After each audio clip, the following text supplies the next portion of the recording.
Chapter 1. The Brink of Despair. The letter was a masterpiece of polite, bureaucratic cruelty. Lyra L. read it for the third time, though the words had been seared into her memory on the first pass. Its heavy cream stock felt obscene in her trembling hands, a final expensive insult, final notice of asset forfeiture. The words were clean, precise, and utterly devastating. They were the sterile declaration of an end to her father's legacy, an end to her mother's dreams, an end to the company that had been the heart of her family for 3 generations. A cold dread, sharp and metallic like the taste of blood, filled her mouth. It spread through her veins, a creeping frost that settled deep in her bones. The numbers on the page swam before her eyes, a dizzying column of debt that had become an insurmountable mountain. Each 0 was a stone laid upon her chest, pressing the air from her lungs. She had fought for 18 months. She had negotiated. She had pleaded. She had sacrificed every scrap of her own savings, sold her car, and worked until her vision blurred and sleep was a forgotten luxury. It was not enough. It was never going to be enough. Her office, once her father's, felt like a tomb. The proud, framed photographs on the wall seemed to mock her. There was her father, beaming, cutting the ribbon on their new factory wing a decade ago. There was her mother, elegant and brilliant, accepting an industry award for innovation. There was Lyra L. herself, younger, impossibly hopeful, standing between them on the day she graduated with her business degree, ready to help carry their legacy into the future. Now, the future was a black hole. The factory was silent. The awards were just polished reminders of a sunnier, irretrievable past. She picked up the phone, its plastic cool and solid against her sweaty palm.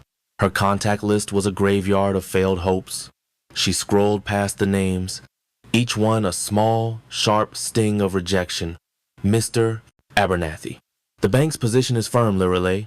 I'm sorry, Mrs. Chen. We have our own investors to answer to. We cannot extend any further. David, a man her father had once called a friend, had stopped answering her calls altogether. Still, she had to try. One last time, she dialed the number for Sterling Consolidated, their largest creditor. An automated voice answered, a cheerful, soulless woman who guided her through a labyrinth of menus. For accounts payable, press 1. For acquisitions, press 2. Lyra L. pressed 0. A desperate bid for a human being.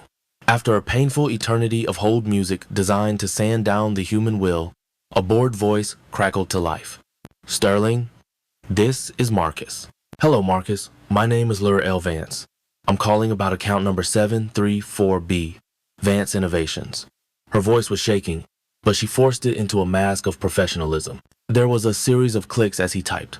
Vance Innovations. Yes. I see the file here. Final notice was issued this morning. Yes, I received it. I'm calling to beg for a 30-day extension. Just 30 days. We have a promising new prototype, and with a little more time, I know I can secure a new round of funding. The lie felt like ash in her mouth. The prototype was a pipe dream, stalled for months due to lack of capital.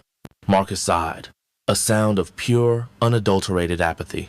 Miss Vance, the file indicates 3 prior extensions have already been granted. The board has made its final decision. Liquidation of assets will commence in 72 hours. There is nothing more I can do. Please, she whispered, the professional mask crumbling. This company was my father's life's work. It's everything we have. Many people say that, Miss Vance. I will note your call in the file. Have a good day. The click was final. It was the sound of a door slamming shut on her world. She let the phone fall from her hand. It clattered onto the desk. 72 hours. In 72 hours, strangers would walk through these halls. They would put price tags on her father's desk, on the machinery he had lovingly maintained, on the very walls that held the echoes of his laughter. They would dismantle a lifetime of work and sell it for parts. The thought was a physical violation, a desecration. The day bled away in a blur of silent despair. The sun set, painting the sky in hues of orange and purple that felt like a personal affront. How could the world be so beautiful when hers was ending? The office grew dark, and she did not turn on the lights. She sat in the deepening shadows, a ghost in her own life, until the moon cast a pale, sterile light through the large window. She did not know what propelled her from the chair. Perhaps it was the need to do something, anything other than sit and wait for the end. She found herself walking through the silent offices, her footsteps echoing in the oppressive quiet. She ended up in the archives room, a small, windowless space at the back of the building. It was her father's sanctuary, filled with old blueprints, tax records, and forgotten projects. It smelled of old paper and dust and the faint, lingering scent of his pipe tobacco. She ran her hand along a shelf of binders. She was not looking for anything in particular.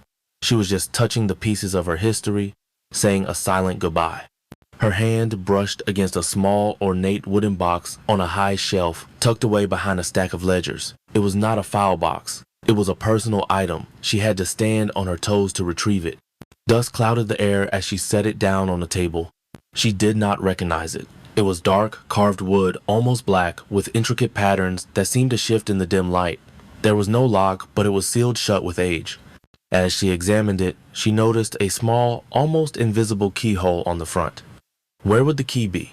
An image surfaced in her mind unbidden. A memory of her father years ago when she was just a child. He was cleaning out his own father's desk and had found a small, strange-looking iron key. "Your great-grandmother's," he had said with a bemused smile. "She was a strange bird. Your grandpa says she insisted this key never be thrown away, but he never knew what it opened." Her father had slipped it into the back of his desk drawer, into a small tray of paper clips and loose change, and forgotten all about it. A jolt, like a low-voltage current, ran through Lyriel. She hurried back to the main office, her heart thudding with a strange, illogical hope. She pulled open the top right drawer of her father's desk. It was just as he had left it. Pens, a tarnished silver letter opener, a stack of business cards, and there, in the back of the pen tray, was the key. It was black iron, heavy for its size, with a complex, floral-shaped bit. Her hands were shaking again, but for a different reason now. She carried the key back to the archives as if it were a holy relic. With a deep breath, she inserted it into the keyhole on the box. It turned with a grating screech of metal on metal, a sound that echoed like a protest from a long-dead past. The lid did not pop open. She had to pry it with her fingernails, the old wood groaning. The air that escaped the box was not stale. It was ancient. It smelled of dried herbs, ozone, and something else. Something metallic and cold, like the air after a lightning strike. Inside, nestled on a bed of faded black velvet, was a single object. It was a book. It was not large, perhaps the size of a modern novel, but it felt immensely heavy. It was bound in dark, supple leather that seemed to drink the light from the room. There was no title on the cover or the spine, only a faint circular symbol embossed in the center, a serpent eating its own tail, but with thorns on its back. Hesitantly, she reached out and touched it. A distinct warmth spread from the leather into her fingertips. It was not the warmth of something left in the sun. It was a living warmth, a low thrum of energy that pulsed against her skin, faint but undeniable. A shiver traced its way up her spine. This was not normal. This was not possible. Her rational mind screamed at her to close the box, to walk away, to dismiss it as a trick of her overwrought nerves. But desperation had eroded the foundations of her rational mind. She lifted the book from its velvet bed. The pages were thick, like vellum, and edged in a tarnished silver that did not flake. She opened it to a random page. The text was not printed. It was handwritten in a beautiful, archaic script. The ink a deep, rusty brown like dried blood. At the top of the page, a title read, "The Compendium of Ancient Pacts." Lyrael sank into the archive's lone wooden chair, the book open in her lap. She began to read. The book was not a story. It was a manual. It detailed entities, beings that existed in the spaces between worlds, in dimensions of pure thought or absolute entropy. It spoke of fey kings who traded in memories of abyssal lords who bartered for emotions, and of cosmic horrors whose price was sanity itself. It was a catalog of devils, a textbook for the damned. Her skin crawled. Every instinct told her this was madness, a forgotten relic of a superstitious ancestor. Yet she could not stop reading. The prose was hypnotic, factual, presenting the most terrifying concepts with the simple clarity of a scientific journal. And then she found the chapter that made her blood run cold. It was titled simply The Ashen King.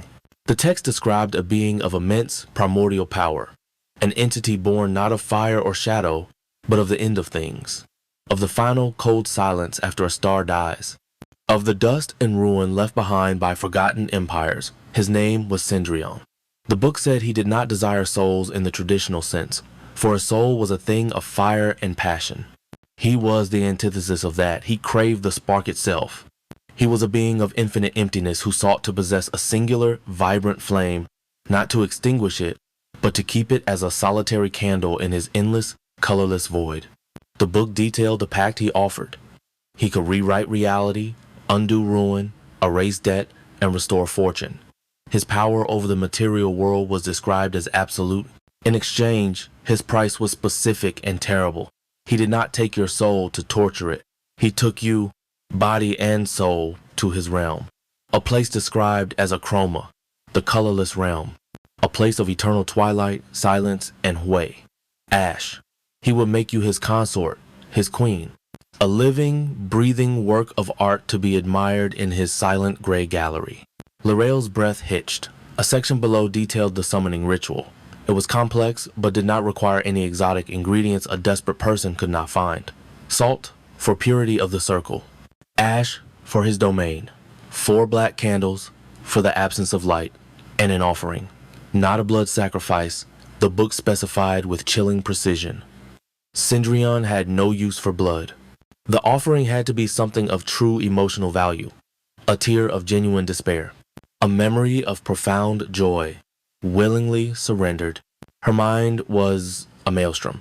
It was insane. It was a fairy tale, a gothic fantasy written by a disturbed ancestor. But the warmth of the book was still pulsing against her hands. The foreclosure notice was still sitting on her desk.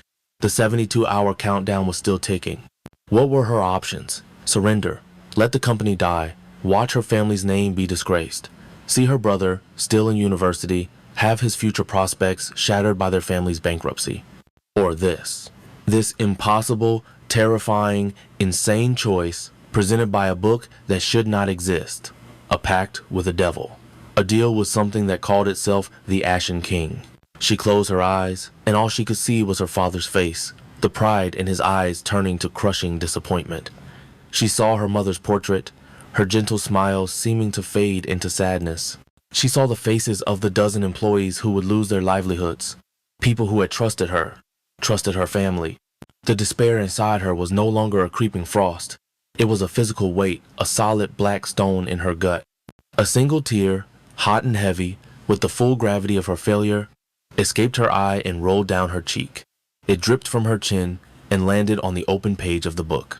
The rusty brown ink where it landed seemed to darken, to momentarily turn a brighter, fresher crimson before fading back. The decision was not made with logic. It was made in the silent, screaming abyss of having no other choice left. She would do it. She would trade herself for them. 100 years in a gray hell, if that was the price. It was better than a lifetime of failure in a world of color. A grim determination settled over her, chilling her more than the despair had. She took the book and walked out of the archives, leaving the empty wooden box behind like a shed skin. She locked the office building, the sound of the bolt sliding home echoing like the ceiling of a crypt. She drove home in silence, the city light smearing past her window, alien and distant. Her small apartment felt claustrophobic. She did not turn on the lights. She moved with a purpose that felt borrowed. In the center of her living room, she pushed the coffee table aside, rolling up the rug to expose the bare hardwood floor. She found the sea salt in her kitchen pantry. With a steady hand, she poured a perfect circle on the floor, its white grain stark against the dark wood. She found a bag of old charcoal from a summer barbecue and crushed it into a fine powder. She used it to draw symbols inside the circle, copying them meticulously from the book, which she had propped open on a chair. The symbols were elegant and vicious, all sharp angles and cruel curves. She found 4 black candles, decorative ones she had bought years ago and never used. She placed them at the 4 cardinal points of the circle, the final component, the offering. The book said a tear of despair or a memory of joy. She had already shed the tear, but the book seemed to imply it had to be part of the ritual itself. She would have to conjure that feeling again. That would not be difficult. She knelt just outside the circle. The room was still and silent. She took a deep breath and lit the first candle. Then the second, the third, the fourth. The small flames barely pushed back the darkness, their light seeming to be swallowed by the symbols on the floor. She closed her eyes and let it all wash over her again. The letter, the dead-end phone calls, the pity in people's eyes, the crushing weight of her failure, the image of her father's legacy turning to dust. She let the despair fill her, embrace her, become her. It was an ocean, and she let herself sink. Another tear welled, trembled on her eyelash, and fell. It landed on the wood just inside the circle's edge. It did not evaporate. It sizzled, a faint wisp of steam rising from it, carrying the scent of ozone and heartbreak. It was time. She opened the book again, her fingers tracing the archaic script of the incantation. The words felt alien on her tongue, the syllables stretching and coiling like snakes. She began to speak, her voice low and clear in the silent room. As she spoke, the air grew cold, not a normal chill, but a deep, penetrating cold that felt as if all the warmth in the universe was being drawn into the circle. The candle flames, which had been steady, began to flicker violently, their shadows dancing on the walls like frantic, trapped things. The silence deepened, becoming a physical pressure against her eardrums, a silence so profound it felt like a sound in itself. She continued to chant her voice, the only thing in existence. The symbols drawn in ash began to glow with a faint gray light, pulsing in time with her heartbeat. She reached the final word. It hung in the air, vibrating with power. And then everything stopped. The 4 candle flames were extinguished simultaneously, as if snuffed by an invisible hand. The room plunged into absolute, suffocating darkness. The pressure in her ears became immense. The cold was a physical agony, stealing the breath from her lungs. She was frozen in place, a statue of terror, her heart hammering against her ribs. She could feel a presence in the room with her. It was vast, ancient, and utterly empty. It was the feeling of standing at the edge of a black hole, the chilling certainty of absolute annihilation. She heard nothing. The presence did not speak. Then, a voice echoed, not in the room, but directly inside her skull. It was not a sound made of air and vocal cords. It was a thought, crafted and placed in her mind with surgical precision. The voice was deep, resonant, and as cold as the void between galaxies. It held the patient, weary power of something that had seen universes be born and die. Mortal, why have you called my name? Chapter 2. The Umbral Conquered. The voice was not a sound. It was an intrusion, a violation of the sacred silent sanctuary of her own mind. It bypassed her ears entirely, blooming into existence deep within her consciousness with the chilling finality of a verdict. It was a voice constructed from the crushing weight of millennia, from the silence of dead galaxies and the cold dust of forgotten stars. It was male, if such a term could apply to a thing so far beyond the trivialities of gender.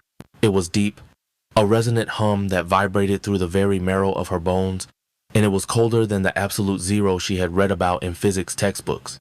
It was the color of a starless midnight sky. Lyrael's body was a statue carved from ice and terror.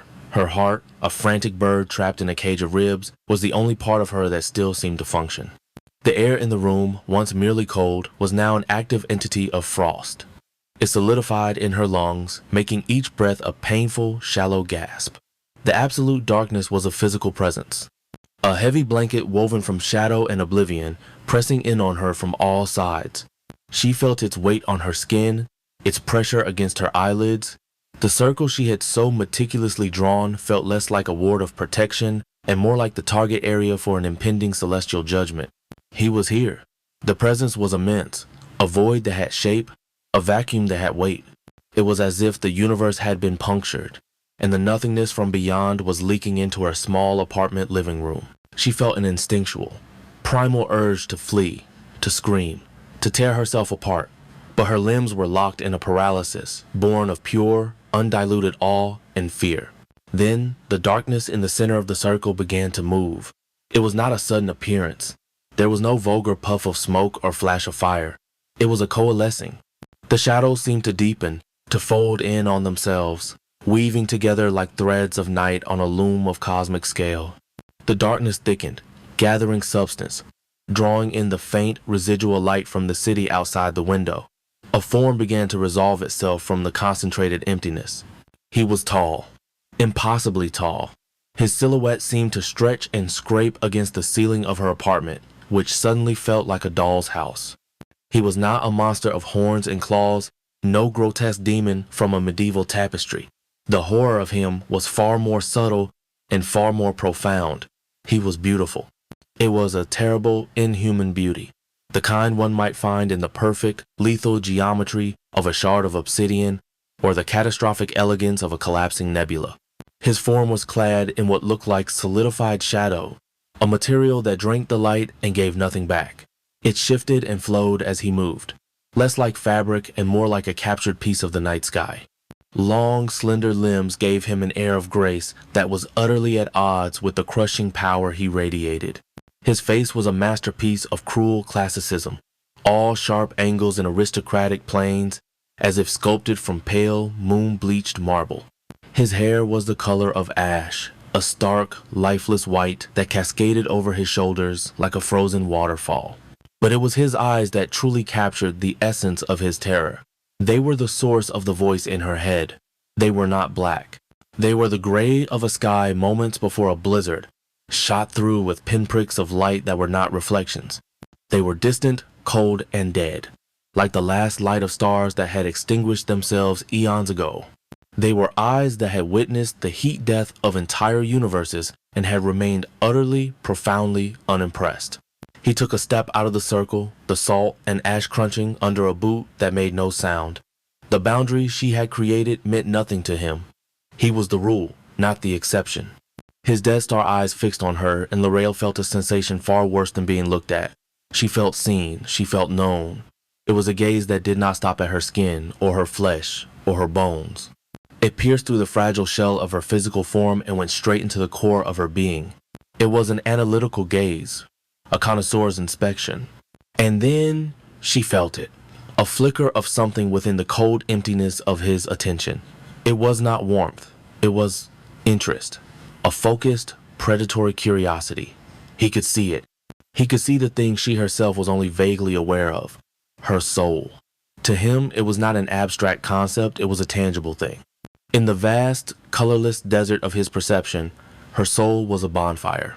It was a wild, defiant, vibrant flame of orange and gold, burning with fear and love and desperation and a stubborn, unbreakable will to live. It was everything he was not. It was everything he craved. The voice spoke in her head again, softer this time, laced with a terrifying sort of possessive wonder. Remarkable. It was a single word, but it held the weight of 1,000 years of searching. So much fire in such a fragile vessel. The sheer, overwhelming force of his presence had stolen her voice, but the sight of her family's ruin, the memory of that final, condescending phone call, was a stronger impetus than fear. She had not come this far to cower and die. She had come to make a bargain. She forced her frozen larynx to work, pushing the words out on a ragged, trembling breath. I called your name, Ashen King. The sound of her own voice was a pathetic, wavering thing in the oppressive silence, but it was hers. It was an act of defiance. A flicker of something that might have been a smile touched his pale lips. It was a cold, sharp thing, a crescent moon of ice. So you did. His gaze intensified, and she felt as if he were weighing every atom of her being. Few mortals have the will to complete the rite in this age. They lose their nerve. Their despair is insufficient. Yours, however. He tilted his head, a slow, deliberate movement. Yours is exquisite, a vintage of utter hopelessness, but it is the fire beneath it that is the true prize. L'Oreal swallowed, the sound loud in her own ears. She had to focus. This was a negotiation, the most important one of her life. She straightened her back, a small, almost laughable gesture of defiance in the face of oblivion. I have a request, she said, forcing her voice to be steady. A bargain. All who call me have a bargain in mind. The amusement in his mental voice was palpable, a dry ancient humor. They offer me trinkets, their fleeting loyalty, their so-called immortal souls, as if I had any use for such noisy, chaotic things. What do you offer me, little flame? What is the currency you bring to this negotiation? She took another breath, anchoring herself to her purpose. My company, Vance Innovations, it is on the brink of collapse. My family stands to lose everything. Their home, their future, their name. She did not let herself cry. Tears were a weakness she could no longer afford. I need you to save it, erase the debt, restore its fortunes, make it as it was. He listened, his head tilted, his dead star eyes never leaving hers. He was a predator listening to the frantic heartbeat of his prey. When she finished, the silence stretched, thick and heavy. He took another silent step towards her. He was so close now she could feel the absolute cold radiating from him, a tangible aura that made her teeth ache. He smelled of ozone, of ancient stone, and of the clean, sterile scent of ash after a world-ending fire. A simple matter. The voice in her head was dismissive, as if she had asked him to move a pebble. The machinations of mortal finance are a trivial game of illusions and numbers. I can rewrite your ledgers as easily as a poet strikes a line from a verse. I can fill your accounts, silence your creditors, and place your forgotten company at the pinnacle of its industry. Your family will be safe. Their legacy will be secure. This, I can do. A wild, desperate hope surged in L'Oreal's chest. It was so powerful it almost brought her to her knees. He could do it. He could truly do it. And your price? She whispered, dreading the answer.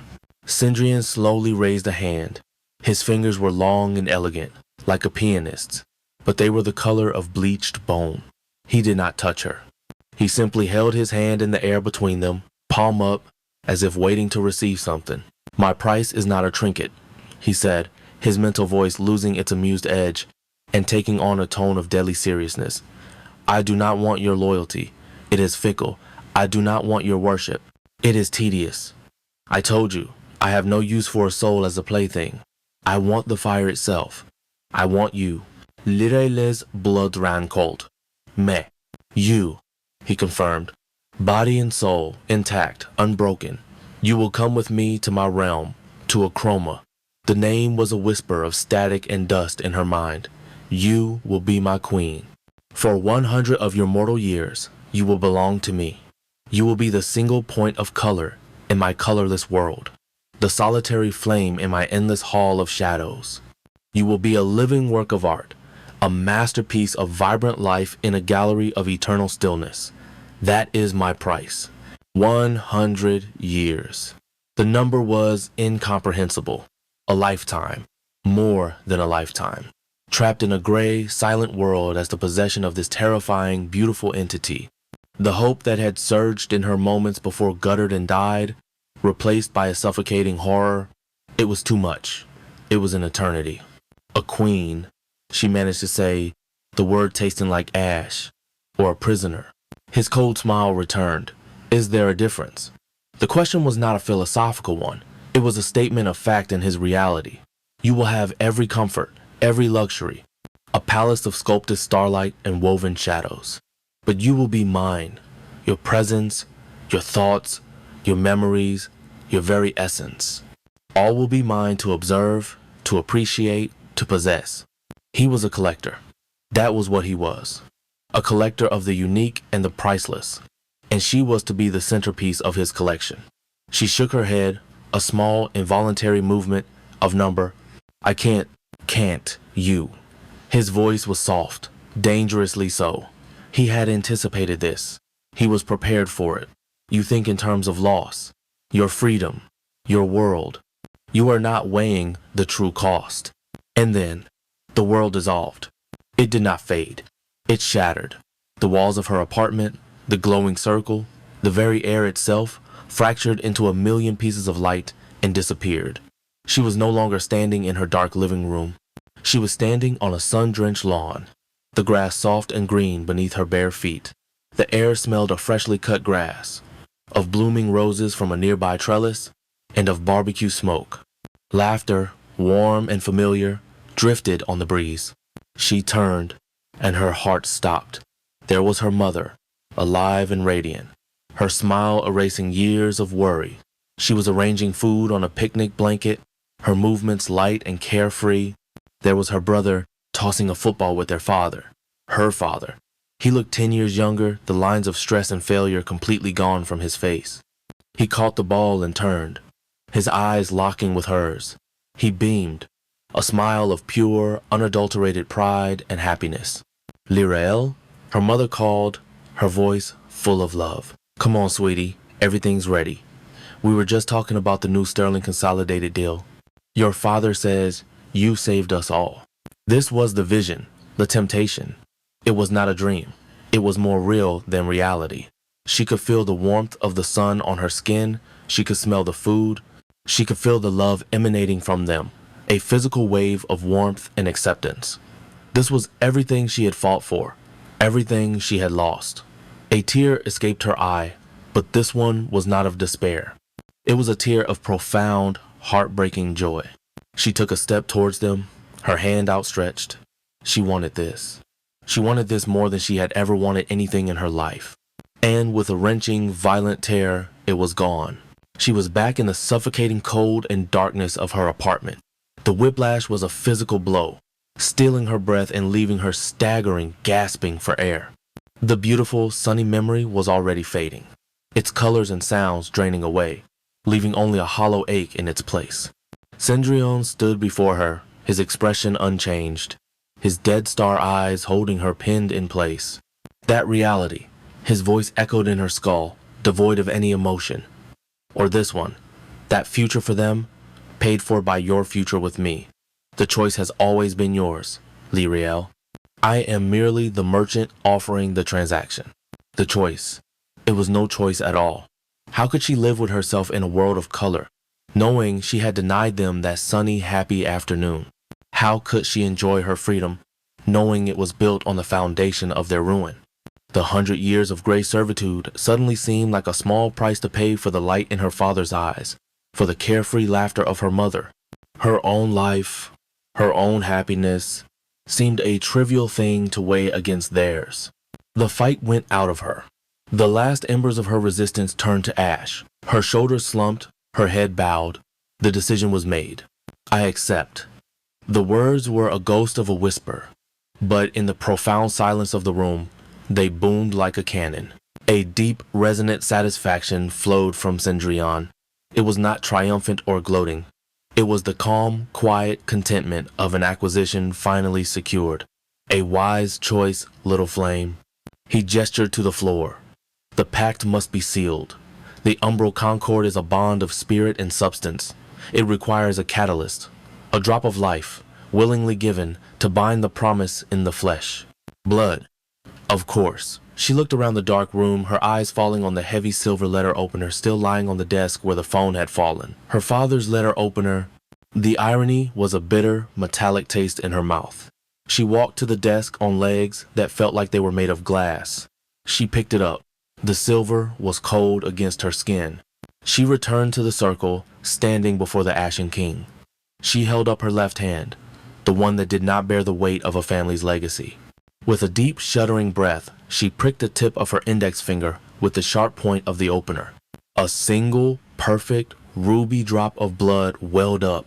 It was shockingly bright, impossibly vibrant in the oppressive gloom. It was the color of life, of passion, of everything this realm was not. She held her finger out over the center of the circle. The drop trembled for a moment on the edge of her skin, then fell. It did not hit the floor.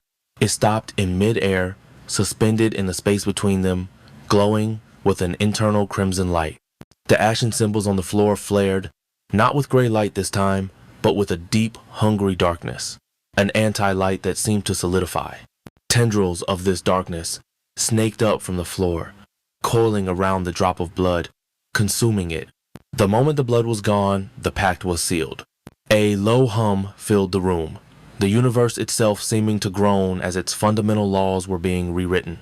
A faint, dark mark began to form on the back of her hand, the one that had bled.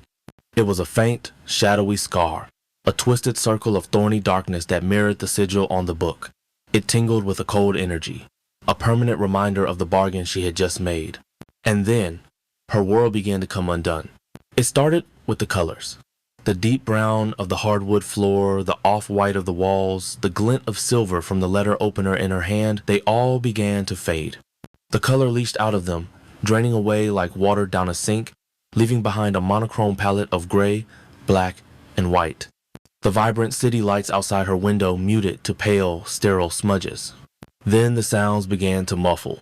The distant hum of traffic, the creak of her own breathing, the frantic drumming of her heart, they all grew distant, distorted, as if she were sinking under deep water. The silence that followed was no longer the profound silence of his presence. It was the empty, dead silence of a vacuum. The final degradation was of substance itself. The solid floor beneath her feet began to feel unstable, its texture smoothing out into a featureless plane. The walls of her apartment wavered, their sharp angles blurring and losing their definition. Her home, her world, the only reality she had ever known, was dissolving around her like a watercolor painting in a downpour. Panic, cold and sharp, finally broke through her resignation. Her eyes darted around the disintegrating room, searching for an anchor, for something solid in this collapsing reality. Her gaze fell on Cendrillon. He was the only thing that remained sharp and clear, a pillar of absolute stability in the swirling chaos. He stood watching her, his expression unreadable, as her world ceased to exist. She was adrift in a formless, colorless, soundless void. She was nothing, a disembodied point of consciousness. The terror was absolute. She was going to disappear. She was going to be unmade. And then she felt a touch. It was his hand. It closed around hers, the one with the freshly sealed pact. The cold was shocking, a solid, tangible thing in the formless chaos. It was the cold of a tomb, of a grave, of a world without a sun. It was not a gentle or reassuring touch. It was a grip of undeniable, irrevocable ownership. It was the first link in a chain that would bind her for a century. It was the last solid thing she would feel of her old life and the first anchor of her new one. The grip tightened, and she was pulled forward into the abyss, into the heart of the shadow that was the Ashen King. She was being reeled in like a fish on a line, dragged from the ghost of her reality into his. The last sensation she had before her consciousness fractured was the chilling, possessive whisper of his voice, echoing not in her mind, but in the tattered remnants of her soul. Mine, Chapter 3, The Colorless Realm. The sensation of being pulled was absolute. It was not a physical tug, but a metaphysical unmooring, a fundamental law of physics that had singled her out for violation. Her consciousness, a tattered kite in a hurricane of nothingness, was tethered to the single solid point of Cendrillon's ice-cold grip. The chaos of her dissolving world swirled around this one connection, a maelstrom of gray uncreation. There was no up or down, no light or dark, only the relentless forward momentum into the heart of the void. She was a thought being pulled through the mind of a dead god. Then, just as the last vestiges of her identity threatened to fray and disintegrate into the entropy, a new sensation asserted itself: solidity. It rose up to meet her, a hard, unyielding plane beneath her feet. The pulling stopped. She stood, swaying, her entire being a symphony of silent screams. The hand holding hers remained a manacle of frozen stone, the only anchor in the immediate aftermath of her transfiguration.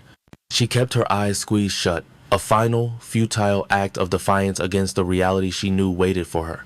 She was afraid that to see it would be to accept it, to give it a power over her that was more complete than the pact she had already signed in blood.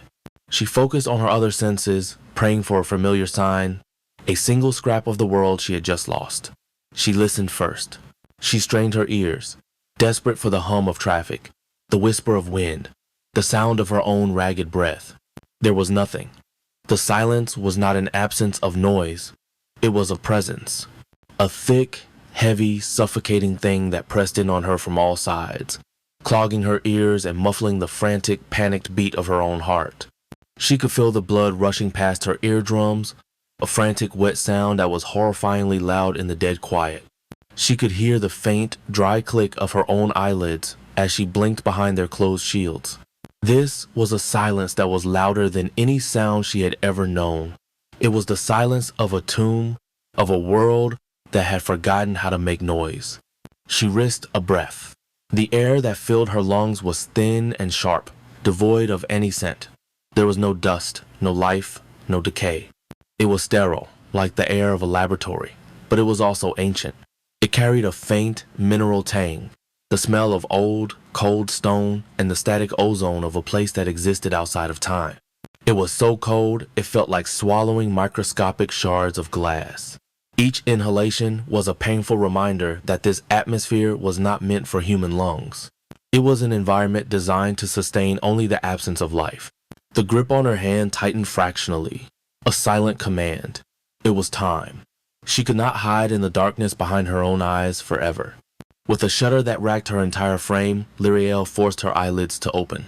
The world that met her gaze was a masterpiece of deprivation. It was a symphony played in a single, mournful key. It was a universe bled dry of all vitality. Before her stretched a vast, empty courtyard. The ground was not dirt or grass, but smooth, slate-gray stone, polished to a dull sheen. It was flawless, unbroken by a single weed or crack. Above her, the sky was a permanent, unchanging dome of pewter. There was no sun, no moon, no stars. There was only a diffuse, shadowless light that seemed to emanate from the very air itself. A cold, clinical illumination that revealed everything and warmed nothing. It was the light of a morgue, vast enough to contain a world. And the color. The utter, absolute, and total lack of it. It was a sensory amputation. Her brain, conditioned by a lifetime of vibrant hues, scrambled to make sense of the information. It tried to paint the gray sky blue, the slate ground a familiar brown. It failed. The world resisted her perception, forcing its bleak, monochromatic reality upon her. Everything existed in a spectrum, from the brilliant, sterile white of a distant spire to the light swallowing. Absolute black of a chasm to their right. In between was an infinite, soul-crushing palette of gray. Ash gray, lead gray, the gray of old bones, and the gray of a dying fire. The horror of it was a slow, creeping thing. It was not a sudden shock, but a dawning, sickening realization. She had known, abstractly, that this place was called the colorless realm. The book had told her. But to know a word and to experience the reality were two vastly different things. This was not merely a world without color.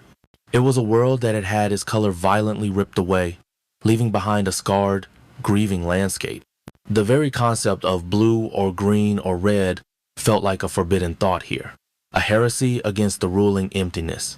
Cendrillon stood beside her, his ashen hair and marble-pale skin perfectly at home in this desolate vista.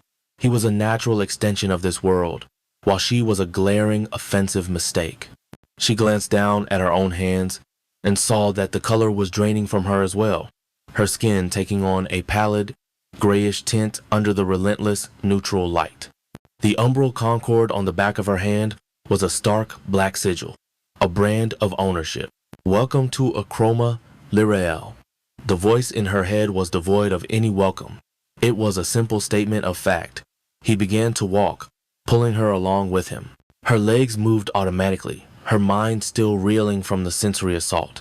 They moved across the vast, silent courtyard towards a structure that defied all mortal architecture. It was the fortress of Carthos.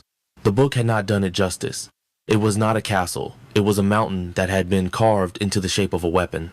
It rose into the pewter sky, a jagged, brutalist masterpiece of black stone. The stone was not merely dark, it was a solid shadow, a material that seemed to devour the cold light around it, reflecting nothing. Obsidian, her mind supplied, but an obsidian pure and darker than any found on earth. The fortress was a collection of impossible angles, of cruel, sharp towers and vast, unadorned walls that spoke of power without any need for beauty. There were no banners, no carvings, no windows she could see. It was a monument to absolute, unyielding authority.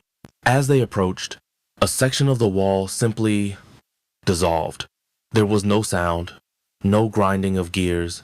One moment there was a solid cliff face of black stone, and the next there was an archway, a perfect, yawning portal into an even deeper darkness. Cendrillon led her through it. The interior of Carthos was even more overwhelming than the exterior. The scale was designed to crush the spirit. They entered a hall so vast that the ceiling was lost in shadow, hundreds of feet above. Massive pillars of the same light-eating stone, thick as ancient redwoods, held up the invisible roof. The air inside was even colder, the silence even more profound. Their footsteps made no echo. The sound was swallowed by the sheer, oppressive volume of the space. And then she saw them, the servants. They moved through the vast halls, silent and purposeful. They were tall and slender, sexless beings clad in simple, gray tunics. Their skin was the color of pale ash, their hair a uniform, drab gray. They moved with an unnerving grace, a frictionless efficiency that was utterly inhuman. They did not walk so much as glide over the polished black floors. Their faces were blank, their eyes the color of washed-out slate. They were not alive. They were automatons of flesh and bone, animated by some unseen will. As Lirarel and Cendrillon passed, the servants would stop their tasks. They would turn and bow, a slow, deep, perfectly synchronized gesture of submission, but their eyes remained empty. They were not bowing to her. They were bowing to the force that held her hand, the power that owned this entire reality. Lirarel tried to meet the gaze of one of them, a being polishing a wall with a gray cloth. She looked into its eyes, searching for a spark of recognition, of fear, of life. There was nothing. It was like looking into two pools of stagnant gray water. The being's gaze passed through her as if she were made of glass. In this world of ghosts, she was the most transparent of all. The journey through Carthos was a tour of her own insignificance. Cendrillon led her through corridor after endless corridor. They were all built on the same soul-crushing scale. Some were lined with the silent, bowing servants. Others were utterly empty, their length so great that they seemed to shrink to a vanishing point in the distance. They crossed a bridge that spanned a chasm of pure, solid darkness, a rift in the very fabric of the fortress from which no light or sound escaped. The sight of it made her feel a vertigo so profound she nearly fainted, her own small life feeling utterly precarious in the face of such absolute nothingness. Her hand, still trapped in Cendrillon's, was the only thing that kept her upright. He never spoke. The tour was a silent one. He did not point out landmarks or explain the function of the rooms they passed. He simply walked, his grip, a constant, cold reminder of her new status. This was not a welcome tour for a new queen. It was a master leading a new pet through its enclosure, showing it the boundaries of its cage. Every towering pillar, every endless hallway, every soulless servant was a bar in that cage. The sheer scale of it all was designed to tell her one thing: you are small, you are powerless, and there is no escape. Finally, after what felt like hours of walking through the heart of the monolithic fortress, they came to a different kind of corridor. The oppressive black obsidian of the walls began to be veined with streaks of white, like lightning frozen in stone. The floor changed from polished black to a mosaic of black and white tiles. The air grew, if possible, even colder. They stopped before a set of doors that stood in stark contrast to the brutalist architecture they had left behind. The doors were immense, at least 30 feet high. They were carved from a single, seamless piece of what looked like white marble, but it was a white so pure and cold it seemed to glow with its own faint, internal light. The doors were smooth and unadorned, save for a pair of silver handles, shaped like sleeping, thorny serpents. Cendrillon released her hand. The sudden absence of his touch was a shock. The spot where his fingers had been was numb, the cold having seeped deep into her bones. For the first time since her arrival, she was untethered, and the feeling was not one of freedom but of terrifying vulnerability. She reflexively rubbed her hand, trying to bring some life back into the frozen flesh. The dark mark of the umbral concord seemed to throb with a faint, cold pulse against her touch. The great white doors swung inward without a sound, opening into a light that was, for the first time, not gray, but a blinding, sterile white. "Your residence," Cendrillon's voice echoed in her mind, flat and final. "The alabaster ward." He gestured for her to enter. She hesitated for a heartbeat, a last, futile stand against her fate. Then, with the resignation of a condemned prisoner, she stepped across the threshold. If Carthos was a monument to power, the alabaster ward was a monument to beautiful, exquisite imprisonment. The shock of it was as profound as the shock of the colorless world itself. Everything was white, but it was not a warm, comforting white. It was the cold, hard, sterile white of ice and bone. She was standing in a vast antechamber. The floors were polished alabaster, so white and reflective they looked like a frozen lake. The walls were paneled in the same milky, translucent stone, veined with faint gray patterns like ghosts trapped within. The ceiling rose to a high, vaulted dome, and from its center hung a chandelier. It was made not of glass, but of thousands of perfectly cut, flawless crystals. They did not sparkle with color. They refracted the cold, gray light from outside into a million sharp, sterile points of white and silver, a shower of frozen stars. The furniture was carved from the same crystal, or from a pale, silvery wood that had no grain. A long, elegant chaise lounge covered in silver-gray silk sat near one wall. A table, its legs shaped like icicles, stood in the center of the room. Everything was perfect, everything was beautiful, and everything was utterly, profoundly dead. There was no warmth, no life, no comfort to be found here. It was a museum exhibit titled The Life of a Queen, and she was the sole living artifact to be placed within it. She walked deeper into the suite of rooms, her soft shoes making no sound on the alabaster floor. There was a bedroom dominated by a massive bed, with a headboard carved from a single slab of white stone, draped in layers of silver and white silk that shimmered like moonlight on water. There was a bathing chamber, where a sunken pool, lined in polished white quartz, was filled with water so clear and still it was invisible until you touched its shockingly cold surface. And there was a garden. She stepped through an archway and her breath caught in her throat. It was an enclosed space, open to the pewter sky above. The ground was made of fine, black sand, but growing from the sand were not plants. They were crystalline structures, complex and beautiful, branching out like trees and flowers. Some were sharp and spiky like frozen thistle. Others were delicate and feathery like ferns made of frost.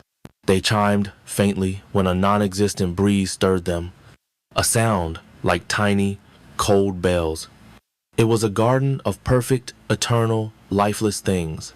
This was her world now, this beautiful, sterile, and utterly isolated cage. It was luxurious beyond imagining, a palace designed for a goddess. But it was a palace with no exit. She was completely alone. The soulless servants of Carthos were not here. This place was for her and her alone, her own private gilded hell. She drifted through the silent white rooms, her hand trailing over the cold silk, the even colder crystal. She felt like a ghost haunting a pristine tomb. The silence here was different from the silence of the main fortress. It was a waiting silence, an expectant silence. It was the silence of a gallery waiting for its centerpiece to be properly displayed. She eventually found herself back in the main antechamber. She looked back at the open doorway, at the corridor of black and white tiles beyond it. A part of her, a wild, irrational part, wanted to run, to flee back into the oppressive darkness of Carthos, to go anywhere but here. As if sensing her thought, the great white doors began to swing shut. They moved with a slow, inexorable grace, their movement utterly silent. There was no slam, no bang. There was only a soft, final click as the two doors met, the sound of a lock engaging. It was a sound more final than a guillotine's blade. It was the sound of her new reality being sealed. She was alone, truly, utterly alone, a prisoner in a palace of ice. She walked to the only source of external reality, a vast, floor-to-ceiling window in the antechamber that was made of a single, flawless sheet of crystal. She pressed her hands against its cold surface. The window looked out not on the fortress, but away from it. She saw the full expanse of A Chroma. It stretched out before her, an endless, rolling landscape of gray hills and plains under a perpetually gray sky. There were forests of pale, skeletal trees in the distance, and the dark winding line of a river of what looked like mercury. There were no signs of life, no cities, no roads, no animals. There was only the vast, silent, and unchanging emptiness. A world waiting for its own death. An entire dimension as a prison yard. She looked down at her hand, pressed against the cold crystal. The dark, thorny circle of the umbral concord stood out starkly against her pale skin. It was not just a mark, it was a part of her now. As she watched, it seemed to pulse with a faint, cold inner darkness, a rhythmic throb that matched the terrified, captive beat of her own heart. Each pulse was a whisper, a single repeating word that echoed the last thing she had heard in her old world and defined her entire existence in this new one. Mine, mine, mine. Chapter 4. The King's Rules. Time did not exist in the Alabaster Ward. Or if it did, it was a dead and stagnant thing, a frozen river that Lyriel was trapped within. The pewter sky beyond the crystal window never changed. It did not brighten with a dawn or soften into a twilight. It was a constant, shadowless, and indifferent gray, the same sterile illumination at every moment. She learned to measure time by the silent arrival of food. She would wake from a restless, dreamless sleep on the vast bed of cold silks, and a tray would be sitting on the crystal table in the antechamber. It was always perfect. Delicate fruits that looked like spun glass and tasted faintly of sweetened frost. Wafer-thin bread, the color of bone that crumbled to dust in her mouth. Clear, cold water that held no taste at all. It was sustenance, but it was not nourishment. It was fuel to keep the machine of her body running. Nothing more. In the first cycle, which she guessed was a day, she explored. It was a frantic, desperate exploration, the scrabbling of a caged animal searching for a weakness in the bars. She ran her hands over every inch of the alabaster walls, pressing, knocking, listening for a hollow sound, for a seam, for anything that suggested a hidden door or a loose panel. The walls were seamless and solid, as unyielding as the face of a mountain. They were cool to the touch, a deep permanent cold that seemed to leach the warmth from her fingertips. She examined the great white doors through which she had entered. They were a single, solid slab of stone. There was no lock to pick, no handle to turn on her side, no hinge to break. They were a part of the wall, and they would remain so until a will far greater than her own decided otherwise. The window was her greatest obsession and her greatest source of despair. It was a single, flawless sheet of crystal, spanning nearly the entire length of the antechamber. It was as thick as her wrist and utterly unbreakable. She had tried. In a fit of frustrated rage during the second cycle, she had picked up a heavy, crystal decanter from a side table and hurled it at the window with all her strength. The decanter, a thing of exquisite beauty, had simply bounced off the crystal pane without leaving so much as a scratch. It had fallen to the alabaster floor and shattered into 1,000 glittering, razor-sharp fragments.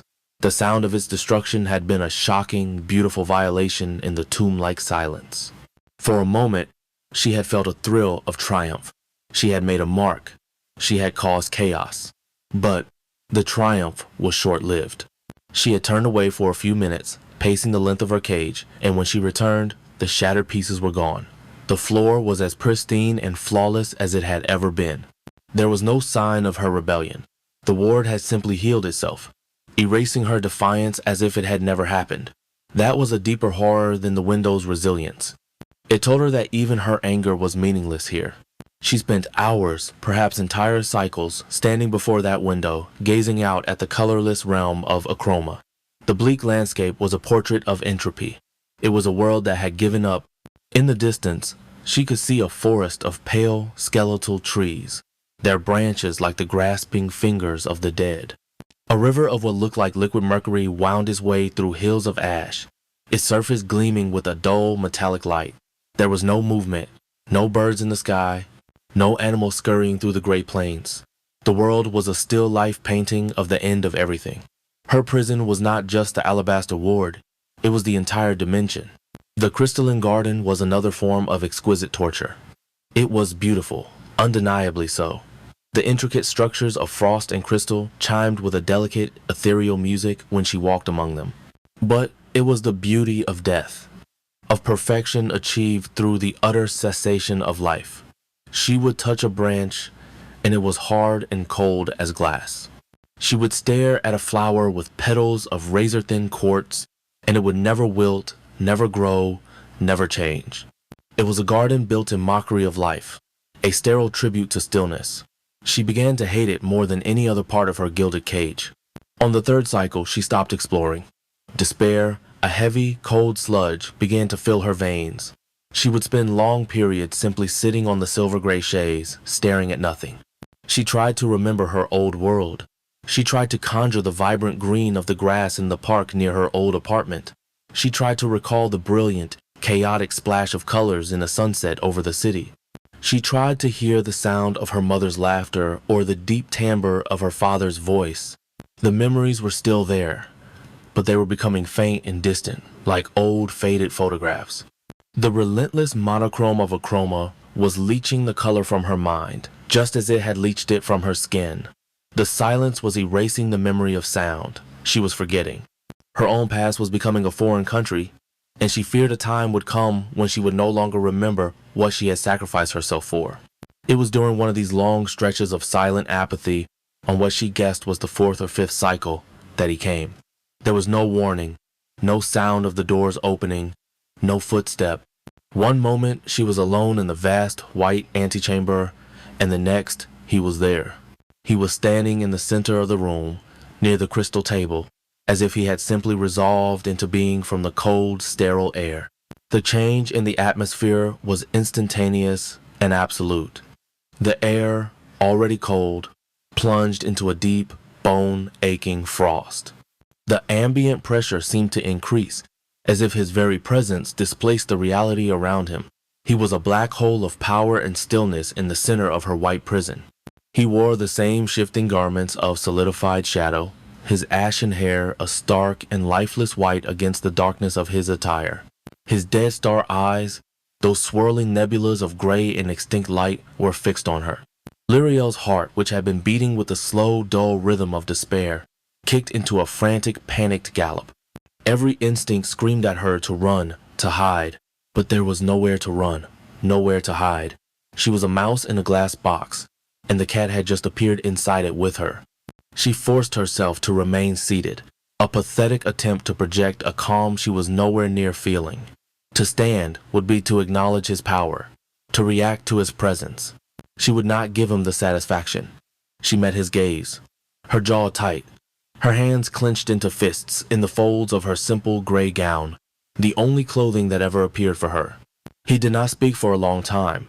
He simply observed her, his head tilted slightly. It was the same analytical, possessive gaze from their first encounter. He was a collector examining his prized acquisition, noting its condition, its state of mind. He was assessing the effect of the cage on the wild bird he had captured. She could feel his gaze probing her, not just her body but her mind, her very soul. He was reading her despair, her anger, her fear, her encroaching apathy, and she felt, to her horror, a flicker of something in his mind. It was not pity. It was a clinical, detached disappointment. The fire he had so admired was beginning to dim, and he did not like it.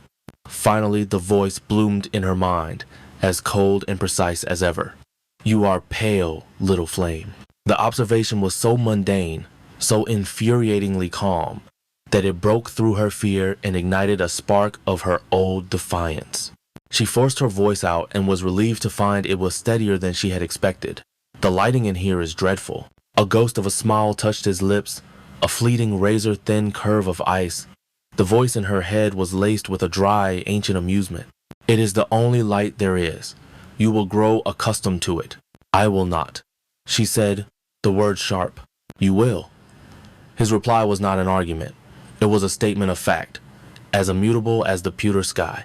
He took a silent, gliding step towards her, and another. He stopped before the chaise lounge, looming over her, a figure of absolute authority.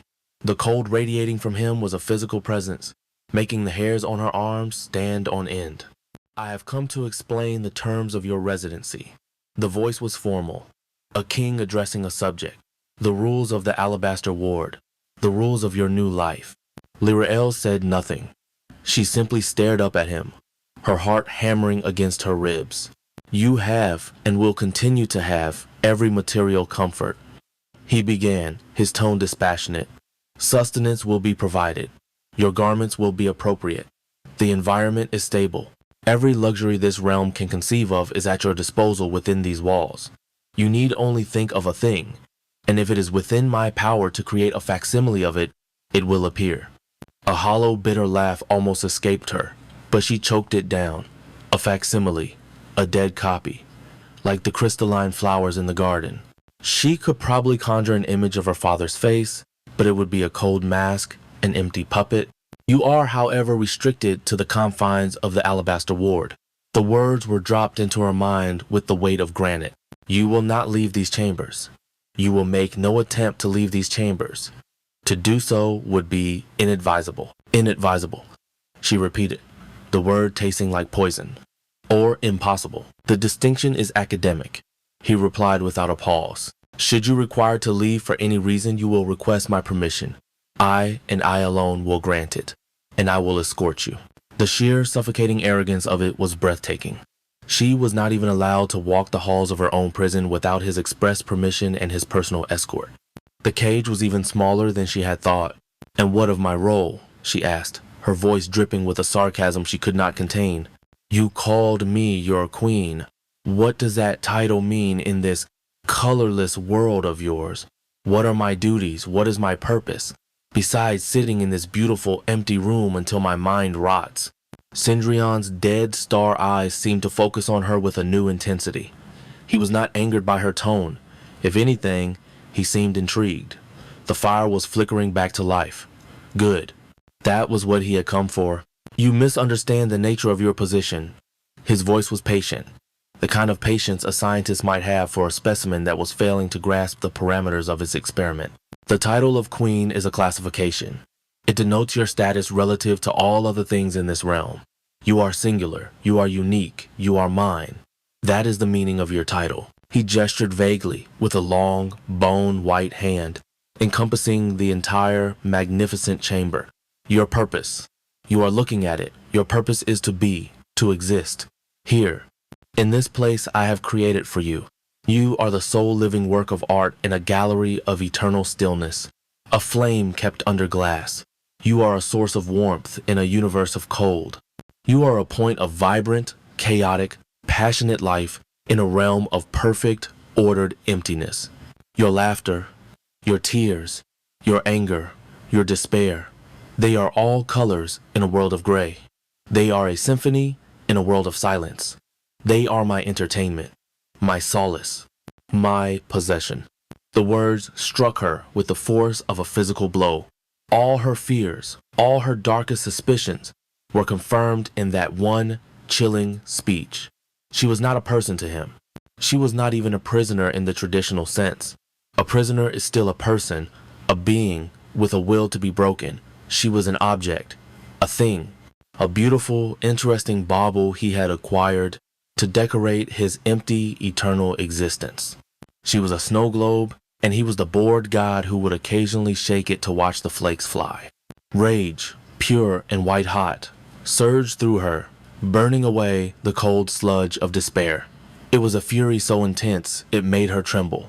It was the rage of a human being reduced to the status of a pet, a decoration. All the pride, all the fight, all the stubborn will that had allowed her to run a company, to face down creditors, to summon a primordial entity, coalesced into a single, burning point of defiance. She rose slowly from the chaise. She was shorter than him, but for the first time, she did not feel small. She felt incandescent.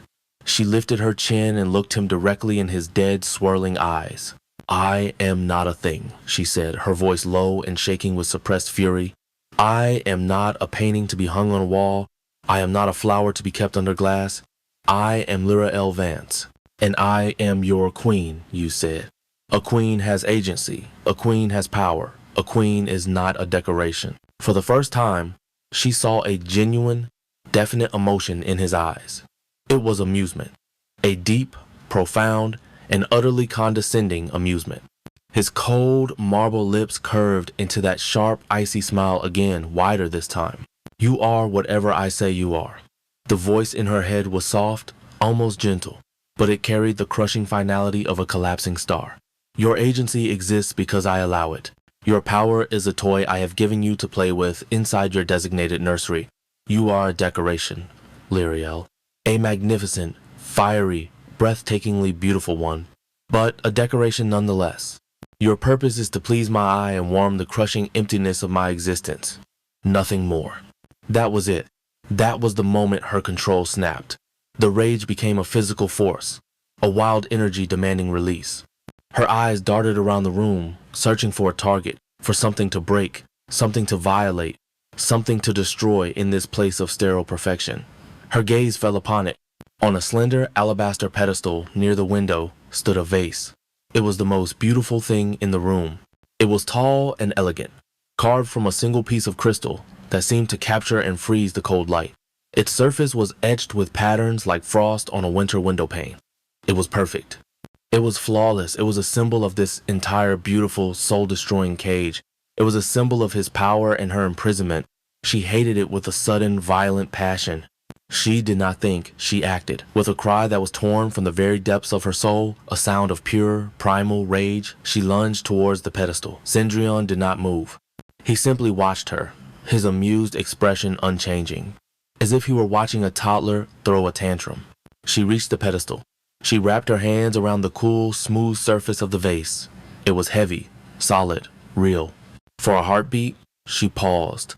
The sheer, irrational madness of what she was about to do given her a moment of clarity. To do this was to defy him directly, to his face. To challenge the master of this reality in the most blatant way possible. The consequences could be unimaginable. He could destroy her with a thought. He could snuff her out like one of the candles from the ritual.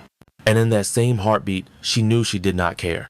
To sit here and meekly accept her fate as a living ornament was a death of 1,000 cuts. A slow erosion of her soul until nothing was left. If she was going to die, she would die as herself. She would die on her feet with fire in her veins. She would rather be extinguished in a single, defiant blaze than flicker and fade in this gilded cage. She tightened her grip. She lifted the heavy vase high over her head, her muscles straining. She held it there for a single, frozen moment, a goddess of rebellion in a temple of white stone. She met Cendrillon's amused, expectant gaze, and then she brought the vase down. She smashed it onto the polished alabaster floor with every ounce of strength she possessed. The sound was apocalyptic. In the dead, absolute silence of A Chroma, the sound of the crystal vase shattering was like the birth of a supernova. It was a deafening, explosive crack that ripped through the silence, followed by the cascade of 1,000,000 shattering fragments. A sound like a frozen waterfall collapsing. It was the most glorious, wonderful, and alive sound she had ever heard. It was the sound of her own will made manifest. It echoed in the vast chamber, a testament to her rebellion, a scream of defiance against the crushing emptiness.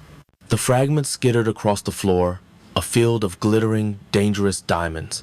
The silence that rushed back in to fill the void was heavier, more profound than before. It was a stunned silence. Laurel stood panting, her chest heaving, her whole body trembling with the aftermath of her rage. She was terrified. She was exhilarated. She was, for the first time since her arrival, truly alive. She had made a mark that could not be instantly erased. She had broken the perfection. She slowly lifted her eyes to Cendrillon, bracing herself for the end, for the pain, for the annihilation. He had not moved. He was still standing in the same spot, a pillar of shadow and stillness. The amused smile was gone. His face was a mask of cold, unreadable marble. His dead star eyes were fixed on her, but the analytical curiosity was gone, replaced by something else, something deeper. He looked at the glittering wreckage on the floor. Then he looked back at her heaving chest, at the wild, defiant fire blazing in her eyes. He was not angry. The realization sent a new jolt through her, one of pure confusion. There was no rage in his presence, no wave of punitive power. There was only a deep, still, and unnerving focus.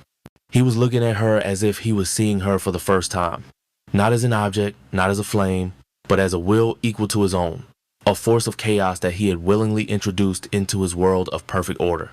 The icy smile slowly returned to his lips, but it was different this time. It was not condescending. It held a flicker of something that might have been respect. A predator's respect for prey that had turned and bitten back hard. The voice that spoke in her mind was softer than it had ever been, and it held a new, complex resonance a note of grim satisfaction. Rebellion. He stated, the word tasting of approval. It is also a form of passion, a vibrant, beautiful color all its own. He took one step closer, his gaze sweeping over the shattered crystal, then returning to her, burning with a cold, intense fire that she was beginning to understand. Keep it, Liberally. He commanded the words, a low, dangerous hum in her soul. Nurture that rage. Let it burn. Boredom is the only true enemy in A Chroma. And you are proving to be its most formidable opponent. He turned then, a slow, deliberate movement.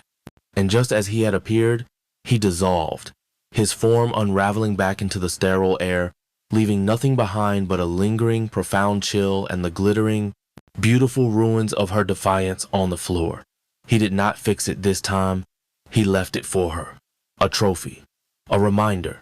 Lyra stood alone, trembling, in the vast, silent chamber. The silence no longer felt like a prison. It felt like a held breath, an anticipation. She looked at the wreckage at her feet. She had challenged a god in his own temple, and she had won. Or, at the very least, she had changed the rules of the game.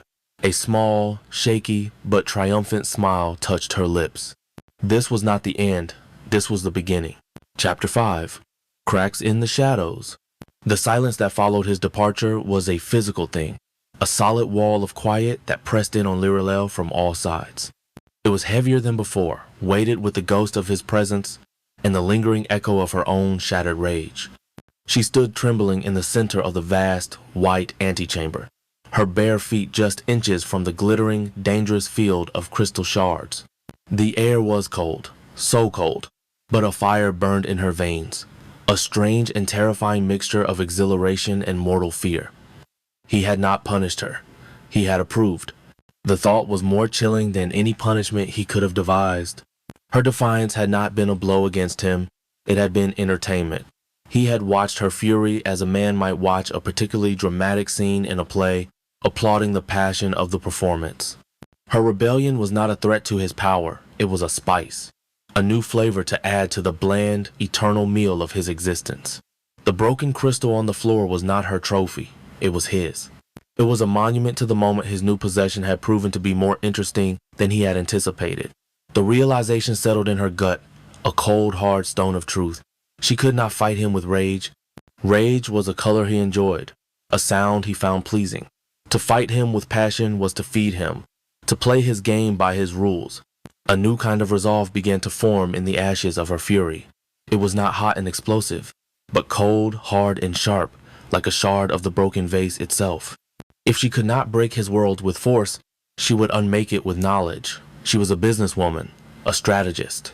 Her greatest triumphs had not been won in screaming matches, but in boardrooms, through meticulous research, calculated risks, and the exploitation of loopholes her opponents had overlooked. This was a new kind of negotiation, the stakes infinitely higher, but the principles remained the same. She had to learn the rules of this reality, not just the ones he had deigned to tell her, but the deep, foundational laws of his power, of his realm, of the umbral concord itself. Somewhere in the architecture of this perfect ordered prison, there had to be a flaw, a crack, a single, exploitable weakness. She spent the next cycle ignoring the shattered crystal, a silent act of her own. She would not clean it, and she would not give him the satisfaction of seeing her admire it. It was his trophy, so he could deal with it. She turned her attention inward, away from the physical confines of her cage, and toward its intellectual structure. Her new battlefield would be the library. It was located in a circular room off the main antechamber, a space she had only glanced into before. The room itself was a testament to Cindrian's particular brand of sterile perfection. The walls were lined from floor to ceiling with shelves carved from the same pale, silvery wood as the furniture. There were no chairs, no tables, no cozy reading nooks. It was not a place for comfort. It was an archive, a repository of information, cold and clinical. A spiral staircase made of spun crystal, looking as fragile as a spider's web but feeling as solid as steel, wound its way up to a second and third level. The books themselves were uniform, an army of volumes standing at perfect attention. They were all bound in the same smooth, gray leather, the color of a stormy sky. There were no titles on the spines, only a series of complex, silver symbols she did not recognize, each one unique but sharing the same sharp, angular aesthetic as the sigil on her hand. They were not books meant to be browsed.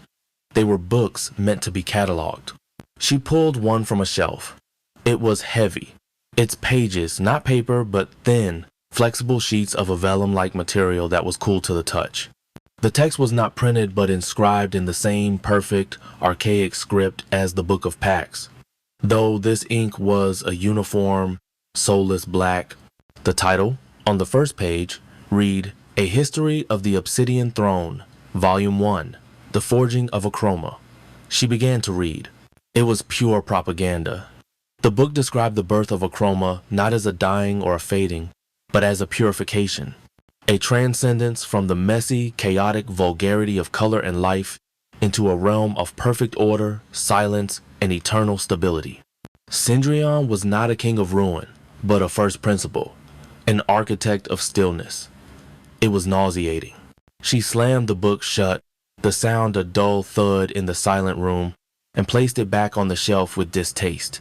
She pulled another, The Laws of Concord, a treatise on the inviolability of the Ashen King's will. Another, Metaphysical Cartography, an examination of the realms beyond the penumbra. For cycles, she worked. She lost all track of time, measuring her progress only by the silent arrival of food trays and the growing ache in her back and eyes. She developed a system. She would start at one end of a shelf, pulling each book, reading its title page, skimming its contents, searching for anything that was not a hagiography of its dark ruler. She found nothing. She read histories that painted Cendrillon as a savior. She read philosophical texts that argued silence was the highest state of being. She read legal volumes where every law, every clause, every footnote began and ended with the absolute and eternal authority of Cendrillon. The books were not a source of knowledge. They were another set of bars for her cage, intellectual walls designed to prove the utter futility of resistance. The monotony was a form of torture in itself. The cold of the alabaster floor seeped into her bones. The relentless, shadowless light made her eyes burn. The perfect, uniform black script began to blur into meaningless squiggles. Despair, the old, familiar enemy, began to creep back in, whispering that this was as futile as throwing a decanter at the window. He had built this library. He had written these books. He would never leave a key to his own undoing lying on a shelf. And yet, she persisted. The persistence was all she had left. It was a dull, stubborn, grinding thing, the last ember of the fire Cendrillon so admired. To stop would be to surrender. To stop would be to accept her status as a decoration, and she would not. So she read until her head pounded and her vision swam, moving from one useless volume to the next, her hope dwindling with every turned page. It was during these long, fruitless cycles that she became aware of him, the servant. He was not like the others. The other servants of Carthos she had seen were like gliding automatons, their movements efficient and utterly inhuman. This one was old. His skin was the color of ancient, dried parchment, pulled taut over sharp bones. His simple gray tunic seemed to hang on a frame that had been whittled down by eons of servitude. And he was silent in a different way. The other servants were merely noiseless. He was possessed of a deep, profound, and watchful stillness. He was, she realized after a time, the one who brought her food. He was the one who cleared away the tray. He was the one who, on the third cycle, had made the shattered crystal from the vase disappear. He moved with a slow, deliberate economy of motion that spoke not of robotic programming, but of immense age and weariness. While the others glided, he shuffled, his feet barely leaving the floor. He never looked at her directly. His gaze was always downcast, his slate-gray eyes fixed on the task at hand, but she could feel him watching her. She would be sitting on the floor of the library, surrounded by stacks of gray books, and she would feel a prickling on her neck. She would look up to see him standing in the doorway, a tray of food in his hands, his head bowed, but his presence a palpable thing. He would enter, place the tray on the floor some distance away, and retreat without a sound. But his observation lingered in the air long after he was gone. She learned his name was Silas, though she never heard it spoken. She found it in one of the endless, tedious books, a roster of the principal attendants of the Alabaster Ward since the 8th Eon. There was only one name on the list, Silas. His silence, she guessed, was a vow, a survival tactic learned over millennia of serving a master who could read thoughts as easily as she could read words. To speak was to risk having an opinion. To have an opinion was to risk judgment. To be silent was to be invisible. And in the court of the Ashen King, invisibility was life. At first, she was wary of him. He was one of Cendrion's creatures, another component of her prison. His watchfulness felt like espionage. She would tense up whenever he entered the room, her shoulders tightening, her focus on the books breaking. But as the cycles wore on, a different feeling began to take shape. He was not watching her with the cold curiosity of his master. His watchfulness felt different. It was knowing. It held the weight of immense history. How many others had he served in this very ward? How many other queens had he watched? Queens who screamed and raged until they broke. Queens who sank into decadent apathy, ordering jewels and gowns until their minds turned to mist. Queens who simply faded, their inner fire extinguished by the relentless gray silence. He had seen them all, and now he was watching her. He saw her, not raging, not surrendering, but working. He saw her surrounded by books, her face etched with a focused, desperate determination. He saw her rubbing her burning eyes, her back stiff with pain, yet still reaching for the next volume. He was not watching a prisoner. He was watching a scholar, a strategist.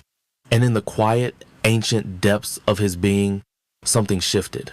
The event, when it happened, was so subtle it was almost a non-event. It was the 10th cycle, or perhaps the 12th. Lirael had lost count. She was on the second tier of the library, working her way through a section on the theoretical architecture of non-Euclidean realities. It was as useless and self-aggrandizing as all the rest. She heard the faint, shuffling sound of Silas entering the antechamber below with her food tray.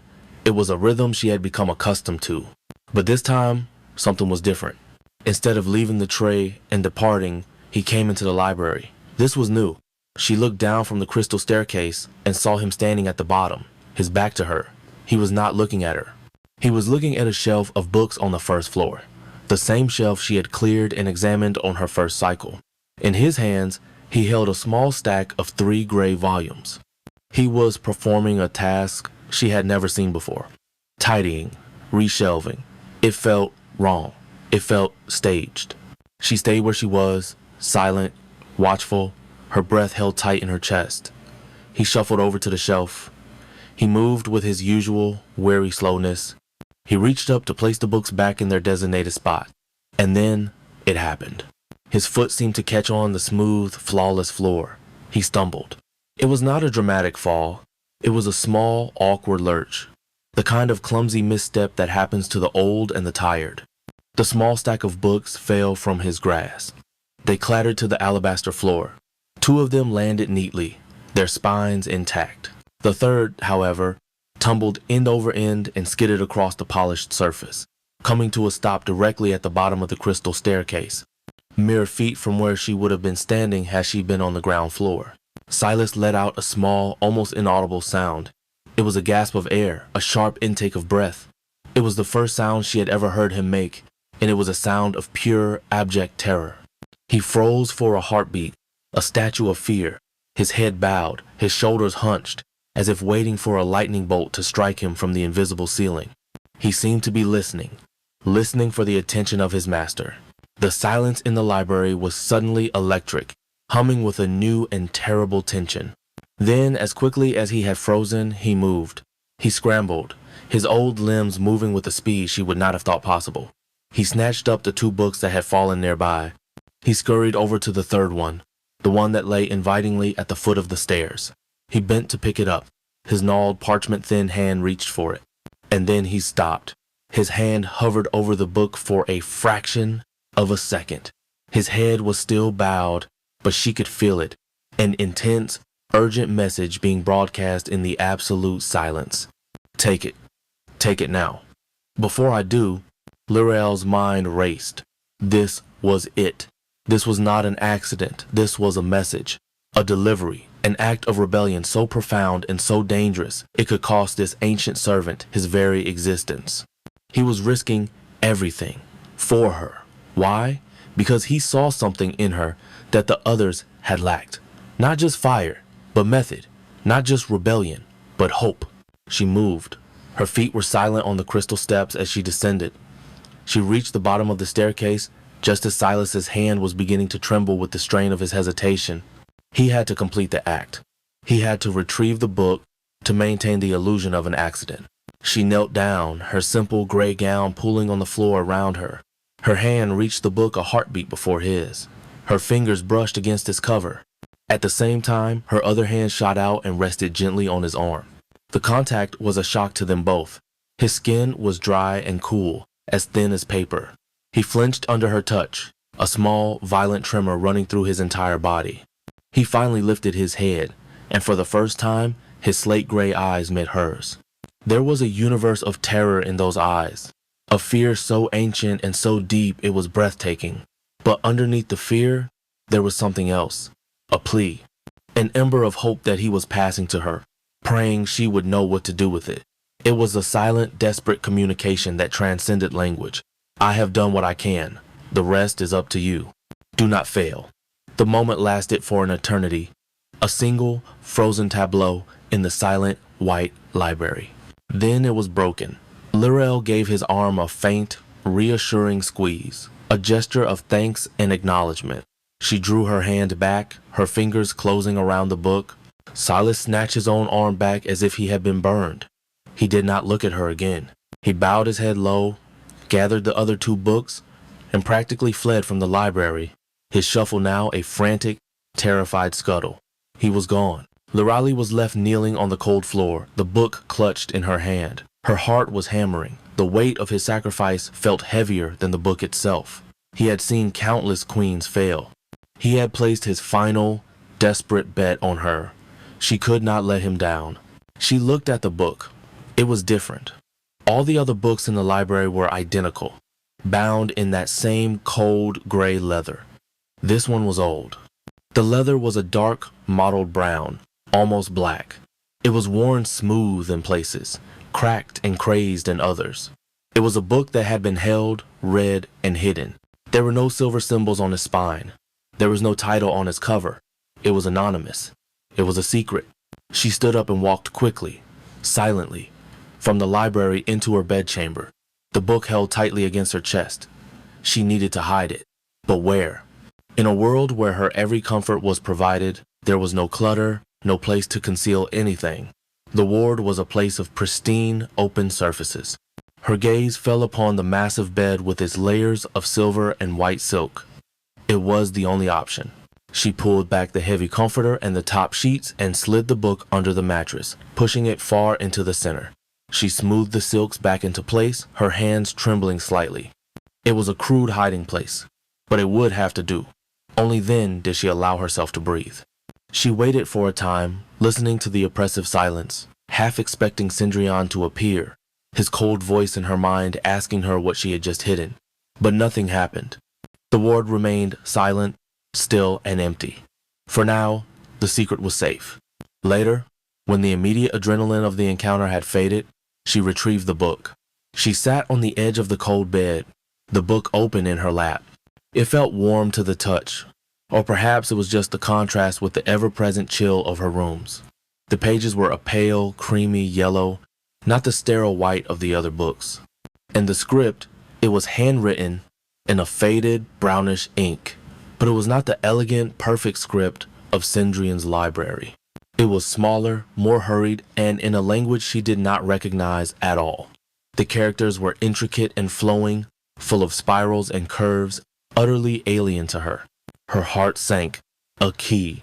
Silas had given her a key, but it was a key to a lock she had never seen, written in a language she could not read. The hope that had flared so brightly moments before now flickered. She began to turn the pages slowly, a sense of despair returning. It was a journal. A diary. The entries were of varying lengths, some just a few lines, others filling entire pages. Without understanding the words, she could still read the emotion in the script. She could see where the writer's hand had been calm and steady, where it had been rushed and frantic, and where the ink had been smudged as if by a tear. This was the record of a life. A life lived in this very cage. She was near the end of the book when she saw it. A symbol. In the margin of one of the last pages, the author had drawn a small, circular device. A serpent, its back covered in thorns, eating its own tail. Lirel gasped. A jolt went through her, sharp and electric. She knew that symbol. She had seen it before. It was the sigil on the cover of the Compendium of Ancient Pacts. The book that had started all of this. The book that belonged to her mysterious great-grandmother. It was not a complete key. It was not a translation. But it was a connection. It was a thread, impossibly thin, stretching from this colorless hell back to her own world, to her own history. This diary was not just the story of a previous queen. It was part of her own story.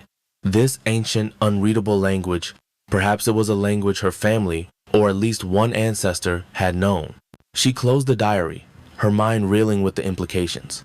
She held it to her chest. It was the first truly personal object she had held since her arrival. It was not a facsimile created by Cendrillon. It was real. It had a history. It held the pain and thoughts of another woman who had suffered as she was suffering. She was no longer completely alone.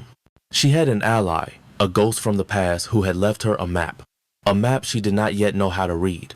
A new kind of hope took root in her heart. It was not the fiery, defiant hope of breaking her chains tomorrow. It was a colder, more patient hope, a scholar's hope, the hope of a cryptographer faced with an unbreakable code.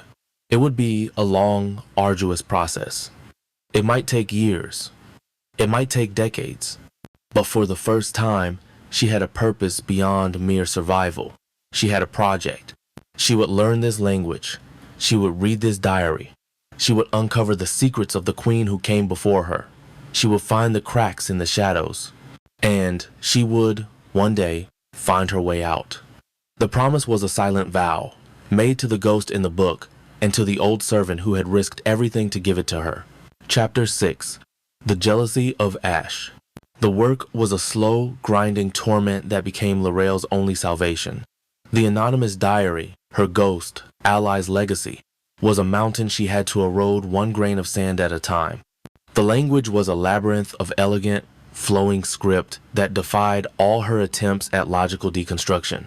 It had no cognates with any language she knew, no familiar roots, no discernible alphabet. It was a code built from an alien mind.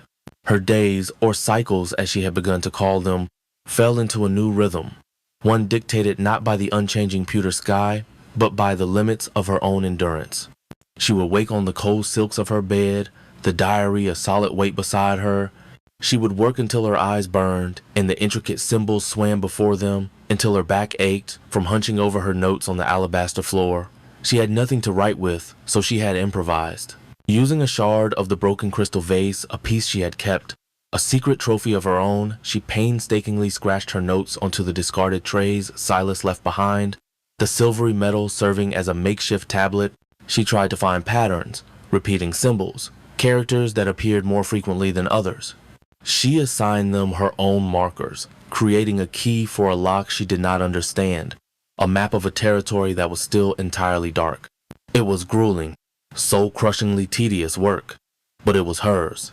It was an act of quiet, intellectual rebellion, a war waged not with shattered crystal, but with methodical persistence. It kept a despair at bay. It gave her a purpose beyond merely surviving the crushing weight of the silence and the monochrome.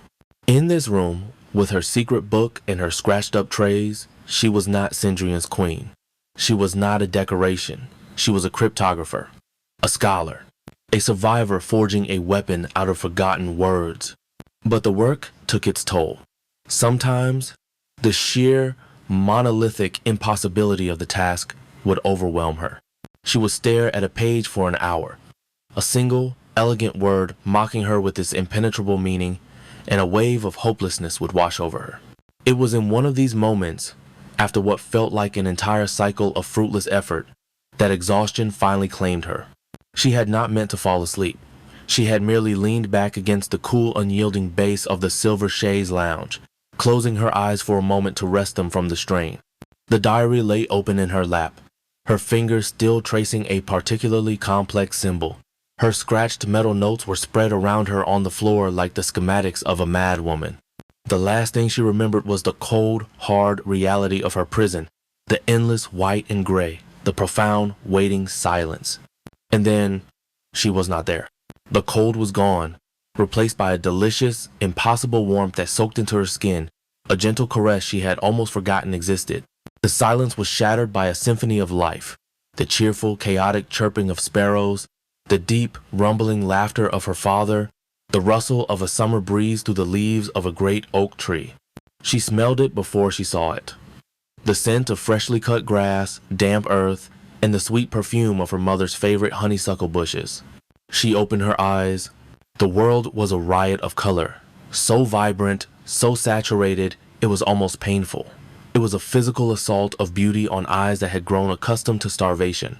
The sky was a deep, impossible, cloudless blue. The grass was 1,000 shades of emerald and lime, cool and soft beneath her bare feet. She was standing on the lawn of her childhood home, the place of 1,000 scraped knees and bonfire nights. The sun, a glorious golden orb in the sky, felt like a benediction on her face. A picnic blanket, a familiar red and white checkered pattern, was spread under the oak tree. Her mother was there, looking vibrant and happy, her hair a cascade of warm brown in the sunlight, her dress the color of summer poppies. She was laughing, her head thrown back, as she unpacked a wicker basket. Her brother, Leo, was trying to balance a sandwich on his head, his face a mask of comical concentration. And her father was standing by the barbecue, a plume of fragrant smoke rising around him. He looked strong and carefree, the lines of worry that had carved themselves into his face over the last few years completely gone. He turned and saw her, and his face broke into a wide, loving smile that made her heart ache with a joy so intense it felt like a wound. This was it. The memory Cindrian had shown her, the one she had sold her life for. But this was not a distant vision. This was real. This was home. There you are, sleepyhead. Her father's voice boomed, warm and real. We were about to send out a search party. She ran to him, the soft grass yielding under her feet. She threw her arms around his waist and buried her face in his chest. He was solid. He was warm. He smelled of wood smoke and the familiar, comforting scent that was uniquely his. He hugged her back, his arms strong and protective. Whoa, there, what's all this about? He chuckled, ruffling her hair. I just missed you, she mumbled into his shirt, her voice thick with unshed tears of pure, unadulterated happiness. She let him go and turned to her mother, who was now walking towards her, her arms open. Everything all right, sweetie? She asked, her voice soft with concern. Everything is perfect, Lirel whispered, hugging her mother tightly. It was a stolen afternoon of impossible perfection. She ate a sandwich that tasted of real bread and sharp cheddar, the flavors exploding on a tongue accustomed to frost and dust. She drank lemonade that was sweet and sour and achingly cold. She lay on her back on the blanket, watching the green leaves dapple the blue sky, listening to her family's easy, loving banter. This was the heaven she had purchased with her hell. This was the reason. And in her cold white cage in A Chroma, a faint beatific smile graced Lirelai's sleeping lips. It was a smile of pure, unshadowed joy. A smile that did not belong to this realm. A smile that was not for its king. He appeared as he always did, without sound or warning, a tear in the fabric of reality. One moment the alabaster ward was empty, the next, Cindrian was standing there. He had felt a subtle shift in the ward's atmosphere, a ripple of warmth, a psychic resonance that was out of place. He had come to observe its source. He saw her immediately, curled on the floor at the base of the chaise lounge. She was asleep. His dead star eyes took in the scene with analytical precision. He saw the open book, its alien script, a language he knew but had not seen in eons. He saw the scratched metal trays, a crude but clever form of record-keeping that spoke of a stubborn, methodical mind. He noted the faint flush on her cheeks, a touch of color that was not usually there. His gaze came to rest on her face, and he saw the smile.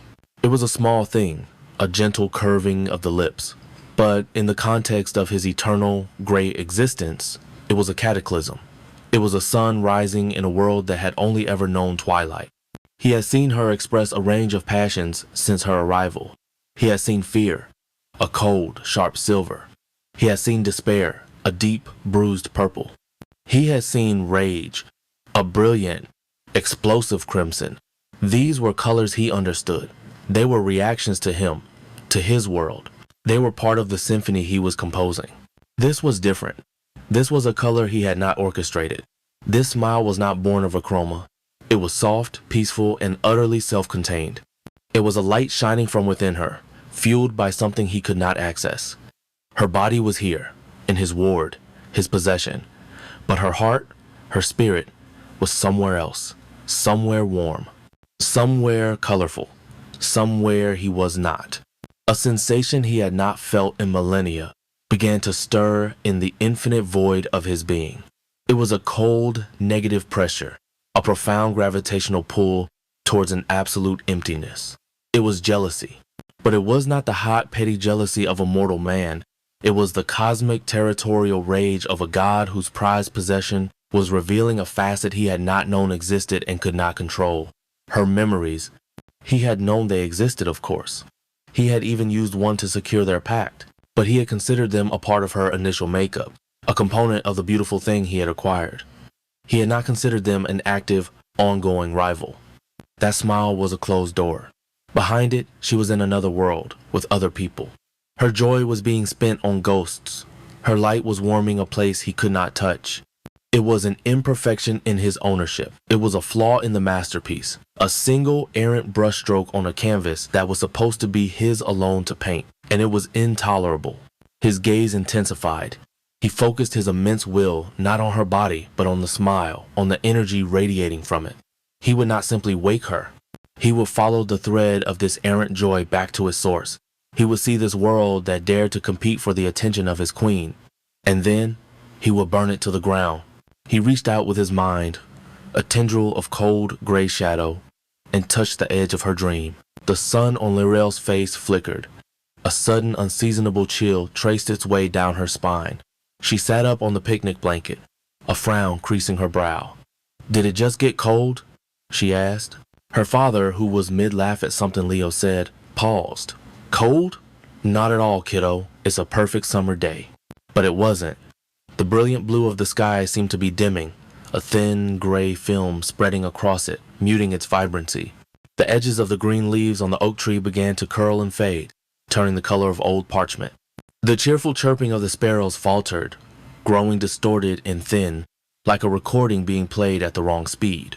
A shadow fell over the blanket, a shadow with no source, for the sun was still in the sky, though it now looked like a pale, sickly wafer of light. "What's happening?" her mother asked, her voice tight with a sudden, inexplicable fear. The colors of her poppy-red dress seemed to bleed away, fading to a dull, listless pink. Liralee's heart began to hammer with a terrifying, dislocated dread. This was wrong. This perfect memory was being corrupted, infected by a blight that was chillingly familiar. The scent of honeysuckle was replaced by the sterile tang of ozone and old stone. The warmth was gone, replaced by the deep, biting cold of a chroma. She looked at her family. Their faces, moments ago so full of life and love, were growing pale and translucent. Their laughter had died, their smiles frozen into masks of confusion and fear. They were becoming ghosts. And then she saw him. He was standing on the other side of the picnic blanket, a figure of absolute darkness in the fading technicolor of her memory. He was a pillar of shadow and ash, his pale face a mask of cold fury, his dead star eyes burning holes in the fabric of her dream. The world of her memory decayed around him. The grass at his feet turned to gray dust. The leaves on the tree above him crumbled and fell. He was a walking plague of entropy, and he had invaded the most sacred space she had left. "No," she whispered the word, a puff of mist in the chilling air. Get out of my head." Her dream father took a protective step in front of her. "Who are you? What do you want?" he demanded, though his form was already flickering, becoming as insubstantial as smoke. Cendrillon did not look at the ghost of her father.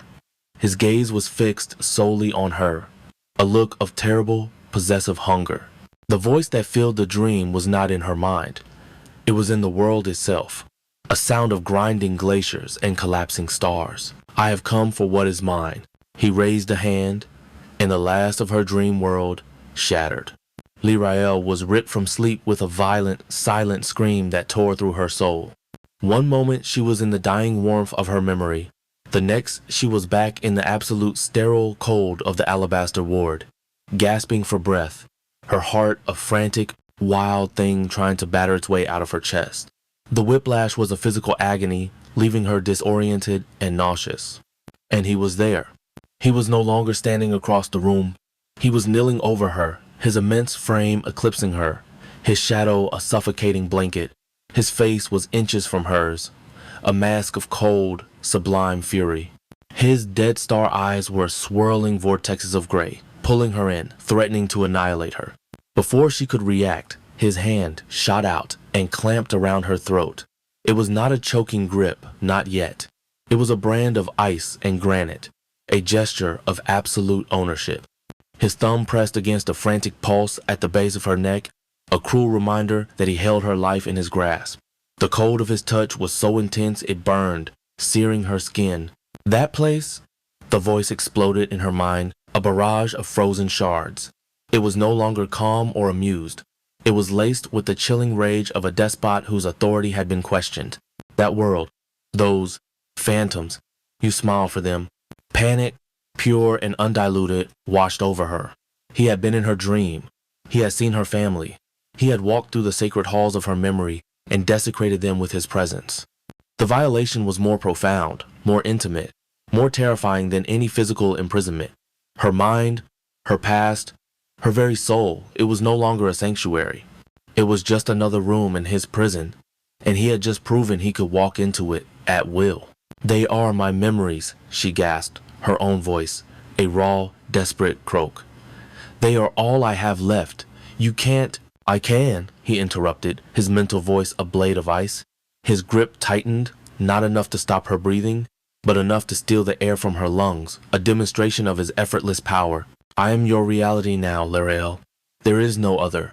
The past is a ghost. It is a rival, and I do not tolerate rivals. He leaned closer, his ashen hair brushing against her cheek, the strands as cold as spun frost. I made a mistake in our bargain. I claimed your body and your soul. I was imprecise. I see now that a soul is not merely the fire of the present. It is a tapestry woven with the threads of the past. Your memories give you a world to retreat to. They give you a warmth that is not of my making. They are an anchor to a shore I have not conquered. His dead star eyes seemed to glow with a terrifying clinical light. It was the look of a surgeon preparing to excise a tumor. This must be rectified. Your queen must belong to me, wholly, utterly, not just in body and spirit, but in every echo and whisper of what you once were. Your heart must have no other home. Your mind must have no other landscape. A dread so absolute that it transcended mere fear began to dawn in Lirael's mind. She was beginning to understand his horrifying intention. What are you going to do? She whispered. His expression was one of terrible, serene purpose. He believed what he was about to say. He believed it was an act of love, an act of purification. I am going to cleanse you. The word hung in the air. A drop of poison. I will perform a rite, a gentle scouring. I will enter the tapestry of your soul, and I will unpick the threads of your past. I will not destroy your memories. That would be crude. I will simply wash them clean of their color. The picnic, the laughter, your father's face, your mother's voice, they will all remain as facts, as data. But the emotional resonance, the joy, the love, the warmth that makes you smile in your sleep, that will be erased. I will turn your vibrant, colorful past into a gallery of gray statues, as silent and as lifeless as the rest of this realm. He was going to lobotomize her soul. He was going to strip mine her past, leaving behind a barren, emotionless landscape of facts. He would leave her the what, but take the why. She would remember she had a family, but she would no longer be able to feel the love she had for them. She would be a hollowed out thing, a perfect empty vessel for him to fill with his own cold stillness. The horror of it was a living thing, clawing its way up her throat. No, she begged, tears of terror now streaming down her face, freezing on her cheeks in the frigid air. Please, Cendrillon. No, you can't. That's not me anymore if you do that. That's nothing. That is everything. he countered, his voice softening into a terrifyingly gentle caress in her mind. It is a blank canvas, a perfect, silent soul upon which only I can leave a mark. You will feel no more pain of loss, no more longing for a world that is gone. Your only reality will be me. Your only warmth will be the fire of your devotion to your king. You will be perfect. You will be pure. You will be completely and irrevocably mine. His grip on her throat finally loosened. He drew his hand back and rose to his full, towering height, looming over her like a monument to her own impending annihilation. He looked down at her, a broken, weeping thing on the floor of his white cage. The fury had passed from his expression, replaced by a calm, possessive satisfaction. He had identified the problem. He had determined the solution. It was only a matter of time. Luriel stared up at him, her mind fractured with a terror so profound it had become a kind of crystalline clarity. This was the true battle. It was not about escape. It was not about survival. It was about existence. The existence of Lurel Vance, the woman who loved her family, the woman who carried her past inside her, the woman who was defined by the very memories he sought to erase. He was not threatening to kill her. He was threatening to unwrite her. Your soul was part of the bargain, Lurel. His final thought fell upon her mind with the weight of a tombstone. And I always collect what is mine. Chapter 7. The First Escape Attempt. The threat was not an ultimatum. It was a promise. A promise delivered with the calm, serene certainty of a physician prescribing a cure. I am going to cleanse you. The words did not fade. They echoed in the profound silence of the alabaster ward, replaying in Luriel's mind, each repetition stripping away another layer of her composure. They were the most terrifying words she had ever heard, more terrifying than any curse or threat of death, because they promised an existence that was worse than death. They promised an unbeing. After he had dissolved back into the sterile air, she did not move for a long time. She remained a broken heap on the alabaster floor, the chill of the stone seeping into her bones, a pale imitation of the absolute zero that had flooded her soul. The rage from their previous encounter was a distant memory, a foolish, childish outburst. What good was fire against a void that merely intended to rewrite the nature of the flame itself?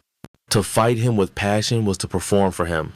To fight him with intellect, to decipher the diary, was a long, slow war when she was facing imminent execution of the soul. The diary. She scrambled to the bed, her movements frantic and clumsy, and pulled it from beneath the mattress. She stared at the elegant alien script, the legacy of her ghostly predecessor. It was a long-term project, a scholar's hope, but his promise was short-term. I will perform a rite. When? How long did she have before he decided it was time to hollow her out? To turn the warm, vibrant tapestry of her past into a gray, dusty cloth of facts. A week, a day, an hour. In a place with no time, the threat was both eternal and immediate. Panic, a cold and frantic creature, began to claw at the inside of her ribs. She could not sit here and wait. She could not place her faith in deciphering a dead language while the surgeon was sharpening his ethereal scalpels. The strategic, patient part of her mind screamed that any rash action was folly, but the primal, animal part of her, the part that knew what it was to love a sunny afternoon and the warmth of a father's hug, screamed louder. It screamed one word: run. It was insane. She knew it was insane. He was the master of this reality. He had appeared and disappeared at will. The very walls of this ward seemed to be a manifestation of his power. He had told her escape was impossible, but his threat had changed the equation. Before, the cage was the price. Now, the cage was merely the waiting room for a fate worse than any simple imprisonment. The certainty of a slow, spiritual death was a greater terror than the uncertainty of a swift, physical one. To try and fail was a risk. To do nothing was a certainty. The decision solidified, not as a plan, but as a pure instinctual imperative. She had to try. Now. But how? The white doors were sealed, an extension of the seamless walls. She had no tools, no weapons, nothing but her own wits and a desperate, fluttering hope. She began to pace, a caged tiger, her bare feet silent on the cold floor. She circled the antechamber, her eyes darting everywhere, searching for a sign, a change, a weakness. She ran her hands along the walls again, a familiar, desperate ritual. Nothing. She stared at the great crystal window, the endless gray vista beyond it, a mockery of freedom. Nothing. She had to think. What was different? What could create an opportunity? Her mind seized on his last visit. He had been distracted. No, not distracted. He had been focused entirely on her dream. But what about before that? What had made him come to the ward in the first place? He had convened his court. She remembered that from her deductions. He had been occupied. His attention, that immense, crushing weight of his consciousness, had been directed elsewhere. And perhaps, in those moments, the very fabric of his power wavered. Perhaps the bars of the cage became momentarily less solid when the jailer was looking away. It was a sliver of a hope, a theory built on nothing but desperation. But it was all she had. She had to wait for him to be occupied again. She forced herself into a state of hyper-awareness, tuning her senses not to the physical world of her cage, but to the metaphysical one beyond it. She tried to feel the presence of Cendrillon, to gauge the pressure of his will on Carthos, on A Chroma itself. For 2 cycles, she waited. She sat in the center of the antechamber, forcing herself into a meditative state, her entire being focused on the subtle currents of this dead reality. She ate the tasteless food, she drank the cold water, but her mind was elsewhere, a sentinel on the walls of her own soul, watching for a sign. It came on the 3rd cycle. It was not a sound or a sight. It was a feeling, a subtle, almost imperceptible shift in the ambient pressure of the ward. The ever-present weight of his attention, the feeling of being perpetually observed, lessened. It did not disappear entirely, but it receded, like a tide going out. The suffocating stillness of the air seemed to thin, to become fractionally less oppressive. He was occupied. His full consciousness was engaged elsewhere, likely in his throne room, dealing with the tedious machinations of his soulless court. This was it. This was her chance. It might be her only chance. Adrenaline, sharp and electric, flooded her system. She scrambled to her feet and ran to the great white doors. She placed her palms flat against the cold, smooth surface. Before, it had felt as solid and as final as a mountain. Now she focused, pushing with not just her body, but with her will, with the desperate, fiery core of her being that he had not yet extinguished. She pushed against it, imagining it not as stone, but as a projection, as a thought that could be unthought. For a moment, nothing happened. The stone remained cold and unyielding.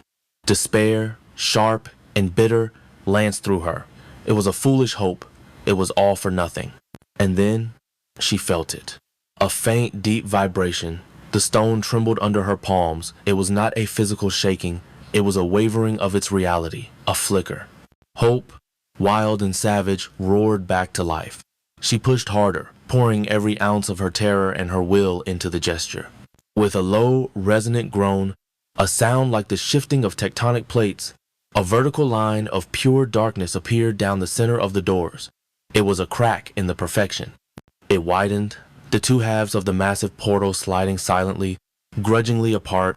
They opened only a foot, a narrow, black slit into the corridor beyond, but it was enough. It was an exit. It was a possibility. She did not hesitate. She squeezed through the opening, the cold stone scraping against her shoulders, and found herself back in the black and white corridor of Carthos. The door slid shut behind her with a soft, final thud, sealing her out of her prison and into the larger one. For a moment, she was paralyzed by the sheer, terrifying reality of what she had just done. She was out. She was loose in the heart of the beast's lair. The scale of the fortress, which had been overwhelming on her arrival, was now a source of pure, existential terror. The hallway stretched into impossible, geometric vistas of black and white. The silence was absolute, a living entity that threatened to swallow her whole. But the fear of his promise was greater than the fear of the fortress. She forced her legs to move. She began to run. Her bare feet made no sound on the polished obsidian floors. She was a ghost fleeing through a mausoleum. She had no map, no sense of direction. Her only guide was a desperate animal instinct that screamed out. She avoided the grand, open halls where she had first seen the servants. She clung to the smaller, narrower service corridors, passages that snaked through the guts of the fortress like dark, forgotten veins. The air was colder here, thicker with the scent of ancient stone and oblivion. She ran for what felt like an eternity. The architecture of Carthos was a deliberate exercise in psychological warfare. Corridors twisted back on themselves. Staircases led to blank walls. Archways opened into rooms that were exact duplicates of ones she had just left. It was a labyrinth designed not just to confine, but to madden. More than once, a wave of despair washed over her. The certainty that she was merely running in circles, a rat in a maze designed by a cruel god. But she pushed the thought away. To stop was to be caught was to be cleansed. She kept running. She rounded a sharp corner and skidded to a halt, her heart leaping into her throat. A servant. It was standing not 20 feet away, its back to her, silently polishing a section of the obsidian wall with a gray cloth. Its movements were slow, rhythmic, and utterly soulless. Loreo froze, pressing herself flat against the wall, hoping the shadows would swallow her. Her breath was a roaring inferno in her own ears. The servant did not turn. It did not seem to sense her. Its entire being was focused on its endless, meaningless task. After a terrifying, frozen eternity, she forced herself to back away, step by silent, agonizing step, until she was around the corner again. The close call sharpened her senses. She became more cautious, peeking around corners before proceeding, listening to the profound silence for the faint, gliding sound of the servants. She dodged 2 more, their blank, slate-gray eyes never registering her fleeting presence. They were like sharks, she realized, blind to anything that was not part of their designated routine. As long as she stayed out of their direct path, she was invisible. She found herself on a high, narrow bridge, the one she remembered from her arrival. It spanned a chasm of absolute light-devouring darkness. The sight of it made her stomach clench. The abyss below was not just an absence of light, it was an absence of everything, a wound in reality itself. There was no railing. The bridge was a simple, flat walkway of black stone, barely 5 feet wide.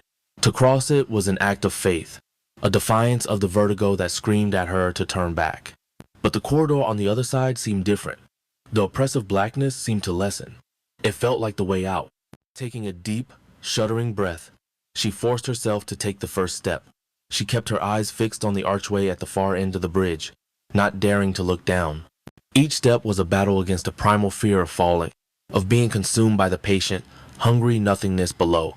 The air over the chasm was colder still, a windless cold that felt like it was actively pulling the warmth from her body. Halfway across, she stumbled. Her foot slipped on the smooth stone, and for one heart-stopping moment, she pitched to the side. A scream was trapped in her throat. She flailed, her arms pinwheeling, and managed to regain her balance. She stood there for a long moment, trembling, her heart hammering a frantic, painful rhythm against her ribs. The abyss had almost claimed her. She forced herself onward, her movements now a slow, terrified shuffle.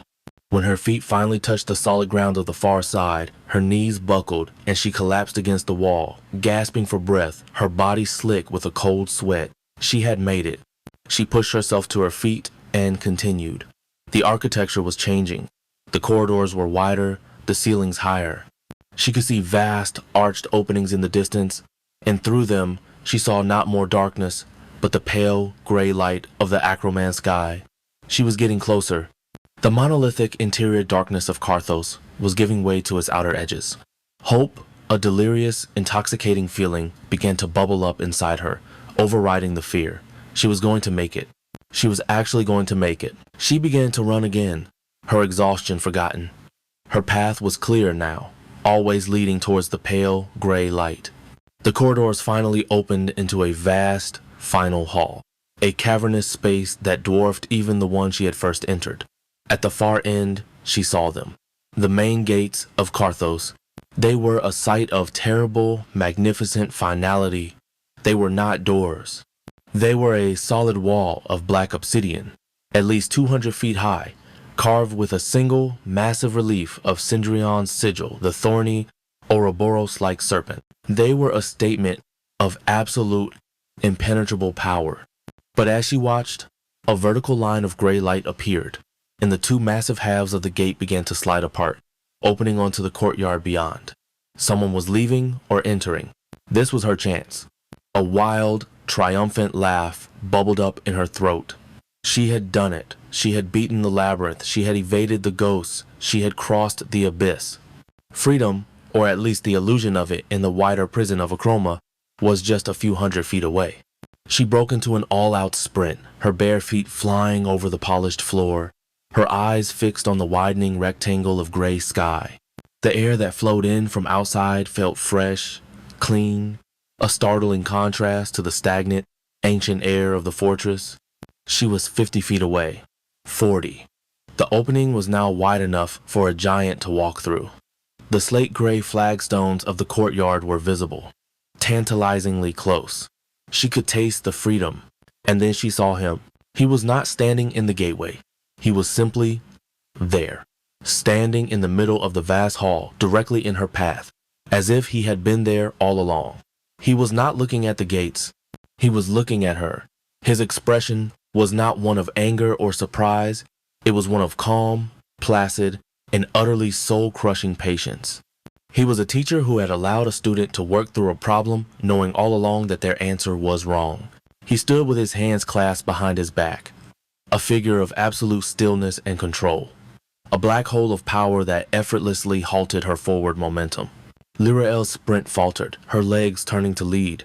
She stumbled to a halt, her breath catching in her throat, the triumphant laugh dying in a strangled gasp. The hope that had carried her, that had fueled her desperate flight, collapsed in an instant, turning to a cold, heavy dread that filled her from the inside out. It was over. He had known. He had known the entire time. Her frantic, terrified escape through the labyrinth had been nothing more than a source of mild amusement for him, a diversion he had watched from afar. She was a mouse, and she had just reached the end of the maze, only to find the scientist waiting for her with a calm, knowing smile. She stood there, panting, helpless, as the great gates of Carthos slid shut behind him, the sound of their closing, a final, booming death knell for her hope. They were alone again, in the vast, silent hall. He did not move towards her. He simply tilted his head, his Dead Star eyes fixing her with a look of mild academic curiosity. The voice that bloomed in her mind was soft, reasonable, and infused with a terrifyingly gentle disappointment. Did you truly believe, little flame, that a cage of my design would have a door I was not aware of? She had no answer. She could only stare at him, her entire being trembling with the force of her failure. Your flight was spirited, the voice continued, a hint of dry amusement coloring the words. You navigated the passages with impressive instinct. You even held your nerve across the umbral fault. I was momentarily concerned you might lose your footing. That would have been a premature end to our arrangement, and a tedious waste of such a vibrant soul. The casual cruelty of it was a physical blow. He had watched her on the bridge. He had watched her terror, her near fall into the abyss, and had been concerned only with the potential damage to his property. She finally found her voice, a ragged, broken whisper. Why? Why? Let me get this far. Why not just stop me in the ward? A slow, cold smile touched his lips. Because a lesson is more effective when it is experienced, not merely told. You needed to understand the futility of your efforts in a visceral way. You needed to feel the hope of escape, so that you could truly comprehend the depths of its absence. And there is one final part of the lesson you have yet to learn. He turned, his shadowy garments flowing around him. Come. It was not a request. It was a command. She did not want to move.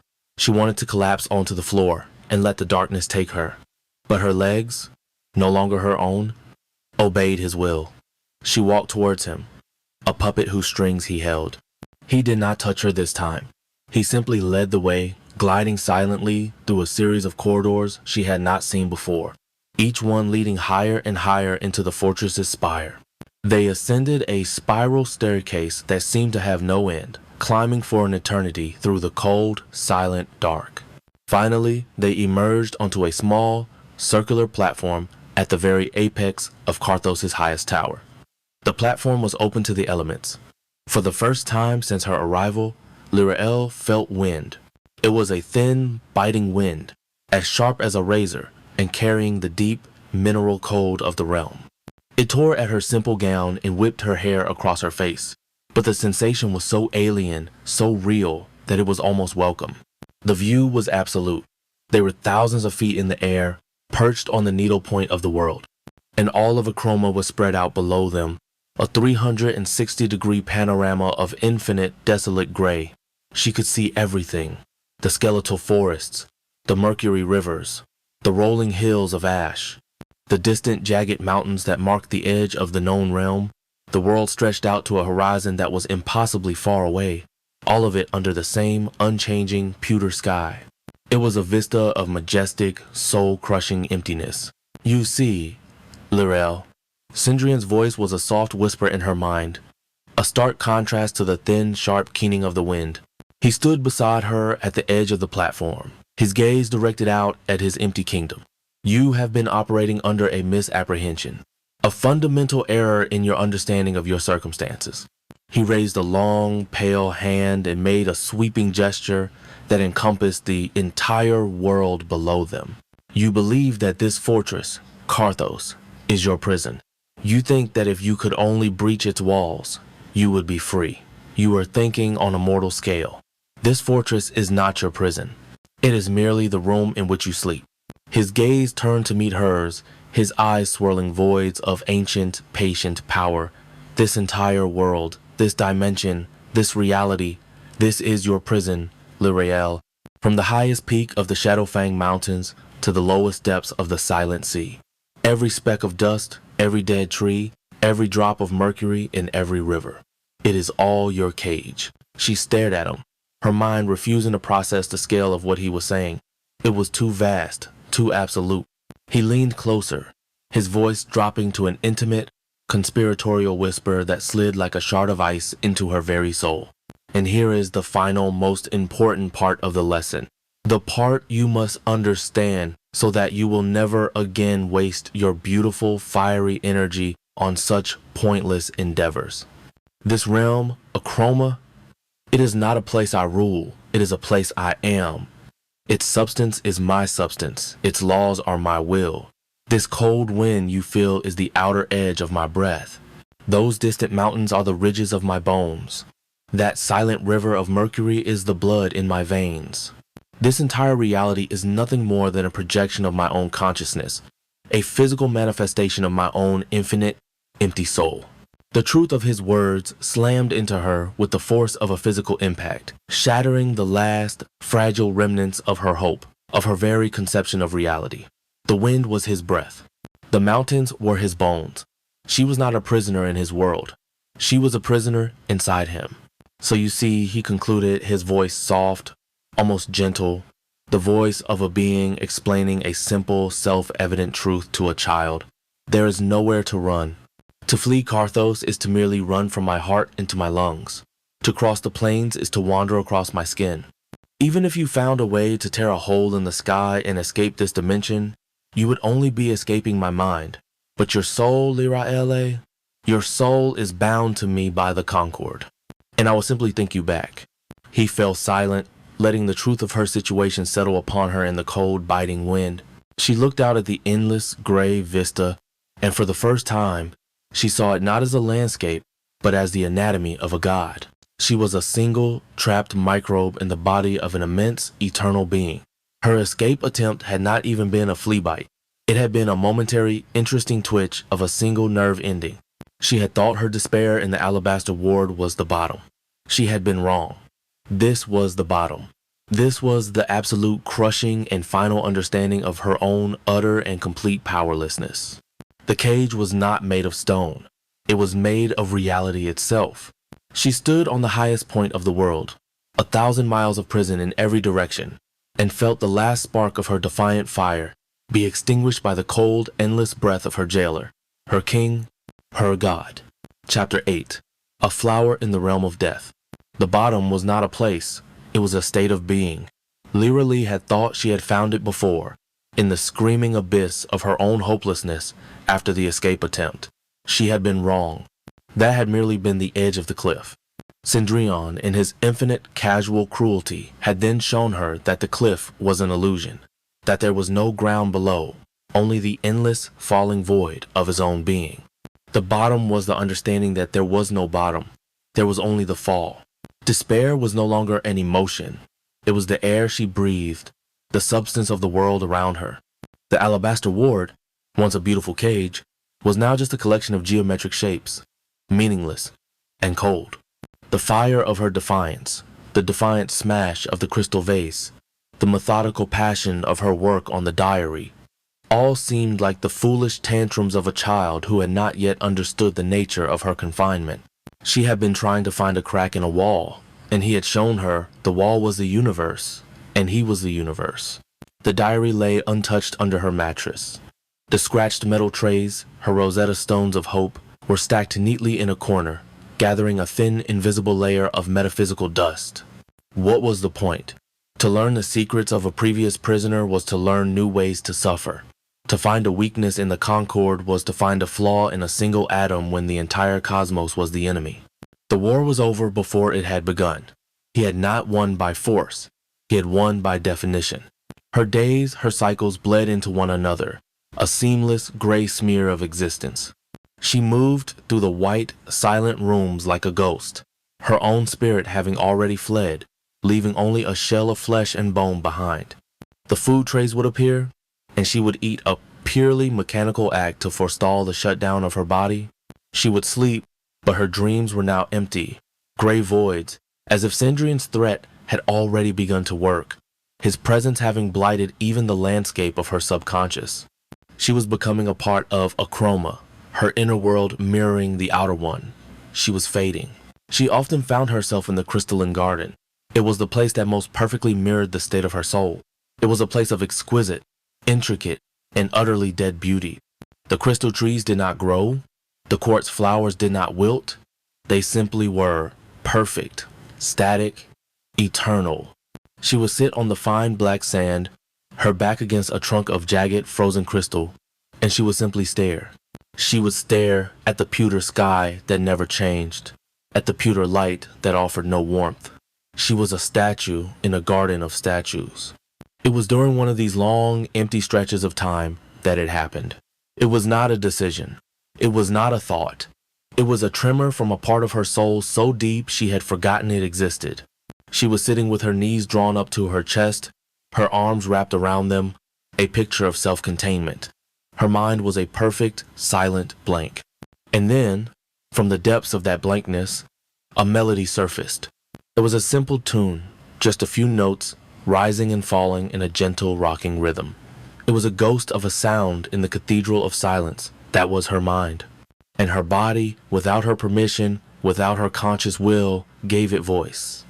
She began to hum. The sound was a thread of gossamer in the heavy, dead air. It was faint, barely audible, a thin, reedy vibration in her chest and throat. It was the lullaby her mother used to sing to her when she was a child, a melody meant to soothe fevers and chase away monsters under the bed. The humming continued, a reflex from a forgotten life, and with the melody came the memory. It was not a full, vivid dream like before. It was a feeling. The feeling of her mother's hand, cool and soft on her forehead, the scent of her mother's perfume, a light floral scent that always smelled like safety. The feeling of being small, protected, and unconditionally loved in a world that was warm and full of color. The memory was a single drop of pure, golden warmth in the frozen ocean of her despair. And the contrast was an agony.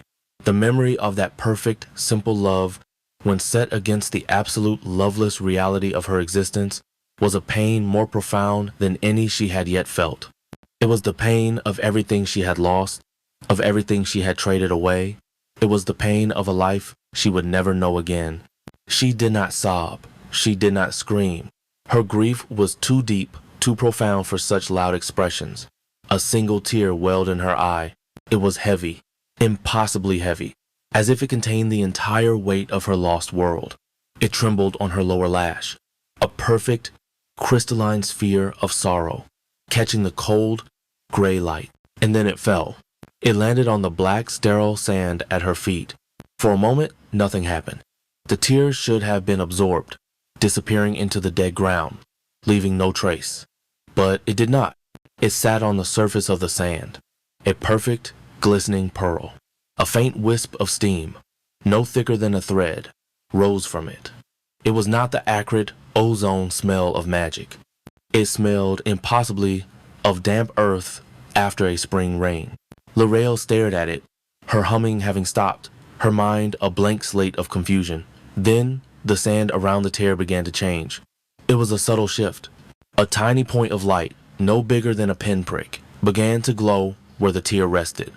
It was a soft, silvery light, a color she had not seen since her arrival, a color that was not on the spectrum of gray. It was the color of moonlight on water. The light pulsed, once, twice, and then, from that single point of light, something began to grow. It was a slow, tentative unfurling. The black sand was pushed aside as a tiny pale green shoot emerged.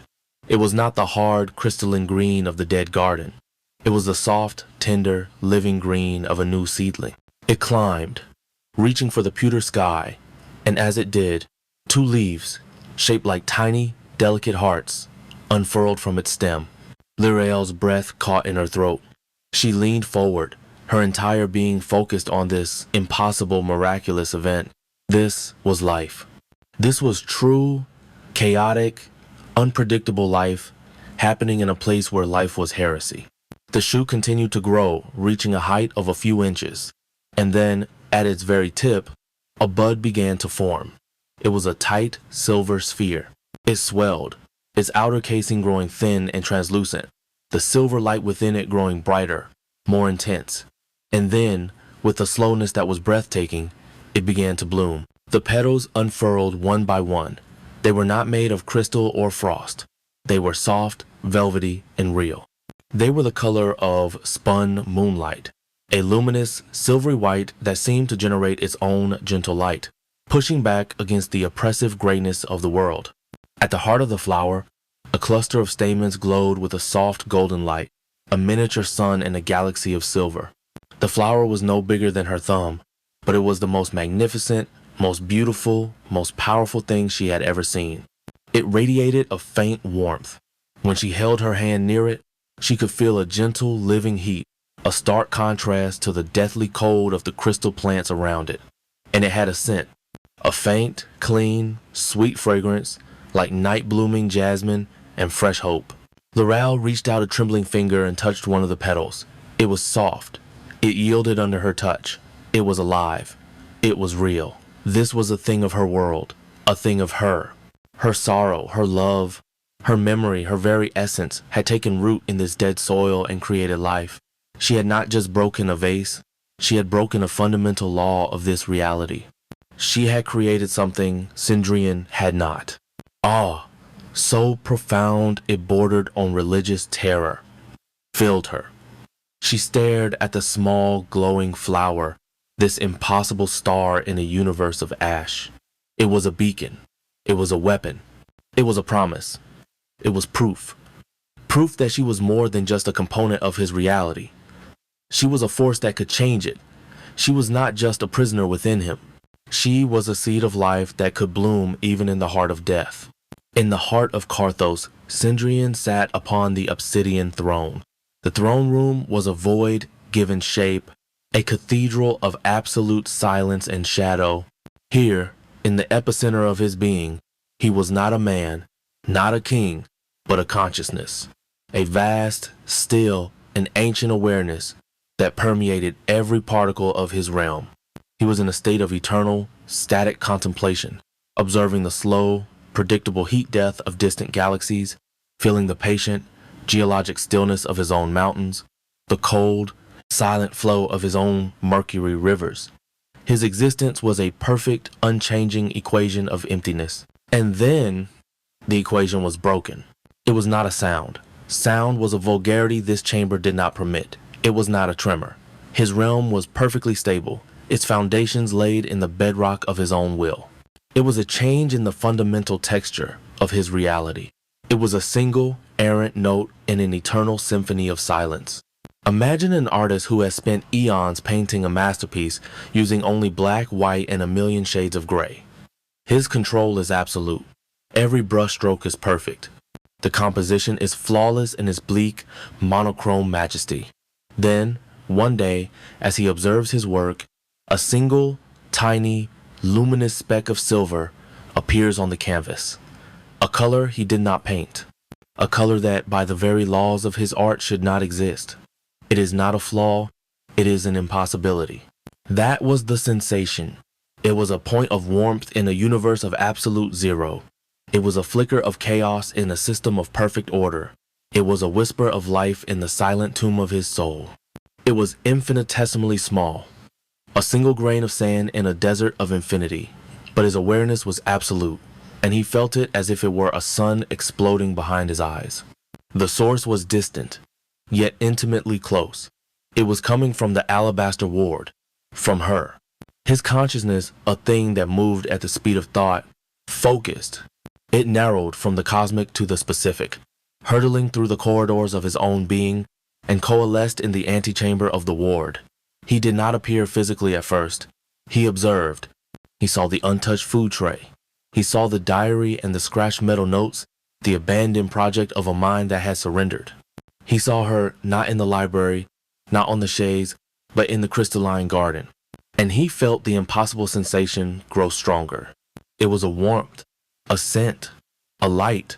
It was life. He had to see. He had to understand this violation of his own nature. He resolved. One moment, the garden was empty save for her. The next, he was there, standing at the arched entrance, a figure of shadow and stillness against the impossible new light. The air around him plunged into a deep frost, the very presence of his being trying to snuff out the alien warmth that had invaded his sanctum. But his attention was not on Lyrael. His entire vast ancient consciousness was captured by the thing on the ground before her. The flower. He stared. His mind, a thing that could comprehend the mathematics of creation and the physics of oblivion, could not immediately process the simple biological fact of what he was seeing. It was a plant, a living, breathing, photosynthesizing organism in a realm where the very concept of photosynthesis was a paradox. It was soft, it was warm, it was luminous. It was a vibrant, silvery white, a color that felt like a physical blow to his senses, which had been starved for eons. Its golden heart pulsed with a gentle, living light. It was an error, a cosmic miscalculation, a line of code that had appeared in his perfect, sterile program without his authorship. It defied every law of A Chroma. It defied every aspect of his own being. Things did not grow here. Things ended here. This world was a monument to finality, to the beautiful, cold peace of entropy. This small, fragile flower was an act of rebellion against the very nature of his reality. It was a star being born in a black hole. He took a slow, silent step forward. The crystal plants chimed their cold, dead music as he passed. The living flower seemed to pulse its warm light more brightly, as if in defiance of his approach. He stopped before it, looming over the tiny, impossible life form. He could feel its warmth on the cold, dead substance of his form. He could smell its sweet, clean scent, a fragrance that was utterly alien to his senses. He felt a sensation that was so ancient, so long forgotten, that he could not immediately put a name to it. It was awe. It was the shock of the unknown. And beneath the awe, there was another feeling, a colder, sharper one. It was the feeling an architect has when he finds a crack in the foundation of the skyscraper he believed to be perfect. It was a flicker of something that could almost be called fear. Only then did he lift his gaze from the impossible flower and look at her. Lyrael was kneeling on the other side of it, her hands hovering over it as if to protect it. Her face, which he had last seen as a pale mask of broken despair, was transformed. It was illuminated by the flower's soft silver light, the glow chasing the gray shadows from her skin. Her eyes were wide, not with fear of him, but with a profound, terrifying wonder. The vacant apathy was gone. In its place was a dawning realization, a new and dangerous understanding of her own nature. The fire he had so admired had not been extinguished. It had simply changed form. It had become creative. He looked from the flower to her face, and back again. He remembered her tear. a catalyst of pure emotional energy. He remembered her essence, the vibrant, chaotic flame he had brought into his stillness, and his vast, analytical mind finally connected the two impossible points: the cause and the effect. She was not merely observing the miracle, she was its source. She had not found this thing, she had made it. The implications were staggering. He had believed her to be a captive, a beautiful artifact contained within his reality. He had understood her power as a passive thing, a warmth, a light to be observed. He had been wrong. She was not passive, she was an active agent of change, she was a force of creation. He had brought a seed of life into a realm of death, and he had just witnessed it sprout. The very walls of his prison, the very substance of his being, were fertile soil for her. The master of the cage had just discovered that his prisoner could, with a thought, a feeling, a tear, grow flowers on the prison bars. He stared at her, this small, fragile, mortal woman who had just performed an act of casual, unconscious creation that he, the god of this reality, could not have conceived of, let alone accomplished. The questions stormed through his mind, not thoughts, but fundamental shifts in his understanding of their entire arrangement. Who was she? What was she? He had to know. He focused on her, his dead star eyes trying to see past the flesh, past the soul, to the very nature of the power she wielded without understanding. And for the first time since he had forged this pact, for the first time in millennia of static, omniscient certainty, he asked a question to which he did not already know the answer. The voice that spoke in her mind was not a command. It was not a threat. It was a whisper of pure, unadulterated, and world-shaking confusion. What have you done? Chapter 9. A lesson in power. The question hung in the super-chilled air of the crystalline garden, a fracture in the eternal silence. What have you done? It was the first time Lirelei had heard anything other than absolute certainty in his mental voice. It was a whisper of pure, unadulterated confusion, a sound so alien coming from him that it was more shocking than any threat. For a single, dizzying moment, the power dynamic in the universe tilted on the axis of one small, luminous flower. She was kneeling, a prisoner in a cage of his making. He was standing, a god in his own dimension, and he, the god, was asking her, the prisoner, for an explanation of a miracle. Awe, fear, and a terrifying, burgeoning sense of her own unknown nature warred within her. The flower pulsed with a gentle, silvery light, its warmth a shield against the encroaching frost of his presence. It was proof. It was her proof. She had taken the deepest, most personal part of her, a memory, a tear, a moment of profound love and sorrow, and had woven it into the fabric of his dead reality, forcing it to bear life. She found her voice, a whisper in the silent garden. I don't know. It was the honest truth. I was remembering. And I wept. And it grew. Cendrillon did not move. His dead star eyes remained fixed on the impossible bloom, his mind a vortex of processing eons of established law against this one undeniable contradictory fact. He took a slow, gliding step closer, the black sand crunching softly, a sound of desecration in this small, holy space. He knelt, his immense frame folding with an unnerving grace, until he was on her level, on the other side of the flower. The cold radiating from him was a physical pressure, a force of nature that tried to snuff out the flower's gentle warmth.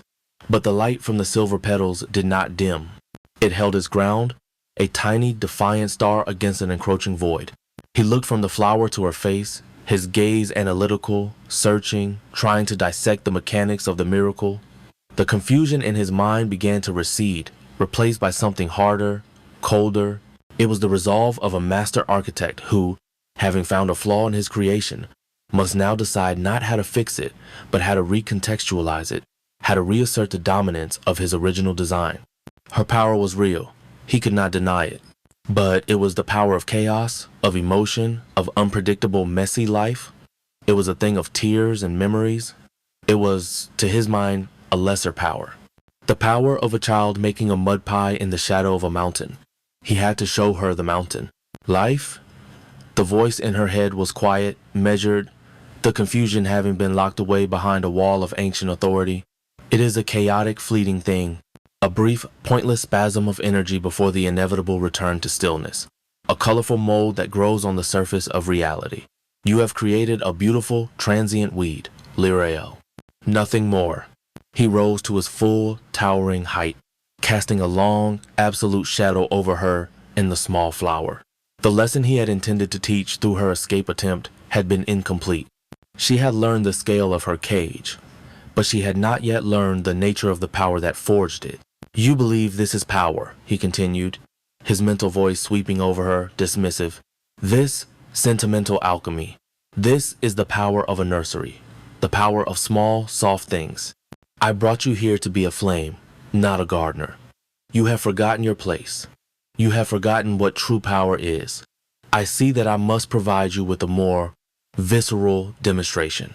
He turned, his shadowy cloak swirling around him. Come. The command was absolute. It was not a request. It was an alteration of her reality. Her limbs moved, her body rising from the black sand, leaving the small, luminous flower behind like a fallen star. A part of her screamed to stay, to protect this fragile piece of her soul, but her legs were no longer her own. She followed him out of the alabaster ward, her heart a cold, heavy stone in her chest. The journey back into the heart of Carthos was a descent. The pristine, sterile white of her cage gave way to the brutalist, oppressive black of the fortress proper. The silence grew heavier, the air colder. It was a silent, intimidating procession. She was no longer just a prisoner being led. She was an anomaly, a variable, a contamination that he was now bringing into the core of his power structure to be recalibrated. She felt the eyes of the servants on her as they passed through the vast, echoing halls. Their soulless, slate-gray gazes lingered on her for a fraction of a second longer than usual before they returned to their endless, meaningless tasks. They could sense it too, a change in their master, a new and unstable element in the perfect, unchanging equation of their world. He led her to a part of the fortress she had never seen. The corridors here were wider, the ceilings impossibly high, held up by colossal pillars of polished obsidian that drank the gray light and seemed to be woven from pure shadow. The very air hummed with a low subliminal vibration of immense contained power.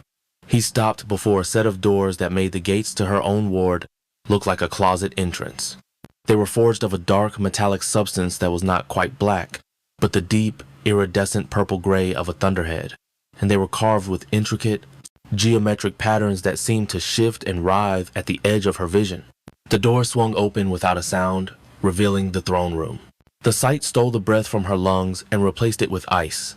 The room was not a room, it was a captured piece of the void, a cavern so immense that its far walls were lost in a haze of distance.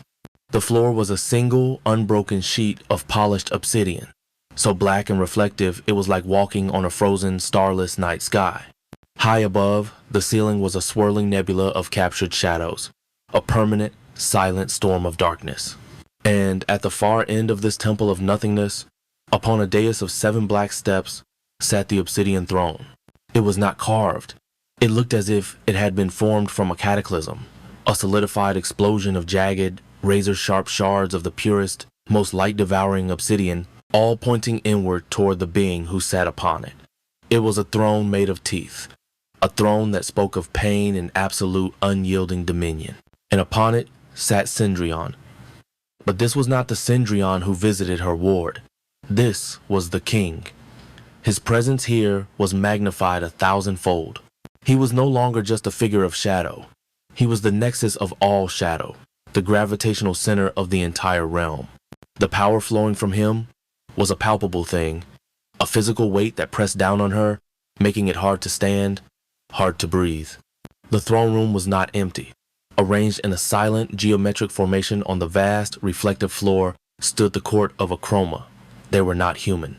They were entities, beings of immense power and malevolence, the high lords of his empty kingdom. Lirael's mind struggled to categorize them.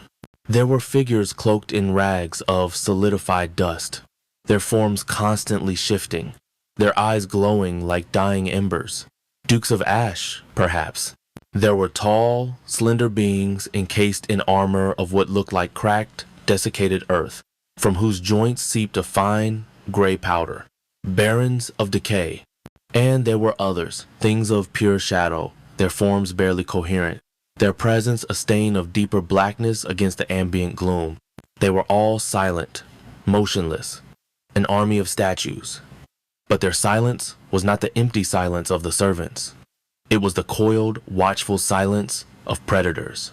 And as Cendrillon led her into the room, every single one of them turned their inhuman gaze upon her.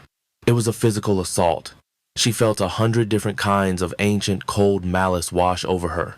Contempt, curiosity, a hungry, calculating interest. She was a morsel of warm, living meat, brought into a den of ancient, starving wolves.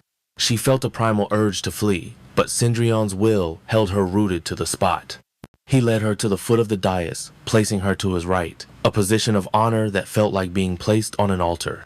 She stood there, trembling, a lone spark of fragile life in a pantheon of death and dust. Cendrillon settled back onto his throne, the jagged shards seeming to welcome him, to merge with his form. For a long time, he said nothing. He let the crushing weight of the room, of his court, of his own magnified presence, bear down on her. He was letting her feel the scale of his reality. He was showing her the true size of the mountain. Finally, his voice echoed in the vast chamber, not just in her head this time, but as a true sound, a low, resonant vibration that seemed to emanate from the very stone of the fortress. The tithe of the soul forges is late, Lord Vorlag. The address was directed at one of the figures standing to the left of the dais. This one was different from the others. He was shorter, broader, built not of shadow or dust, but of what looked like cooled magma and dark, igneous rock. His armor was thick, functional, and streaked with veins of a dull, glowing red, like embers deep within a furnace. A faint smell of hot metal and burnt despair emanated from him. This was a being of industry, a foreman of damnation. Lord Vorlag took a heavy step forward, the sound of stone grinding on stone echoing in the silence. He bowed, a stiff, formal gesture. My king, the yield has been inconsistent. The last consignment of souls from the mortal plane was of inferior quality, brittle, lacking in the requisite despair to fuel the deep furnaces efficiently. We have had to recalibrate the extraction process. It takes time. His voice was a low, grating rumble, like boulders tumbling down a mountainside. His reasoning sounded logical, practical. A simple report on a logistical issue. Cendrillon was still. His dead star eyes were fixed on the Lord of the Forges. The edict was for a 10% increase in output by this cycle. It was not a request to be debated. It was a law to be enacted. Your recalibrations are irrelevant. The tithe is late. Lord Vorlag shifted his weight, a subtle gesture of defiance. My king, with respect, the laws of thermodynamics are not so easily rewritten, even by your will. To force the forges beyond their capacity with substandard materials risks a resonance cascade. The entire forge district could be compromised. A murmur, a psychic hiss of surprise and anticipation rippled through the silent court. A lord was arguing. A lord was citing physics as a counterman to the king's will. It was unprecedented. It was suicidal. Lorelle stared, her heart hammering. She was witnessing a political struggle in the court of hell, and the tension was a physical thing, a charge in the air that made the hairs on her arms stand up. Cendrillon did not move. His expression, a mask of pale, aristocratic calm, did not change. He listened to Vorlag's argument with a kind of detached patience, letting the Lord finish his plea. The silence that followed was the most absolute she had yet experienced. It was the silence of a hell breath across an entire world. When Cendrillon finally spoke, his voice was quiet. It was soft, it was almost gentle, and it was the most terrifying sound Lirelei had ever heard. The laws of thermodynamics, Lord Vorlag, he said, his voice a soft rumble that vibrated through the obsidian floor, are my laws. I wrote them. I can unwrite them. He lifted a single, long, pale finger from the armrest of his throne. He did not point it like a weapon. He simply raised it. A conductor about to begin a symphony. You have predicated your argument on a flawed assumption. Cendrillon continued, his voice a calm, pedagogical whisper. You assume that your function is to manage resources. That is incorrect. Your function is to obey. The problem is not the souls. The problem is not the forges. The problem is your will. It is an obstacle. It is inefficient. And since you are so concerned with efficiency, I will provide you with a demonstration of it. He turned his gaze from Vorlag and looked directly at Lireleo. His dead star eyes held hers. Watch closely, little flame. This is power, not the power of creation. That is messy, unpredictable. This is the power of correction, the power of absolute, unquestionable, and final order. He then turned his gaze back to Lord Vorlag. The rock-like lord seemed to realize, too late, the depth of his miscalculation. A tremor ran through his massive form. The dull red light in his veins began to pulse frantically. He started to stammer an apology, to beg. He never finished. Cendrillon slowly, almost languidly, curled his raised finger into a fist. It started with Vorlag's feet. The dark, igneous rock of his boots began to flake, not into dust, but into fine gray ash. The process was utterly silent. The ash drifted away from him, dissolving into nothingness before it could touch the pristine black floor. The disintegration climbed his legs, his thick, rock-like thighs crumbling into silent streams of gray. Vorlag's mouth was open in a silent scream, his body locked in a rictus of terror, but no sound came out. He was being unmade. The process was not violent, it was not an explosion, it was a calm, orderly, and complete erasure. It was as simple and as final as a line of text being deleted from a page. The silent ash streamed from his torso, his powerful chest and arms dissolving into nothing. The dull, ember-like light in his veins winked out of existence one by one. The last thing to go was his head. His horrified, disbelieving eyes turned to ash, and then his entire skull collapsed inward, a final, silent implosion of gray flakes that swirled for a moment in the air and then simply ceased to be. Where the powerful, defiant Lord Vorlag had stood moments before, there was now nothing. Not a speck of dust, not a scorch mark on the floor, not a single lingering trace of his existence. He was gone, utterly, absolutely. The silence he left behind was heavier, deeper, and more complete than the silence that had preceded him. The court had not moved. Not a single entity had so much as flinched. They stood as statues, their inhuman gazes now fixed on the empty space where Vorlag had been, a silent testament to the lesson they had all just been retaught. Lirael felt as if all the air had been forced from her lungs. She was going to be sick. A wave of nausea and revulsion so powerful it made her sway on her feet washed over her. He had just murdered him. He had snuffed out a sentient being, a high lord of his own court, as casually as a man might swat a fly. He had not shouted, he had not raged, he had simply deleted him. The coldness of it, the absolute lack of passion, the sheer bureaucratic efficiency of the execution was a horror beyond anything she could have imagined. This was a being for whom murder was not a crime, not even a sin. It was a form of administrative correction. Her heart wept for Vorlag, for his foolish, brave, and utterly pointless defiance. He had tried to reason, to apply logic in a place where logic was a toy, and for that, his very existence had been revoked. She felt a surge of pure, unadulterated hatred for the being on the throne. A hatred so intense it felt like a physical acid in her veins. He was a monster, a tyrant, a cold, empty god playing with the lives of his creations. And then, another feeling began to surface. It rose from the depths of her soul, a dark, unwelcome serpent of a thought. It was a feeling she did not want to acknowledge, a feeling that terrified her more than the execution itself. It was awe. It was a terrible, horrifying, and utterly undeniable awe at the scale and purity of the power she had just witnessed. It was not the chaotic, emotional power of her flower, a thing born of love and sorrow. This was different.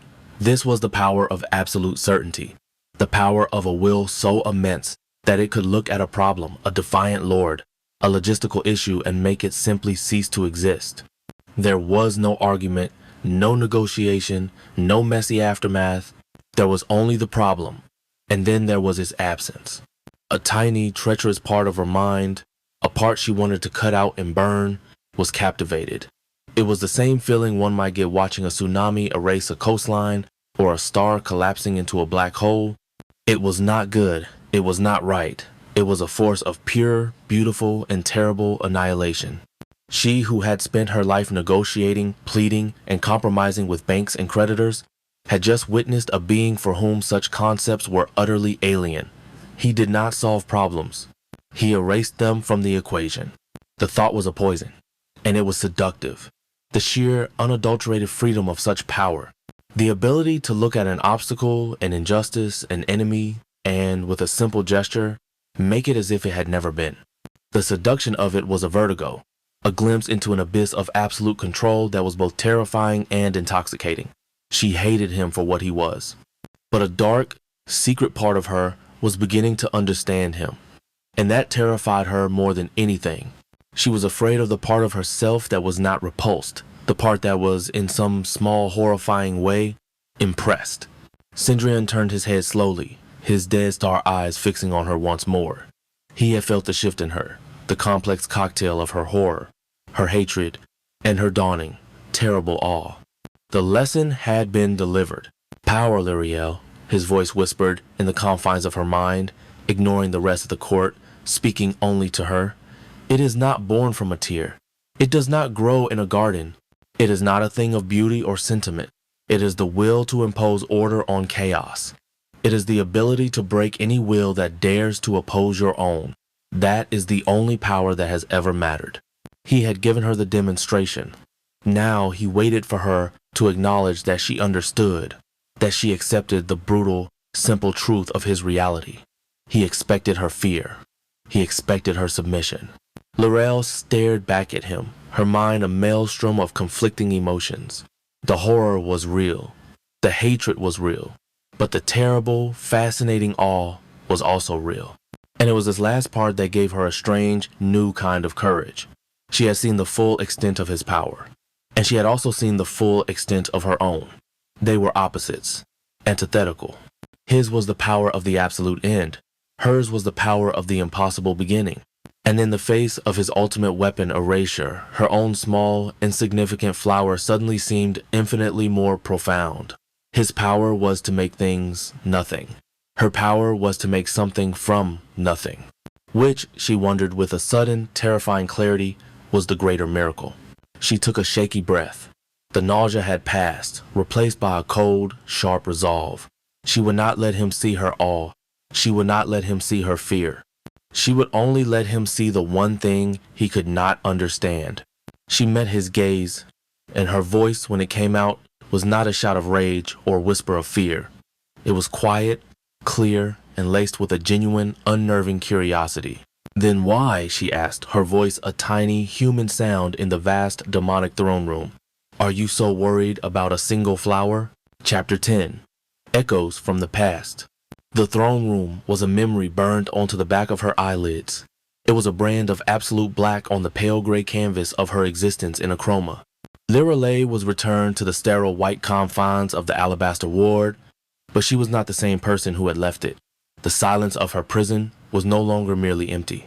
It was now populated by the ghost of a silent scream, the memory of Lord Vorlag's effortless erasure. She could still see the silent cascade of ash, a sentient being unwritten from the book of reality with less effort than it took her to breathe. He had shown her the full, terrifying scope of his power, a power not of passion or rage, but of calm, cosmic, and complete correction. Her question, the one she had thrown at him like a final, desperate stone, hung in the air between them long after he was gone. Then, why are you so worried about a single flower? He had not answered. He had simply returned her to her cage, the lesson delivered, her submission assumed. But the question remained, a tiny, defiant spark in the face of his apocalyptic demonstration. He was a god who could unmake his own lords with a thought. Yet he had been startled, confused, and perhaps even threatened by a single small bloom born from a tear. It was a paradox. It was a contradiction. And in that contradiction lay the only path forward.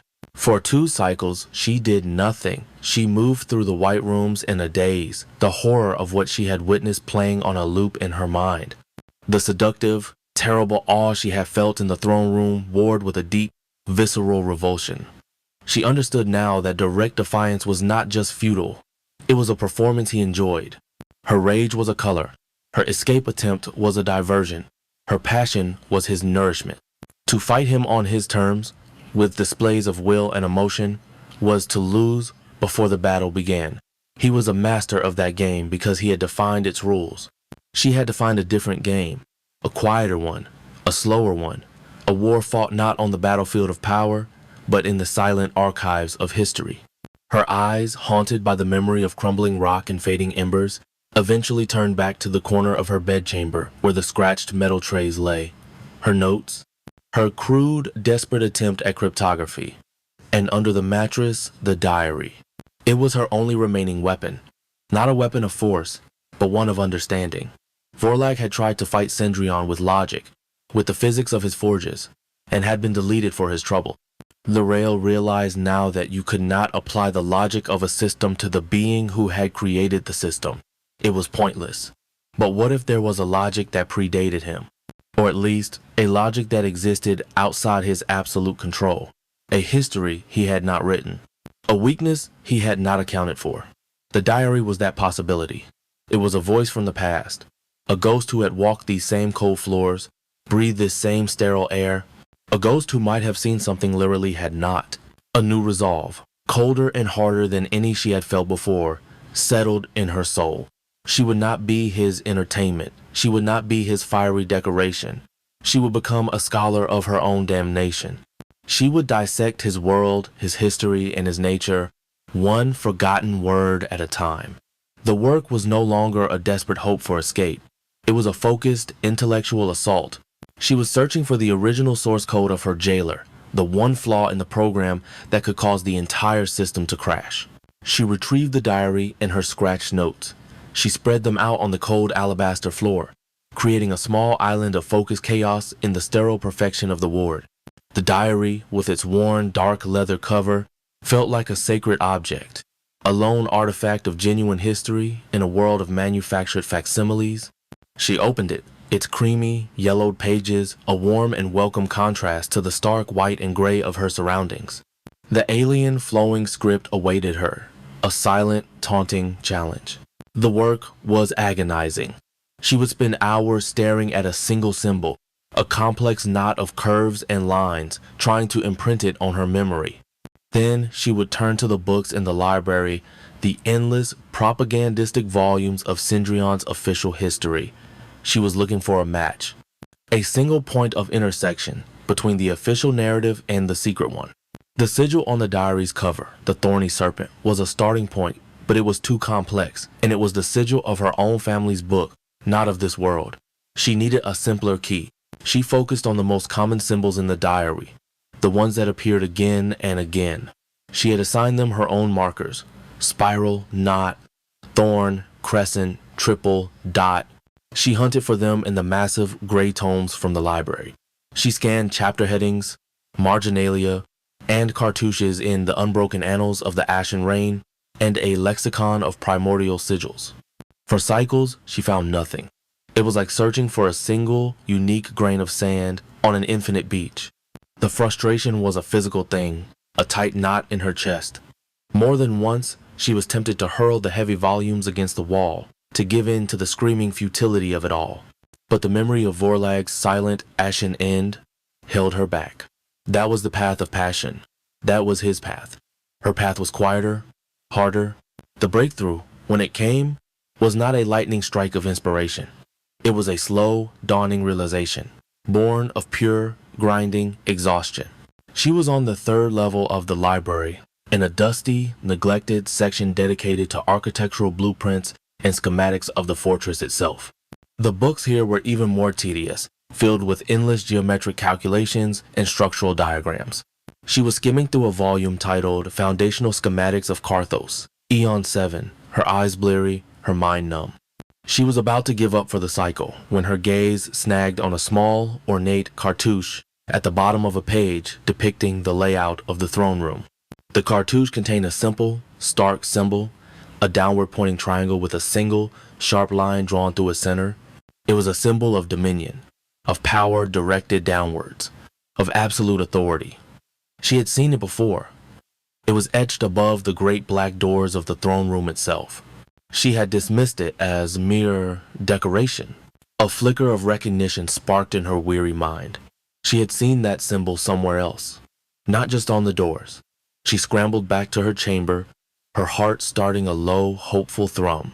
She snatched up the diary, her fingers flying through the worn pages, and there it was. It was not one of her primary symbols. It was smaller, used almost like a punctuation mark, often appearing at the end of a declarative statement. A downward triangle with a line through it. A full stop. A mark of finality. A mark of a king's decree. It was a key. A small, simple key, but a key nonetheless. She rushed back to the library, the diary in hand. She found the cartouche again. Beside the triangle symbol, in the perfect, archaic script of the official histories, was a single word. Rex. King. The word hit her with the force of a physical blow. Rex. King. She had it. Her first word. A torrent of connections fired in her mind. King. The Ashen King. Cendrillon. The triangle was his symbol. The triangle meant king. Her hands were shaking now, not with fear, but with a wild intellectual excitement. She began to scan the rest of the blueprint. She found other symbols. A stylized drawing of a flame. In the official script, the word was Ignis, fire. She thought of Cendrillon's name for her, Little Flame. Another piece clicked into place. A drawing of a crown. Corona. A thorny circle. Concordia. The Concord. The words began to tumble out. A cascade of meaning unlocked by a single, simple key. She worked with a feverish intensity, cross-referencing the symbols from the official books with the script in the diary. The alien language was not a code. It was simply a language. An ancient, forgotten one. A language of ghosts. She returned to her small workstation on the floor, her mind a whirlwind of new knowledge. She was no longer guessing. She was translating. The work was still slow, a painstaking process of substitution and contextual deduction, but it was no longer impossible. She was not just looking at shapes. She was reading words. She focused on a specific passage in the diary, one where the script seemed particularly deliberate, as if the writer wanted to be clear. It was a passage she had been drawn to before, one that contained several of her most observed symbols. She began to piece it together, word by agonizing word. The first word she deciphered was Regina, queen. A chill went down her spine. So, the writer had been a queen, just like her, a predecessor. The title was not new. Her role was not unique. She was one in a line. Then came another word, one that appeared often in the diary, always with a sense of weight and sorrow. It was a complex symbol, a swirling knot of ash and air. She had found a similar though not identical symbol in a geological text describing the composition of the realm. Sinis, ash. So this queen wrote of the ash, and she wrote of the king, the Ash King, Cendrillon. The next word was the one that changed everything. It was a sharp, jagged symbol like a tearing motion. It took her an entire cycle to find a counterpart in the official histories, hidden away in a text describing ancient, forbidden rituals. Perfidia. Betrayal. The word landed in her mind like a stone. Betrayal. The queen had written of the king, of ash, and of betrayal. The pieces began to connect, forming a picture that was darker and more complex than she had ever imagined.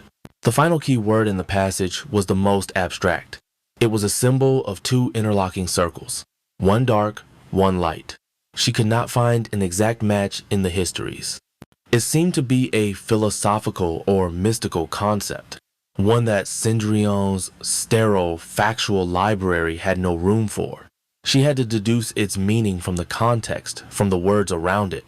The queen wrote of it as a goal, a solution, a state of being that was the opposite of the emptiness and the stillness. Equilibrium, balance. Queen, ash, betrayal, balance. The four words sat on her scratched metal tray, a constellation of newfound meaning.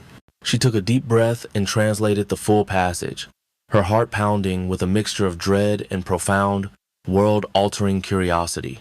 The Regina of this realm learns a terrible truth, she read. Her own voice a whisper in the silent room as she spoke the English translation of the Latinate words she was deciphering. The King of Ash was not born of it. He was made. A great perfidia burned the heart from him, leaving only Cenas in a hollow that echoes with the storm of what he lost. He does not seek a wife to share his throne.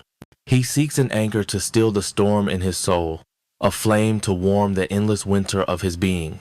But his grasp is the grasp of a drowning man, and he pulls all light down with him into the abyss.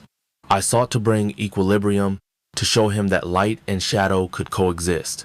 But I was but a drop of water, and he was the ocean of his own despair. My name is Alara, and I have failed. Alara. The ghost had a name. Lirael sank back against the wall, the diary held loosely in her hands. The room, the ward, the entire world seemed to tilt on its axis. Cendrillon, the cold, omnipotent god, the merciless tyrant who deleted his subjects for inefficiency, the architect of this perfect, soulless hell. He was a victim. The concept was so vast, so paradigm-shifting, that her mind struggled to contain it. He had been made. A great betrayal had burned the heart out of him, leaving only ash. This entire realm, this monument to emptiness and control, was not the expression of a primordial nature. It was a scar. It was the vast, cosmic wound of a being who had been hurt so profoundly that he had rebuilt reality itself as a fortress to protect what was left of his shattered soul. The Cendrillon of the throne room, the monster of absolute power, did not disappear from her mind.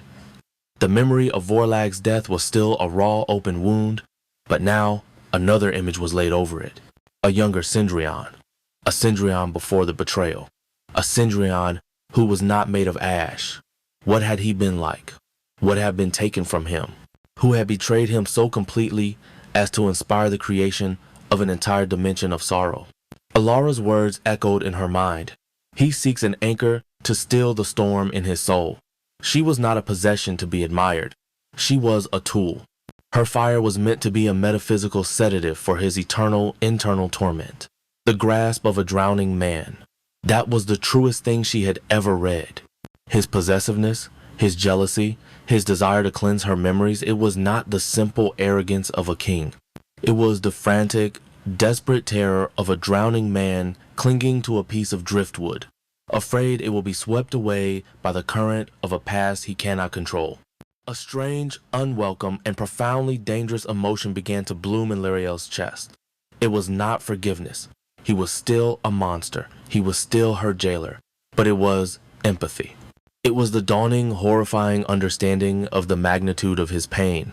She, who had sacrificed herself for her family, could understand the concept of a wound that defined a life. Her wound was the size of a company. His was the size of a universe.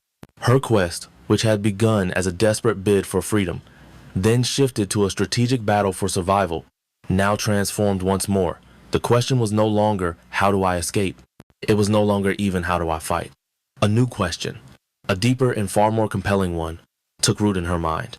Who is Cendrillon? And what was done to him? The need to know was a physical hunger. To understand the betrayal, to understand what he had lost, felt more important than her own freedom. To solve the mystery of his past felt like the only way to navigate the treacherous reality of her present. He was a puzzle of cosmic proportions, and Alara, her ghost ally, had just given her the first piece. She stood up, the diary feeling warm in her hands, a living history. She walked to the great crystal window, the one that looked out over the endless, gray expanse of A Chroma. She looked out at the skeletal trees, the mercury rivers, the hills of ash. Before, she had seen a prison. Now, she saw a portrait of a broken heart. She saw the landscape of a soul frozen in a single, eternal moment of agony. Her gaze swept across the horizon, from the distant mountains to the very walls of Carthos itself. She scanned the jagged, brutalist architecture, the countless towers and balconies that dotted its surface. And then she saw him. It was a small, distant figure, a sliver of shadow against the pewter sky. He was standing on a high, isolated balcony, one she had never noticed before. It was not the spire where he had taken her. It was a smaller, more private place. He was alone. utterly alone. He was not wearing his shadowy robes of state. He was in a simpler, dark tunic, his ashen hair a stark white against the gloom. His posture was not that of a king surveying his domain. He was leaning on the stone parapet, his shoulders slightly slumped, his head bowed as he stared out into the vast, empty expanse of his own creation. The wind, his breath, whipped at his hair and his clothes. The mountains, his bones, stood silent in the distance. He was surrounded by the infinite expression of his own being, and yet Laurel had never seen a figure look so profoundly, so completely, and so eternally lonely. She stood at her window, a prisoner looking at her jailer, but for the first time, she was not looking at a god or a monster. She was looking at the ocean of despair Ilara had written about. She was looking at a man standing on the edge of the wound that had become his world, and the hatred in her heart, while not extinguished, was joined by a new and terrifying companion, a flicker of compassion. The game had changed. She was no longer just trying to survive him. She was beginning to understand him. And in the silent, cold depths of her own heart, she knew that was a far more dangerous game to play. Chapter 11. A Contest of Wits. The lesson of Lord Vorlag's demise was a poison that Lirael forced herself to metabolize into a strange and bitter medicine. For cycles, the memory of his silent, ashen erasure was the only thing that felt real in the sterile white of her cage. It was a brutal, definitive statement on the nature of power in this realm. Cendrillon was not a king to be reasoned with. He was a fundamental law of physics to be navigated. Vorlag had tried to argue with gravity and had been deleted for the impertinence. Lirael understood now that any act of direct defiance, whether a scream of rage or a plea of logic, was simply a different kind of tribute laid at the foot of the obsidian throne. Her fire was his spectacle. Her tears were his art. Her new strategy, born in the shadow of that horrific understanding, was colder, quieter, and infinitely more patient. If she could not break the rules of the game, she would have to master them. If she could not challenge the king, she would have to prove herself a more valuable asset than any of his brutish, unimaginative lords. The war would not be won with passion, but with competence. The thought was grim, a surrender of one kind of hope for another, far more precarious one. She was done trying to break the cage. Now she would try to run it. She returned to the library, but her purpose had changed. The diary of Ilara, her secret history of Cendrillon's broken heart, was set aside. Its secrets were for her soul, for understanding the nature of her jailer. But her new project required a different kind of text. She ignored the soaring histories and the philosophical treatises. She sought out the dullest, most tedious volumes in the entire collection. The books no one, not even a being with an eternity to spare, would ever read for pleasure. She found them on the lower levels, coated in a fine metaphysical dust. A record of tithes and tributes from the smoldering marches, Eon 6 to 9. Logistical failures in the distribution of soul cinder, cycle of the waning void, territorial adjudications between the houses of ash and slag. They were the administrative records of hell, the bureaucratic archives of a corporate tyranny. They were filled with numbers that made no sense, with reports of yields from soul forges, with disputes over mining rights in abyssal chasms, with the dry, passionless language of cosmic resource management. It was like reading the tax code of a dead galaxy. And it was fascinating. She used her crystal shard and the silver food trays to take notes, no longer trying to decipher a language, but to build a mental model of an economy. She began to see patterns the lords in their arrogance and brute force thinking had likely missed. She saw inefficiency, she saw waste, she saw redundancies. She saw supply chains that were constantly breaking down due to hoarding and short-sighted competition. The lords of A Chroma, for all their monstrous power, were terrible managers. They were feudal warlords squabbling over finite resources, while the kingdom itself, Cendrillon's kingdom, suffered from their petty conflicts. Silas, her silent, ancient observer, seemed to understand the shift in her. He would bring her food trays, his slate-gray eyes glancing for a fraction of a second at her new notes, at the columns of numbers and logistical flowcharts. She scratched into the metal. Once, he left a tray, and atop the usual bone-white bread and frost fruit was a single, thin, gray book she had never seen before. It was a ledger. Its pages were filled with the precise, spidery script of an accountant. detailing energy expenditures for Carthos itself. It was a dangerous gift, a piece of internal infrastructure left in the hands of a prisoner. It was a vote of confidence. Lirael felt the weight of his trust settle upon her, a heavier burden than any chain. He was not just hoping she would survive. He was hoping she would win. She did not know how many cycles passed in this new, focused obsession. She was mapping the arteries of the kingdom, learning the flow of its black, corrupted blood. She was no longer just a prisoner. She was an analyst, she was preparing for a board meeting with the devil, and she would be damned if she went in unprepared. The summons came, as it always did, as a silent intrusion, a shift in the ambient pressure of the ward. Cendrillon was calling for her. Her heart gave a familiar, painful lurch of fear, but this time it was tempered by something else. A cold, sharp readiness. She had a purpose. She had a plan. She was not a lamb being led to a lesson. She was a consultant walking into a hostile takeover bid. The journey to the throne room was the same, yet different. The vast black halls of Carthos were no less intimidating, the soulless servants no less chilling. But she saw it all with new eyes.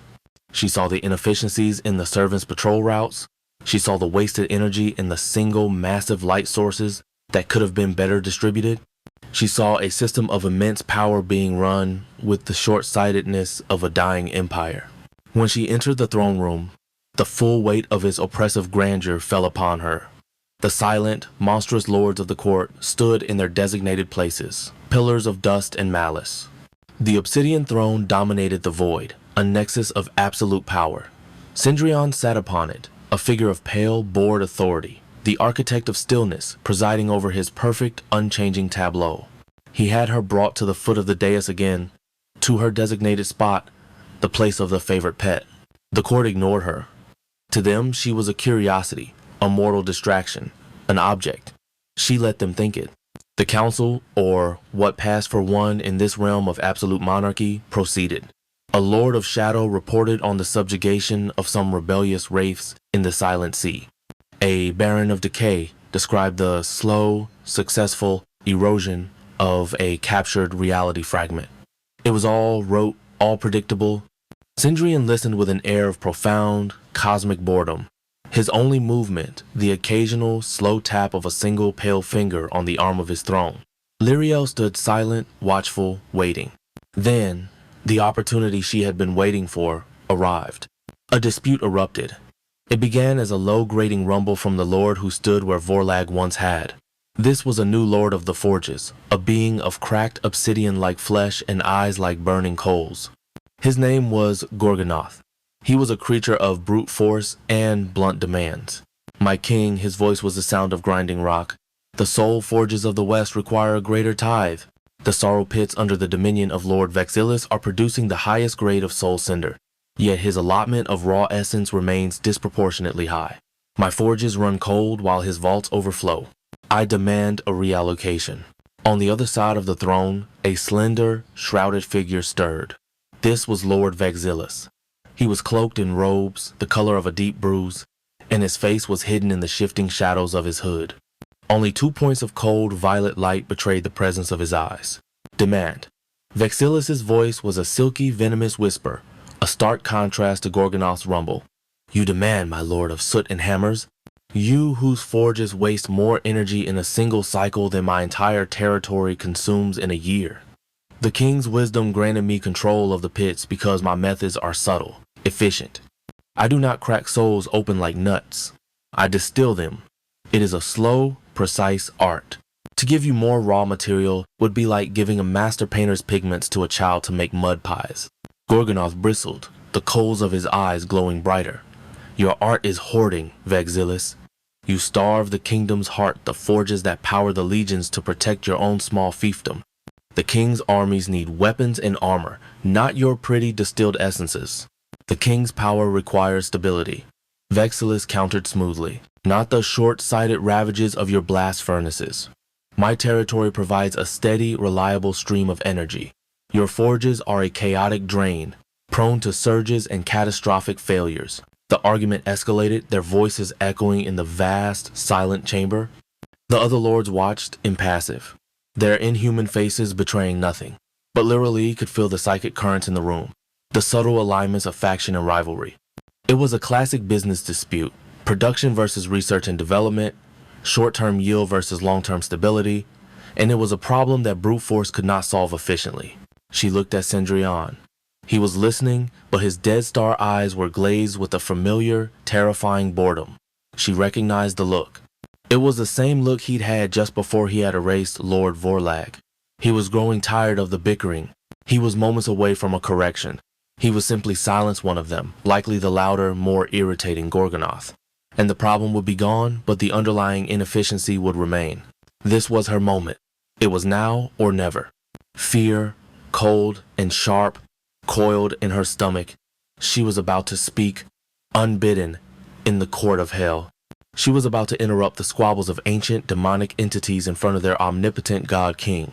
Every instinct for self-preservation screamed at her to stay silent, to make herself small, to let the monster be devoured and hope she was not next on the menu.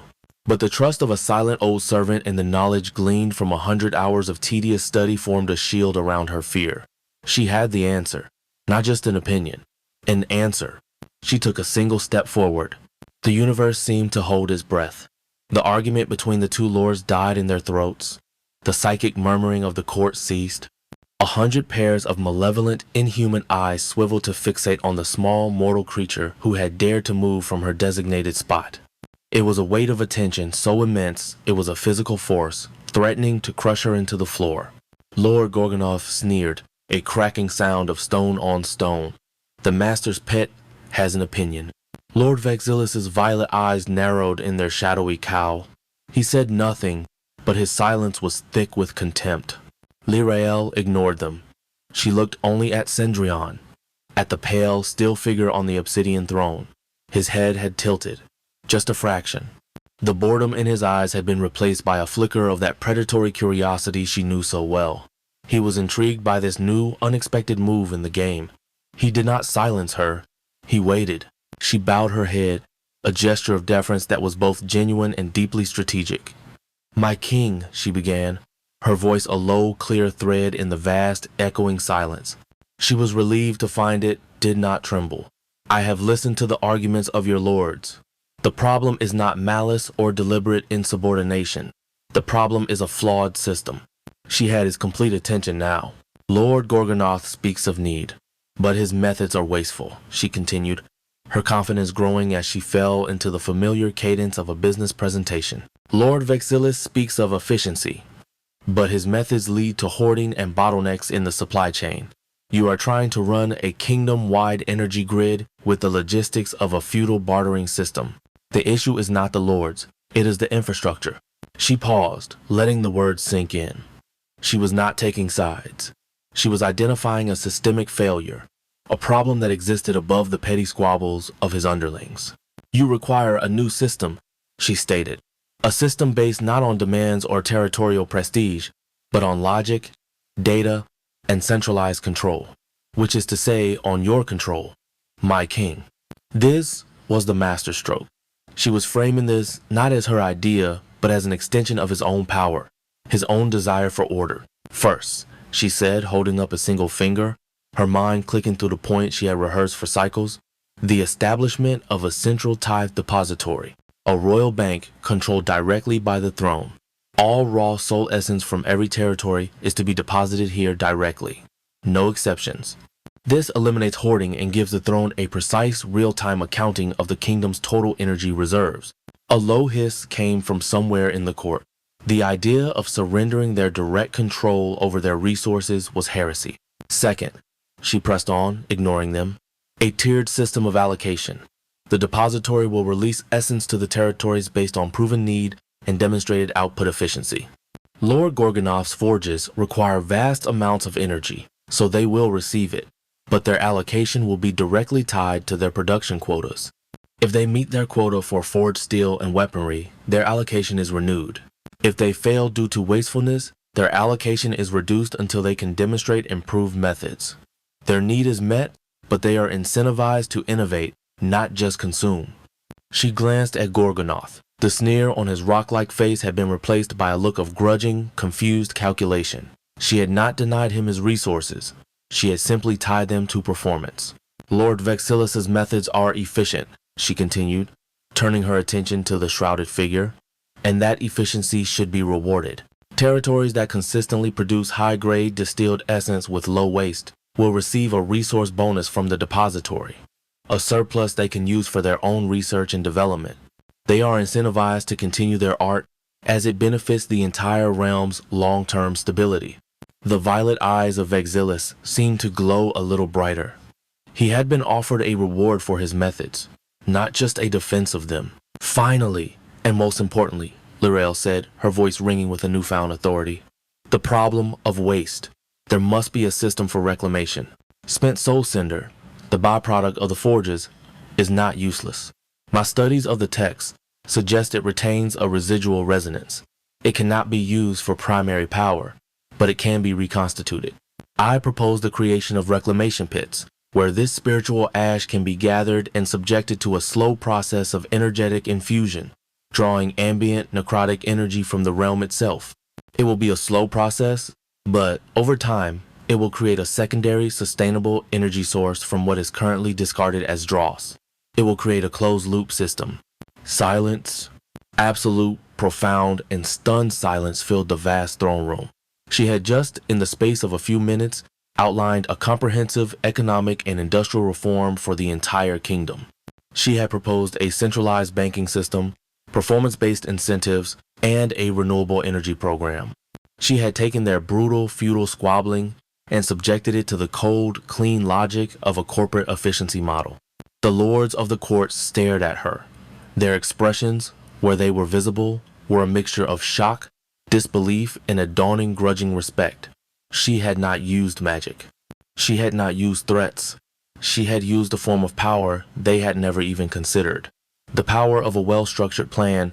Lirael's heart was hammering so hard she was sure the entire court could hear it. She had laid her cards on the table. It was all up to the being on the throne.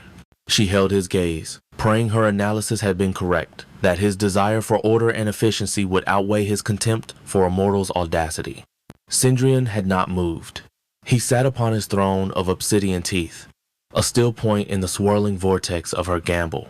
His dead star eyes had never left her face. The predatory curiosity had slowly transformed into something else, something she had never seen directed at herself before. It was not admiration. It was not approval. It was a look of pure, focused, and deeply impressed calculation. He was looking at her not as a flame, not as a pet, but as a strategic asset of immense and unexpected value. He slowly lifted his hand from the armrest of his throne. The court tensed, anticipating a gesture of dismissal or annihilation. Instead, he made a small, subtle gesture towards Lirael, a gesture of validation. The plan proposed by the queen, his voice rumbled through the chamber, cool, clear, and absolute, is logical. It imposes order upon chaos. It centralizes power under the throne. It is efficient. It will be implemented immediately. He turned his gaze upon the stunned court.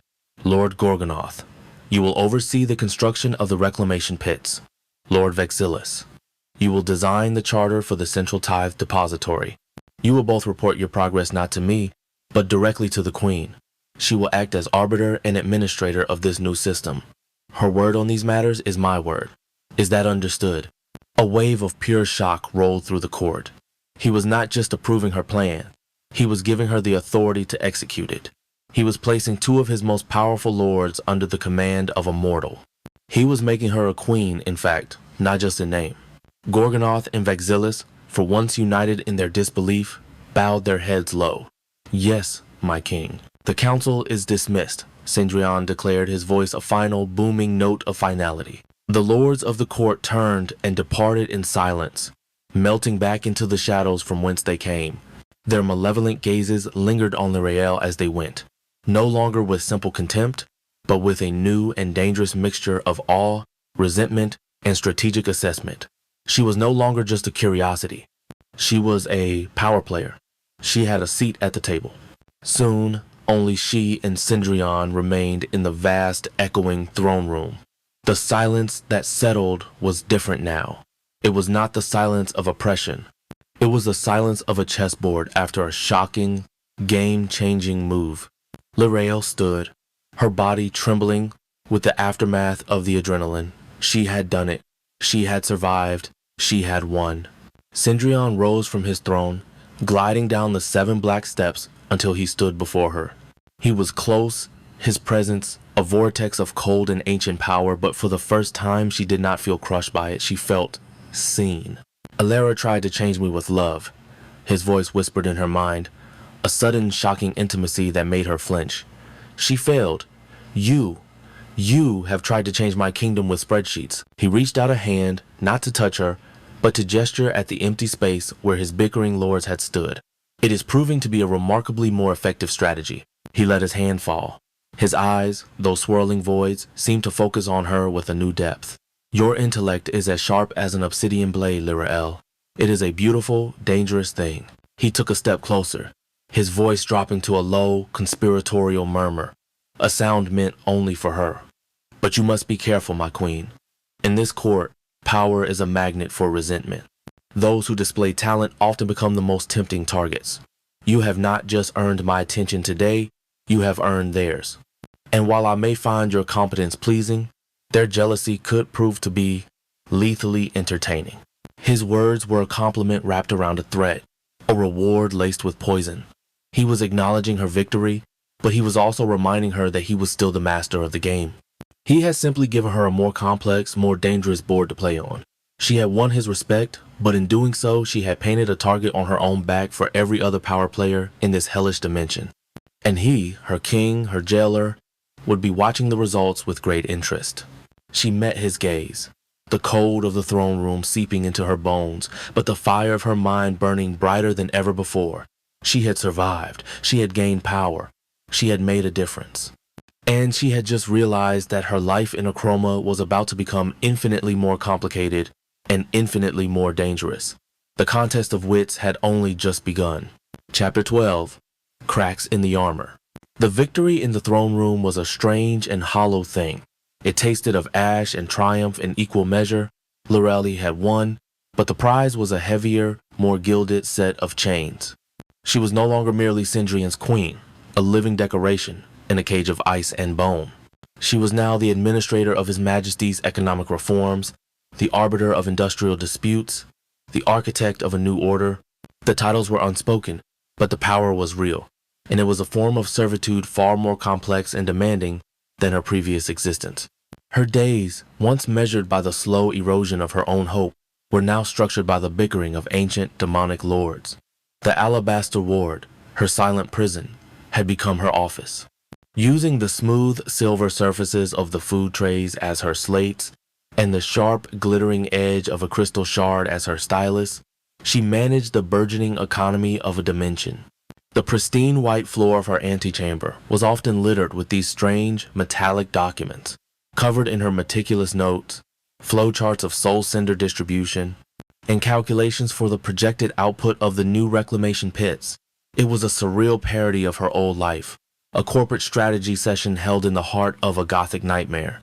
The lords came to her not in person. Such a concession would have been an intolerable blow to their monstrous pride, but as projections, shimmering instabilities in the cold air of her chamber. Gorgonoth, the new lord of the forges, would appear as a column of heat-haze rock and simmering embers, his grating voice complaining about the quality of the raw essence provided by the depository. He argued for brute force, for volume, for the tangible needs of the legions. Lord Vexillus would manifest as a swirling pillar of bruised twilight and shadow, his silky, venomous whispers deriding Gorgonoth's methods as crude and wasteful, advocating for the slow, artistic distillation of only the highest grade despair. They hated each other, and they both hated her. She could feel it, a palpable wave of resentment from two beings who could crumble mountains. She was a mortal, a fledgling, a soft, ephemeral thing of flesh who had been given authority over them, eon-old powers of dust and decay, yet they obeyed, because her word was his word. Lirael learned to navigate their hatred with a cold, detached efficiency that would have made her old self proud. She listened to their arguments, her face a mask of calm neutrality. She would then point to the data she had scratched onto her silver slates, to the logic of the closed-loop system and deliver her judgments. Lord Gorgonoth, she would state, her voice even and clear, your allocation will not be increased until Forge 7's waste-to-output ratio improves by 3%. The schematics show your heat containment matrix is bleeding energy. Consult the archives on cryochanneling. That is my ruling. Lord Vexillus, she would counter, turning to the Pillar of Shadow. Your complaint about the depository's release schedule is noted. However, your own reports indicate a surplus of distilled essence in your private vaults. This is hoarding. Release 20% of your reserve into the central system as a sign of good faith, and your request for a higher grade allocation will be reviewed. That is final. She dismissed them with the cool authority of a CEO ending a board meeting.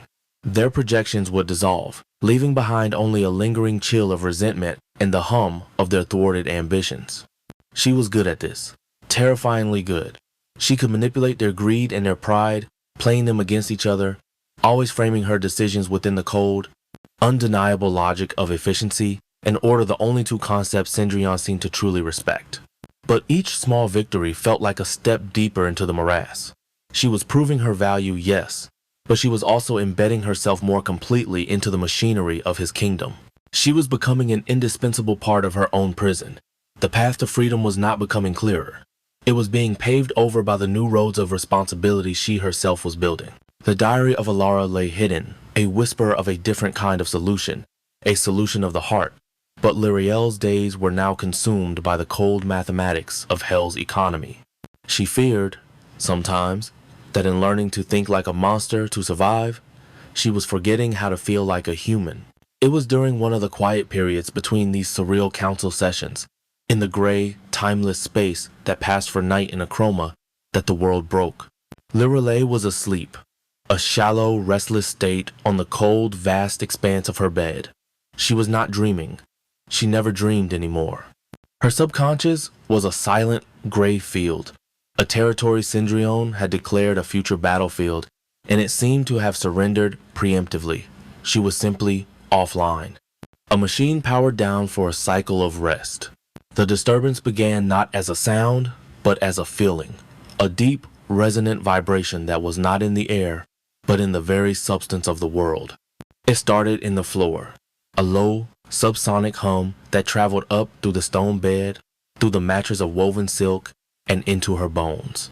It was a discordant note in the perfect, silent symphony of the realm, a fundamental frequency gone wrong. Her eyes snapped open.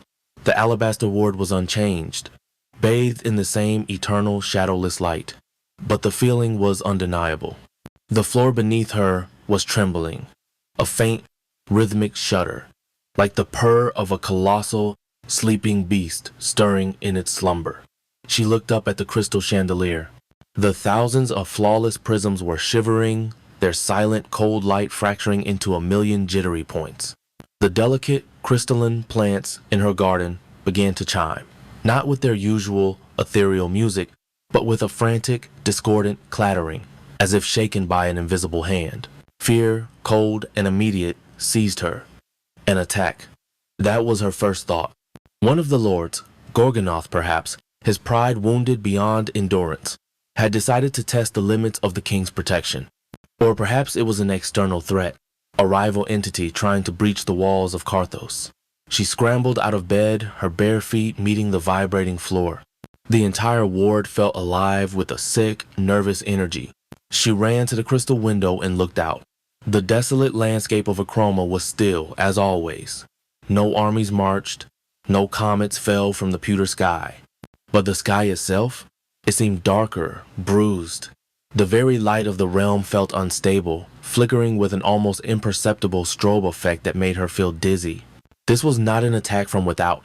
She knew it with a chilling certainty. This was a sickness from within. The tremor was not a geological event. It was a physiological one. The fortress, the world, was a projection of Cendrillon. The fortress was shaking because the king was shaking. Alara's words echoed in her mind. A sudden, terrifying revelation. He seeks an anchor to still the storm in his soul. This was the storm. A psychic tempest raging within the mind of the god who was her universe, and his entire reality was convulsing like a body in the grip of a seizure. An instinct she did not understand, A pull that was not a command but a deep, resonant summons of distress called to her. She had to go. She had to see. The thought was madness. To deliberately seek out Cendrillon in this state was like a sailor choosing to steer his ship into the eye of a hurricane.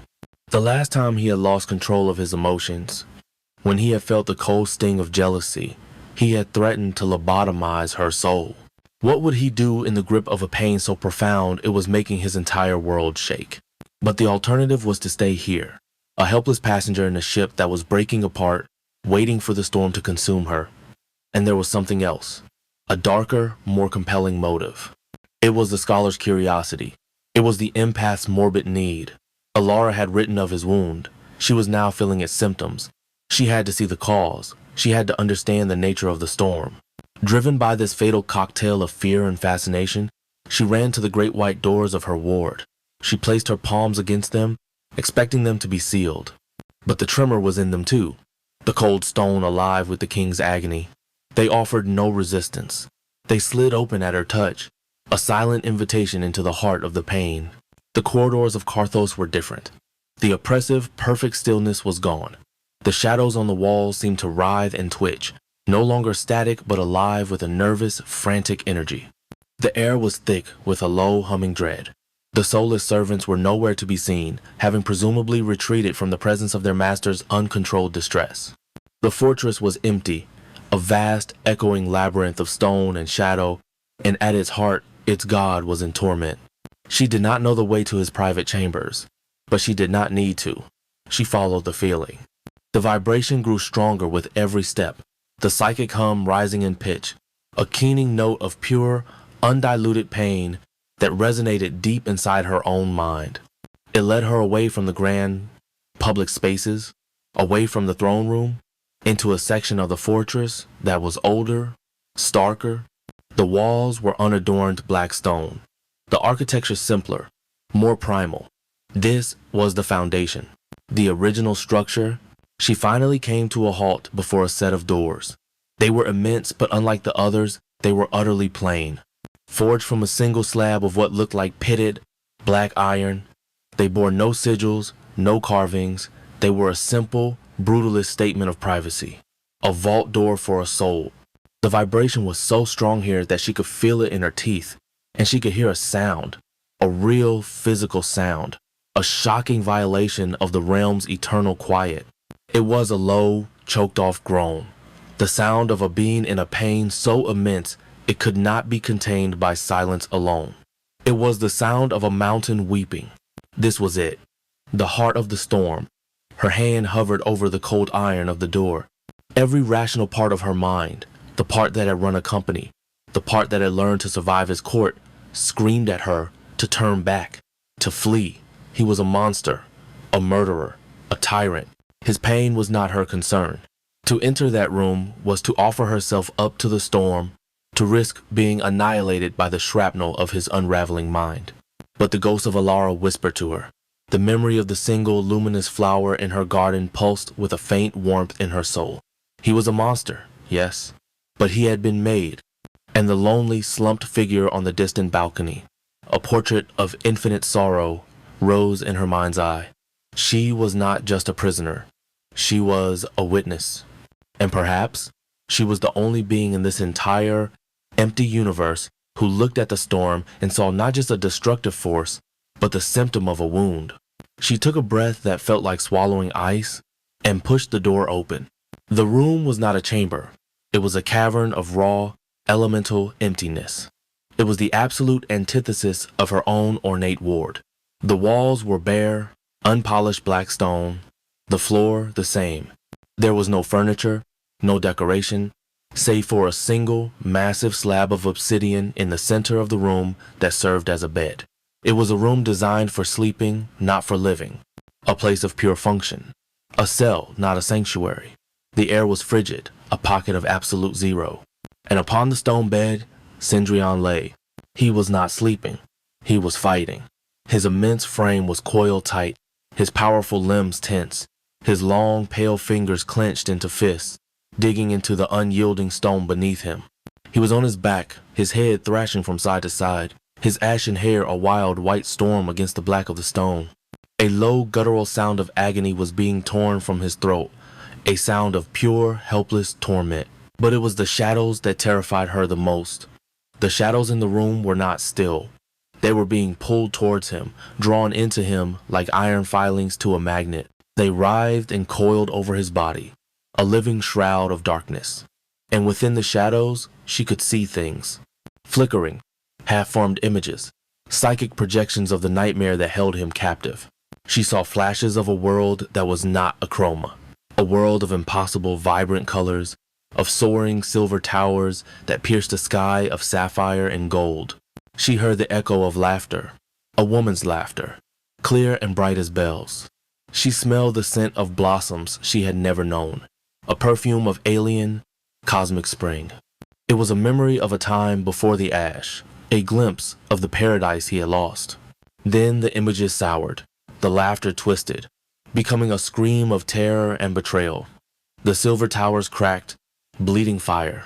The scent of blossoms was choked by the acrid smell of ozone and a code that was not the code of a chroma, but the absolute, soul-killing code of the void between worlds. She saw a woman's face, beautiful, ethereal, her eyes shining with love, then twisting into a mask of cruel, triumphant deceit. She saw a flash of unbearable light, a blast of unbearable cold. She felt an echo of the pain, a psychic backlash so profound it made her stagger and cry out. The pain of a heart not breaking, but being systematically and completely annihilated. The pain of a sun being extinguished from the inside out. This was the betrayal. This was the wound. He was not just remembering it. He was reliving it, trapped in a loop of his own personal hell. A loop so powerful it was shaking his entire reality to its foundations. Lirarel stood frozen, just inside the doorway. Pity, sharp and overwhelming, pierced the armor of her fear. This was not a king. This was not a god. This was a victim, chained to the corpse of his own past, forever drowning in the moment his universe had ended. The monster who had threatened to erase her memories was himself a prisoner of his own. She should have fled. She should have closed the door and run back to the relative safety of her ward. But she could not. To leave him like this, to leave any creature in such profound, helpless agony, felt like a fundamental violation of her own nature. It was the same instinct that had made her trade her life for her family's. It was her greatest weakness and her most defining strength. She took a hesitant step forward, then another. Her bare feet were silent on the cold stone floor. She approached the colossal stone bed, the epicenter of the psychic storm. The cold intensified as she drew closer, the air thick with raw, negative emotion. The writhing shadows seemed to hiss at her approach, recognizing her as an alien presence, a thing of warmth and life in their domain of pain. She reached the side of the bed. She looked down at his face. It was a mask of pure torment. His pale skin was slick with a cold sweat, his lips drawn back from his teeth in a silent snarl of agony. The king was gone. The god was gone. All that was left was the raw, exposed nerve of a being that had been flayed to its very soul. She did not know what to do. What comfort could she offer a being whose pain was shaking the foundations of the world? What words could she speak to a mind that was lost in a tempest of its own making? There were no words. There was only action. Slowly, hesitantly, she reached out her hand. Her own hand, which looked so small, so fragile, so pathetically mortal next to the cosmic scale of his suffering. Her fingers trembled as they neared his skin. This was the hand of his prisoner, his possession. This was the hand of the woman he had threatened, the woman he had terrorized. To touch him now was an act of profound, irrational madness. It was an act of grace offered to a devil. Her fingertips brushed against his shoulder. The contact was a cataclysm, a silent internal explosion. The moment her skin touched his, a jolt of pure energy arced between them. It was not a spark of static electricity. It was a collision of fundamental forces. His being was a vortex of absolute cold, of chaotic darkness, of negative energy. Hers, the one she had proven with the flower, was a wellspring of warmth, of ordered life, of positive creation. Light met dark, warmth met cold, life met death. A flash of brilliant, silver light erupted from the point of contact, illuminating the cavernous room for a single, dazzling heartbeat. It was not a harsh, explosive light. It was a soft, pure, and soothing radiance, the same light as her impossible flower. The writhing, clinging shadows that shrouded him recoiled from the light, hissing and dissipating like steam. The violent tremors that had been shaking his body ceased. The guttural sounds of pain in his throat died away. Her light, her essence, did not destroy his darkness. It did not fight it, it simply balanced it. For a single, miraculous moment, she was the anchor he had always sought. Her small, steady flame did not extinguish his storm. It calmed it. It brought a moment of impossible, fragile peace to the heart of the tempest. The violent thrashing stopped. His muscles, which had been coiled as tight as steel cables, began to relax. The mask of agony on his face softened, the lines of pain smoothing out. His breathing, which had been harsh and ragged, deepened into a slow, steady rhythm. The storm had passed. Lirael kept her hand on his shoulder, her heart hammering, her own energy feeling drained but strangely peaceful. She had done it. She had touched the raw, exposed core of his pain and had not been destroyed. She had offered a drop of light into an ocean of darkness, and for a moment the ocean had grown still. She stood there for a long time, watching him in the dim, now calm shadows. He was completely still, his face serene in a way she had never seen it before. He looked younger, almost vulnerable. The fearsome king of ash was gone, and in his place was only a sleeping man who had finally found respite from a nightmare that had lasted for eons. The silence in the room was different now. It was not the silence of emptiness. It was the silence of peace. A fragile, temporary peace, but peace nonetheless. She felt a strange sense of ownership over that peace. She had created it. Slowly, carefully, so as not to disturb him, she began to withdraw her hand. And then his eyes opened. They were not the Dead Star eyes she knew. The swirling, cold nebulas of gray were gone. For a single, unguarded moment, they were just eyes. They were the color of a stormy sea, deep and complex, and they were filled not with power or authority or malice, but with a raw, fathomless confusion. They darted around the room, reorienting to a reality that was no longer a torment. And then they found her. They focused on her face, and then traveled down to her hand, which was still resting on his shoulder. His entire, immense body went utterly still. A jolt, a tremor of pure, unadulterated shock ran through him. He stared at her. His mouth opened slightly, but no sound came out. The voice in her head was silent. For the first time, he had nothing to say. The king, the god, the architect of reality, was speechless. All the cold certainty, the arrogant amusement, the possessive fury, all of it was gone, stripped away by the raw aftermath of his own vulnerability and her impossible, inexplicable act of grace. The look in his eyes was not one of anger. It was not one of gratitude. It was not one of suspicion. It was a look of pure, world-shattering astonishment.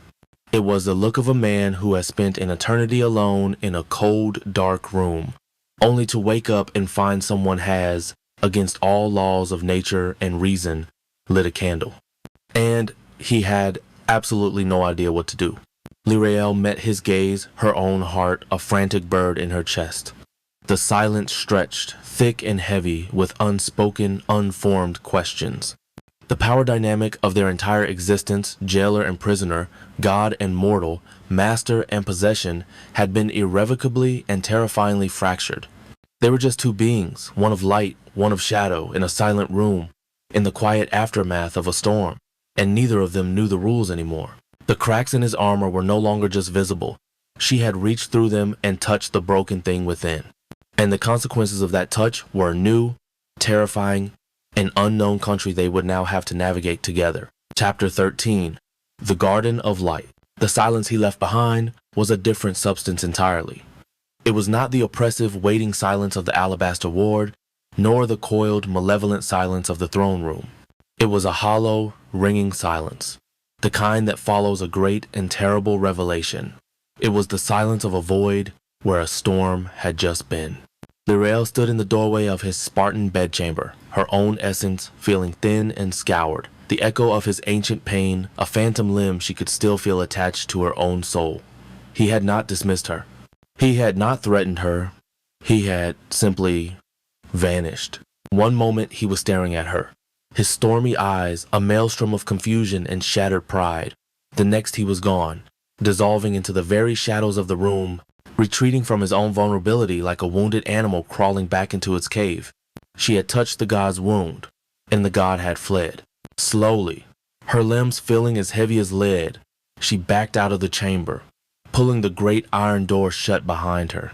The click of the latch was a soft, final sound, sealing the sleeping monster away. She leaned against the cold iron for a moment, the vibrations of his inner world having finally ceased, leaving only a deep, profound stillness. The journey back to her own ward was a somnambulist walk through a dream. The writhing shadows in the corridors had calmed, the oppressive psychic pressure had lifted, but the memory of the nightmare she had witnessed was seared into her mind. The beautiful, treacherous face, the scream of a dying reality, the absolute soul-killing cold of the betrayal. When she stepped through the doors of the alabaster ward, they slid shut behind her, and the familiar sense of being caged felt different. It was less like a prison and more like a quarantine, a clean room sealed off from the vast cosmic infection of her jailer's sorrow. She was exhausted, a deep, cellular exhaustion that went beyond the physical. The act of calming his storm, of pouring her own living energy into the vortex of his pain, had drained her. She felt like a battery that had been completely discharged, leaving a hollow ache where her own vitality used to be. She expected to collapse. She expected to fall into the cold silks of her bed and not move for a cycle. But as she stepped into the antechamber, a soft, silvery light pulled at the edge of her vision. It was warmer than the sterile white of the ward, softer than the cold gray of the sky. It was a living light. It drew her, a moth, to a gentle, impossible flame. She walked past the chaise lounge, past the crystal table, and through the archway into her garden. And she stopped, her breath catching in her throat. It was no longer a single flower. The act of raw, untempered compassion she had shown Cendrillon, the collision of her life force with his agony, had acted like a monsoon on the fertile soil of her soul's creation. The garden had exploded. Where the one small silver bloom had stood as a lone beacon, there was now a sprawling patch of impossible life, a vibrant, luminous island in the center of the dead, black sand. It was not a chaotic jungle. It grew with an unconscious, artistic grace, as if the memory of 1,000 earthly gardens had been distilled into this one perfect expression. A soft, thick moss, the color of moonlight and feeling like velvet beneath her bare feet, now carpeted the ground in a wide circle. From the moss grew dozens of the silver flowers, their luminous petals casting a gentle, steady glow that pushed back the hard edges of the ward's eternal twilight. They formed a constellation on the ground, their soft golden hearts like miniature, sleeping suns.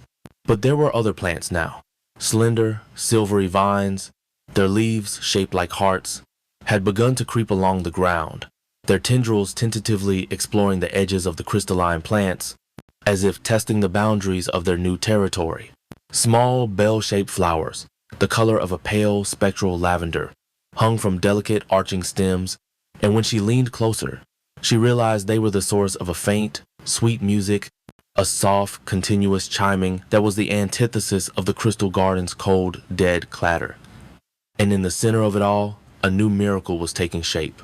A small sapling, no taller than her knee, was pushing its way up from the mossy ground. Its bark was a smooth, pearlescent white, and its first few leaves were unfolding, a shade of deep, ethereal green, so rich and vibrant it made her eyes ache with a forgotten beauty. This was hers, all of it, born from her sorrow, nurtured by her memory, and now supercharged by her compassion. It was a physical manifestation of her own soul, a self-portrait painted with light and life. She stepped into the heart of it, the soft moss cool and welcoming against her feet. The air here was different. It was warmer, carrying the sweet, clean fragrance of the flowers and the scent of damp, living earth. The crushing weight of A Chroma's silence was lessened here, replaced by the gentle, musical chiming of the lavender bells. She sat down amongst the flowers, the silver light bathing her in its gentle radiance. And for the first time since her arrival, she felt a measure of peace. The hollow, drained feeling inside her began to slowly, almost imperceptibly, fill. The garden was not just a creation, it was a source. It was a part of her, and it was feeding her back. The strength she had poured into Cendrillon was now being returned to her, filtered through the soil of her own making, purified into a gentle, healing energy. The ward was her cage, but this small, luminous circle within it was her sanctuary, her fortress, her home. The pattern began in the cycles that followed. Cendrillon did not come. He remained a ghost, a silent, brooding presence in the distant heart of his fortress. The lords did not trouble her. Her revolutionary economic plan was being implemented, and for now, the gears of the new system were turning without her direct intervention. She was left alone, but her solitude was no longer one of despair. It was one of cultivation. She spent her time in the garden. She tended to it not with tools, but with her mind, her emotions. She discovered the connection was direct, symbiotic. When she focused on a memory of her family, a happy, sun-drenched moment, the silver flowers would glow brighter. When she hummed her mother's lullaby, the lavender bells would chime in a sweeter, more complex harmony. She found that by pouring her own positive energy into the garden, it would grow stronger, and in return, its very presence would bolster her own spirit, clearing her mind, sharpening her thoughts. It was a closed loop of her own creation, a self-sustaining ecosystem of hope in the heart of a dead world. The diary of Alara remained her long-term goal, but the garden was her immediate salvation, the daily practice that kept her from fading. It was on the 5th cycle after the storm in his soul that he first returned. She was sitting by the young growing tree, her fingers tracing the patterns on its pearlescent bark, when the familiar, soul-deep chill descended upon the ward.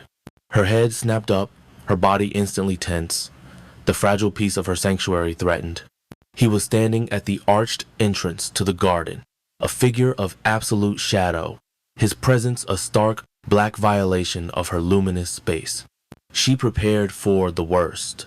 For him to see this explosion of life, not as a miracle, but as a cancer, a contamination that had grown beyond a single, interesting anomaly and was now a spreading infestation of light and warmth that had to be eradicated. She steeled herself for his anger, for the cold, dismissive words that would precede him unmaking her creation with a thought. But he did nothing. He just stood there at the border between the dead crystal and the living light and stared. His dead star eyes, those swirling voids of ancient emptiness, were fixed on the garden. He was a being of absolute gray, observing a phenomenon of impossible color, and his stillness was one of profound, unreadable contemplation. He was not looking at it as a king surveys his territory. He was looking at it as a desert wanderer might look upon a mirage of an impossible oasis. He was studying it, trying to comprehend its nature, its very existence, a challenge to his own. He stood there for what felt like an hour, motionless, silent. Lirael remained where she was, her heart a frantic bird in her chest, her entire being focused on protecting her small world with the sheer force of her will. She would not let him destroy it. This she would fight for. Then, as silently as he had appeared, he was gone. He had not spoken, he had not entered, he had simply observed and retreated. He came back the next cycle, and the one after that, it became a new unnerving ritual. He would appear at the entrance, a silent sentinel of shadow, and simply watch. He would watch the gentle pulse of the silver flowers. He would watch the slow, graceful unfurling of new leaves on the pearlescent tree, and he would watch her. He watched her as she tended to her small world, humming softly to herself, her face illuminated by the light she had created. The predator was observing the strange, new creature that had appeared in its territory, a creature that did not cower or flee, but instead built a nest of light and warmth. On the 4th visit, he moved. Lirael's breath hitched as he took a single, slow step out of the crystal section and onto the soft, moon-colored moss of her garden. It was a trespass, a crossing of a sacred, unspoken boundary. He had entered her territory. The air grew colder. The musical chiming of the lavender bells faltered for a moment, as if shrinking from his presence. But the light of the silver flowers held steady, their warmth a tiny, defiant shield against his encroaching frost. He did not approach her. He walked to the far side of the small garden, to a spot where a low, smooth-topped boulder of white stone, one she had not created, had now appeared. It was a bench, a seat, a piece of furniture he had willed into existence for his own comfort within her space. He sat down upon it, his shadowy robes pulling around him, his posture as still and as regal as when he was on his throne, and he just sat. He did not speak, he did not look at her directly, he simply sat within her garden of light, his gaze fixed on the gently pulsing flowers, an expression of profound, unreadable stillness on his pale face. The silence was different from any they had ever shared. It was not the charged, combative silence of their confrontations, nor the empty, desolate silence of her imprisonment. It was an awkward, hesitant silence. The silence of two beings from different universes occupying the same small space, neither knowing the protocol.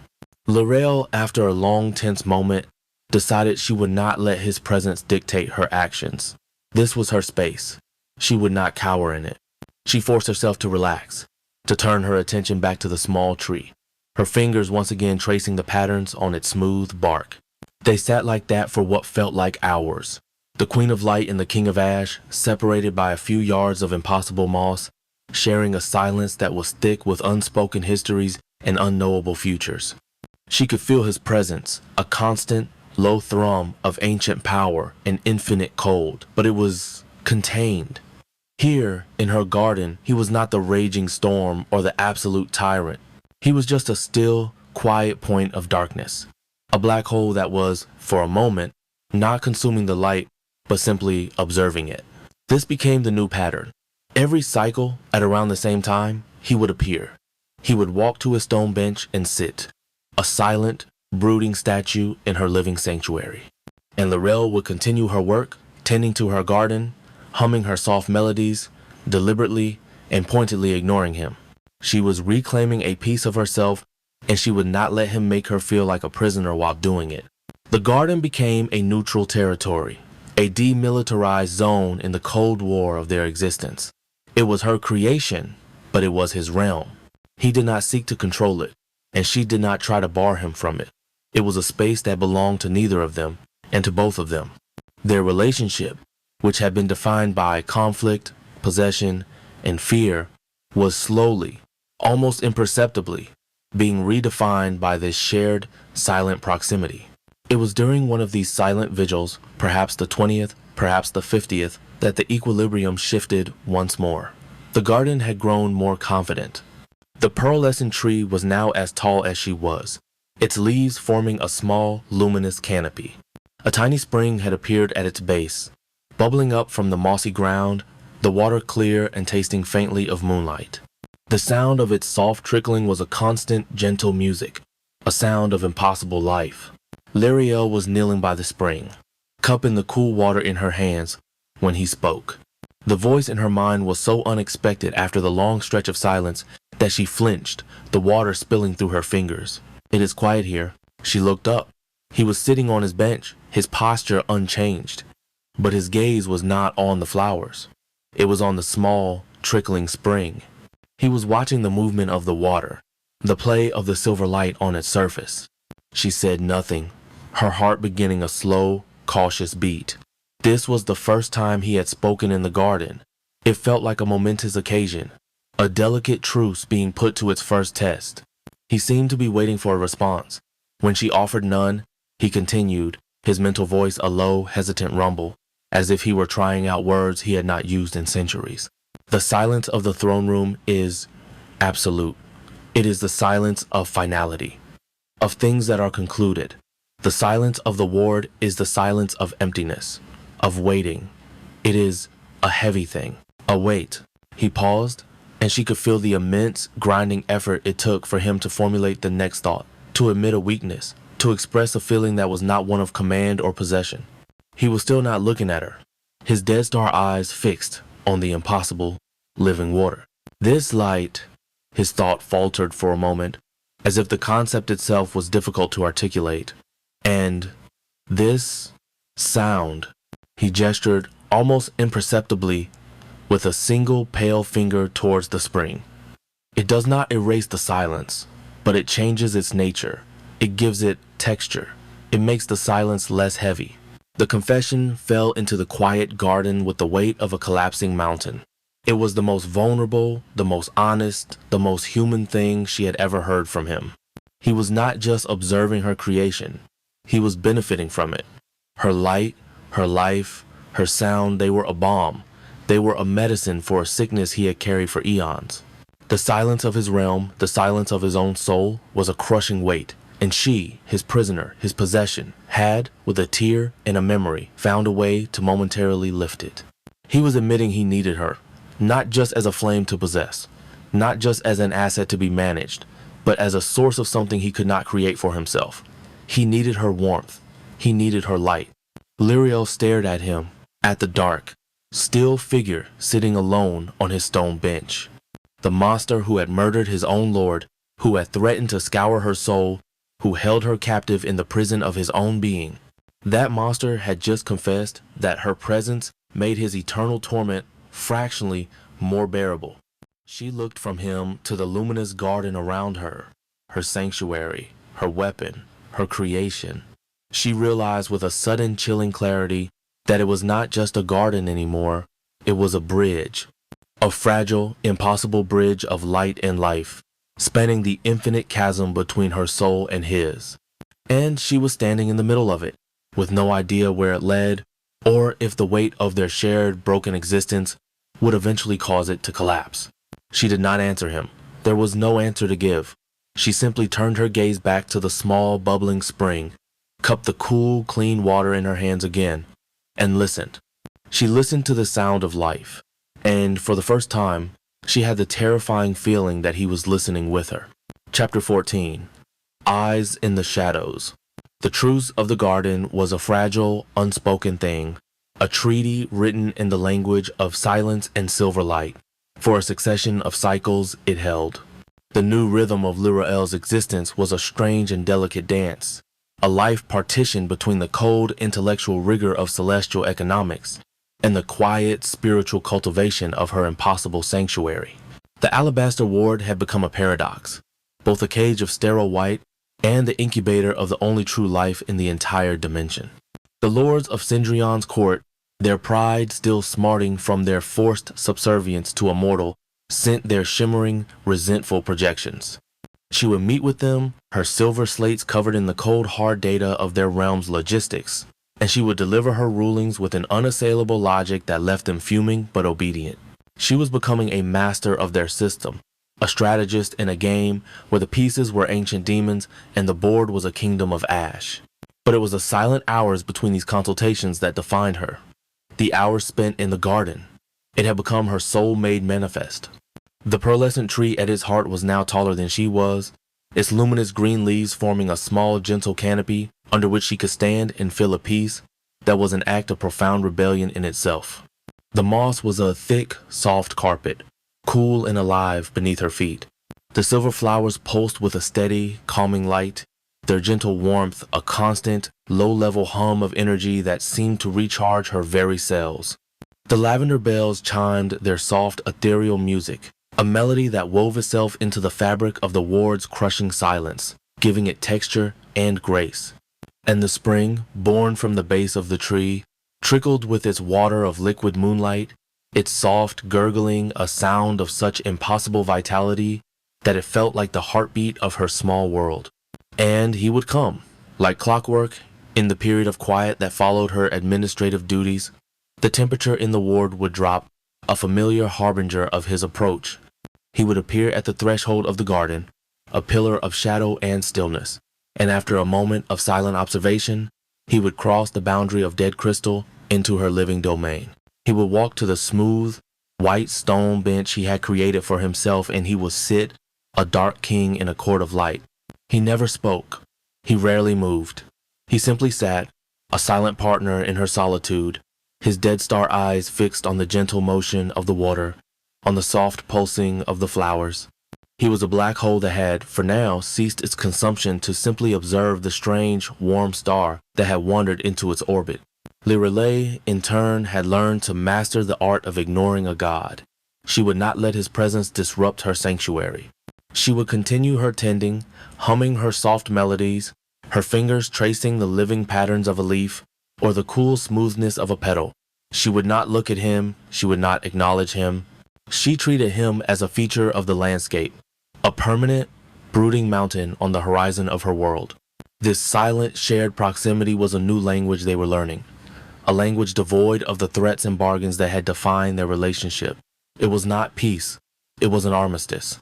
A fragile, unspoken agreement that this small patch of luminous ground was a neutral territory, a place where the King of Ash and the Queen of Light could simply be. But the laws of this universe, like any other, dictated that a vacuum cannot exist forever. Their quiet, contained bubble of neutrality was a pocket of strange peace in a kingdom built on malice and ambition. And such anomalies, in any system, always attract attention. The change in Carthos had been too profound to go unnoticed. A mortal queen who was not merely a consort but an administrator. An industrial revolution built on logic instead of fear. A king who had begun to spend long, silent hours in the company of his prize instead of brooding alone on his throne. Whispers, the true currency of any court, began to slither through the shadowy corridors of the fortress, carried on silent, ethereal winds. And eventually, those whispers found their way out of Carthos, traveling across the plains of ash and the rivers of mercury, to the ears of one who had made the collection of such whispers his life's work. Far from the sterile, ordered tyranny of Carthos, in the decaying heart of the smoldering marches, lay a different kind of domain. It was not a fortress of brutalist, black obsidian, but a sprawling necropolis of crumbling spires and leaning mausoleums, all carved from a porous, gray stone that seemed to weep a constant, viscous black ooze. This was Merkstead, the seat of power for Lord Malachor, and its architecture reflected the soul of its master. Where Sindrian's power was in absolute static order, Malachor's was in subtle, creeping decay. Where Carthos was silent, Merkstead was alive with the constant, dry rustle of secrets being traded, of lies being woven, of ambitions festering like a plague. The very air was thick with whispers, a psychic static of espionage and betrayal. Lord Malachor sat not on a throne, but within a web. His chamber was a vast, circular cavern, and from its center, shimmering strands of solidified shadow radiated outwards to connect with every part of the room, every part of his city. He sat in the center of this web, a slender, arachnid figure, his body long and thin, his limbs jointed at unnatural angles. He wore robes of tattered ancient silk, the color of a fading bruise, and his face was a pale, narrow mask of aristocratic contempt. His eyes were not the dead voids of Sindrian's ore. They were small, black, and glittering. The eyes of a spider, missing nothing, assessing everything. He had been Sindrian's rival for eons, the only one of the old lords who had never been fully cowed, his power too insidious, too deeply rooted in the very rotten foundations of the realm, to be easily erased. He was a creature of patience, a master of the long game, forever waiting for the cold, perfect monolith of Sindrian's rule to show a crack. And for centuries, there had been no cracks, only the same predictable, soul-crushing order, until now. A disturbance rippled through his web, a thread vibrating with the arrival of a messenger. A patch of shadow in the corner of the cavern deepened, and a small, hunched creature made of woven darkness and solidified whispers detached itself from the wall. It scurried across the floor, its multiple insect-like legs making no sound. It was one of his eyes, a spy returned from the lion's den itself. The creature stopped a respectful distance from its master and bowed low, its form dissolving into a puddle of amorphous shadow on the floor. A voice, dry and rustling like dead leaves, emanated from the puddle. "My lord, I have returned from Carthos." Malachor did not move. He did not speak. He simply tilted his narrow head, his glittering black eyes fixed on the shadow. He waited. "The whispers are true, Lord Malachor," the spy rustled. "There is a queen, a mortal. Her name is Lirael." This was old news, but Malachor listened, his patience absolute. "She is different from the others. The ones before her were decorations. This one has power. She has restructured the tithe system. The forges of Gorgonoth and the distilleries of Vexillus now answer to her. She has implemented a system of reclamation. There is talk of efficiency, of logic. The old ways are being dismantled." Malachor's stillness intensified. This was significant. Cendrillon, the great traditionalist, the embodiment of static eternity, was allowing a mortal whelp to enact reforms. It was a sign of distraction, a sign of influence. And the king, Malakor's voice was a soft, sibilant hiss, the sound of silk tearing slowly. What of him? The puddle of shadow on the floor seemed to shiver. That is the strangest part, my lord. He has changed. The court sees less of him.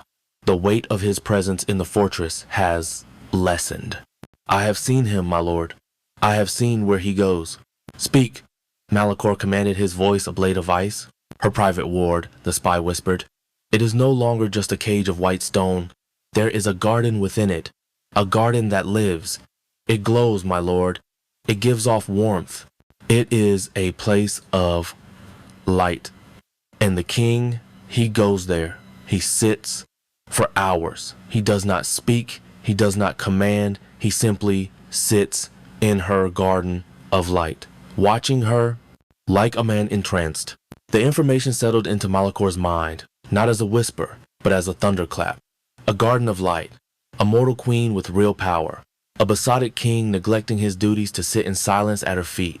It was not just a crack in the monolith. It was a gaping fissure, a sign of deep structural rot. The Cendrillon he knew, the cold, ruthless architect of despair, would never allow such a sentimental contamination in his perfect, gray world. He would never be entranced. He would possess. He would dominate. He would consume. To sit and simply watch was an act of weakness. A slow, triumphant smile, as thin and as cruel as a spider's thread, spread across Malakor's pale face. After all these eons of patient waiting, the time was finally at hand. Cendrillon, the great unassailable power, had found a vulnerability, a mortal woman. This Queen of Light was not a source of new strength for the kingdom. She was a cancer. A beautiful, luminous cancer that was eating the Ashen King from the inside out, softening him, distracting him, making him forget what it was to be the cold, hard fist of order. This is no queen, Malakor hissed to himself, his mind already spinning 1,000 webs of possibility. She is a symptom, a disease, and a disease can be studied, it can be understood, and it can be exploited. He focused his attention back on the puddle of shadow. You have done well.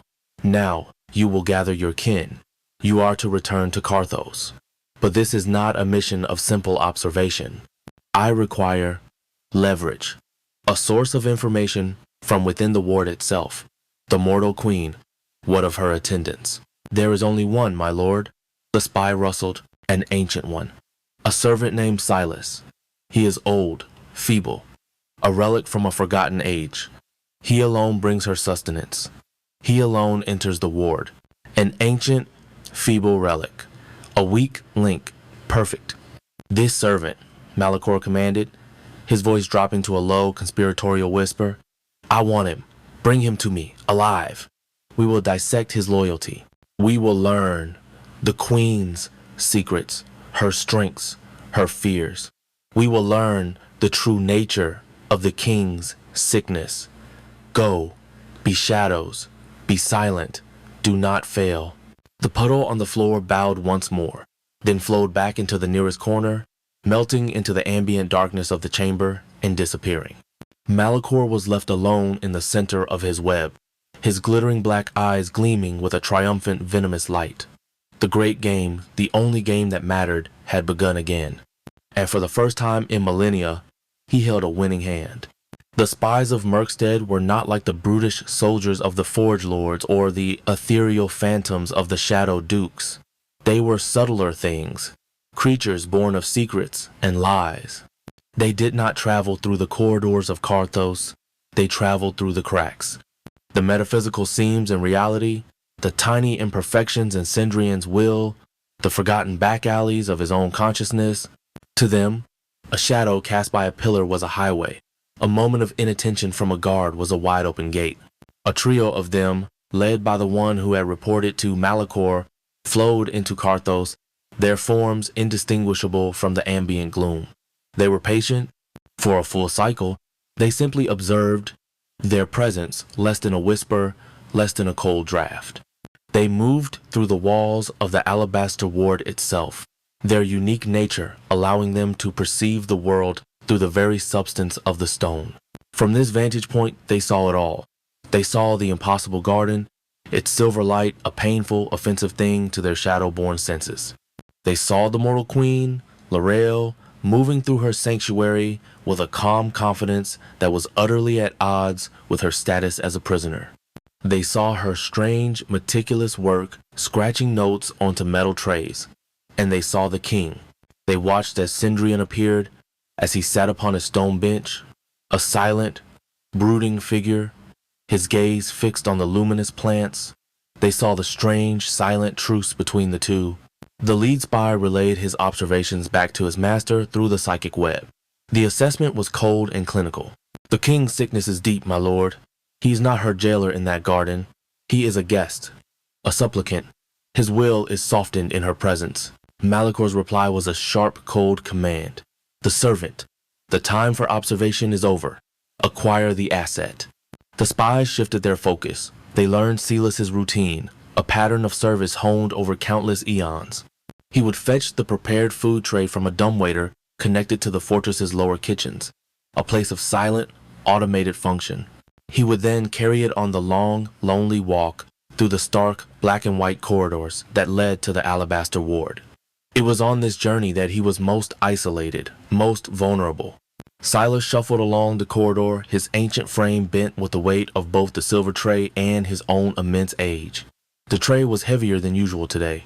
The queen had been working tirelessly on the new distribution schematics, and the kitchens had, under some unseen directive, begun to provide a slightly more substantial sustenance. There was even a strange, pale blue fruit that tasted faintly of sweet rain, a thing he had not seen in centuries. He felt a faint flicker of something that might have been satisfaction. His queen was not just surviving, she was thriving. She was changing things. She was making the world, this dead, gray world, fractionally less dead. His gamble, the desperate gift of the diary, had not been in vain. He passed under a great unadorned archway, entering a stretch of corridor that was narrower and darker than the others. The light here was thin, the shadows thick and clinging. It was a place most servants avoided, a cold spot, a place where the silence felt older, more hungry. His shuffling footsteps were the only sound, a soft, rhythmic scrape of leather on obsidian. The attack was absolute silence made manifest. It was not a noise or a rush of movement. It was a sudden, chilling drop in temperature and a thickening of the shadows around him. 3 points of deeper blackness detached themselves from the walls. Before Silas could even register the threat, they were on him. They were not solid. One moment he was holding the tray. The next, his arms were pinned to his sides by tendrils of cold, semi-solid shadow. It was like being grabbed by ropes made of frozen smoke. They did not hurt him, but their grip was absolute, and a deep, psychic cold seeped into his bones, a cold that spoke of malice and decay. Another tendril wrapped around his mouth, silencing the cry of alarm that had died in his throat. The silver tray, with its precious cargo of food for his queen, clattered to the floor, the pale blue fruit rolling into a dark corner like a lost star. Panic, a feeling the ancient servant had not truly felt in millennia, seized him. But it was not for himself. His own existence was a long, gray thread, nearing its end. His fear was for her. He was the only link, the only one who entered her sanctuary. If they took him, if they tortured him, what might they learn? What secrets of the diary, of the garden, of the king's strange new behavior could they pry from his ancient mind? His loyalty to the throne, to Cendrillon, was absolute. But his devotion to the small, fiery woman who had made a flower grow in the heart of death was something fiercer, something more personal. He could not betray her. He would die first. The whisper entered his mind directly. It was not the clean, cold intrusion of Cendrillon's voice. It was a foul, rustling thing, like insects skittering over dry leaves. The old one is ours. He will tell Lord Malicor all he wishes to know. Take him. The shadowy tendrils began to tighten, to lift him from the floor, to drag him back into the deeper darkness from which they had come. Silas closed his eyes, his ancient mind preparing for an eternity of torment, his will a small, hard shield around the secrets of his queen. He would not break. He would not speak. And then the world ended. It did not end with a bang or a flash. It ended with a drop in temperature so absolute, so profound, that it felt like the concept of heat had been retroactively erased from the universe. The very atoms in the air seemed to lock into a perfect crystalline stasis. The rustling, malevolent whispers in Silas's mind did not just stop. They froze, shattering into a million shards of silent, psychic ice. The shadows in the corridor, which had been fluid and menacing, suddenly solidified. They did not just darken, they became absolute. The three spy creatures made of shadow themselves were caught in this instantaneous crystallization of their own element. The tendrils holding Silas became as hard and as brittle as black glass. The creatures themselves were frozen in their half-formed shapes, their insect-like limbs locked in place, their amorphous bodies now statues of solidified night. A figure resolved itself at the far end of the corridor. It was not a sudden appearance. It was as if the deepest shadow at the vanishing point had simply decided to take on a familiar, terrible form. Cendrillon stood there, 100 yards away, yet his presence filled every inch of the space, a pressure that was infinite and irresistible. He was not wearing the simple, dark tunic he wore in the garden. He was clad in the shifting, regal armor of solidified shadow he wore on the throne. The king had come, not the silent observer. His dead star eyes, cold and vast, were fixed on the frozen tableau. He did not look at Silas. He looked at the three shadow creatures, these pieces of his rival's filth, that had dared to scuttle into the heart of his fortress, that had dared to lay their foul, whispering touch upon a servant of his household. His face was a mask of pale, sublime, and utterly calm fury. It was the detached rage of a god observing a flaw in his creation, a flaw that was about to be corrected. He did not speak, he did not move, he simply lifted a single, pale finger. The three frozen shadow creatures began to vibrate. A low humming sound filled the corridor, the sound of reality itself being put under an unbearable strain. Then, with a series of sharp, cracking sounds, like a frozen lake breaking apart, the statues of night shattered. They did not explode into gore or dust. They simply fractured into millions of tiny, geometric shards of pure blackness. The shards hung in the air for a single, silent moment, a cloud of frozen, broken whispers. Then, with a final, soft hiss, they dissolved into utter nothingness, their very essence unmade, their existence revoked from all timelines, all possibilities. They were not just dead. They were now a thing that had never been. The absolute cold receded slightly. The shadows returned to their normal, inanimate state. The tendrils of black glass that had been holding Silas crumbled into fine, harmless dust, releasing him. He collapsed to the floor, a heap of ancient bones and gray robes, his old heart hammering a frantic, relieved rhythm against his ribs. He was alive. He was safe. The king had saved him. Cendrillon glided down the corridor, his feet making no sound on the obsidian floor. He stopped before the old servant, looming over him, a figure of absolute, terrifying power. Silas, his face pale as parchment, tried to push himself up, to bow, to show the proper deference. A single, almost imperceptible gesture from Cendrillon's hand stopped him. Cendrillon's gaze finally fell upon the old servant, and then to the spilled food tray, the small, pale blue fruit lying like a fallen teardrop in the gloom. He had understood. The attack was not random. It was targeted. They had come for the one who served the queen. He looked back at Silas, who was trembling on the floor, his eyes wide with a mixture of terror and profound, unwavering loyalty. Cendrillon's own Dead Star eyes were unreadable, a swirling vortex of ancient thoughts. He was a being who had not known concern for another in eons. His servants were tools, extensions of his will.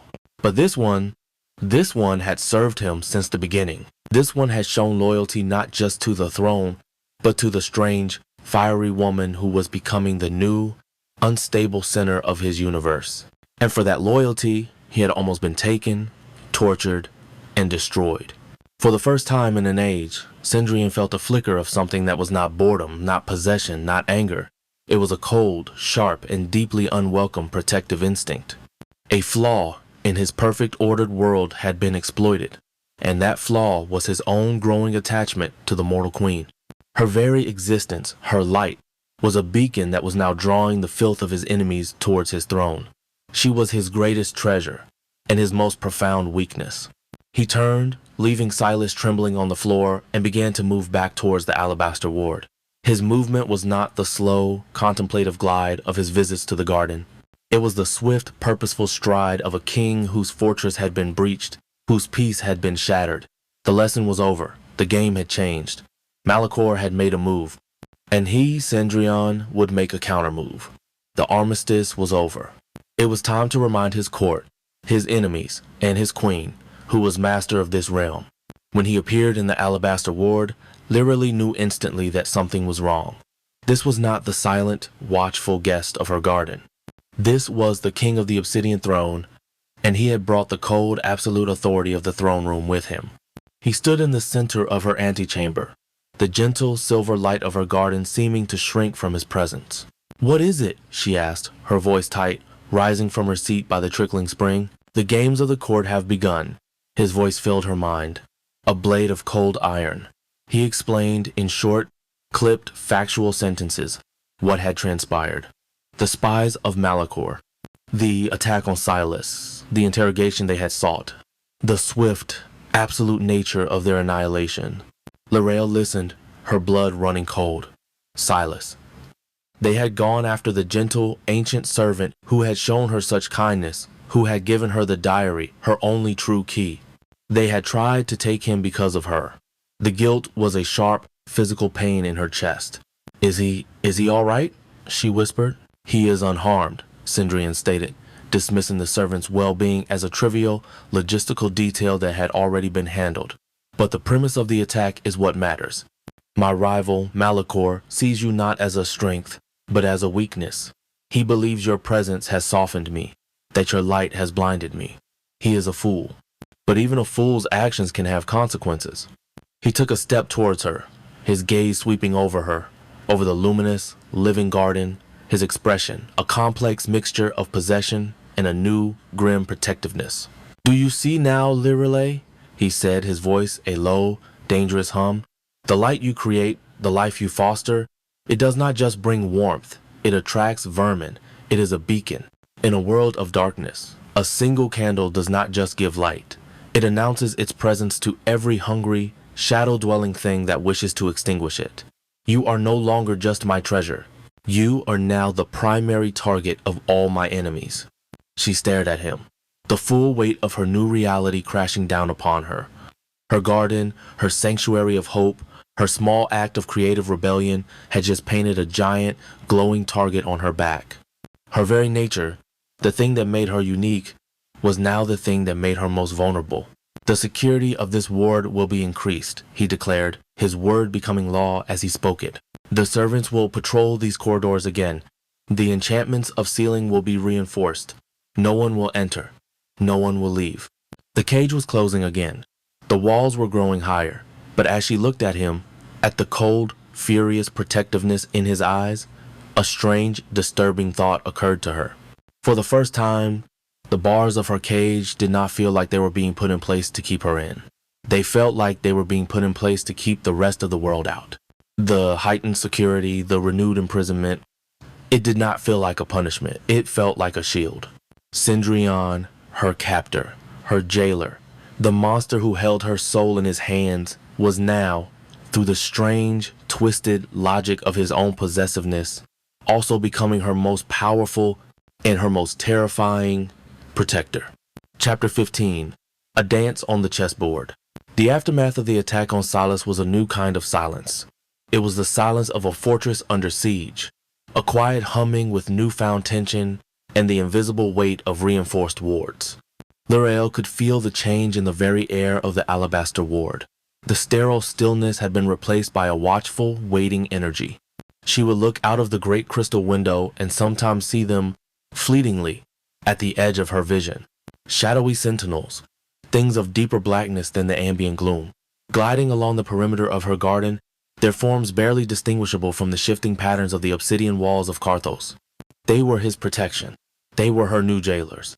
The bars of the cage had been thickened, the lock reinforced, and the reason was no longer her potential escape, but her potential assassination. It was a terrifying, paradoxical form of flattery. Her sanctuary, the Garden of Impossible Light, had become the epicenter of this new tension. It was still her place of peace, but it was a peace now tinged with the constant, low-level hum of the Sentinel's vigilance. The chiming of the lavender bell seemed more delicate, more fragile against the backdrop of this heightened security.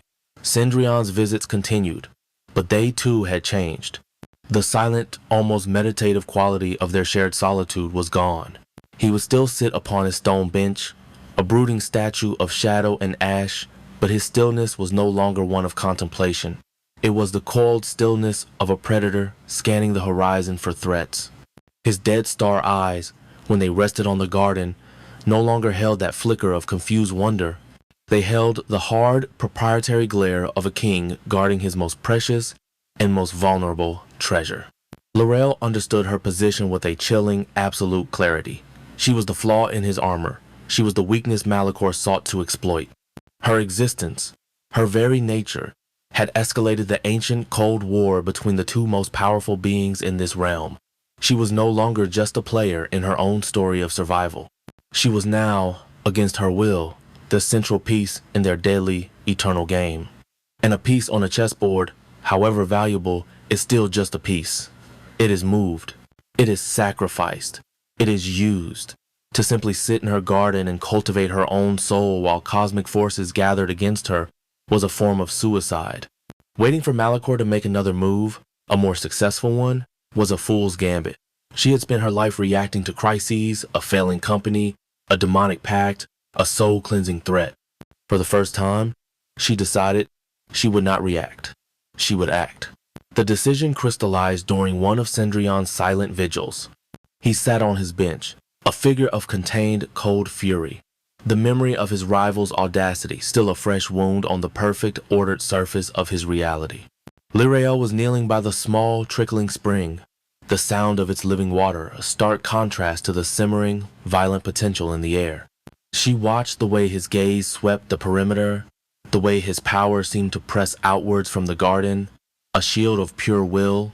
He was preparing for a war fought with shadow legions and bursts of annihilating power, a war of brute force, a war, she realized with the sudden clarity of a strategist, that he would win, but at a tremendous cost. It would be messy, chaotic. It would drain the very resources she was now trying to manage. It was inefficient.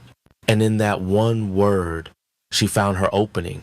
She found the language he would understand. She rose from the mossy ground, her simple gray gown making no sound.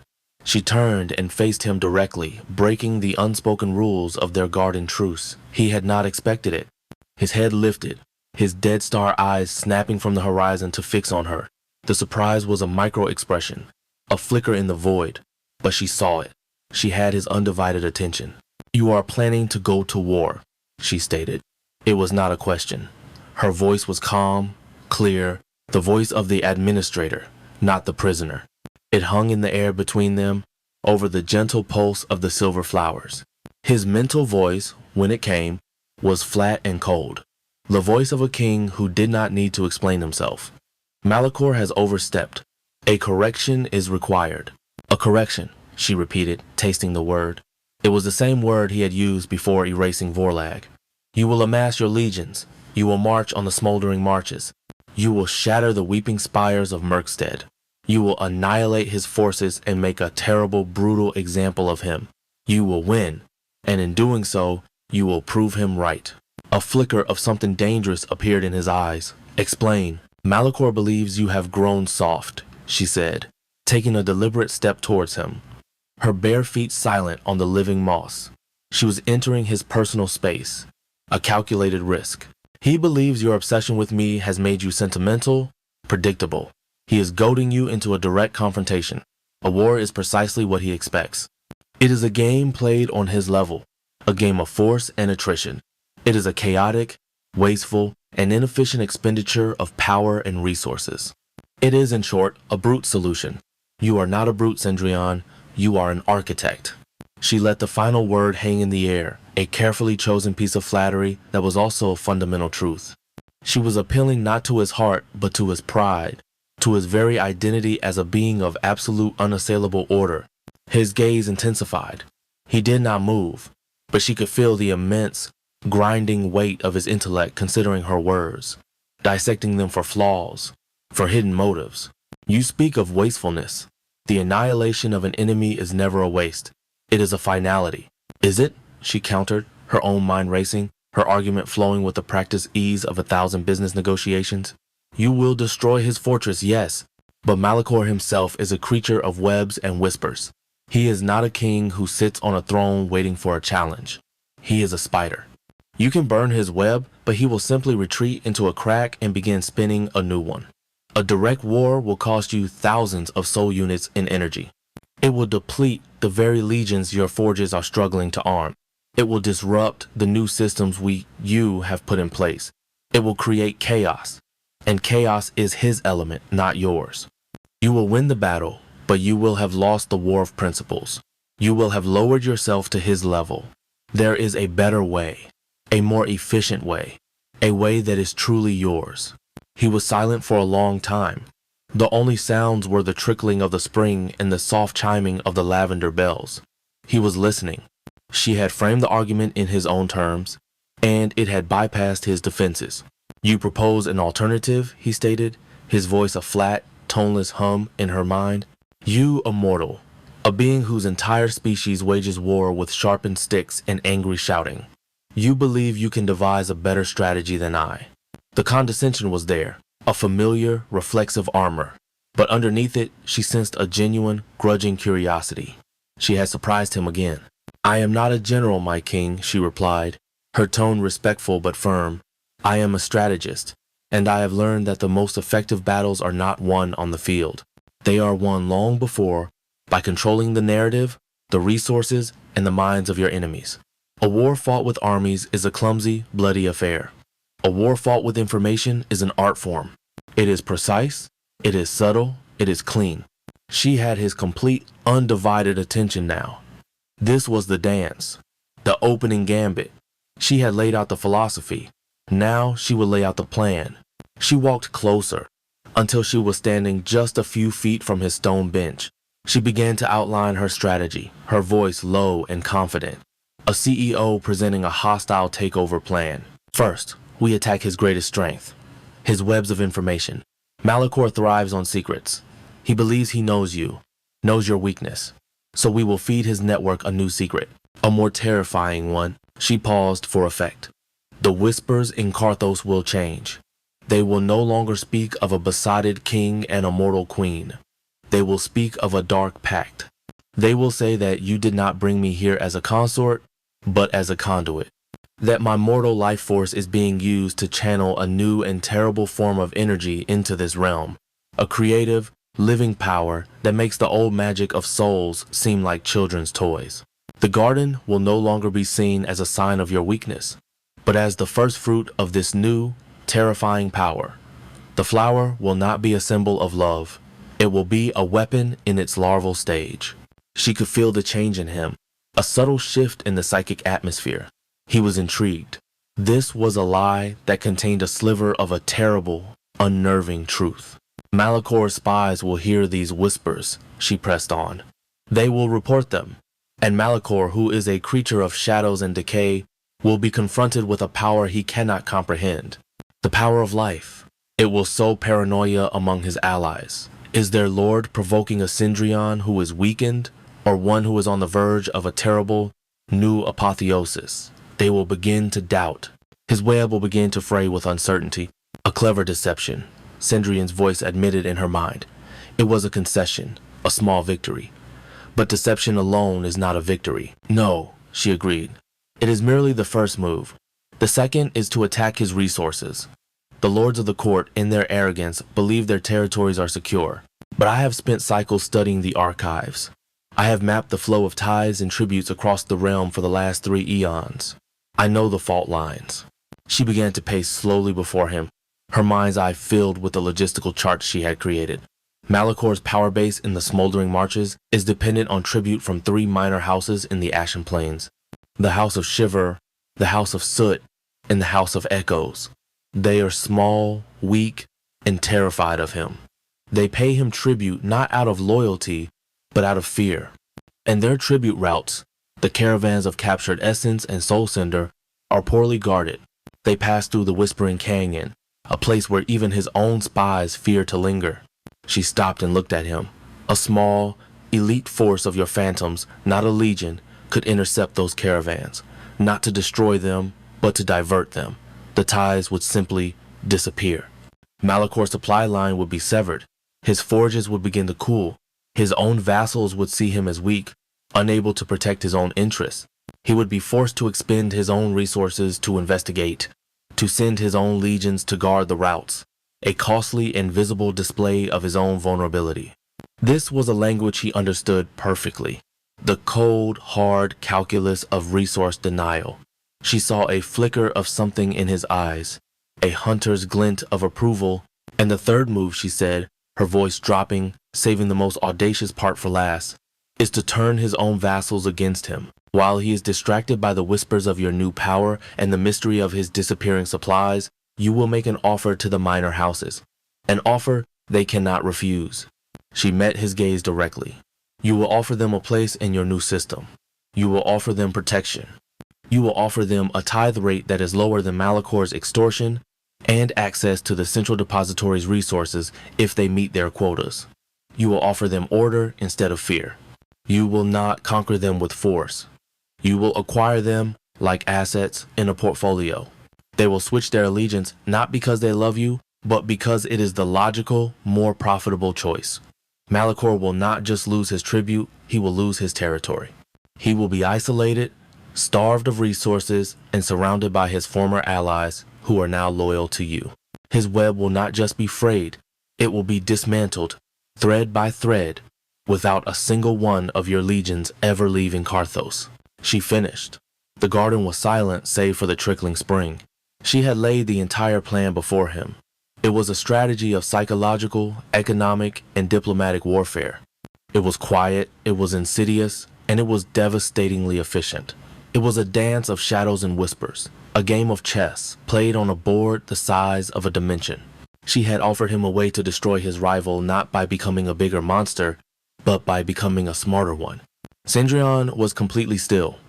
He sat on his stone bench, his pale face a mask of unreadable contemplation. She felt the full force of his immense consciousness examining her plan, turning it over and over, searching for every possible flaw, every unintended consequence. It was the most intense scrutiny she had ever been under, a mental examination that was as invasive as any physical touch. She felt him weighing her motives, her ambition, her very soul. He was impressed. She knew he was. The cold, clean logic of her plan was undeniable. It appealed to his nature, his desire for order and control. But she could also feel his hesitation. It was a cold, deep current of resistance under the surface of his thoughts. It was the resistance of a being of absolute power being asked to trust the strategy of another, especially a mortal. It was the possessiveness of a jailer being asked to give his prisoner a weapon. To give her this authority was to acknowledge her as more than a consort, more than an administrator. It was to acknowledge her as a partner, an equal, in this one specific matter. And for a being like Cendrillon, that was a concession of cosmic significance. You propose a dangerous game, Lyriel.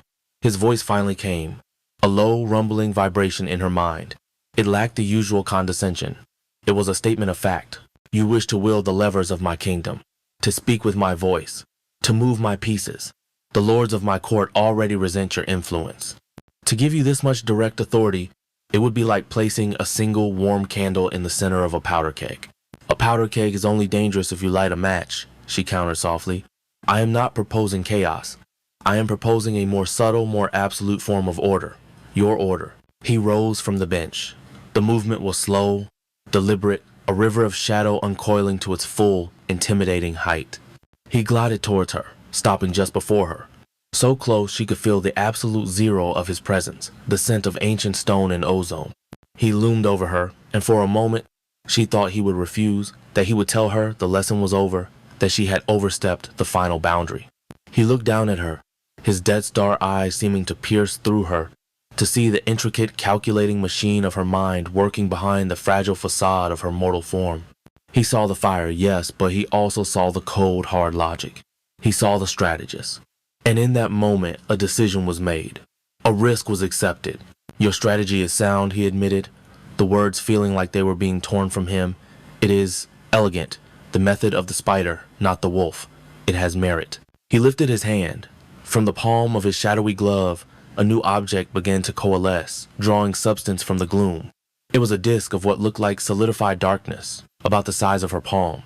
It was cool to the touch, and it seemed to absorb the light of the garden around it. In its center was his sigil, the downward pointing triangle of the king, etched in a line of cold silver light.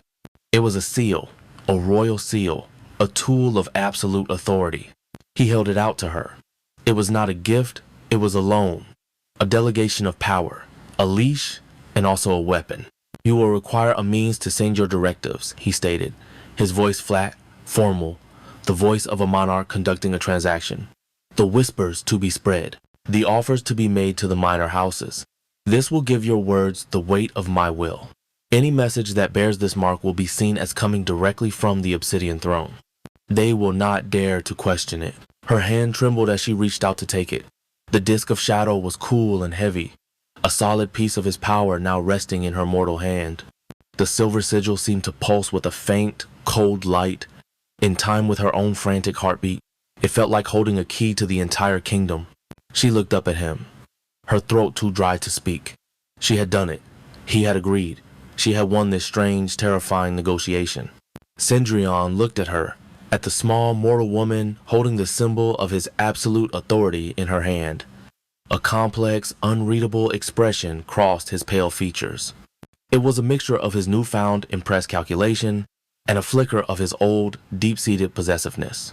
He had just willingly given her a measure of independence, a taste of real power, and the act itself seemed to awaken the part of him that wanted to chain her more tightly than ever. "Let me see your dance on this chessboard, Lirael," his voice whispered in her mind, a low, intimate, and dangerous hum. It was a challenge, an endorsement, and a warning. He took a step back, his eyes still fixed on her, on the seal in her hand.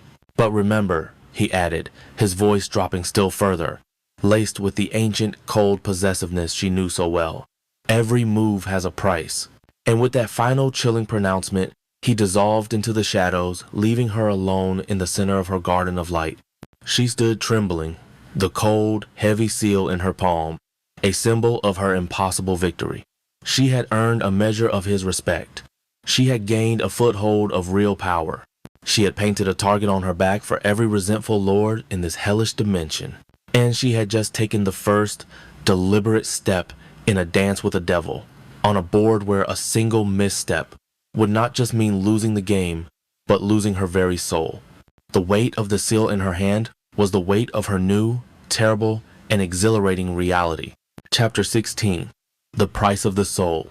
The success of her gambit was a tangible thing, a subtle shift in the gravitational pull of her universe. Lirael, the administrator, the arbiter, the queen, found her days filled with a strange and chilling parody of her former life.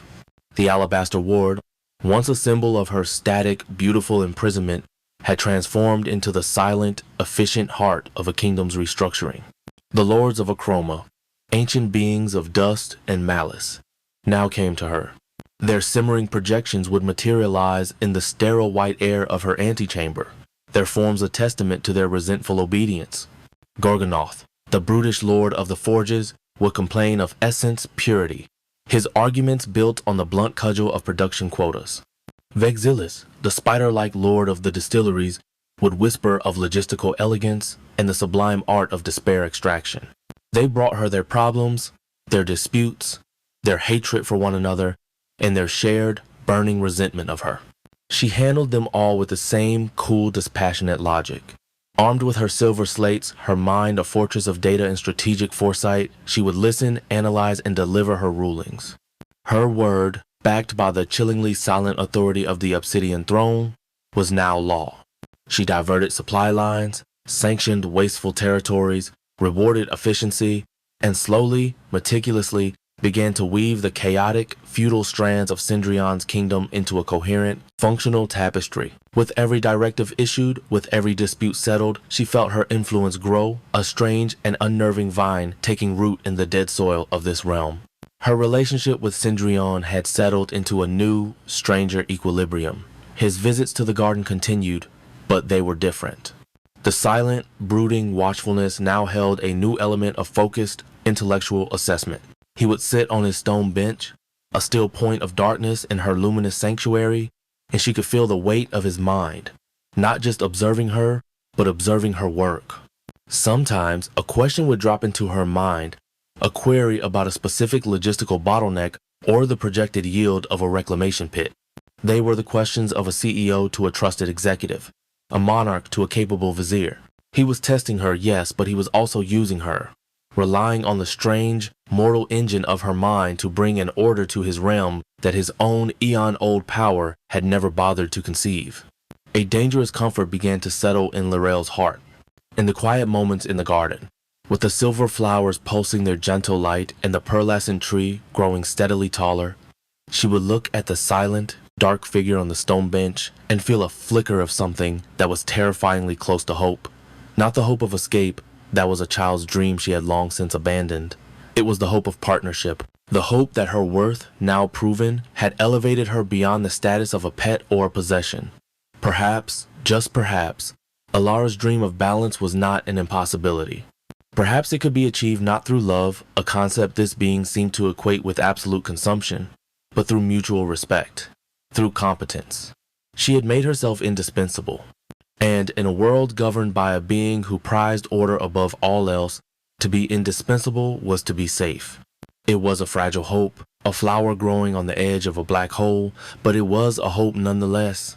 She had just dismissed a fuming Gorgonoth, having denied his request for an emergency essence grant by proving, with his own submitted data, that his primary forge was operating at a 17% energy loss due to a cracked containment conduit.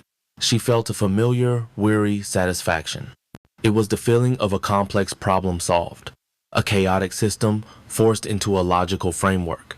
She retreated to the piece of her garden, the soft, moon-colored moss a balm against the cold sterility of her duties. She knelt by the trickling spring, the sound of its living water, a gentle music that washed away the grating memory of the forge, Lord's voice. The air did not just chill, it froze. The familiar premonition of his arrival was 1,000 times more intense. A sudden, absolute drop in temperature that made the silver flowers tremble and the water of the spring crystallize at its edges. Lirael looked up, her heart seizing in her chest. He was standing at the entrance to the garden, but this was not his usual silent vigil. The power radiating from him was immense, untamed. He was clad in the full, shifting regalia of the obsidian throne, and the shadows that clung to him were not calm, but coiled, alive with a strange, humming excitement. There was an emotion emanating from him, a thing she had never felt from him before, a feeling of profound, almost joyful anticipation. Lirael, his voice filled her mind. Not a command, not a question, but a deep, resonant summons that vibrated through the very stone of the ward. Your work is exemplary. The order you have imposed upon the chaos of my court is a thing of stark and breathtaking beauty. You have proven your mind to be as magnificent as the fire in your soul. She rose slowly, her body tense with uncertainty. This effusive praise was unlike him. It felt like a prelude, a preamble to something she was not prepared for. Thank you, my king. I have granted you authority, he continued, gliding into the garden, his presence so potent that the moss seemed to shrink from his feet. I have allowed you to wield a facsimile of my power, but you have never seen its source. You have only ever seen the products of my will, the walls of this fortress, the laws of this realm. You have never seen the heart from which it all flows. He stopped before her, his nearness, a vortex of absolute cold and ancient power. His dead star eyes, for once, were not empty. They swirled with a deep, momentous light, the light of a star on the verge of a terrible, magnificent transformation. I have shown no other being this place. His mental voice was a low, intimate whisper that felt more invasive than any shout. Not Alara, not any of my lords. It is a place of absolute truth, the very core of my being. And now, I wish to show it to you. It was presented as an honor, the ultimate gesture of trust. He was inviting her into his sanctum sanctorum, a place no other had ever been permitted to see. The hope she had so carefully nurtured, the hope of partnership, flared brightly. This was it. This was the proof. He was finally seeing her not as a possession, but as a true equal, a confidant to be trusted with his deepest secret.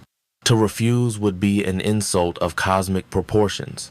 To accept was to step across a threshold from which there would be no return. "I would be honored," she said, her own voice a faint whisper in the suddenly silent garden.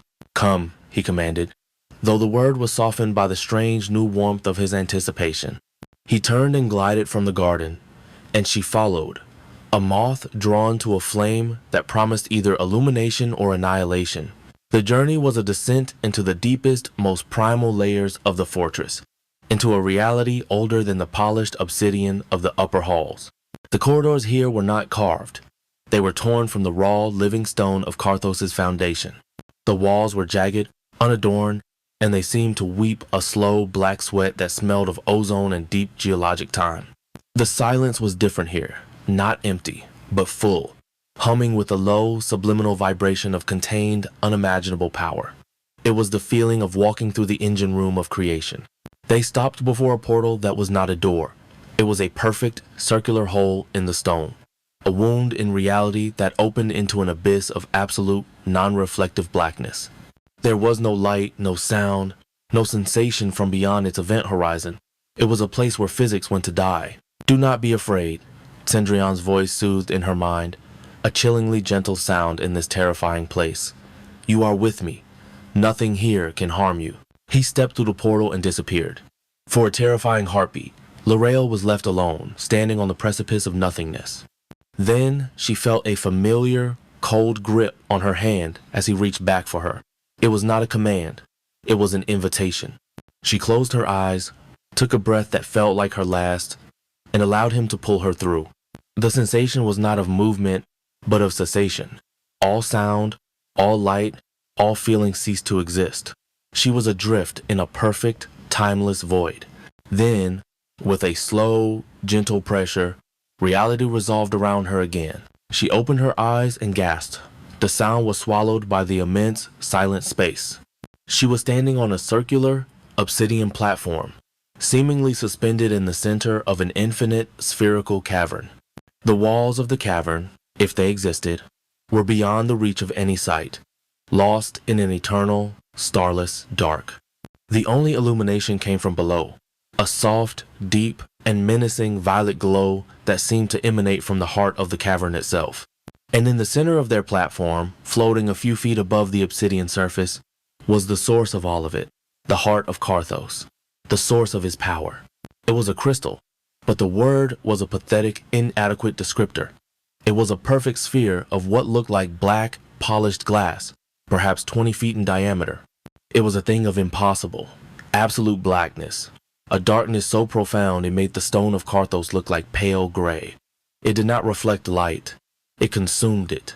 The ambient violet glow of the cavern seemed to bend and warp around it, pulled into its core like water down a drain. It was a miniature black hole, a singularity of pure, condensed power and emptiness, held in perfect, terrifying stasis. It hummed. The deep, resonant vibration that had shaken Carthos during his nightmare emanated from this sphere, a constant, low thrum of contained, cosmic energy. As she watched, a filament of pure, white light, a captured soul perhaps, drifted too close to the sphere and was instantly drawn in, its light extinguished without a sound, its energy consumed, adding an infinitesimal measure to the crystal's power. This was his heart. This was the engine of his soul, a beautiful, perfect, and utterly horrifying vortex of eternal consumption. This is the nidus. Cendrillon's voice was a reverent whisper in her mind. The core, the origin point from which this entire reality is projected. Every stone of this fortress, every grain of ash in my kingdom, is but a distant echo of the power contained within this sphere. He released her hand and glided towards it, his own shadowy form seeming to pale in comparison to the absolute black of the crystal. He placed a hand on its smooth, impossibly dark surface, and the deep, violet glow of the cavern pulsed in response, a sign of their perfect, symbiotic connection. "For eons it has been my burden and my strength," he continued, his voice taking on a tone of deep, resonant melancholy, "a source of infinite power, fueled by an infinite emptiness.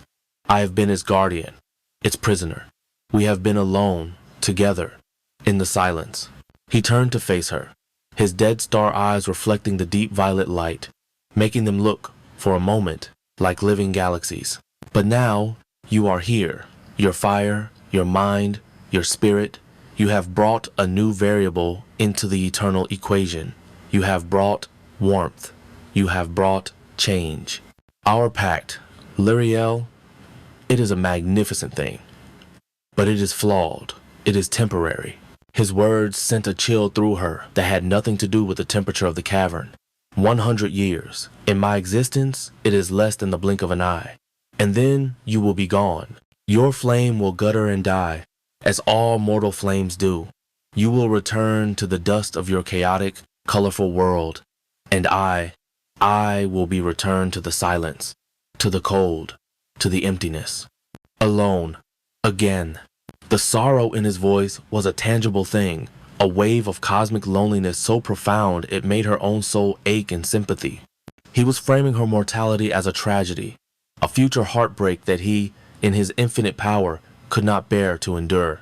I will not allow it, he stated, his voice now hardening, shifting from sorrow to a terrible, iron-willed resolve. I will not lose you. I will not allow your light to be extinguished. I will not return to the silence. Our pact was flawed, but I have devised a correction, a final solution, a gift. He extended his free hand towards her, a gesture of offering, of supplication.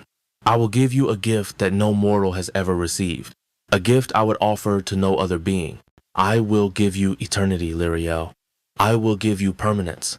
I will make you a part of me, a part of this power, a part of this world, forever. The words were beautiful. The intention behind them was the most horrifying thing she had ever conceived. A dread so absolute, so paralyzing, that it froze the very marrow in her bones, began to dawn in her mind. She knew what he was going to say before he said it. There is an ancient rite, he explained, his voice filled with a terrifying, earnest passion, as if he were a poet describing the beauty of a rose, a rite of union. It is a process of dissolution, of merging. I will take your soul, Lyriel, your beautiful, fiery, singular soul, and I will gently, carefully, lovingly dissolve it into the nidus. He gestured to the great black sphere, his eyes glowing with a feverish, possessive light. Your essence will become one with mine. Your flame will be woven into the very fabric of my being, into the heart of my power. You will no longer be a separate entity, a temporary guest in my world. You will be a permanent, immutable part of its foundation. We will be one. Forever. The air was gone from her lungs. Her mind was a silent scream. He was going to consume her. He was going to unmake her, to dissolve her very identity into the black, hungry heart of his power. This was his love. This was his solution. The ultimate act of possession, framed as a gift of eternal life. And your memories, he continued, his voice softening, as if he were addressing her greatest fear with the most profound compassion. I know they pain you, the memory of a world you have lost, the ghosts of a family you can never return to. They are an anchor that pulls you back towards a past that is no longer your reality. This rite will be a mercy. It will cleanse you of that pain. He was going to do it. The threat he had made in the garden, the cleansing of her soul, was not just a threat. It was a prelude to this. This was the final purification. The process will wash your memories clean of their emotional resonance, he explained, his tone that of a gentle physician describing a painless procedure. The facts will remain, the data of your life, but the pain, the joy, the love, the sorrow, all the chaotic colors that tie you to that other world will be gently rinsed away. You will be left with a pure, clean history, a story that no longer has the power to hurt you or to pull you away from me. You will be free of your past. You will belong only to the present. You will belong only to me. You will be perfect. He looked at her, his face a mask of sublime, absolute sincerity. He truly believed he was offering her paradise. He was offering to murder her soul, to erase every part of her that made her Lyriel, and he was calling it a gift of love. The chasm between his perception and her reality was the size of a universe. All her work, all her strategies, all her small victories had led her here to the altar, to the moment of of her own consumption. The respect he had shown her, the power he had granted her, it was all a test, a final evaluation to see if she was worthy of this terrible final honor, worthy of being consumed. The horror was so complete, so absolute, that it circled back on itself and became a kind of crystalline, frozen calm. Her mind, the mind of a strategist, the mind that had saved her time and again, took over. She could not scream, she could not fight, she could not reason with him. That was all pointless. She had one weapon left, time. She had to buy time. She forced herself to look at him, to meet the sincere, terrifying passion in his eyes. She forced her lips to move, to form a question that was not a plea, not an argument, but a request for information. A question that would, to his ears, sound like stunned, overwhelmed acceptance. Her voice, when it came, was a faint, dry whisper, a rustle of dead leaves in the heart of the void. She asked the only question that mattered, the only question that could give her a future, however brief. When? She whispered, the single word dropping into the silence of the cavern. When will the right take place? A slow, triumphant, and infinitely gentle smile spread across Cendrion's pale features. It was the smile of a god whose beloved has just accepted his offer of divinity. It was the smile of a drowning man who has finally, irrevocably, secured his anchor. Soon, my flame. His voice was a soft, loving caress in the shattered ruins of her mind. When the celestial alignments are perfect, when the nidus is calm, we must not rush such a sacred union. It must be perfect as you. He took a step back, his entire being radiating a deep, possessive contentment. He had revealed his heart, and she had not recoiled. She had understood. Their future was now secure, eternal. He had finally solved the problem of her. He gestured to the portal, the black circle leading back to the cold reality of the fortress. He would return her to her ward now, to let her contemplate the magnificent, eternal fate that awaited her. He would give her time to prepare her soul for its final, glorious transformation. Lyra walked towards the portal on legs that were not her own, her mind a silent, screaming vortex of terror and calculation. She had an answer. Not soon. Soon meant she had time. It might be a cycle. It might be a dozen. But it was time. Time to plan. Time to fight. Not for her freedom, not for her life, but for the very existence of her own soul. The game was no longer chess. It was a race. And the finish line was her own annihilation. Chapter 17. An Unholy Alliance. The knowledge of the right was a shard of ice lodged in her soul. It did not melt. It did not dissolve. It simply sat there, a point of absolute, crystalline, cold, a constant, chilling reminder of the fate that Cendrillon has so lovingly designed for her. The alabaster ward, her beautiful, sterile cage, had transformed once more. It was no longer a prison or an office. It was a funeral parlor. A pristine white sepulcher where she was both the mourner and the corpse, waiting for the date of her own soul's burial. The promise of soon was a tombstone hanging over her head, its inscription written in the language of fading stars and celestial alignments. Every moment of the unchanging twilight felt like a second ticking away on a clock she could not see. Her return from the nidus chamber had been a silent, hollow affair. He had deposited her back in her antechamber with the gentle finality of a collector placing a butterfly back into its bell jar before preparing the pinning board. The hope she had foolishly, carefully nurtured, the fragile idea of partnership built on the cold bedrock of competence, had been revealed for what it was, a prelude. It was a final test of her worthiness, an evaluation to see if her mind was as magnificent as the fire in her soul, to see if she was a prize worthy of being consumed, of being assimilated into the eternal, magnificent emptiness of his own being. She had passed the test, and her reward was annihilation. For a full cycle she did nothing. She sat on the floor of her garden, the luminous silver flowers pulsing their gentle living light around her, but she could not feel their warmth. Their beauty seemed like a cruel mockery, a vibrant portrait of the very life, the very essence that was scheduled for demolition. The pearlescent tree, her tree, seemed to droop its leaves in sympathy with her despair. The trickling spring sounded not like life, but like the slow, steady drip of a leaking hourglass. each drop a moment of her identity falling away into the abyss. Her mind, the strategic, resilient engine that had carried her through so much, was frozen. How did one plan against this? How did one negotiate with a being whose ultimate expression of love was the complete and total erasure of the beloved's self? It was a form of logic so alien, so possessive, so utterly inverted that she had no framework to combat it. To argue would be to provide him with more of the passion he sought to absorb.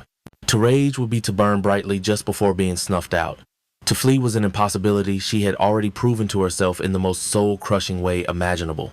The frozen calm of her terror finally broke on the second cycle.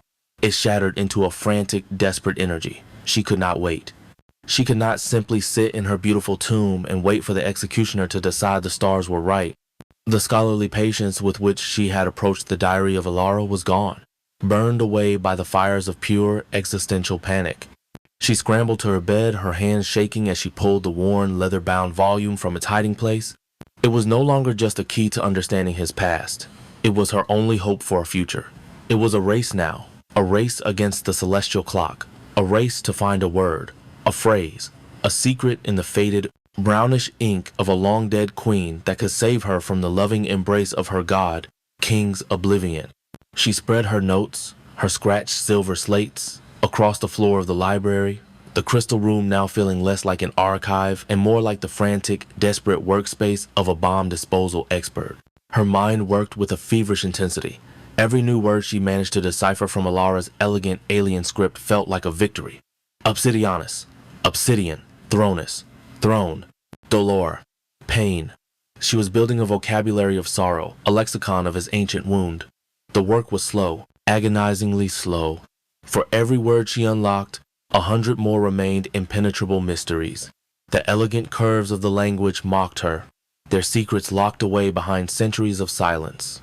Every moment spent wrestling with a single, stubborn symbol was a moment she imagined the nidus humming, aligning, preparing for its final, sacred meal. The pressure was a physical weight, a crushing hand on her chest that made it difficult to breathe. She found a passage that seemed to glow with a strange, sorrowful resonance. Ilara's script here was tight, controlled, the writing of a soul trying to contain an overflowing grief. The key words she had already deciphered were all there. King, ash, betrayal, balance. But there were new words, complex and interwoven.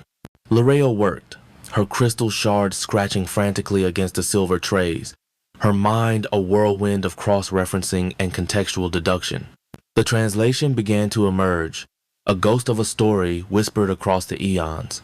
The nature of the great perfidia, Ilara had written the words, a testament to her own desperate research. He will not speak of it. The wound is too deep, but the echoes remain, imprinted, on the very fabric of this place. I have followed the echoes. They lead to a name, a whisper in the heart of the storm. Murk, not a being, a state, a concept. The utter, mindless, and corrosive antithesis of order. It is the chaos he fought before he became this. It is the weapon they used against him. Murk. The word was a dull, ugly thud in the silent library. A new piece of the puzzle, but one that raised more questions than it answered. What was this murk? Who were they? Alara's next lines were even more cryptic. He sealed it away. He built his kingdom of ash and order upon its tomb. He believes it is contained. But the seal was forged in pain and sealed with a broken heart. It is not a thing of perfect, cold logic. It is a scar. And all scars have the potential to reopen. The word sent a shiver down Lorel's spine. A contained chaos. A scar that could reopen. Was this the secret? Was this the weapon? Could this murk be unleashed again? And even if it could, what would that mean? To unleash a primordial chaos into her own prison seemed like an act of ultimate madness. Like setting fire to your own life raft in the middle of a desolate ocean. She stared at the words, her mind reeling, the path forward becoming darker and more uncertain with every secret she unearthed. It was then that her world began to tremble. It was a faint, low vibration at first, the same tremor she had felt during his nightmare. But this time, it was different. It was not a rhythmic, pained spasming. It was a steady, persistent, and growing hum. A dissonant chord being struck on the strings of reality itself. A deep, sickening wrongness. The crystal chandelier in her antechamber began to chime with a frantic, discordant jangle. The floor beneath her vibrated with a low, guttural growl that seemed to come from the very foundations of the world. She rushed to the window, her heart seizing with a new and different kind of fear. This was not Cendrion's pain. This was an external assault. The pewter sky outside was changing. A patch of it, far to the east, in the direction of the territories Lord Malachor was rumored to inhabit, was darkening. It was not the noble, clean black of Carthos' stone. It was a foul, greasy, bruised-looking color, like a patch of gangrene spreading across the flesh of the sky. As she watched, the patch grew, its edges creeping outwards, the healthy gray of the sky seeming to curdle and decay as it was consumed. She had a sudden, terrifying image of a drop of oil spreading across the surface of clean water. It was a contamination, a plague. The sight held her mesmerized, a primal horror gripping her soul. This was it. This was the scar reopening. This was the murk. And it was awake. In the decaying, spiderwebbed heart of Murkstead, Lord Malachor stood before a vast, scrying pool of bubbling black ooze. The air in his chamber was electric with triumph. The reports from his spies had been tantalizing. The mortal queen was an administrator, a power player. Cendrion was besotted, distracted, softened. But Malachor, a creature of infinite paranoia and patience, knew that a direct assault on Carthos was still suicide.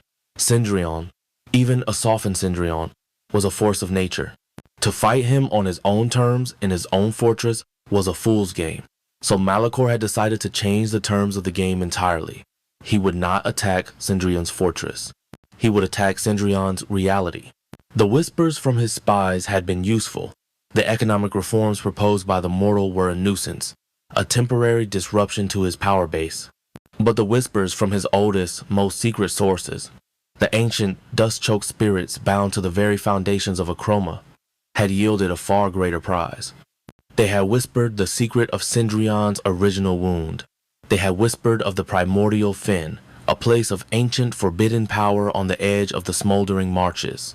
They had whispered the name of the thing that had been sealed there for countless eons, the murk. The journey to the fen had been a pilgrimage into the oldest, most rotten heart of the realm. It was a vast, stinking bog where the ground was not mud but a thick, semi-sentient sludge of decaying thoughts and forgotten sorrows. The air was thick with a psychic stench of absolute despair. The trees were twisted, leprous things that wept a viscous, black sap. This was a place Cendrion's ordered reality had never fully conquered, a pocket of primal chaos that had been allowed to fester in a forgotten corner of his own soul. In the center of the fen, Malachor had found it, the seal. It was not a gate or a door. It was a vast, circular scar on the landscape, a place where the very fabric of reality was puckered and twisted, the ground fused into a glassy, black obsidian. At its center was a single, immense rune, a symbol of containment so powerful, so absolute, that it hummed with the contained agony of the thing it held captive. It was Cendrion's rune, a mark of his will, but Malachor, a student of power in all its forms, could feel the truth of it.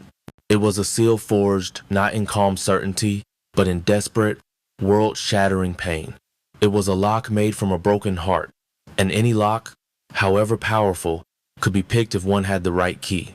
The ritual had been blasphemous. It had required a sacrifice not of life or blood, which the Merc had no concept of, but of something far more precious. It required a sacrifice of principle. To awaken the ultimate agent of chaos, Malachor had to offer it a piece of his opposite. He had to offer it a piece of perfect, unassailable order. He had reached into his own mind, into the cold, calculating core of his own ambition, and had found the memory of a perfectly executed betrayal. A scheme so flawless, so logically beautiful in its cruelty, that it was a work of art. He had taken this memory, this perfect crystal of ordered malice, and he had offered it to the seal. He had fed a perfect thought into the heart of a mindless void. The effect was instantaneous and catastrophic. The seal, designed to contain chaos, had no defense against its perfect opposite. A crack, a thin black fissure, appeared in the center of Cendrion's rune. A single puff of foul gray-green vapor, like the soul of a swamp, escaped. And with that first breath, the contagion was loose. Now, standing before his scrying pool, Malachor watched his victory unfold. He saw the greasy stain spreading across the skies of A Chroma. He saw the very ground in the distant plains begin to corrupt, the gray ash turning into a bubbling, viscous sludge.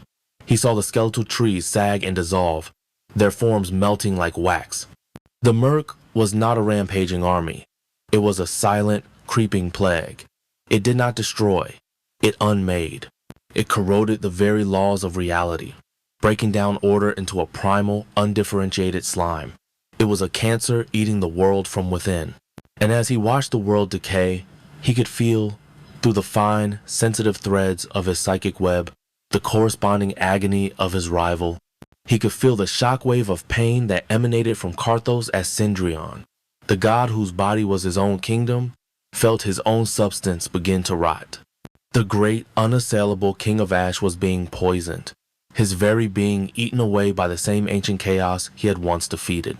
Malachor threw his narrow head back and laughed, a dry, rustling, triumphant sound that was the only noise in his chamber of whispers. The game of chess was over. He had flipped the board, and now they were playing a new game, the game of survival. In Carthos, Cendrillon stumbled. He was on his throne, the familiar, cold obsidian, a comfort against the sudden, searing agony that had just ripped through his being. It was a pain unlike any he had ever known. The betrayal had been a clean wound, a swift spiritual amputation that had left a vast, clean emptiness. This was different. This was a sickness, a corruption.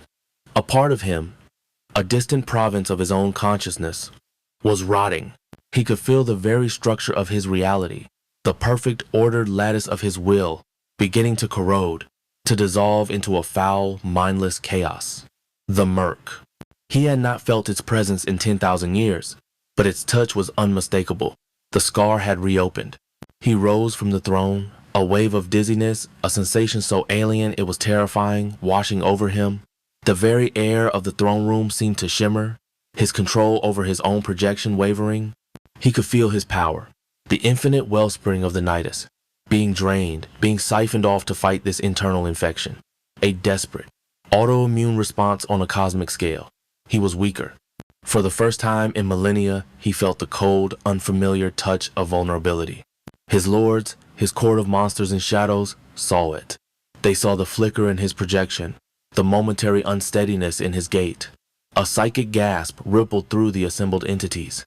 The unshakable mountain was trembling. Fear, a concept most of them had only ever inspired, now touched their own cold, dead hearts. If the king could falter, what hope did they have against this ancient, returning plague?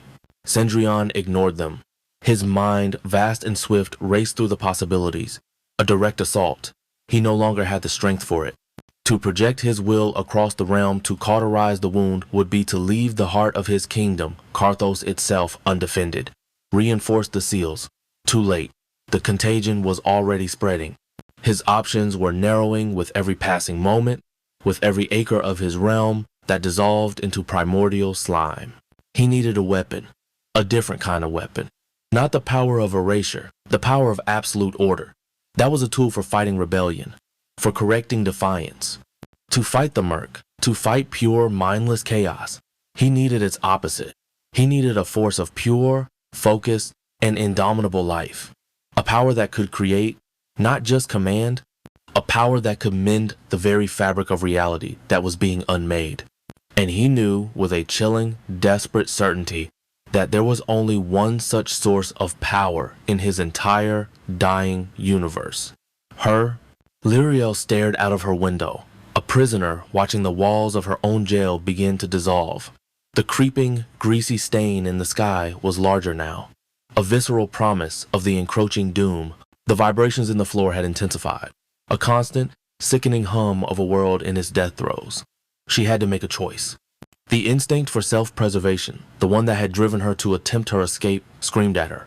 His power was failing. The cage was weakening. This was her chance. Perhaps the enchantments on the doors would fail entirely.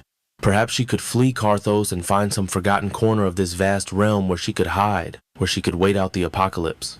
But she knew with a certainty that was as cold and as hard as Cendrillon's own logic that it was a fool's hope. Ilara's diary had been clear. The Merc was not a conqueror, it was an eraser. It did not seek to rule the world, it sought to unmake it. There would be no corner to hide in. There would only be the creeping, universal tide of gray, featureless slime. To flee into the dying world was to choose a slower, more meaningless dissolution than the one Cendrillon had promised her. And there was something else. A harder, more stubborn truth.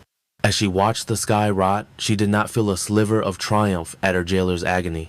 She felt a profound, intellectual, and spiritual offense. The Merc was an assault on everything. It was an enemy of order, yes, but it was also an enemy of life. Her flower, her garden, her small, defiant act of creation was a testament to the power of structured, living energy. The Merc was its absolute, mindless opposite. To allow it to triumph, to allow it to consume her garden, her tree, the memory of her mother's lullaby, was an intolerable violation. She found herself in the impossible, insane position of wanting to save her own prison.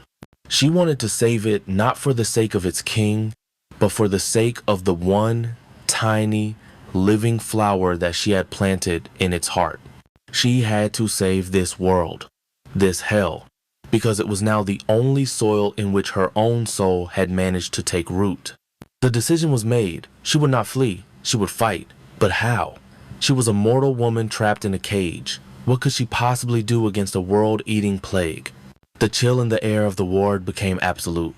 It was not the ambient cold of the fortress. It was the personal, focused cold of his immediate presence. She turned from the window, her heart leaping into her throat. He was there. He had not materialized in the garden. He was standing in the center of her antechamber, the formal, sterile space of their first confrontations. And he was diminished. The towering, absolute authority was gone. The effortless, arrogant grace was replaced by a rigid, strained stillness. The shadows that clung to his form seemed frayed at the edges, less controlled. The dead star eyes, when they met hers, were no longer swirling voids of cosmic boredom. They were the eyes of a wounded animal, filled with a mixture of pain, cold fury, and a desperate, terrifying calculation. The god had been humbled. The king was facing a crisis he was not certain he could win. He did not speak for a long moment.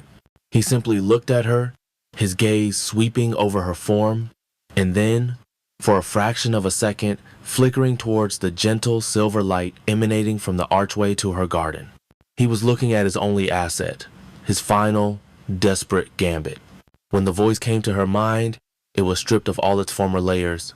The condescension, the possessiveness, the cruel amusement, all of it had been burned away by his agony, leaving only the raw, cold core of his need.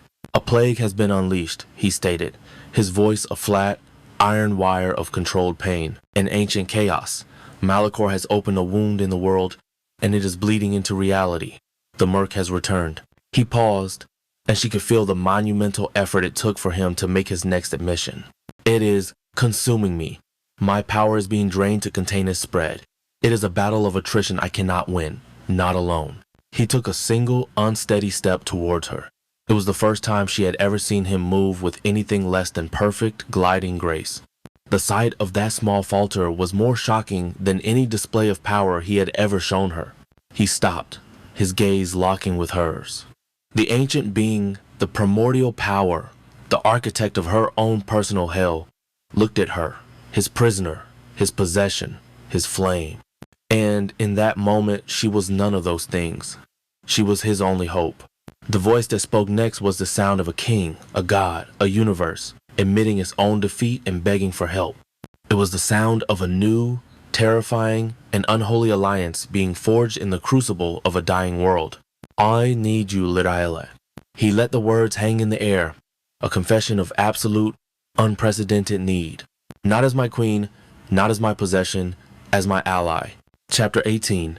The Power of Light. The journey to the front line was a silent descent into the heart of his pain. Cendrillon did not glide.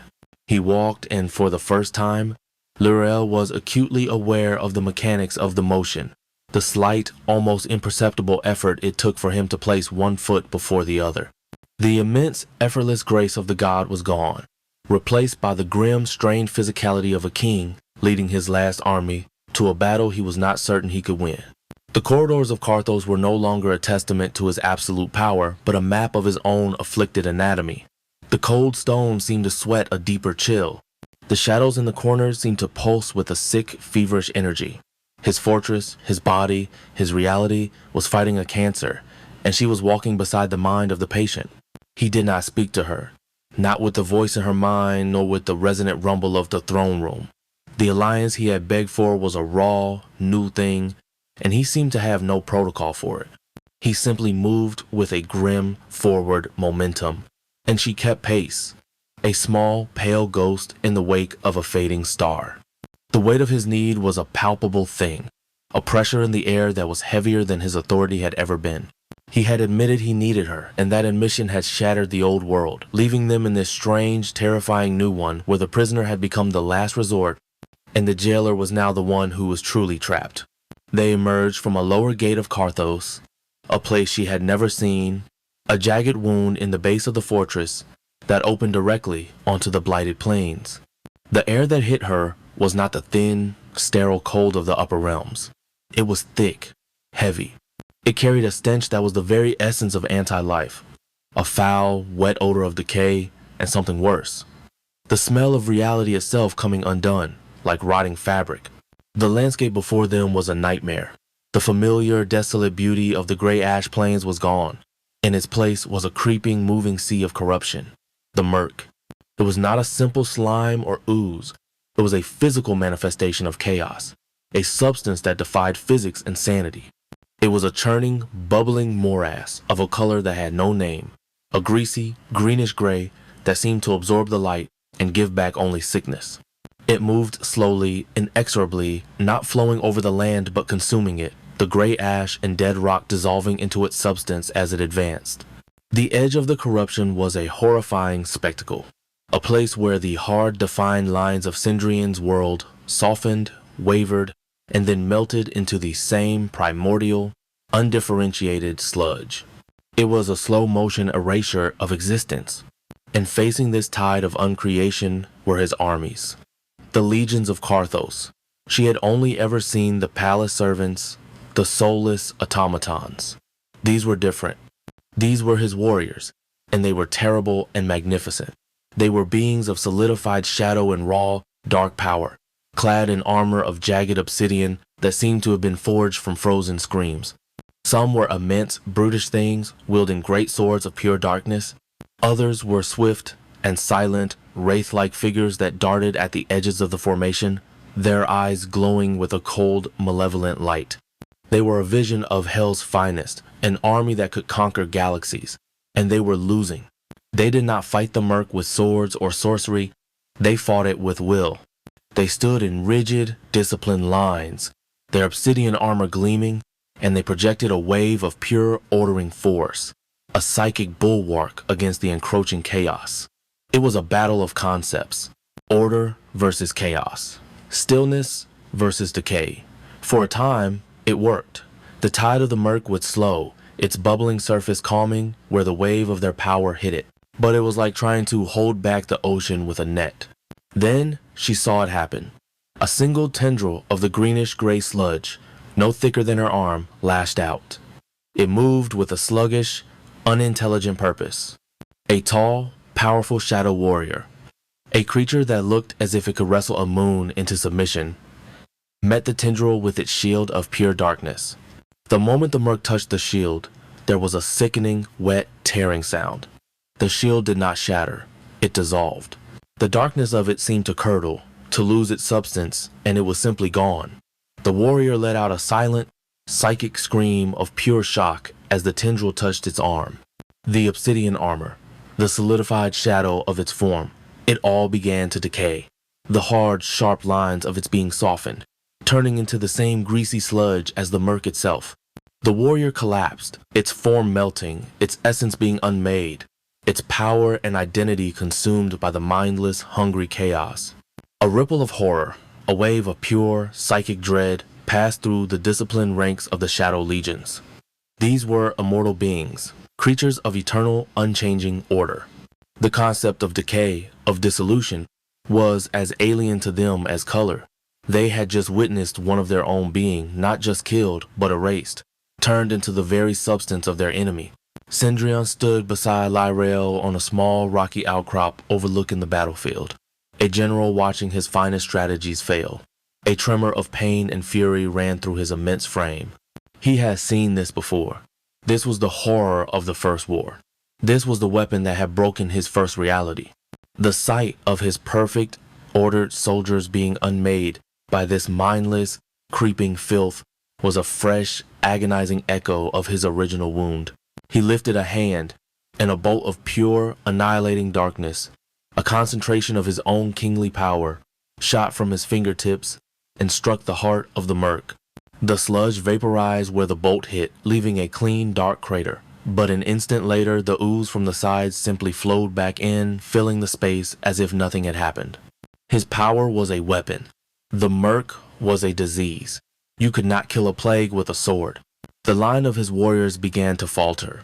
They were holding their ground, but fear, an emotion they were not designed to process, was beginning to erode their discipline. Another warrior was touched, its form dissolving into the creeping tide. The line buckled. The murk advanced another 10 feet, its territory of uncreation growing larger. Lyra watched, her heart a cold, tight knot of horror and a strange, dislocated pity. She looked at Cendrillon. The mask of calm, cold authority had cracked. She saw the raw pain in his eyes, the agony of a god watching his own body succumb to a terminal illness. She saw the helpless fury of a king watching his children being consumed. He was losing. His kingdom, his being, his very soul was being eaten alive, and the only power he had ever known, the power of absolute, annihilating order, was as useless as a whisper in a hurricane. In that moment of shared, helpless horror, an instinct she did not understand took over. It was a small, desperate gesture. She needed an anchor. She needed a reminder of life, of hope, of a reality that was not this creeping, all-consuming death. She reached into a small pocket she had sewn into her simple gray gown, a place where she kept her only true possession. Her fingers closed around the soft, velvety petals of a single, plucked flower from her garden. She had started carrying one with her after Cendrillon's first few visits to the garden. It was a talisman, a secret shield, a small, portable piece of her sanctuary that she could hold in her hand and feel its gentle, living warmth when the cold of her reality became too much to bear. It was a foolish, sentimental gesture, but it was hers. She pulled it out. The flower, a perfect, luminous bloom of silvery white, seemed to recoil from the foul, dead air of the battlefield. But it still glowed. Its soft, internal light was a tiny, defiant star in the face of this encroaching apocalypse. Its scent, the clean, sweet fragrance of night-blooming jasmine and hope, was a shocking, beautiful violation of the stench of decay that filled the air. She held it in her palm, a fragile, impossible thing, and for a moment, the sight of it, the feel of it, steadied her. It was a reminder that, even here, in the heart of death and unmaking, life could exist. A sudden, violent tremor shook the ground as a larger section of the shadow, Legion's line, collapsed. The rocky outcrop they were standing on shuddered, and Lyra stumbled, her footing lost for a moment. Her hand flew out to steady herself against a jagged rock, and the flower, her small secret talisman of hope, slipped from her grasp. She cried out, a small, sharp sound of loss, and watched in horror as it tumbled through the air. It fell from their protected vantage point, down towards the corrupted ground at the edge of the battle. It was going to land in the murk. It was going to be consumed, her one small piece of beauty and life extinguished by the mindless ooze. The flower hit the ground. It did not land in the murk itself, but on a patch of gray ash just inches from the creeping, bubbling edge of the corruption. And then the universe held its breath. The moment the living flower touched the dead soil of the battlefield, it erupted. It did not explode. It bloomed, a silent, instantaneous detonation of pure, concentrated life force. A wave of brilliant, silver light, the same light from her garden but 1,000 times more intense, pulsed outwards from the flower in a perfect, expanding circle. It was not a hot light, not a burning light. It was a clean, pure, and intensely ordered light. the very essence of structured, living energy. The wave of light washed over the battlefield, and where it touched the murk, the reaction was instantaneous and absolute. The mindless, chaotic ooze recoiled as if it had been struck by a physical blow. The bubbling, greasy surface hissed and steamed, not with heat, but with a profound, elemental aversion. The parts of the murk that were touched by the light did not just retreat, they changed. The chaotic, fluid sludge solidified, hardened, and then flaked away into fine, harmless gray dust, returning to the natural, dead state of a chroma. The light did not destroy the murk. It reordered it. It forced the chaos back into a state of simple, ordered non-life. It was a cure, not a weapon. The effect was a perfect circle of purification, a 50-foot radius around the small, fallen flower, which now pulsed on the ground like a fallen star. The shadow warriors stared, their silent, psychic voices a chorus of pure, dumbfounded astonishment. Cendrillon, standing beside her, went utterly still, his entire being focused on the impossible sight. The tide of the murk, which had been inexorably advancing, had been halted, pushed back, a perfect, clean, semicircle of safety carved out of its foulness. L'Oreal stared, her own mind, a maelstrom of shock and dawning, terrifying understanding. It was her. The flower was just a catalyst, a focus.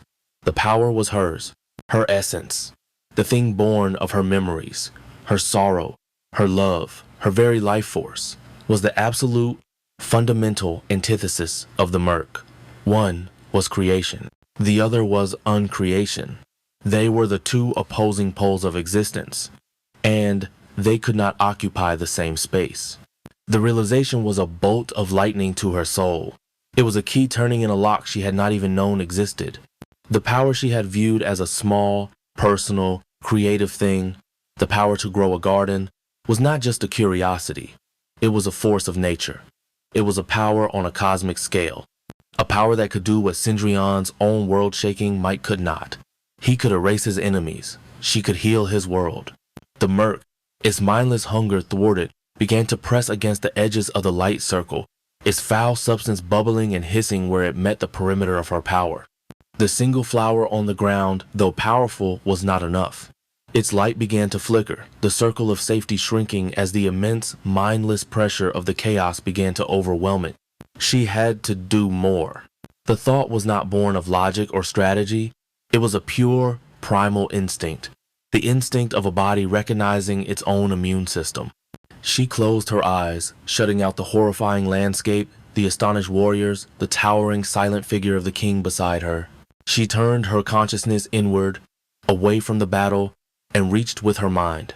She reached back, through the cold, dead corridors of Carthos, to a place of warmth and life. She reached for her garden. She could feel it. It was a part of her, an external organ of her own soul. She could feel the soft, moon-colored moss. She could feel the gentle, musical chiming of the lavender bells. She could feel the cool, pearlescent bark of the tree. She could feel every single silver flower, every leaf, every vine, all of it a network of living energy that was humming with her own essence. It was a wellspring of power, a reservoir of pure, creative force, and she was standing at its edge. She took a breath and drew upon it. She pulled. It was like drawing water from a deep, cool well. The energy flowed from the garden, through the intangible pathways of her own spirit, and into her. She felt a surge of warmth, of light, of incredible vibrant power flooding her being. It was a torrent of pure life, and for a moment she feared it would consume her, that her small, mortal frame could not contain such a force. But it was her own power returning to its source. It filled her without breaking her. It turned her from a vessel into a conduit. She opened her eyes. They were no longer the simple human eyes of Lirelei Vance. They were glowing with a soft, internal silver light. She lifted her hands, and the same luminous energy sheathed them, coiling around her fingers like living vines of light. She was no longer a prisoner. She was no longer an administrator. In that moment, she was a goddess of life standing on the shores of a sea of death. She focused her will. She gathered the torrent of power within her and pushed it outwards, not as a weapon, not as a bolt of energy, but as a shield, a declaration, a statement of being. A dome of pure, shimmering, silver light erupted from her, expanding outwards with incredible speed. It was vast, easily encompassing the entire front line of the faltering Shadow Legion. The light was translucent, and through it the warriors could still see the pressing tide of the murk. But the dome was absolute. It was a wall of pure, ordered life. The murk washed against it like a foul wave against a granite cliff. It hissed. It steamed. It recoiled. It could not penetrate. The chaotic, corrosive nature of its being was utterly negated by the shield's perfect, living structure. Faint, ethereal patterns of leaves and blooming flowers seemed to swirl across the surface of the dome, symbols of a power the murk could not comprehend. Inside the shield, there was silence. The psychic moans of the dissolving warriors were gone. The oppressive, sickening aura of the murk was gone. The air was clean, warm, filled with the faint, sweet scent of the garden. The shadow warriors, who had been on the verge of collapse, stood in stunned, absolute silence. They stared at the shimmering, silver dome that now protected them. They stared at the churning, impotent sea of chaos beyond it. And then they turned and stared at her.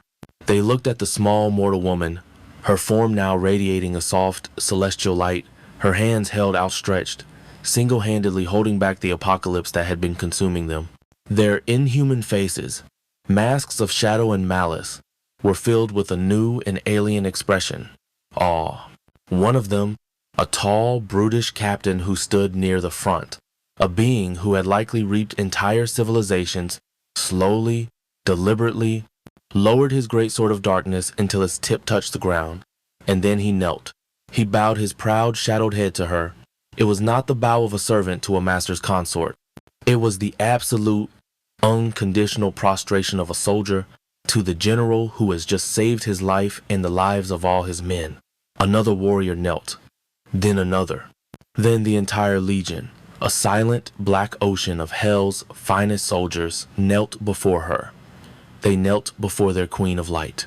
Lirael stood in the center of her shield, her arms trembling with the strain of channeling so much power, her heart hammering with the terrifying, exhilarating reality of what she had just done. She had faced down an apocalypse. She had saved an army of demons. She had just become the single most important strategic asset in this entire dying dimension. And through the silver, shimmering light of her own creation, she saw him. Cendrillon had not moved. He stood on the rocky outcrop, a lone, dark pillar in the heart of her protective dome. He was looking past the kneeling warriors. He was looking directly at her.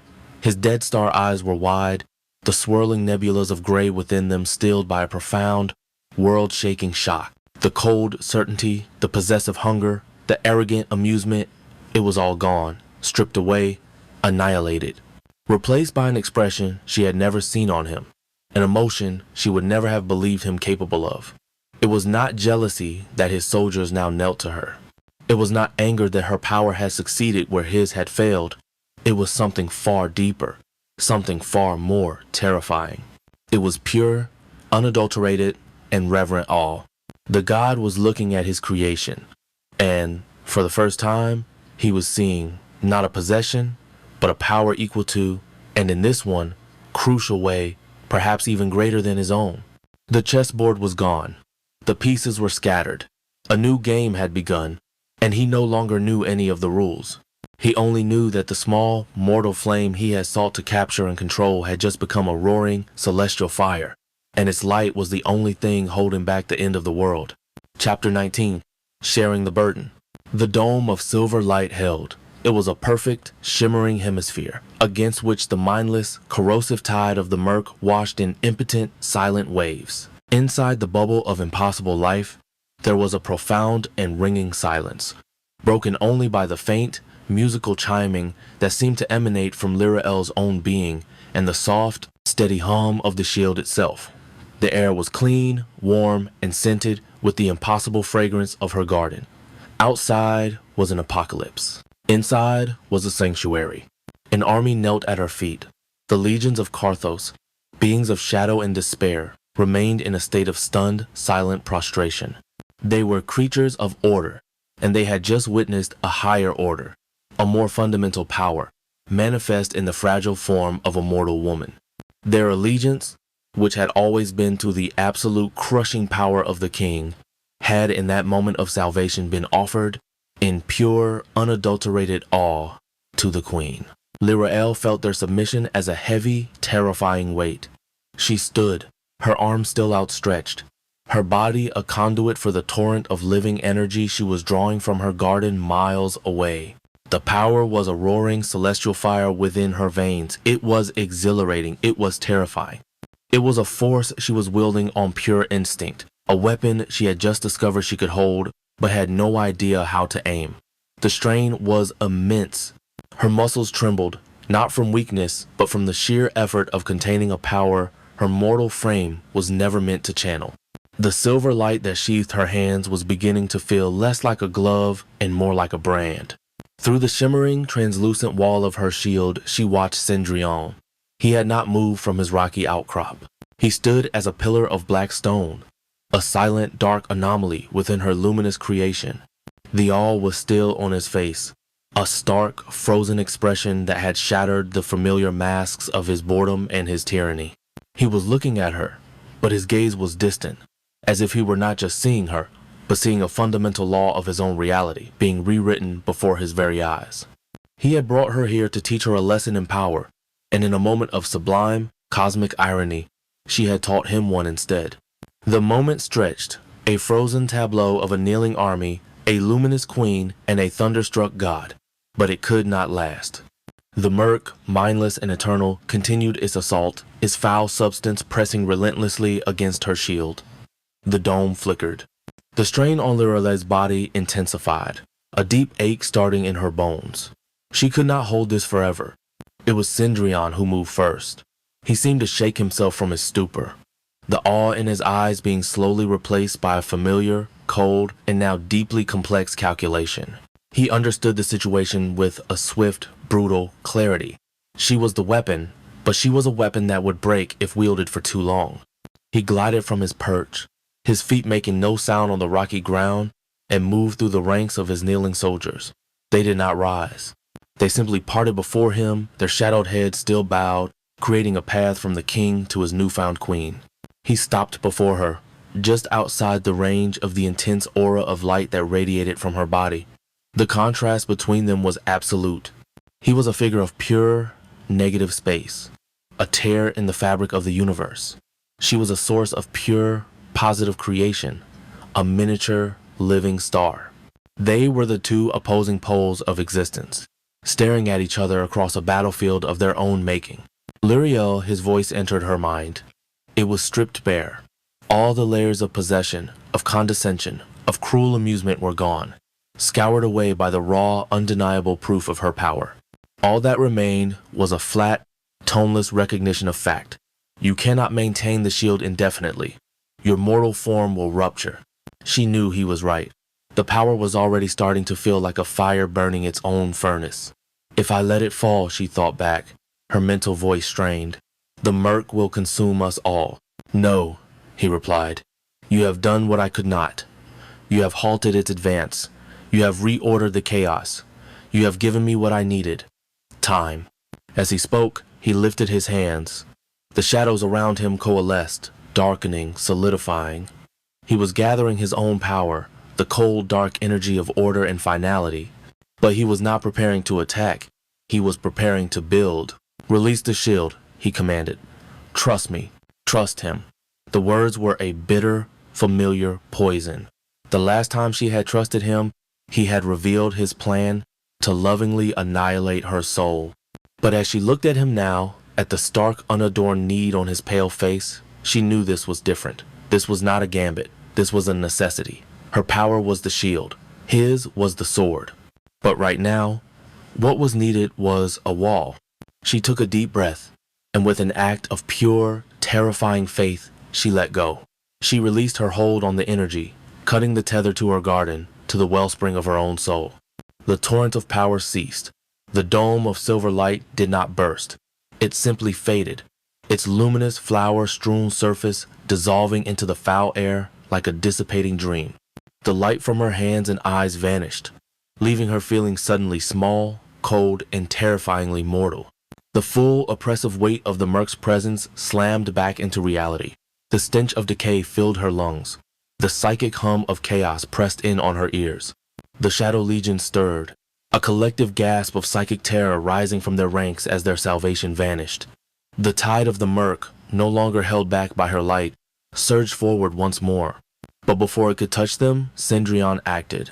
As her light faded, his darkness rose to take its place. He slammed his hands down onto the rocky ground. A wave of absolute blackness, a shock wave of pure ordering, will erupted from him. It was not a wave of destruction. It was a wave of creation. The very stone beneath their feet answered his call. From the corrupted ground, a wall began to rise. It was a wall of pure black obsidian, jagged and brutal, springing up from the earth with incredible speed, forming a perfect, seamless barrier where the edge of her shield had been. It was a fortress wall, a bulwark against the tide, forged in an instant from his own substance. The Merc washed against it, its corrosive touch finding no purchase on the hard, cold, unliving surface of the stone. It was contained. For now. Lyra swayed on her feet, the sudden cessation of the immense power leaving her dizzy and nauseous. Cendrillon was instantly at her side. His hand, cold and solid, gripped her arm, steadying her. It was not the grip of ownership. It was the grip of support. A purely functional gesture that was more shocking in its simple practicality than any of his previous touches. "You are depleted," he stated, his voice in her mind a flat diagnosis. "But you are unharmed. The fortress will hold. The battle is over. The war has just begun." He did not wait for a reply. He began to lead her away from the front line, back towards the lower gate of Carthos. His kneeling army remained, their heads bowed, silent witnesses to the impossible events that had just transpired. They did not watch the king leave. They watched the queen.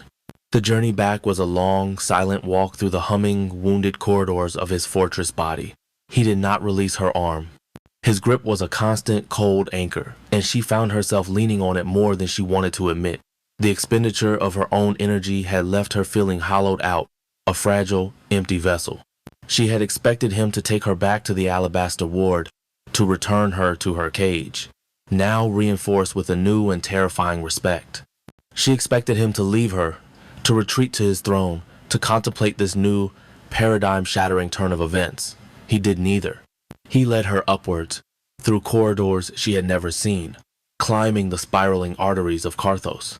The brutalist architecture gave way to a finer, more elegant design.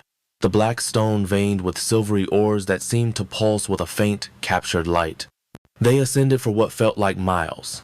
The silence between them, thick with unspoken questions and the raw, new reality of their alliance. He was not taking her to the throne room, nor to his own stark bedchamber. He was taking her somewhere else, somewhere private. They finally emerged into a circular chamber at the very peak of one of Carthos's lesser, more remote spires. The room was unlike any she had seen in his realm. It was an observatory. The entire upper half of the chamber was a single, seamless dome of flawless, transparent crystal, a perfect hemisphere that looked out not onto the eternal, pewter gray of A Chroma sky, but into the true, star-dusted blackness of deep space. Lyra gasped, the sight, a shock to her system. She was looking at the real sky, at a billion points of distant, cold, silver light, burning in an infinite velvet black. There were swirling nebulas of violet and indigo, distant galaxies like smudges of diamond dust, the cold, majestic panorama of the real, physical universe. It was a view of such profound, soul-aching beauty that it brought tears to her eyes. It is a memory. Cendrillon's voice was a soft, melancholic whisper in her mind.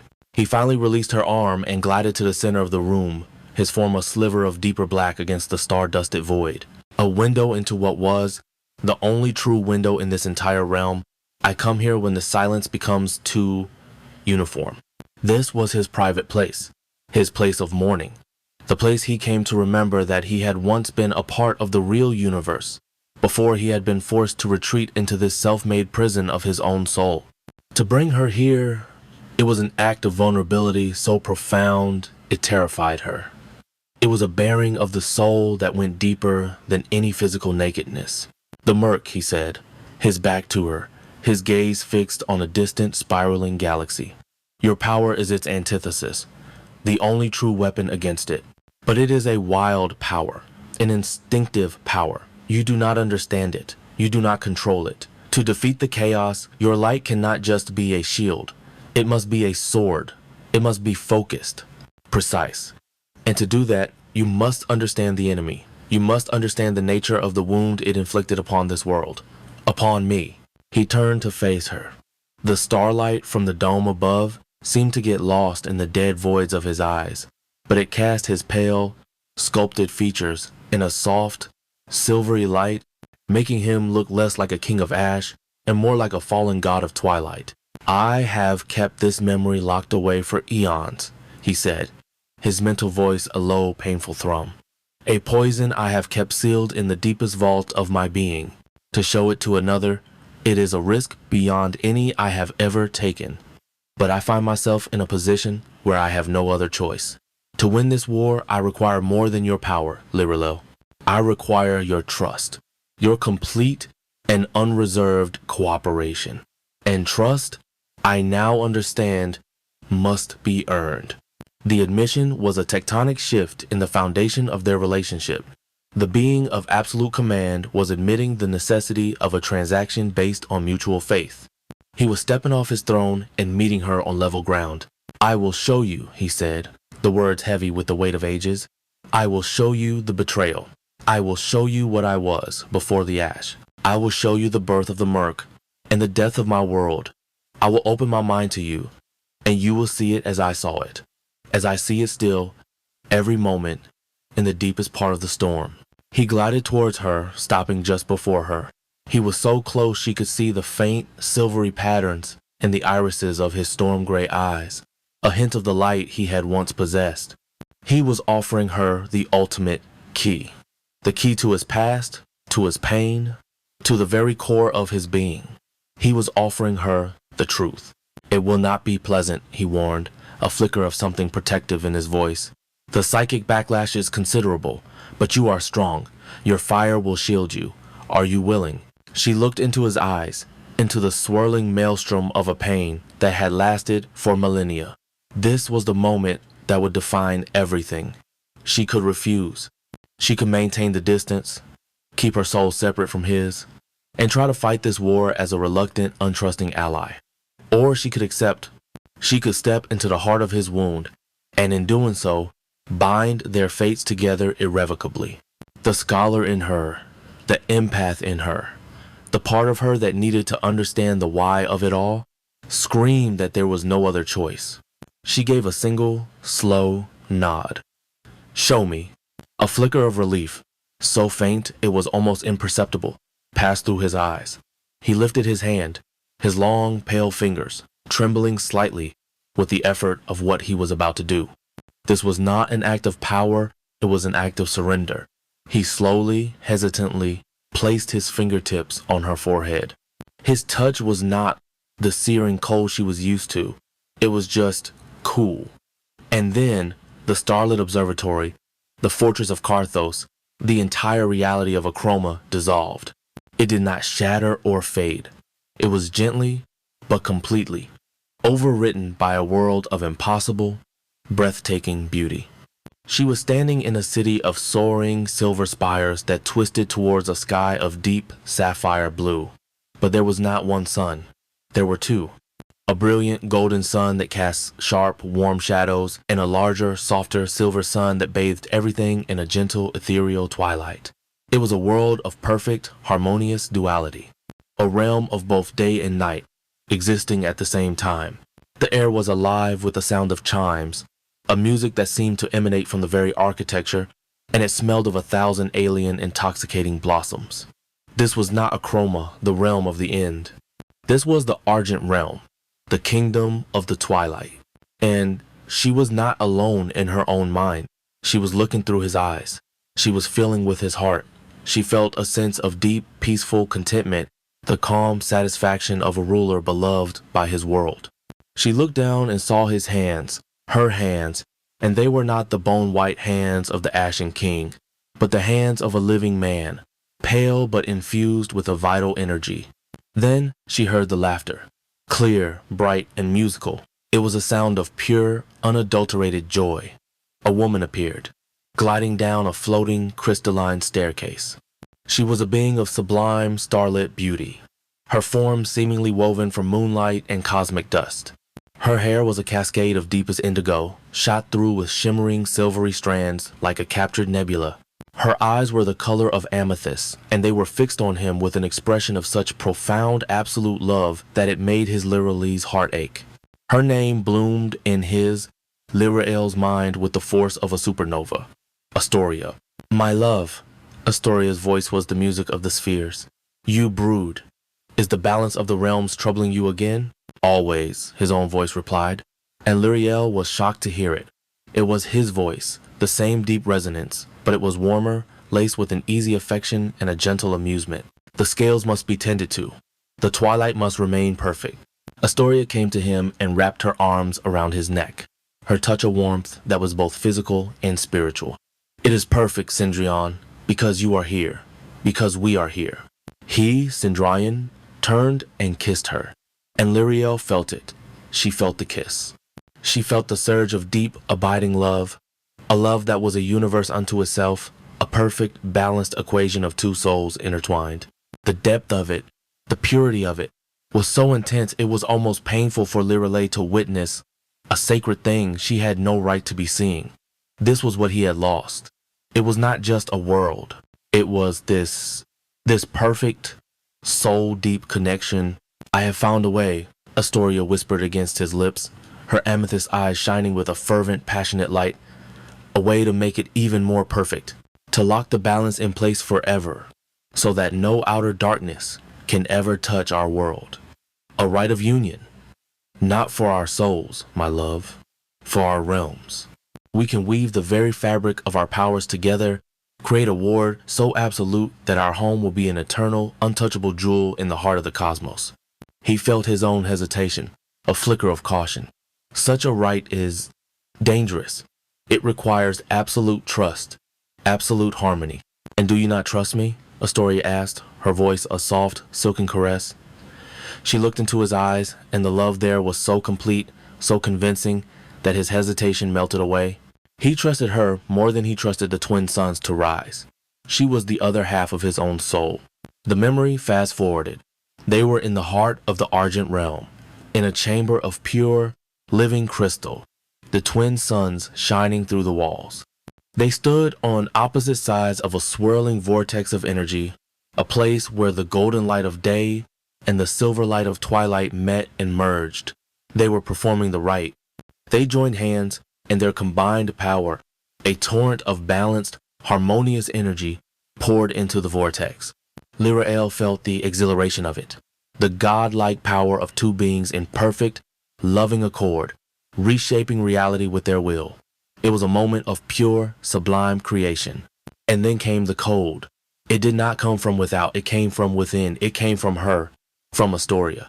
As their power reached its zenith, a new energy, a foul, cold, and chaotic thing, erupted from her side of the vortex. It was the murk. It had been hidden within her, a seed of chaos she had nurtured in secret. She had used their love, their trust, their perfect harmony as a key. She had used their rite of union not to create a ward, but to shatter a seal deep within Cendrillon's own soul where this ancient enemy had been imprisoned. Their love was the crowbar she used to pry open the door to his personal hell. The pain was unimaginable. Liralee felt it as if it were her own. It was a feeling of being ripped in half from the inside out. The murk, a tide of mindless, corrosive chaos, did not just attack his world, it poured into the very essence of his being, flowing through the channel of their clasped hands, their bond of love now a conduit for his own damnation. The perfect, balanced energy of his soul was being instantly, violently corrupted. The light within him was being choked, smothered, eaten alive by the cold, greasy slime. He, Cendrillon, cried out, a sound of pure, soul-shattering agony and disbelief. He looked at Astoria, his love, his other half. Her face was no longer a mask of devotion. The amethyst eyes were cold, hard, and glittering with a terrible, triumphant cruelty. The love had been a lie. All of it. A long, perfect, beautiful lie. The age of balance is over, my love, she hissed, her beautiful voice now a thing of poison and razors. The age of chaos has come, and I shall be its queen. The world died. Literally watched through his eyes as the twin suns were consumed. The golden sun sputtered and went out. The silver sun froze, cracked, and shattered into a billion pieces of falling ice. The soaring silver towers corroded, their beautiful forms sagging and melting into black, weeping ooze. The music of the spheres became a final, deafening shriek of a reality being murdered. The colors bled from the world, leaving only the spreading stain of the murk and the final, cold, gray color of ash. The last thing he, Lirael, felt was the final severance of their bond as Astoria ripped her hand away, casting him adrift in the sea of his own new, dead reality. He was alone, utterly, completely, a being of perfect balance who had just had his light and his heart torn from him, leaving only the cold, empty, and infinite darkness behind. The vision shattered. Lirael was thrown back into her own consciousness with the force of a physical blow. She collapsed onto the cold floor of the observatory, gasping, choking, the psychic residue of his agony still clinging to her like a shroud. Tears streamed down her face, tears for a pain that was not her own, but that she had just lived as if it were. The betrayal. It was so complete, so absolute, so profoundly cruel, that her own human mind could barely contain the scope of it. She pushed herself up, her body trembling. Cendrillon was still standing where he had been, but he was no longer the composed king. He was slumped, his shoulders bowed, one hand pressed against the crystal dome as if for support. His head was bent, his ashen hair hiding his face. He was a figure of pure, defeated sorrow. The act of sharing the memory, of reliving the trauma in its full, unadulterated horror, had cost him dearly. The armor was gone. The king was gone. All that was left was the wound. He had built this entire, monstrous, lonely universe as a tombstone for a love that had murdered him. She slowly got to her feet and walked towards him.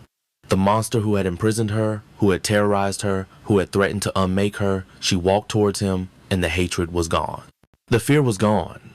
All that was left was a vast, aching, and deeply human empathy. She stopped beside him. He did not look up. He was a being of infinite power, and in that moment, he looked like a lost child. Now you know who I am. His voice was a broken whisper in her mind, a sound of utter desolation.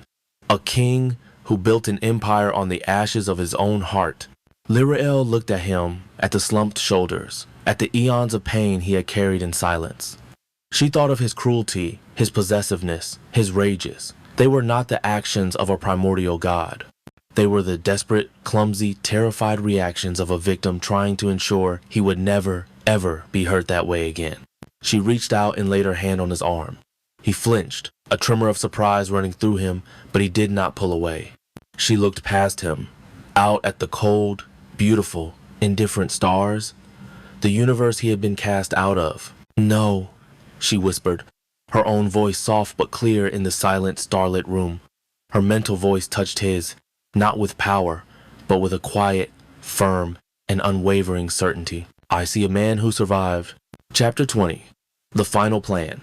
The starlight was a cold, clean fire, a silent, eternal broadcast of a universe that was vast, beautiful, and utterly indifferent. Lirael had never known such a profound sense of scale. The star-dusted observatory at the apex of Carthos had become a strange and terrible sanctuary, a place suspended between the dying reality of A Chroma below and the living, uncaring cosmos above. It was a place of truth. She had seen the truth of his wound, a memory so vast and so catastrophic, it had birthed a universe of pain. And now, in the quiet aftermath of that shared trauma, a new and infinitely more complex truth was taking shape between them. Cendrillon had not moved. He remained a slumped figure of shadow against the star-dusted crystal, the memory of her quiet words. I see a man who survived hanging in the silent air between them. They were not the words he had expected. He had expected revulsion, fear, perhaps even a horrified pity. He had not expected acceptance. He had shown her the absolute worst of himself, the broken, betrayed core of his being, and she had not fled. She had not shattered. She had simply looked past the monster and acknowledged the survivor. It was a form of grace so alien to his experience that he had no framework for it, no defense against it. Lyra watched him, her own soul feeling scoured and raw. The empathy she felt was a physical ache in her chest, a dangerous, reckless thing. She had seen his heart, and now she could not unsee it. The tyrant, the jailer, the cold god of ash, all those personas were now revealed to be little more than scar tissue, a vast and intricate fortress of cruelty built around a single, screaming wound. It did not excuse his actions, but it explained them. And that explanation was a dangerous key, one that threatened to unlock doors within her own heart she had fought so hard to keep bolted shut. Astoria, she whispered, the name feeling like a curse on her tongue. She used your love as a weapon. She turned your own power against you. He finally straightened, pulling himself away from the crystal dome as if it had burned him. He turned to face her, his features a mask of pale, weary sorrow in the starlight. She did not just use my love. His voice was a broken whisper in her mind, stripped of all its regal authority. She was my love. She was my balance. The Argent Realm was a place of perfect duality, the golden sun of my strength, the silver moon of her wisdom. We were two halves of a single, perfect whole. The right was meant to make that whole eternal, to shield our perfect world from the formless chaos that gnaws at the edges of all realities. He glided to the center of the observatory, a ghost moving through the ghost of his own past. I did not know she had already made a pact with it, that she had harbored a seed of the murk within her own soul, nurturing it with envy and a lust for absolute power. She did not want balance, she wanted dominion. She used our harmony as a resonance key to unlock the prison deep within my own spirit where I had sealed the chaos away eons before. She used my trust as the conduit. When our souls joined, she opened the floodgates. The sheer, calculated evil of it was breathtaking. It was a betrayal on a cosmic scale, a spiritual assassination disguised as an act of ultimate love. Laurel now understood the depth of his possessiveness, his obsessive need for control. He had once given his trust so completely, so absolutely, that its violation had not just broken his heart, it had shattered his reality. He had rebuilt the universe around him on a single new foundational principle: never again, never trust, never be vulnerable. And yet, he had just made himself vulnerable to her. He had shared the memory. He had shown her the wound. The risk he had taken for a being like him was almost unimaginable. The murk is not just a plague, Lirel, he continued, his voice heavy with the weight of ancient bitter knowledge. It is a conceptual weapon. It does not fight. It corrodes. It is the antithesis of information, of structure, of life. My power, the power of order, of finality, can create walls. It can erase defined targets. But against a tide of pure, mindless non-existence, it is like trying to build a dam of sand against an acid sea. It expends my energy, my very substance, at a catastrophic rate. The wall I created will not hold forever. It is a temporary measure, a bandage on a mortal wound. He looked at her, his dead star eyes now holding a new light, a desperate, focused intensity. But your power, the power of your garden, it did not fight the murk. It healed the wound. It did not destroy the chaos. It reordered it. It forced the uncreation back into a state of simple, stable non-life. It is a power I do not possess. It is a power I have not witnessed since before. The implication was clear. She was the cure. She was the only cure. The fragile mortal he had caged and terrorized was now the only being in the universe who held the key to his and his entire world's survival. The irony was a palpable, living thing in the silent, starlit room. So what do we do? Laurel asked, her voice quiet but steady. The scholar, the strategist in her, was reawakening, pushing past the shock and the empathy. The problem was defined. The assets were known. It was time to formulate a plan. We cannot simply stand on a wall and wait for the tide to overwhelm us. We need a strategy. We, Cendrillon repeated the word, tasting it as if it were a foreign flavor. For eons, there had only been I. Yes, we. The strategy is simple in its conception and impossible in its execution. The murk is not a single entity. It is a spreading contagion. But it has a heart. The place where Malachor reopened the scar. The primordial fin. If the heart can be cauterized, the limbs will wither. Cauterized how? She pressed. With your light, he stated, the fact cold and absolute. A focused, sustained, and overwhelming application of your life force directly into the source of the corruption. It would be like pouring pure, living sunlight into the heart of a plague. It would, in theory, trigger a chain reaction, a wave of reordering that would cleanse the entire realm. The plan was simple, direct, a surgical strike. And Lyriel immediately saw the flaw, the gaping, fatal hole at the center of the logic. And how do I get to this primordial fin? It is deep within Malachor's territory, is it not? On the other side of the battlefield, we cannot march an army through the murk itself. And I cannot project a shield of that magnitude for that distance, for that long. I could barely hold it for a few minutes. I am the weapon, Cendrillon, but I cannot fire myself across the world. He turned his gaze from the stars and fixed it on her. Number, you cannot, but the weapon can be delivered to the target. A cold dread began to seep into her veins, a premonition of where his cold, absolute logic was leading. The murk is mindless, he explained, his voice the flat, dispassionate tone of a general outlining a military maneuver. But it is not without instinct. Like any plague, it is drawn to its opposite. It is drawn to warmth, to life, to order. It is drawn to you. Your garden is a beacon of life in a world of death. Your very presence is a sun in a universe of twilight. It is the single greatest concentration of the very energy it seeks to corrupt. What are you saying? She whispered, though she already knew. We do not need to take the weapon to the target, he said, his voice dropping, the terrible, beautiful logic of his plan unfolding. We need to make the target come to the weapon. We must create a lure, a trap. We must draw the bulk of the murk's consciousness, its central nexus, away from the fin, across the plains and bring it here, to Carthos, to a killing ground of our own choosing. The sheer audacity of it left her breathless. Invite the apocalypse into your own home. Let the world-eating plague come knocking on your front door. It was a plan of such magnificent, insane risk that only a being like him could have conceived of it. And what is this lure, Cendrillon? She asked, her voice trembling slightly. What could possibly be tempting enough to draw the heart of a primordial chaos across an entire kingdom? He did not need to answer.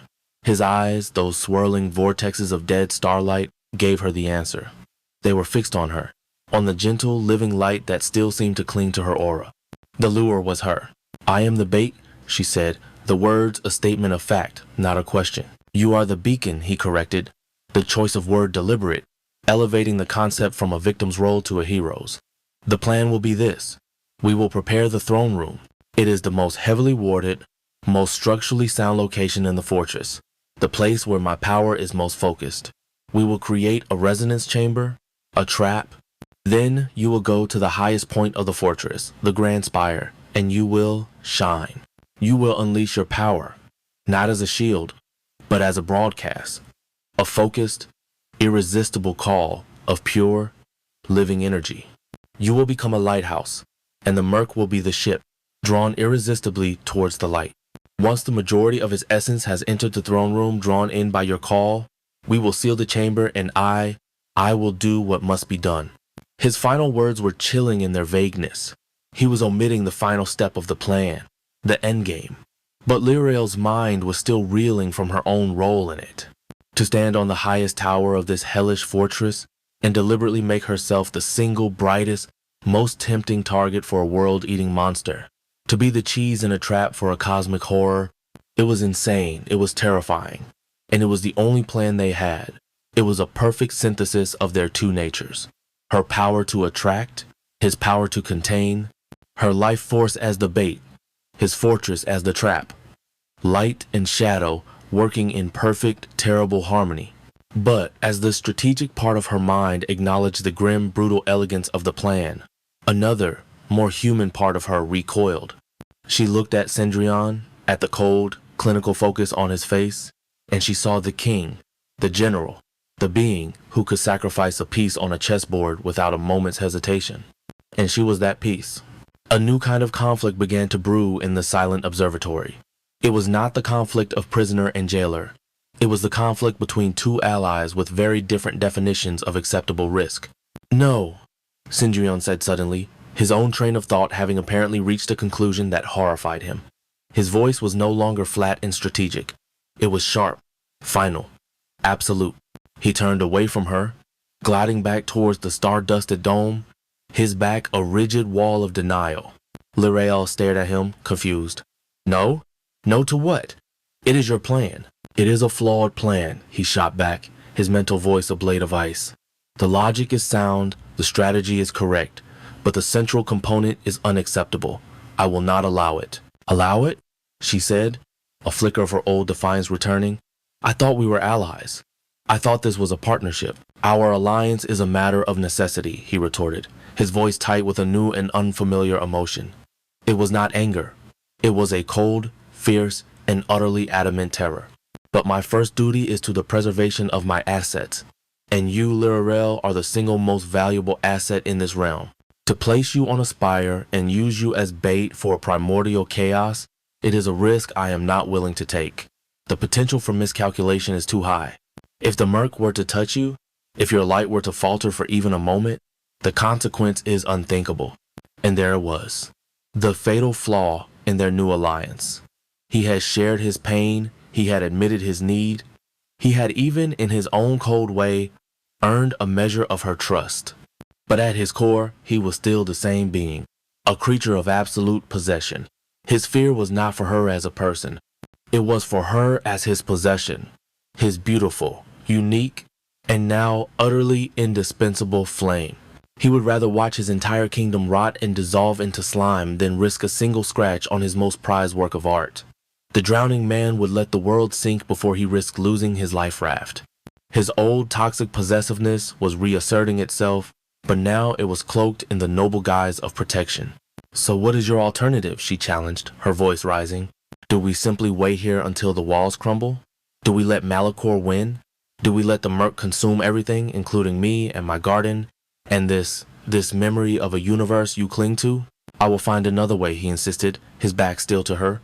Another lure, a construct of pure energy, an echo of your light. It won't work, and you know it, she shot back, her frustration boiling over. The murk is not drawn to an echo. It is drawn to the source. It is drawn to life. It is drawn to me. Your plan is the only plan, Cendrillon. It is logical. It is efficient. It is, by your own definition, the correct path. She was using his own logic against him, and she could feel the conflict tearing him apart. The cold, dispassionate strategist in him knew she was right. But the ancient, wounded, and pathologically possessive part of him, the part that had been forged in the fire of Astoria's betrayal, could not, would not, risk another loss. Especially not this one. Not the one thing that had made the silence less heavy. The risk is too great, he repeated, his voice a low, agonized growl. I will not have you harmed, and I will not sit in a cage, however well protected, and watch the world end. Lirael's voice was a clarion call in the silent room. She walked towards him, her steps firm, her resolve a shield of fire. She stopped behind him, her voice softening, but losing none of its iron certainty. Cendrillon, look at me. He was still for a long moment, a statue of warring impulses. Then, slowly, he turned. His face was a mask of torment. The king was at war with himself, and he was losing. You came to me in the garden, she said softly. You sat in my light. You told me it made the silence less heavy. You shared the memory of your deepest wound. You asked for my trust, and I gave it. Now, I am asking for yours. She held his gaze, her own eyes clear and unwavering. I am not Astoria. I will not betray you.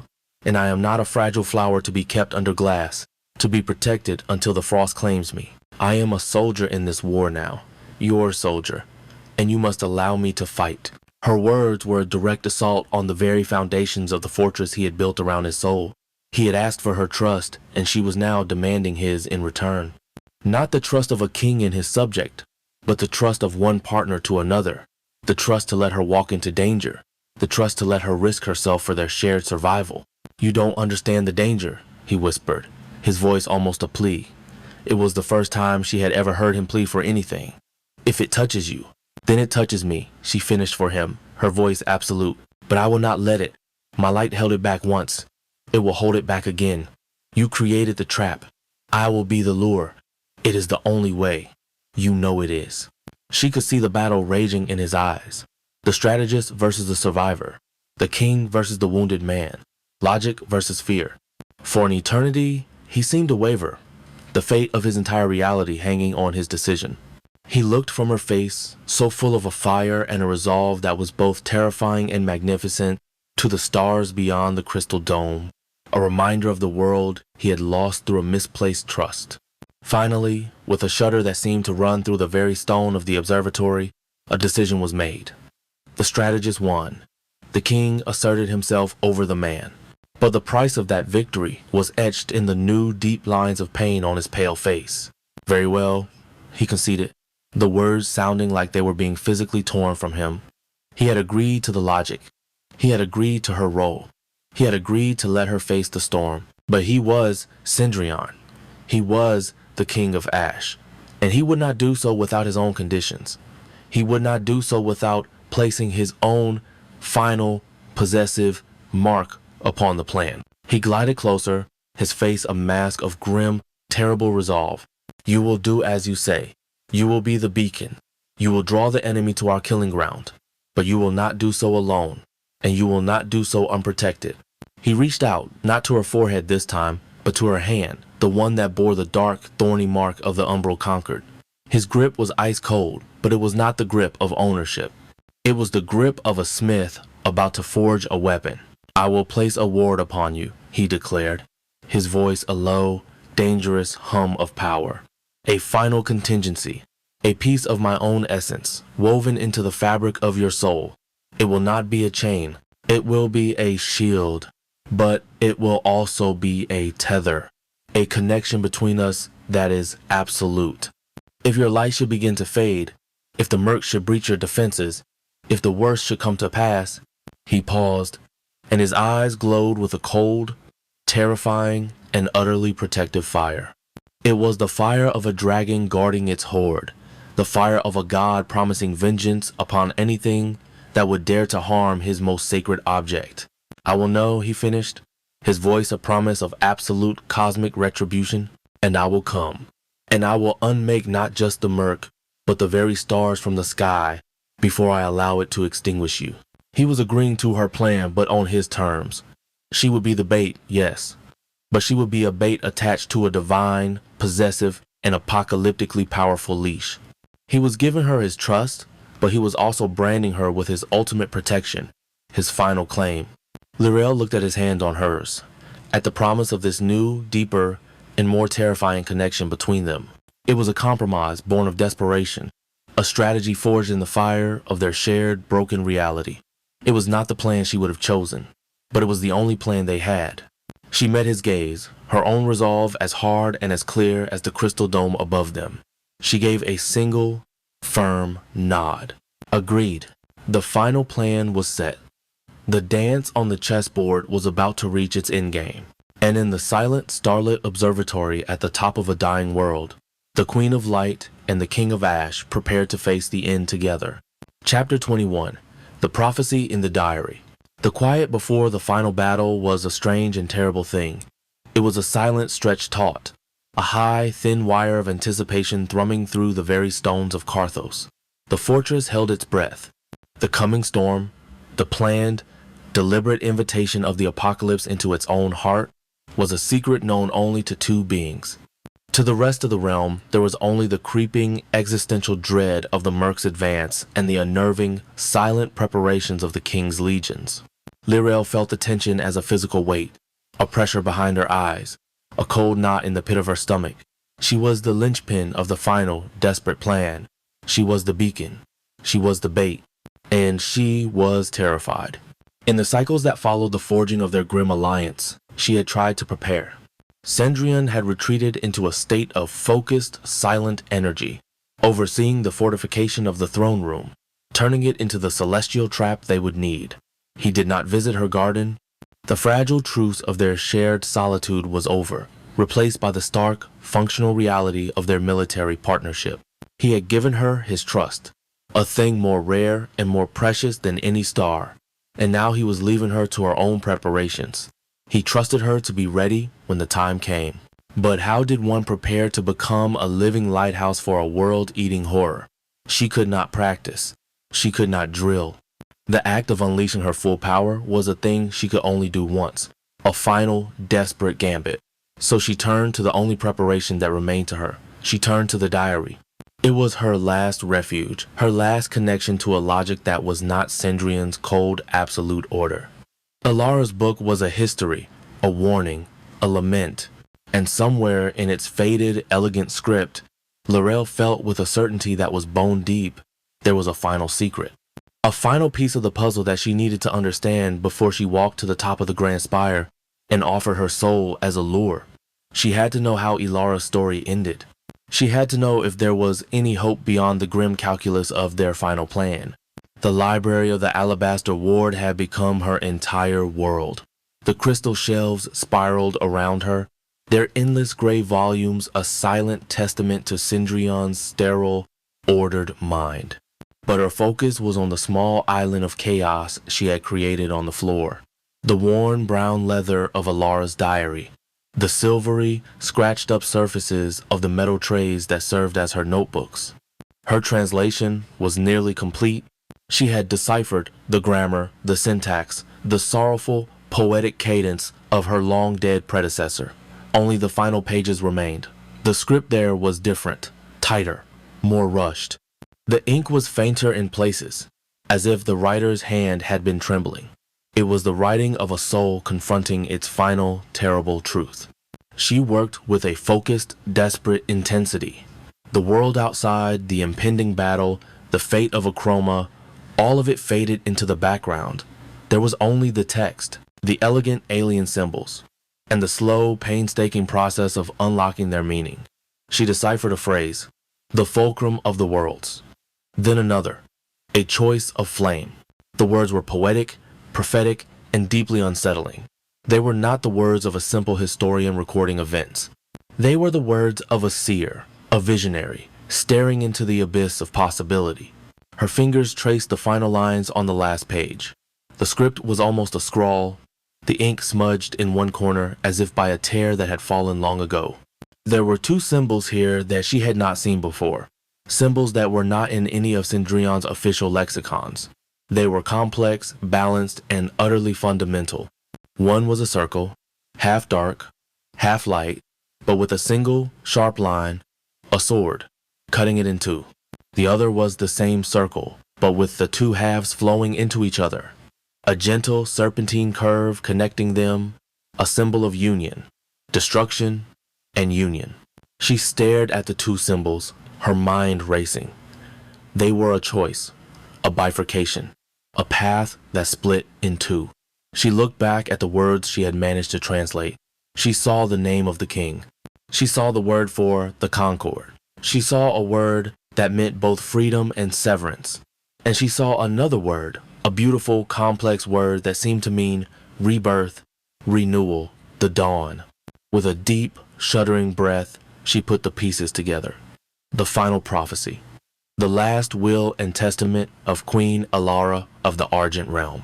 She read the translation aloud, her own voice a fragile human whisper in the vast, silent library.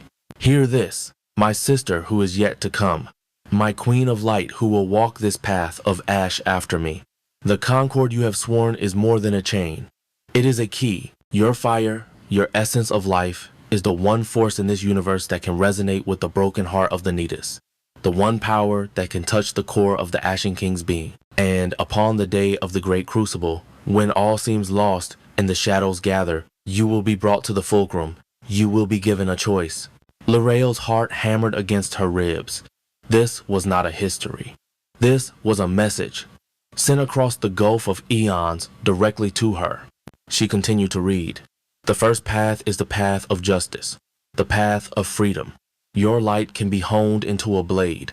You can channel its pure, creative force into an act of absolute, righteous severance. You can strike the umbral concord on your hand, and with it, you will shatter the bond that ties you to him. But the concord is now a part of him, a metaphysical anchor that moors his wounded soul to this reality. To shatter the concord is to shatter the anchor. His soul, untethered, will unravel. The King of Ash will be undone, his essence dissolving back into the eternal, silent void from which he has hidden. His power will fail. The walls of this realm will fall, and you, my sister, you will be free. You can return to your world of color, your debt paid not in time, but in his very existence. This is the path of vengeance. This is the path of your return. Lyriel stared at the words, her mind reeling. Freedom, not in 100 years, not as a gift from him, but now, in her own hands. She had the power to destroy him, to utterly and completely unmake her jailer, her tormentor, her king. The thought was an explosion in her mind, a supernova of possibility. She could go home, she could walk under a yellow sun, she could feel warm rain on her skin. She could see her family, not as a fading, painful memory, but as living, breathing people. The power of it, the sheer, intoxicating allure of that possibility was so immense it made her feel dizzy. A triumphant, hysterical laugh almost broke from her lips. She had won. She had a weapon he knew nothing about, an escape hatch built into the very fabric of their cursed pact. Her eyes, wide with a wild, desperate hope, fell upon the next lines. The second path. The second path is the path of mercy, the path of rebirth. You can choose not to sever, but to heal. You can take your light, your fire, your warmth, and pour it not into the concord as a blade, but into his wounded heart as a balm. You can join your essence with his, not as a prisoner, but as a partner. You can merge your flame with his ash, your life with his stillness, and in that union of absolute opposites, a new reality can be forged. Not the cold, static order of his pain, nor the chaotic, fleeting passion of life alone, but a new equilibrium, a new balance, a new dawn for a chroma. This is the path of forgiveness. This is the path of your becoming. Laurel's breath hitched. A new world, not just an escape, but a creation. To heal the wound she had witnessed, to bring color back to the gray plains and stars back to the pewter sky, to transform this hell into a home. The grandeur of the concept was as overwhelming as the promise of freedom. Then came the final, heartbreaking lines of Alara's testament. I stood at the fulcrum. I saw the two paths, and I chose the second. I tried to heal him, but his wound was too fresh, his pain too absolute. My love was not enough to overcome his terror. His possessiveness, the armor he had forged around his heart, was too strong. He saw my offered healing, not as a gift, but as another trick, another violation. He recoiled, and I failed.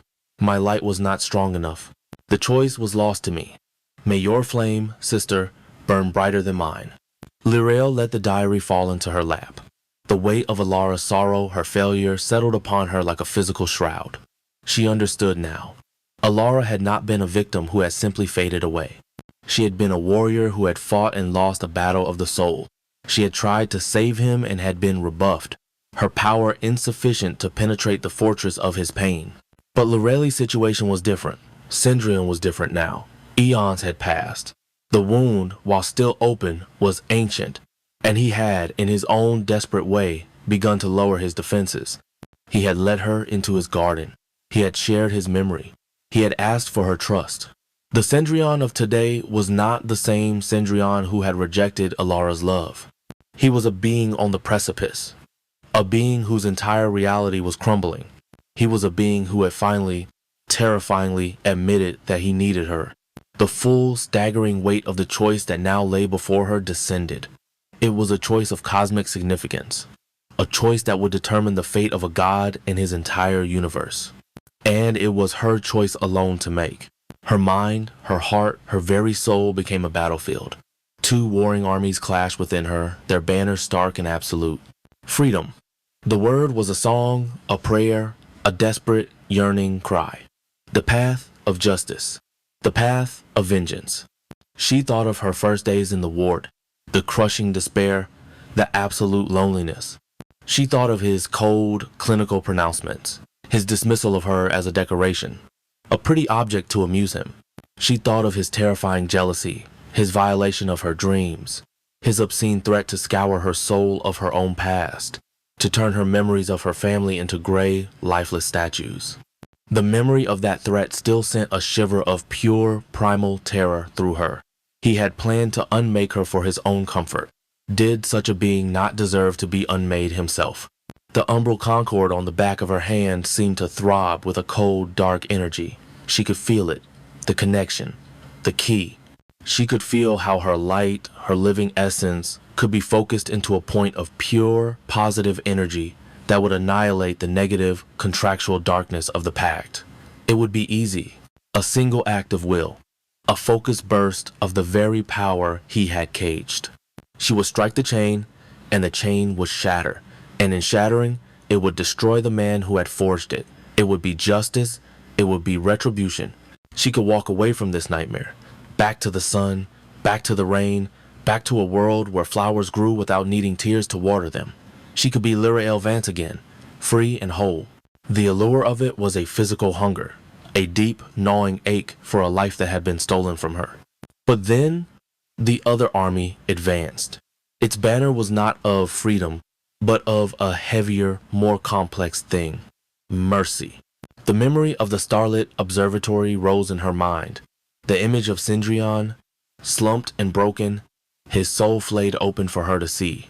The vision of the betrayal, the pain so profound it had murdered a universe. The sound of his broken whisper in her mind. "I see a man who survived." She had said those words. Did she believe them? To survive such a wound, only to be annihilated by the one person he had finally, hesitantly begun to trust. The cruelty of it felt immense. It felt like a betrayal that would echo Astoria's own. To use the trust he had given her as the very weapon to destroy him. Could she live with that? Could her freedom be built upon a foundation of such profound, cosmic cruelty? She thought of the garden, her garden. The silver flowers, the pearlescent tree, the trickling spring, they were a part of her, her soul made manifest. If she destroyed Cendrillon, his reality would collapse. What would happen to her garden? Would it simply cease to be? Would that part of her soul, her creation, die with him? The thought of her small, luminous sanctuary being snuffed out was a pain almost as sharp as the thought of her own lost freedom. And she thought of the others. Silas, the ancient, loyal servant who had risked everything to give her this very choice. The shadow legions who had knelt to her, their all a strange and terrible burden. Even the brutish Gorgonoth and the scheming Vexillus, they were all a part of this world. They were all Cendrillon's creations, his subjects, his children in a dark and twisted way. Did they all deserve to be erased, to be returned to the eternal void, simply so she could have her old life back? When had her personal freedom become more important than the fate of an entire dimension? The conflict was a physical agony. Her mind was a raging sea, tossed between the rocky shores of justice and mercy. She was paralyzed, pinned beneath the impossible weight of her own power.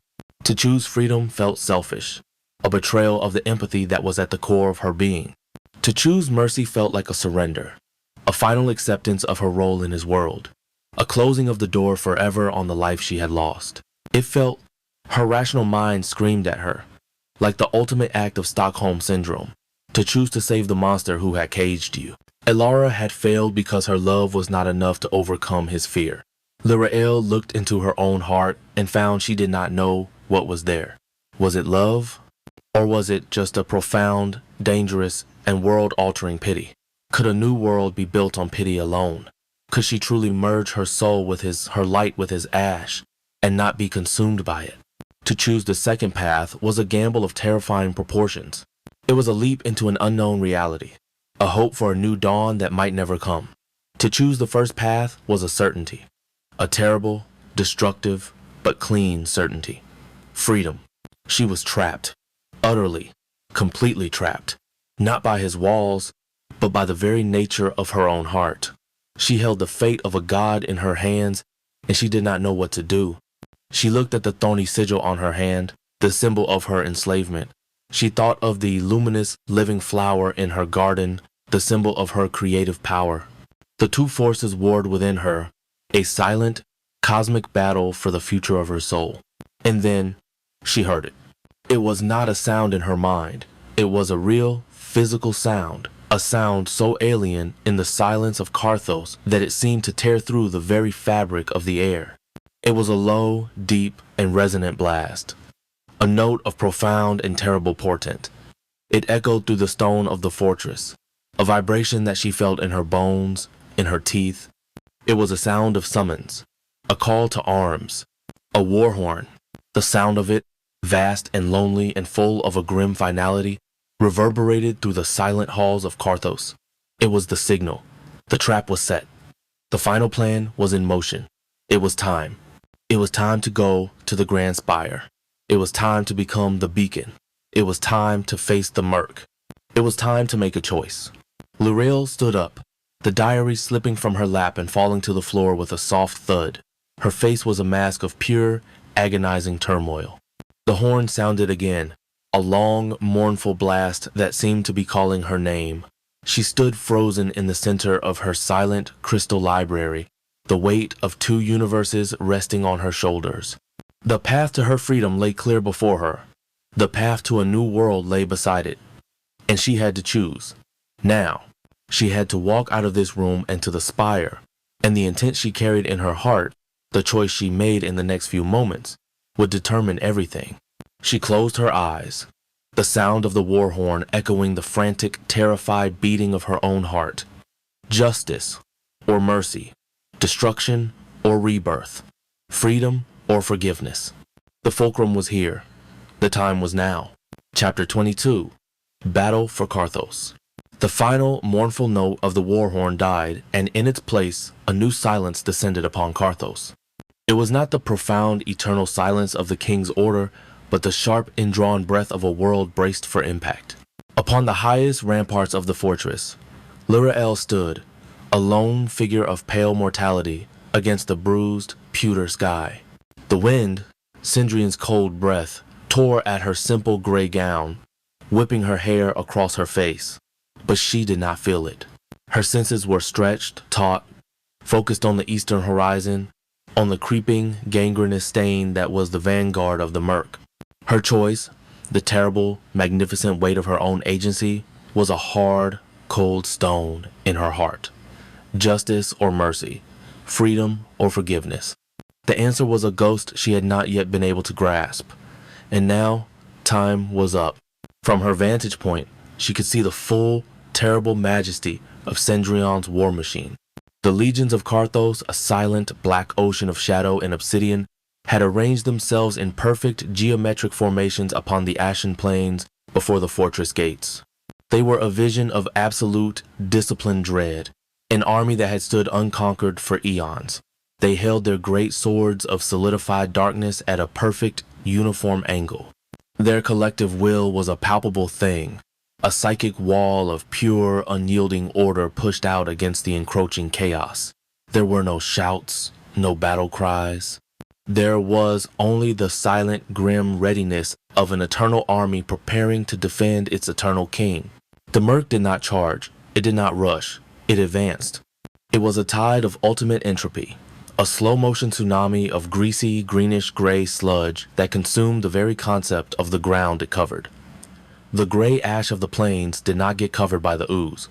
It became the ooze, its substance unmade, its reality corroded and absorbed into the mindless, churning whole. The sound of its approach was a low, wet, sucking noise, a sound of rot and dissolution that was a profound violation of the realm's clean, sterile silence. It was the sound of a universe being eaten. Lirael felt a wave of nausea. This was the enemy. Not a rival king with armies and ambitions, but a mindless, world-eating plague. This was the thing that had murdered Cendrion's first world, the thing that had torn the heart from him and left only ash. And it had been awoken again by the petty, festering ambition of Lord Malachor. She closed her eyes and reached inward, not for a memory, but for a place. She reached for her garden. She felt the cool, living moss, the gentle pulse of the silver flowers, the strong, steady presence of the pearlescent tree. She drew upon its energy, not as a torrent, but as a steady, controlled flow. Her body became a conduit. A soft silver light began to emanate from her skin, a gentle, luminous aura that pushed back against the oppressive gloom of the sky. She was no longer just Lirelel. She was the beacon. She was the queen of light. And her parish was this army of shadows. She pushed the light outwards, not as a shield, but as a blessing. A fine silver mist of pure, living energy rained down from the ramparts, settling over the legions below. The effect was instantaneous. The shadow warriors, who had been rigid with a cold, disciplined dread, seemed to stand straighter. Their obsidian armor took on a faint, silvery sheen. The oppressive, soul-draining aura of the murk, the psychic stench of its approach, was neutralized by her light, replaced by a clean, warm certainty. She could feel their collective consciousness, a vast network of cold, hard minds, turned towards her in a moment of silent acknowledgement. They were his soldiers, but she was now their standard, their ward, the source of a power that could hold the encroaching death at bay.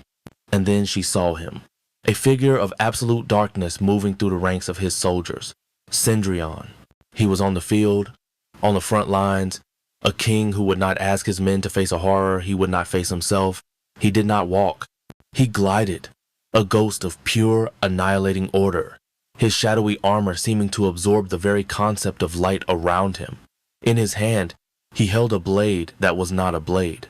It was a sliver of the pure, absolute darkness from the night's chamber, a sword of solidified nothingness that could unmake reality with a touch. He moved to the very front of the formation, a lone, black pillar against the encroaching tide of gray-green filth. The two forces met. The silent, ordered line of the Shadow Legions crashed against the mindless, silent wave of the murk.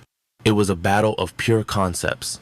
The warriors thrust their dark blades into the ooze, and the substance would vaporize, annihilated by the touch of pure order. But for every yard of sludge they erased, another 2 yards would bubble up to take its place. Tendrils of the corrosive slime would lash out, and the warriors would meet them with shields of solidified shadow. Sometimes the shields held, sometimes they dissolved, and the warrior behind it would be consumed, its form melting into the greater whole with a silent, psychic scream that lanced through the battlefield. Cendrillon was a whirlwind of black fury at the heart of the battle. He was not a berserker.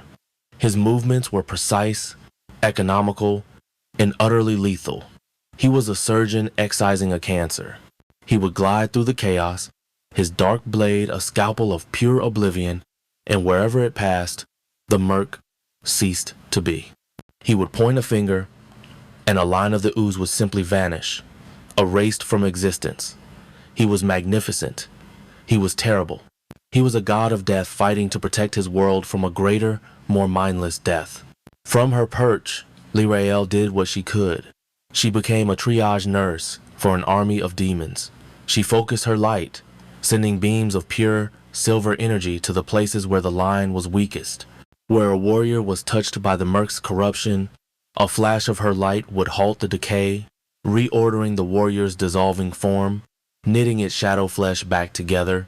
She bolstered their shields, reinforced their wills, a constant flowing river of life pouring into their defenses of death. They were a strange, impossible symbiosis.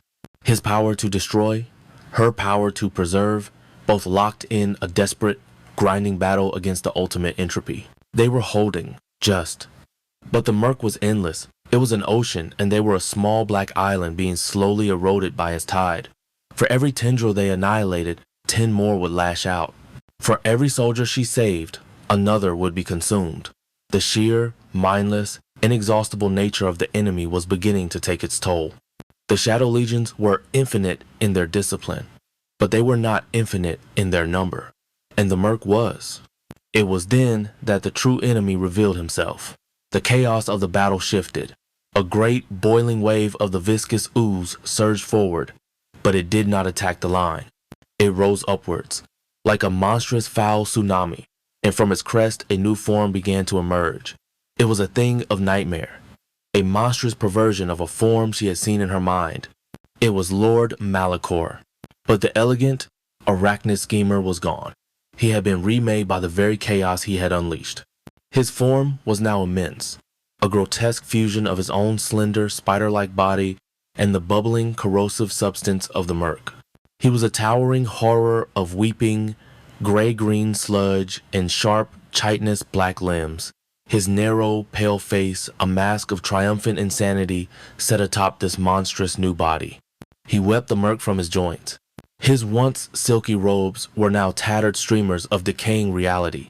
In one of his many new spindly arms, he held a weapon.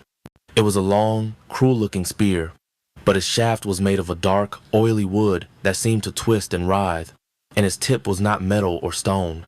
It was a shard of pure, solidified chaos, a piece of the murk's essence given a sharp, malevolent point. It was a weapon designed not to pierce flesh, but to unmake life. Malicor's new, monstrous form rose above the battlefield, his many glittering black eyes ignoring the legions, ignoring the king. They fixed on a single point, on the ramparts, on the small mortal woman who was glowing with a soft silver light. On her, he had understood. The soldiers were just limbs. The king was the heart, but she was the soul of the resistance, and he had come to extinguish it. Cendrillon, she screamed, her mental voice a sharp, clear bell of pure terror that cut through the psychic din of the battle. Cendrillon heard her. He was 50 yards away, locked in a struggle with the wave of the ooze, his dark blade carving arcs of oblivion through the filth. He turned his head, his dead star eyes widening in a rare display of shock as he saw the monstrous form of his ancient rival rising above the fray. He saw Malicor raise the spear of chaos. He saw his tip align with Lyriel. He did not have time to run. He did not have time to think. He only had time to act. He was a king, a god, a being of absolute order. And in that moment, all of it, the eons of pain, the fortress of his soul, the cold logic of his rule, all of it was secondary to a single, primal, and absolute imperative. Protect the flame. He did not run. He tore reality. With a thought, a wrenching expenditure of his own precious dwindling power, he folded space. The 100 yards between him and the ramparts ceased to exist. One moment he was on the battlefield, the next he was there, materializing in the air directly in front of Lyriel, a sudden absolute shield of shadow and fury. He appeared just as Malicor threw the spear. The weapon of uncreation flew through the air, not with a whistle, but with a sickening, tearing sound, as if it were ripping a wound in the very fabric of the world as it passed. It was aimed directly at Lyriel's heart. Cendrillon met it. He did not have time to raise his sword. He did not have time to form a shield. He simply put himself in its path. He took the blow. The spear struck him square in the chest. Lyriel watched, her mind a silent, elongated scream of pure, absolute horror. The impact made no sound. There was no clang of metal on armor. There was only the foul, wet sound of the spear's chaotic essence meeting the pure, ordered substance of his being. The tip did not pierce his shadowy armor. It dissolved it. It touched the very essence of his form, the projection of his soul, and it began to spread. The spear was not a projectile, it was an infection. Where it had struck, a patch of the same greasy, greenish-gray sludge of the murk appeared on his chest. It was not a wound that bled. It was a wound that grew, a wound that consumed. The chaos had been injected directly into the heart of order. Cendrillon let out a sound she had never heard, a choked, guttural cry of pure, undiluted agony that was both physical and psychic. It was the sound of a god being poisoned from the inside out. He staggered back, his dark blade clattering to the stone of the rampart. Forgotten. His hand flew to his chest, to the spreading patch of corruption, as if he could physically hold it back.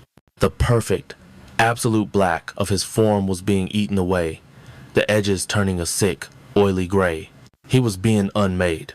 He fell. The king of ash, the god of this reality, the being of eternal stillness, collapsed to his knees, his immense frame trembling, his head bowed in a rictus of unimaginable pain. From across the battlefield, Malicor laughed. It was a terrible, gurgling, triumphant sound, the sound of 1,000 whispering lies given a single, monstrous voice. He had done it. He had struck the unstrikable. He had wounded the unwoundable. He had crippled the king. Time seemed to restart for Lyriel. The frozen tableau of her horror shattered into a million pieces of pure, incandescent rage. It was a fury unlike any she had ever known. It was not the hot, defiant anger of a prisoner smashing a vase. It was the cold, absolute, and cosmic rage of a goddess whose most sacred thing had just been violated. The complex, agonizing choice she had wrestled with in the library, justice or mercy, freedom or forgiveness, was burned away in an instant, reduced to irrelevant ash by a single, simple, and overwhelming truth. He had taken the blow for her. He had saved her. He had placed his own being, his own existence, between her and the void. The intricate calculus of her feelings for him. The tangled web of fear and respect and pity and a dawning, terrifying affection.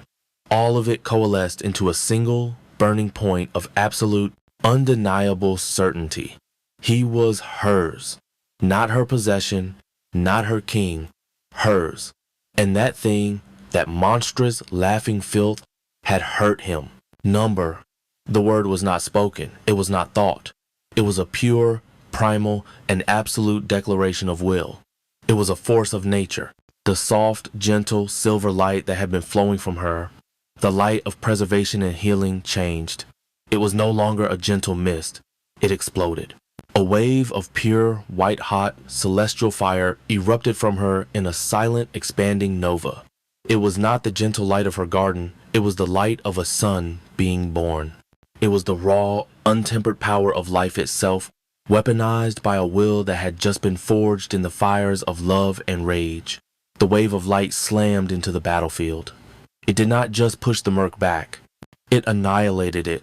The first 50 yards of the corrosive ooze simply vaporized, its chaotic essence utterly, completely, and instantly reordered back into nothingness. The monstrous, laughing form of Malachor was caught in the blast. He shrieked, a sound of pure terror and disbelief, as the light of pure creation scoured his corrupted form. He was thrown backwards, his monstrous body dissolving, large chunks of his being sloughing off as he was hurled back into the roiling sea of the murk. The wave of light washed over the legions of Carthos, but it did not harm them. It cleansed them. It purged the last vestiges of the murk's psychic taint from their minds, reforged the microscopic cracks in their obsidian armor, and filled them with a cold, righteous fury that mirrored her own. The battlefield was cleared. A vast, empty space now existed between the walls of Carthos and the roiling, terrified sea of the murk, which had recoiled from the blast, its mindless instinct for the first time, encountering an opponent that inspired something akin to fear. The light receded, drawing back into Lirael, leaving her standing on the ramparts, trembling, panting, the echo of her own power a roaring inferno in her ears. The sudden, immense expenditure had left her dizzy, her vision swimming, but she did not fall. She turned and stumbled towards the kneeling, broken figure of her king. She fell to her knees before him. Cendrillon. He looked up, his face a mask of agony. The patch of corruption on his chest was larger now, a sickening, bubbling wound that was slowly, relentlessly eating him alive. His breath was shallow, his Death Star eyes dimming, their light being swallowed by the encroaching chaos within him. He was dying. A god was dying at her feet. She looked from his wound to the cowering sea of the murk, to the monstrous, regenerating form of Malachor laughing in the distance, to the silent, waiting legions of shadow who now looked only to her. The weight of it all, the full, crushing, and absolute burden of this world, descended upon her shoulders. He had been the wall holding back the end of everything, and that wall was now crumbling. She was all that was left. She reached out, her trembling hands hovering over the foul, corrosive wound on his chest. The rage was still there, a cold, hard diamond in her soul. But it was joined now by a fierce, desperate protectiveness. He had been her shield. Now she would be his. The thought was no longer a conflict. It was no longer a choice between justice and mercy. It was a simple, absolute fact. She could not let him die. She would not let him die. The fate of this world, the fate of his soul, the fate of her own heart, they were all now inextricably intertwined. The responsibility was hers, utterly, completely, and she would not fail. With a soft cry that was half a sob and half a battle cry, she placed her hands upon his wound, and began to pour her own living light into the heart of his dying darkness. Chapter 23. The Kiss of Ash and Light. The world had shrunk to the space between her hands. It was a space of foulness and pain, a festering wound of uncreation on the chest of a god. The greasy, greenish-gray sludge of the murk's corruption pulsed with a sickening, mindless life, a cancer on the pure, ordered darkness of Cendrillon's form. It was eating him alive.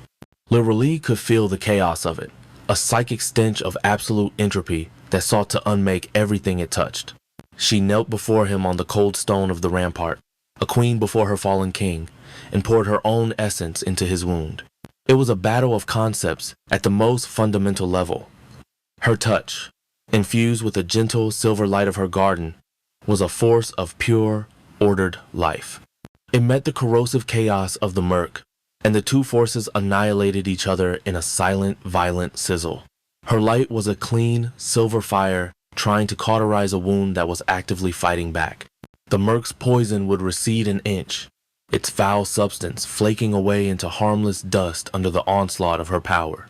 Then, fueled by the deep infection within Cendrillon's own being, it would surge back, a tide of filth trying to extinguish her flame.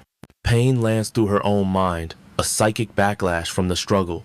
It was like holding her hands in a fire that was both ice cold and burning hot.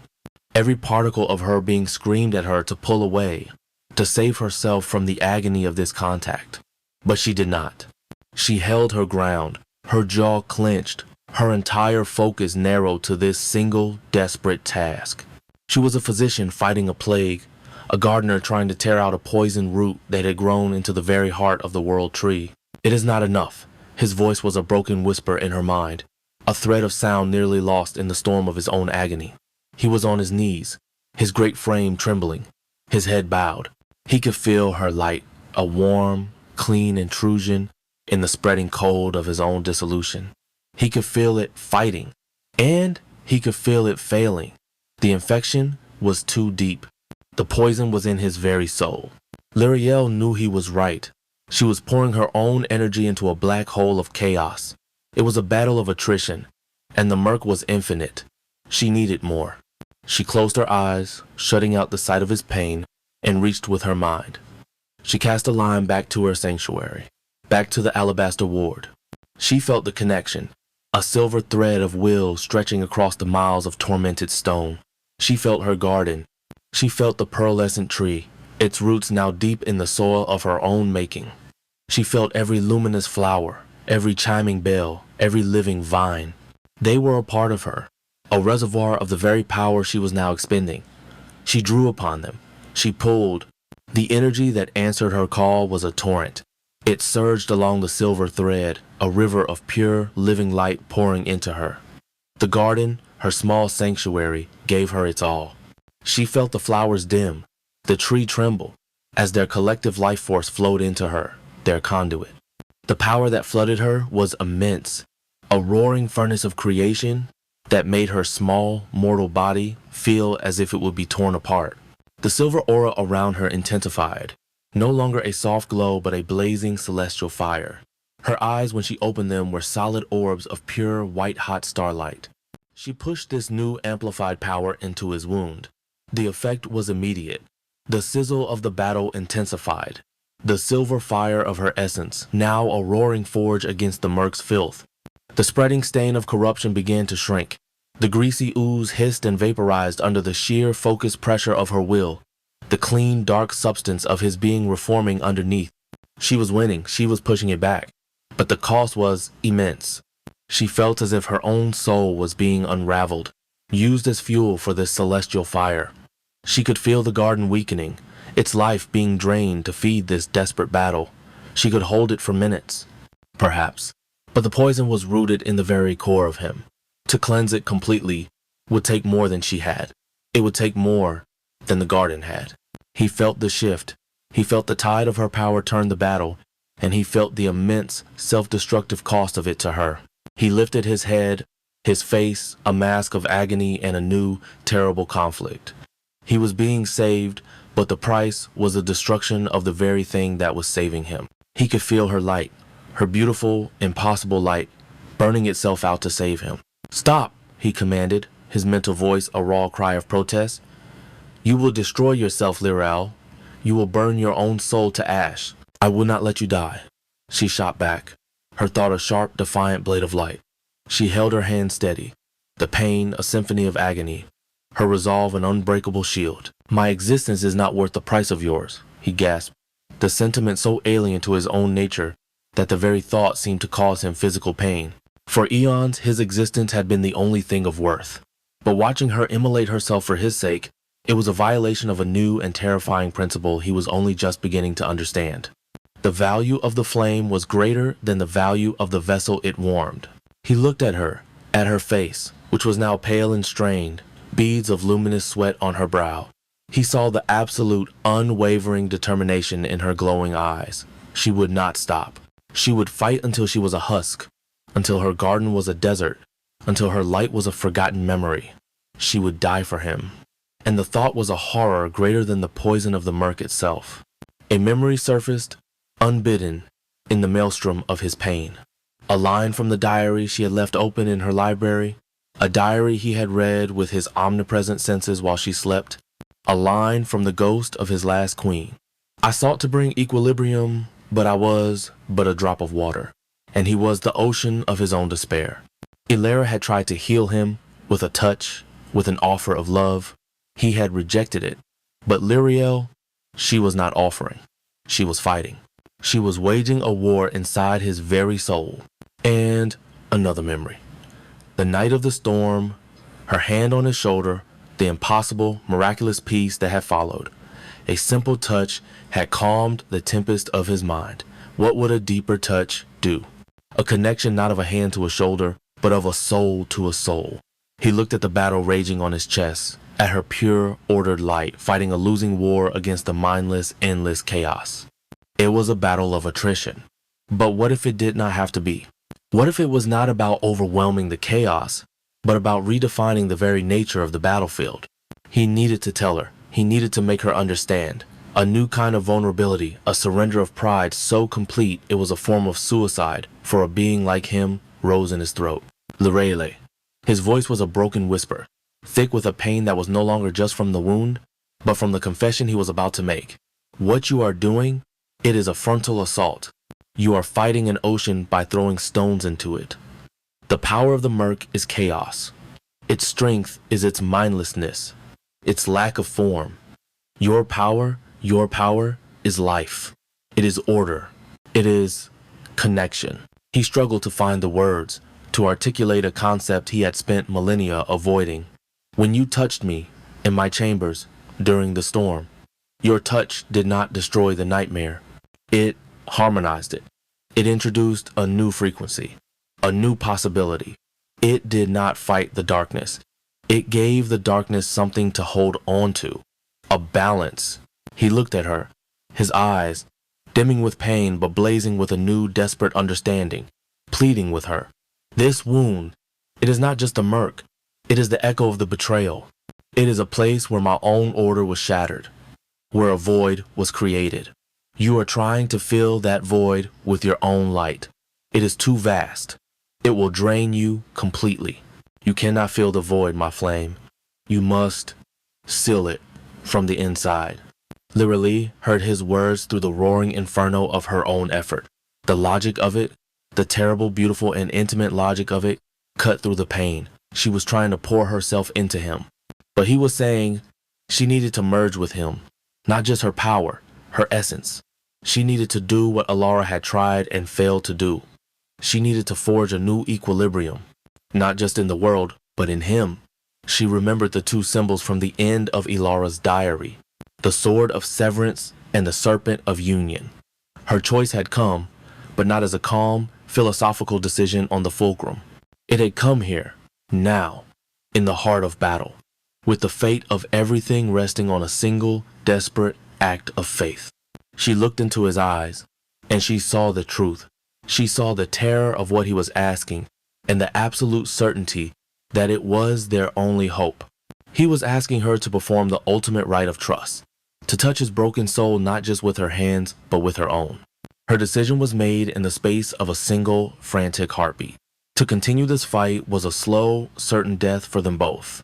The path of severance of destroying the Concord felt like a distant, selfish impossibility now. To destroy him would be to let the Merc win. There was only one path left, the path of union, the path of the serpent, the path of the kiss. Cendrillon, she whispered, her voice, a raw human sound in the chaos of the battle raging around them. He heard the shift in her voice. He saw the new, terrifying resolve in her silver eyes. He knew what she was about to do, and he did not stop her. He had brought them to this precipice. He had laid his broken soul bare. The final choice, the final act of faith, had to be hers. She leaned forward. Her movement was slow, deliberate, a gesture of immense and solemn gravity. She leaned over his corrupted, dying form, her luminous hair falling around them like a curtain of starlight, creating a small, intimate pocket of reality in the heart of the war. She looked at his lips, pale and drawn with pain, the lips of a monster, the lips of a king, the lips of a man who had taken a spear for her.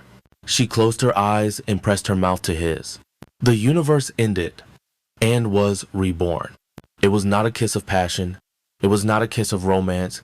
It was a kiss of pure, conceptual fusion. It was a circuit being completed. It was the North Pole and the South Pole of existence touching for the first time. The moment their lips met, a silent, internal detonation occurred, a big bang of the soul. Her light did not flow into him. His darkness did not flow into her. They flowed into each other. Her essence, a torrent of pure, ordered, creative, living energy, met his. A vortex of absolute, still, destructive, and ancient order. Light and shadow. Ash and flame. Life and death. They did not cancel each other out. They did not annihilate. They merged. They harmonized. They began to dance. A wave of energy, a force that was neither light nor dark but both at the same time, erupted from the point of their contact. It was a silent, luminous shockwave of pure, balanced reality. It was the color of a twilight that held both the setting sun and the rising moon. It was the sound of a musical chord that was at once profoundly sorrowful and ecstatically joyful. It was the power of equilibrium, the power of balance made manifest.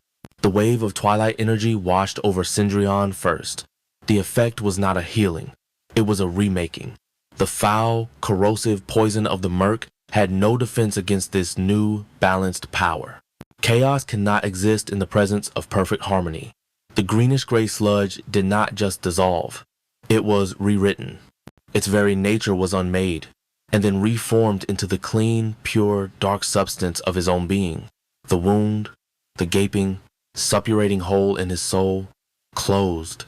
His obsidian form, which had been cracked and dimming, was reforged, the black of it now deeper, purer, and shot through with faint, shimmering veins of the same silver as her own light.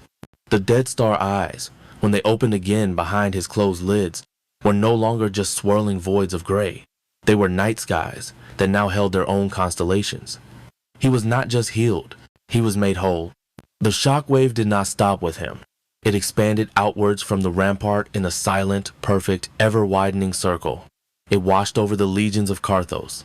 Their obsidian armor shimmered, the silver sheen of her blessing now permanently etched into their forms. Their dark blades seemed to hum with a new dual energy. They were no longer just soldiers of order. They were now soldiers of balance. The wave continued, leaving the fortress behind, sweeping across the blighted plains. It hit the roiling, terrified sea of the Merc, and the plague was undone.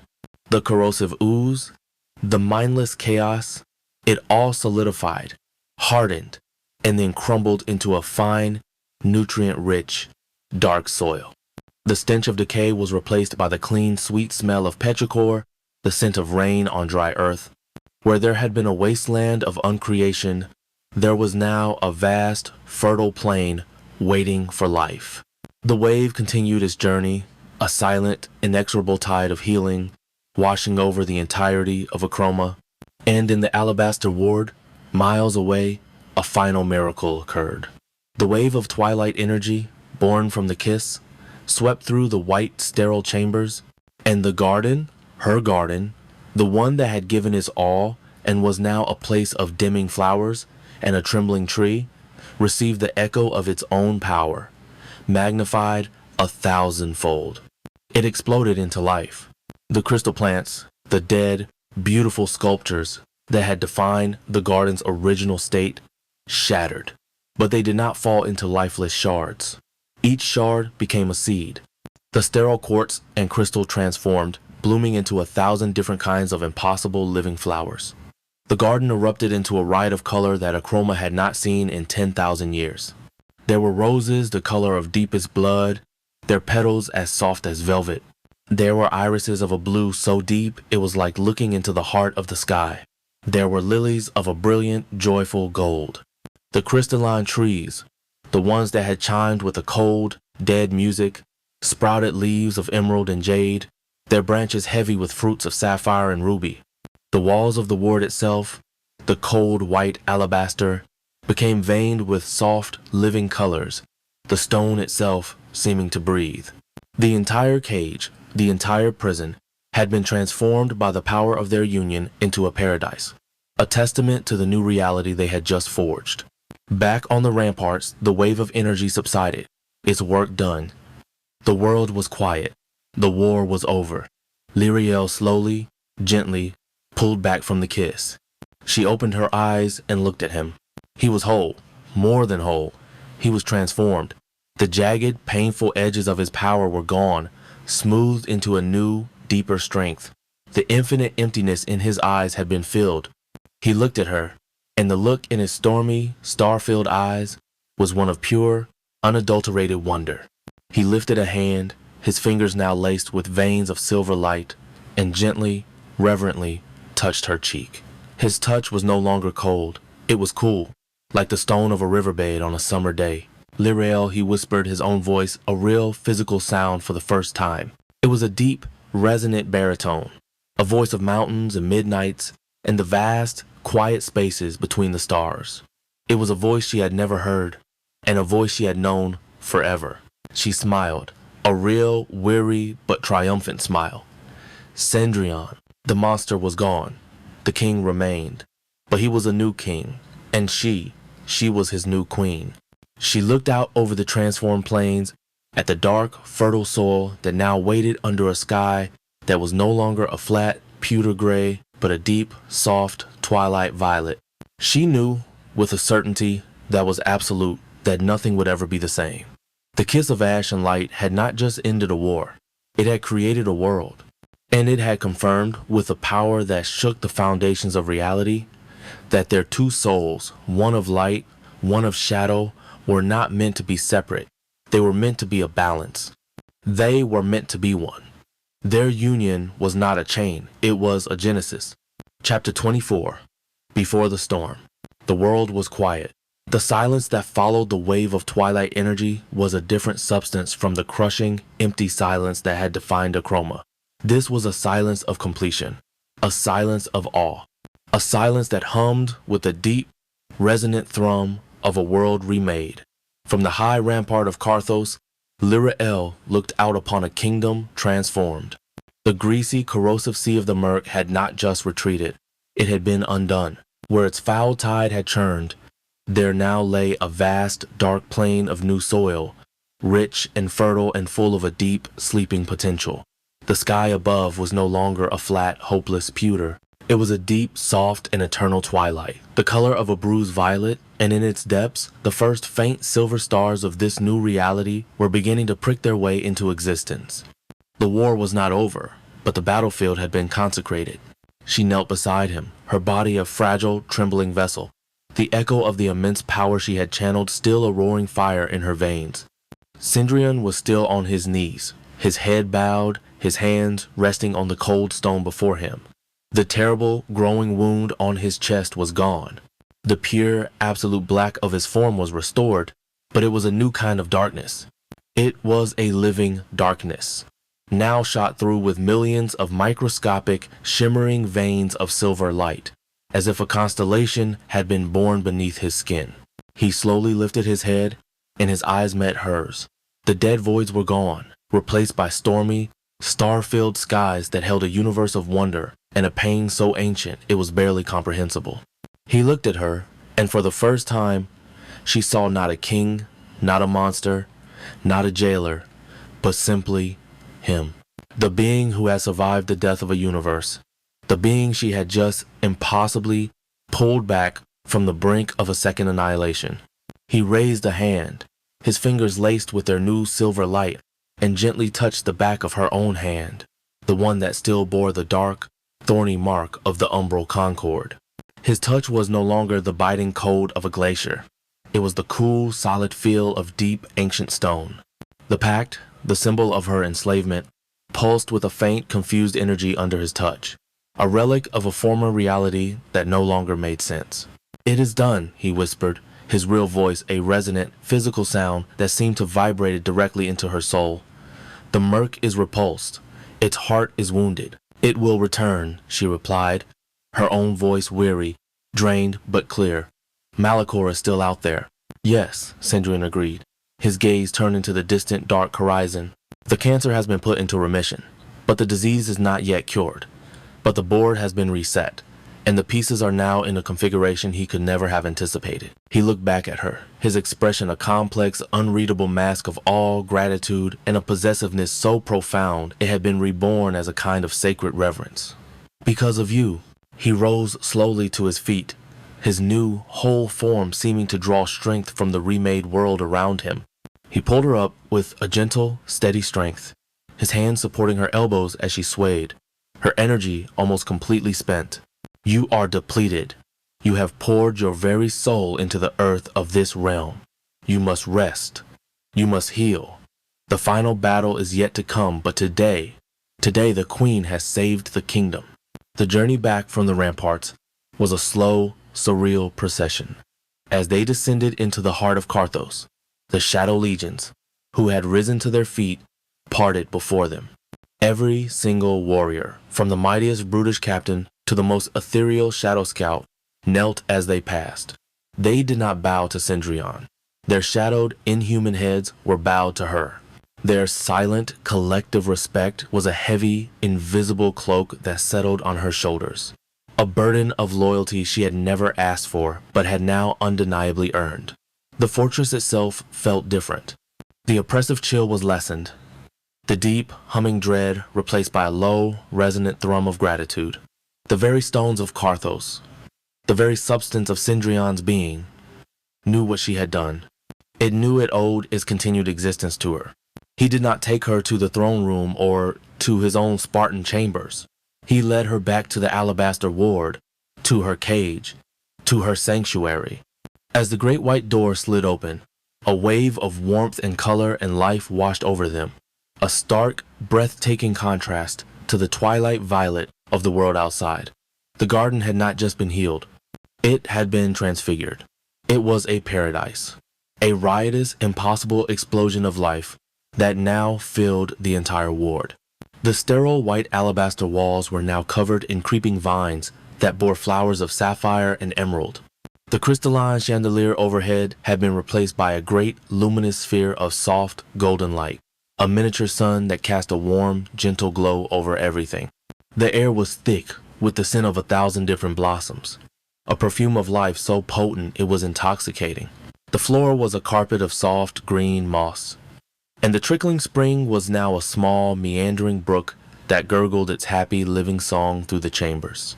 Her bed was now nestled within a bower of flowering moon vines, their silver petals casting a soft, peaceful light upon the silk sheets. The ward was no longer a cage. It was a haven. It was a home. L'Oreal stepped into it, her weary soul drinking in the warmth and the color. She felt her own strength begin to return, a trickle of energy flowing back into her from this place of her own making, this garden that was now a testament to their combined power. Cendrillon followed her in, stopping just inside the threshold. He looked around the vibrant living space, his stormy eyes taking in the impossible colors, the chaotic, beautiful tangle of life. He was a figure of deep, quiet shadow in the heart of a sun-drenched jungle. He looked out of place. He looked like the ghost at the feast. "Your garden," he whispered, his voice full of a wonder that was almost painful. "It has bloomed. Our union, it did this," she replied softly, turning to face him. She saw the truth in his eyes, This place of vibrant, chaotic, emotional life was a reflection of her soul. And while he could now appreciate its beauty, even find solace in it, he could never truly be a part of it. He was a being of stillness and shadow, and this was a world of growth and light. They could touch, they could merge, they could fight as one, but they were, in their fundamental natures, still opposites. He seemed to understand her thought. He looked from the riot of colorful life around them to her face, and a deep, ancient sorrow entered his eyes. It was the sorrow of a being who had just been saved, only to realize the full, immeasurable gulf between himself and his savior. He had pulled her into his world of ash, and she had transformed it. But in doing so, she had shown him a life he could never truly lead, a warmth he could never truly generate on his own. He was the eternal night, and she was the impossible dawn, and while they could meet at twilight, they could never fully occupy the same space. He glided over to the small brook, his dark form a stark contrast to the luminous, flowering moss. He sat on a smooth, gray stone at its edge, the same spot where his cold, white bench had once been. For a long time, he was silent, watching the clear, living water flow over the colored pebbles. Lyra gave him the silence. She knew he was processing a change that was deeper than the transformation of his kingdom. He was processing the transformation of himself. Finally, he spoke, his voice a low, somber murmur in her mind. The umbral concord. The pact we forged. It was a mistake. The words were simple, but they were a confession of such monumental proportions that Lyra felt her heart stop. This was the foundation of their entire existence. The chain, the brand, the law that had bound her to him. It was born of my fear, he continued, his gaze still fixed on the moving water. My terror. The wound left by Astoria was a vacuum, and I believed the only way to fill it was with possession. I saw the fire in your soul, and I wanted to own it, to put it under glass, to ensure it could never burn me and never leave me. I sought to chain you to my side, believing that ownership was a shield against loss. I was a fool. He looked up at her then, and the self-loathing in his eyes was a raw, open thing.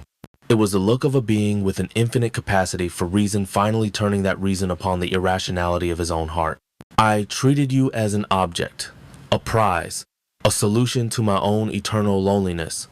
I threatened you, I terrorized you, I caged you, and in my ultimate act of possessive madness, I planned to destroy the very thing I coveted, to dissolve your soul into my own, believing that ultimate consumption was the same as ultimate love.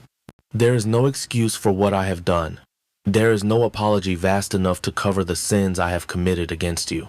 He stood up, his great frame seeming to carry the weight of all his eons of cruelty. That pact was a chain, forged in fear and darkness. But you have brought light and courage. You did not break the chain. You have made it irrelevant.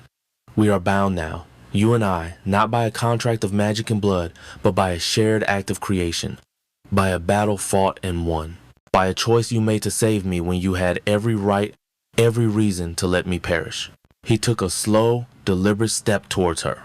He was not a king addressing a subject. He was a man, for all his godlike power, bearing his soul to the woman he had wronged. The old reality is dead, Lyra, and its laws must die with it. The umbral concord was a mistake, and it is a mistake I will now rectify. I cannot take back the time you have lost. I cannot erase the fear I have caused you, but I can give you the one thing I stole from you, the one thing you have earned 1,000 times over. He stopped before her. He was so close she could see the faint, silver constellation swirling in the stormy seas of his eyes. He lifted his hand and held it out, palm up. It was a gesture of absolute offering. I release you, he said, the words clear, precise, and imbued with the full world-altering power of his will. I formally, completely, and irrevocably dissolve the umbral concord. The 100-year term is erased. The bond of servitude is broken. You are no longer my queen by pact. You are no longer my possession. You are free. The mark on the back of her hand, the thorny circle that had been a brand of her enslavement, flared with a sudden dark light. It began to unravel, the lines of shadow and power coming undone, dissolving into fine, harmless motes of dust that drifted away on the warm, fragrant air of the garden. In a matter of seconds it was gone. The skin on her hand was clean, smooth, unblemished. The chain was broken. He had done it. He had actually done it. He had let her go. A wave of dizziness, of pure, dislocating shock washed over her. She was free. Truly. Absolutely. Free. The cage door was open. The world she had been torn from, the world of color and sunlight and family, was now impossibly within her reach again. I can go home, she whispered, the words feeling alien on her tongue. Cendrion's face, his beautiful, tormented face, seemed to crumble slightly at her words. A flicker of his ancient, possessive pain crossed his features. The agony of a drowning man letting go of his only life raft. But he mastered it. He forced it down. His voice, when it came, was steady. Yes, the gateway through which you first arrived can be reopened. Your world is waiting, your family, your company. It is all safe, as I promised. You can return. Now. And you would go with my deepest, most profound gratitude. You have saved my world, Lorel Vance. You have earned your freedom more than any being who has ever existed. You owe me nothing. This was it. The ultimate test. Not for her, for him. He was offering her the one thing he feared most. Her absence. He was proving that his transformation was real, that he had truly learned the difference between love and possession. He was giving her the choice he had once sworn he would never allow her to have. And now, the test was hers. Literally felt the pull of her old life, a physical, gravitational force. She saw her father's smiling face. She heard her mother's laughter. She felt the warmth of a real sun on her skin. It was all there, a simple yes away, a single step through a door he would open for her. She could leave this world of shadow and twilight, and monstrous lords, and eternal sorrow behind forever. She could forget the weight of this kingdom, the burden of this God's broken heart. She could go home. She looked around the garden. Her garden. She saw the impossible flowers, the colors so vibrant they hurt the eyes. She saw the pearlescent tree, her tree, its luminous leaves rustling in a gentle breeze she herself had created. She heard the soft, gurgling music of the spring that had been born from her hope. This place was not just a garden. It was a part of her soul, given form. To leave it would be to leave a piece of herself behind. She looked at him. Cendrillon, the monster, the jailer, the king, the survivor, the broken man she had seen weeping in his own nightmare, the God who had shielded her with his own body. Their souls were now intertwined, their powers forever changed by the touch of the other. To leave him now, to abandon him to his eternal, lonely watch over this new, fragile world felt wrong. It felt like an abandonment. It felt like an amputation. Who was she now? Was she still Lorel Vance, the CEO from a world of color? Or had she become something more?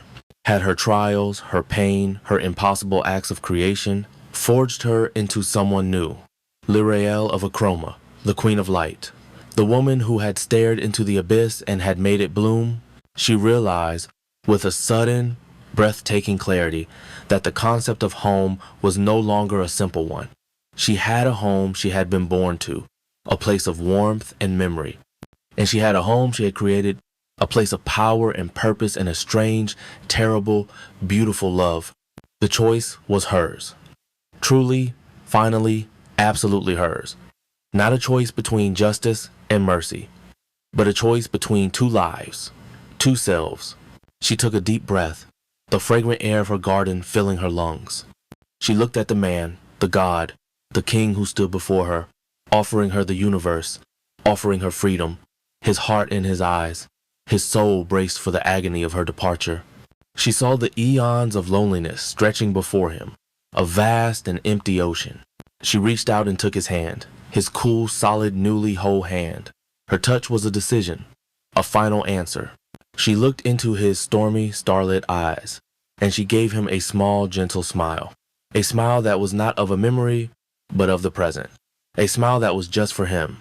You said it yourself, Cendrillon, she said softly, her voice clear and strong in the living, breathing silence of their sanctuary. I am the queen, and a queen does not abandon her kingdom. A tremor went through him, a shock of pure, unadulterated disbelief, followed by a wave of relief so profound it seemed to shake the very foundations of the fortress. His fingers tightened around hers, a grip not of possession, but of a desperate, grateful partnership. She looked past him, through the archway of the garden, towards the new, twilight sky of the world she had just saved, the world she was now choosing. I am already home, and together, bound not by a pact of magic, but by a new covenant of the heart. A queen and her king stood in their reborn world, and they waited, side by side, for the final storm to break. Chapter 25. The Heart of the Fortress. The walk to the throne room was a final pilgrimage. It was a journey undertaken not by a prisoner and her jailer, but by two soldiers marching to a battle they had orchestrated against the end of their world. The vast black corridors of Carthos were no longer a symbol of Lirel's confinement. They were the arteries of a body preparing for a terrible, necessary surgery. The silence was not empty. It hummed with a deep, contained power, a coiled tension that vibrated from the obsidian floor into the soles of her bare feet. The shadow sentinels, Cendrion's new guards, stood as motionless statues in the alcoves, their presence a promise of the reinforced wards that now held the fortress in a state of absolute lockdown. They were sealing themselves in with their own doom. Lirel walked beside Cendrion, a small, pale flame next to a pillar of living night.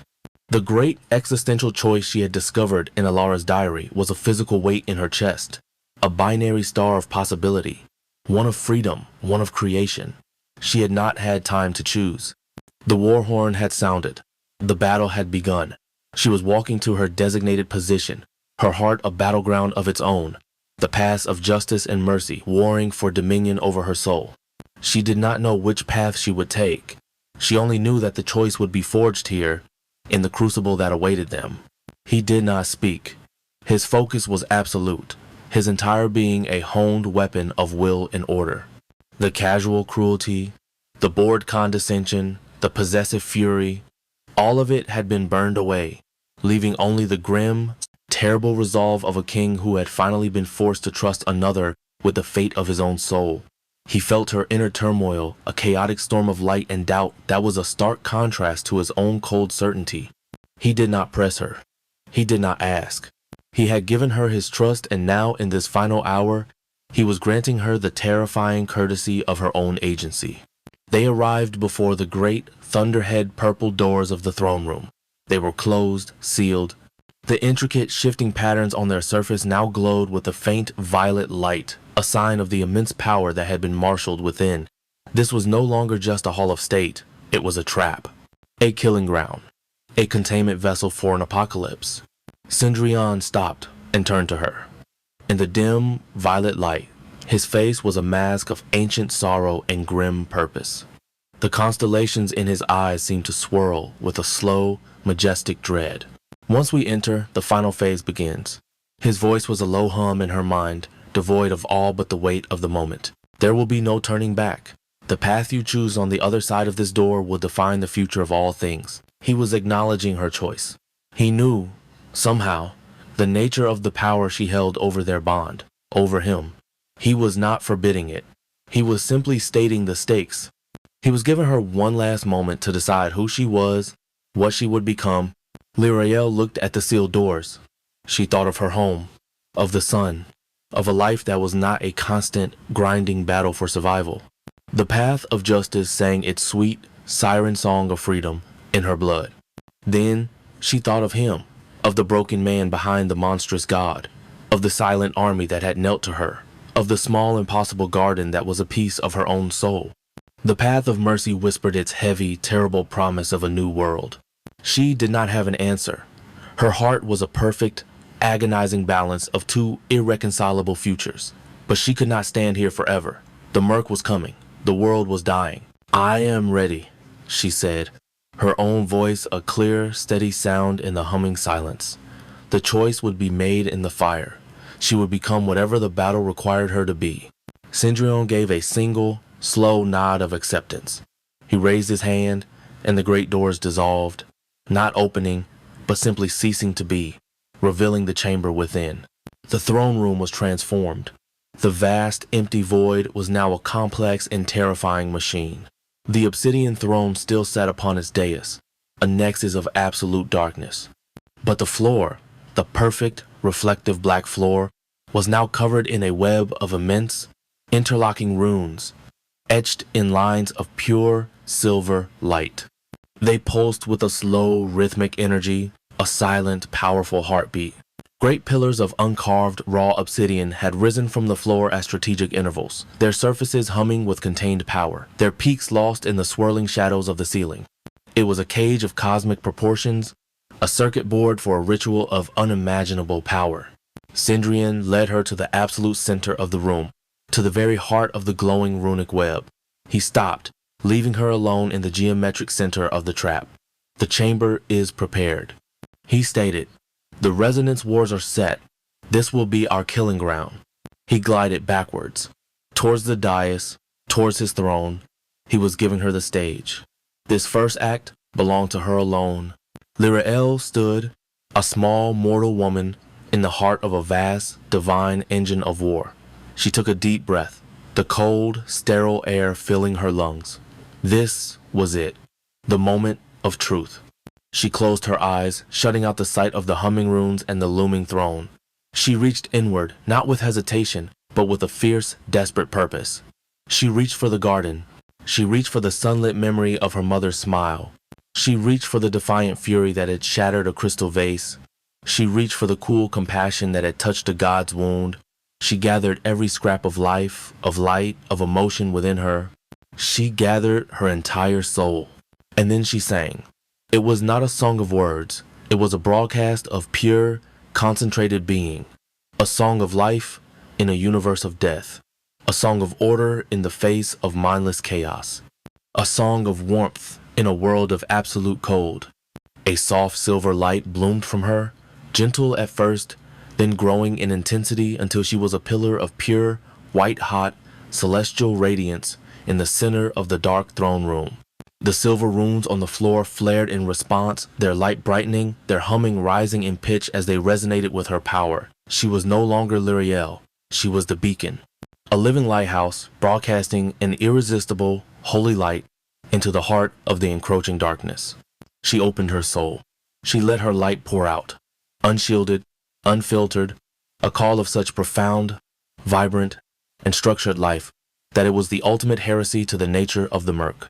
It was a trumpet blast of pure existence, and she aimed it east, towards the creeping plague, towards the mindless, hungry god of uncreation. Come, she called with her entire being. Come and see the thing you hate. Come and face the thing you can never be. Come to me. For a long moment, there was only the hum of her light and the silence of the waiting fortress. Then she felt the response. A distant, psychic tremor. The vast, mindless consciousness of the murk, which had been spreading like a slow, dumb tide, had felt her call.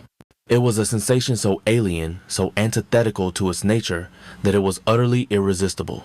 The plague had found its perfect prey. The rumbling began. A low, deep, and terrifying vibration that shook the very foundations of Carthos. The murk was no longer a creeping tide. It was a river, a torrent, a rushing, surging apocalypse, its entire collected essence now focused on a single goal, to reach the source of the beautiful, offensive light and consume it.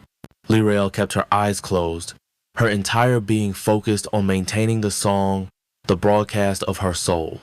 She could feel the approach of the enemy, a wave of psychic filth and utter dread that washed against the outer walls of the fortress. She felt the moment it touched the stone, but it did not stop. The murk was not a physical army. It was a conceptual plague. The hard-ordered stone of Carthos, which had stood for eons, was just another structure to be unmade. It began to seep, not through the gates or the windows. It seeped through the very substance of the stone itself. It came through the metaphysical cracks, the quantum imperfections in the fabric of Cendrillon's will. It was like black mold growing through solid rock. First as a faint, greasy dampness on the far walls of the throne room, then as trickles of foul, greenish-gray ooze, then as streams, then as waterfalls. The murk poured into the throne room. It was a flood of pure chaos. It hissed as it touched the glowing silver runes on the floor, the lines of order burning it, but it was too vast, too powerful. It simply overwhelmed them, the light of the runes flickering and dying as they were submerged in the filth. The sound was a wet, sucking, slurping horror. The stench was a physical blow, the smell of a billion souls rotting at once. The floor of the throne room disappeared beneath a churning, bubbling, and ever-deepening sea of primordial sludge. It rose up the great obsidian pillars, its corrosive touch leaving trails of gray decay. It was filling the chamber, turning the sacred heart of the kingdom into a septic tank of cosmic horror. Lyriel stood on her small, protected island of will in the center of it all, her light a solitary, defiant pillar in a rising sea of absolute filth. The psychic pressure was immense, the mindless, hungry desire of the murk pressing in on her, wanting to touch her, to consume her, to unmake the beautiful, orderly thing that she was. Her song began to waver, the strain of holding back the sheer psychic weight of the chaos becoming almost unbearable. From the heart of the roiling, bubbling sea of ooze before her, a new form began to rise. It was a wave, a tsunami of filth, and from its crest, a figure of nightmare emerged, pulling itself from the chaos. It was Malachor. He was even more monstrous than before. His arachnid form was larger, more twisted, his flesh now almost entirely composed of the same weeping greenish-gray sludge, his limbs of black chitin the only remaining sign of his former self. His narrow, pale face was a mask of ecstatic, triumphant madness. He was no longer a schemer using the murk. He was its avatar, its high priest, its fist. The chaos had given him a body, and he was its will made manifest. The little light, his voice was a gurgling, wet travesty of his former sibilant whisper, a sound that seemed to come from the entire, churning sea of ooze around him. It sings such a pretty song, a song of its own death. Did you truly think you could challenge the inevitable, mortal? The age of order is over. The great unmaking has come. And you, my dear queen, you will be the first course in the final feast. He raised a great, spindly arm, and from the muck, a spear of solidified chaos, blacker and more terrible than the last, formed in his grasp. Lyrael felt a flicker of pure, primal terror. She was the bait. The trap was set. But the monster was here, and it was looking at her, and the sheer overwhelming presence of it threatened to shatter her will and extinguish her light. It was then that a second presence made itself known. A shadow detached itself from the obsidian throne. Cendrillon moved. He did not glide down the steps. He was simply there, standing beside her in the heart of her pillar of light, his own form a perfect, clean void against her radiance. His blade of solidified nothingness was in his hand, humming with a silent, terrible power.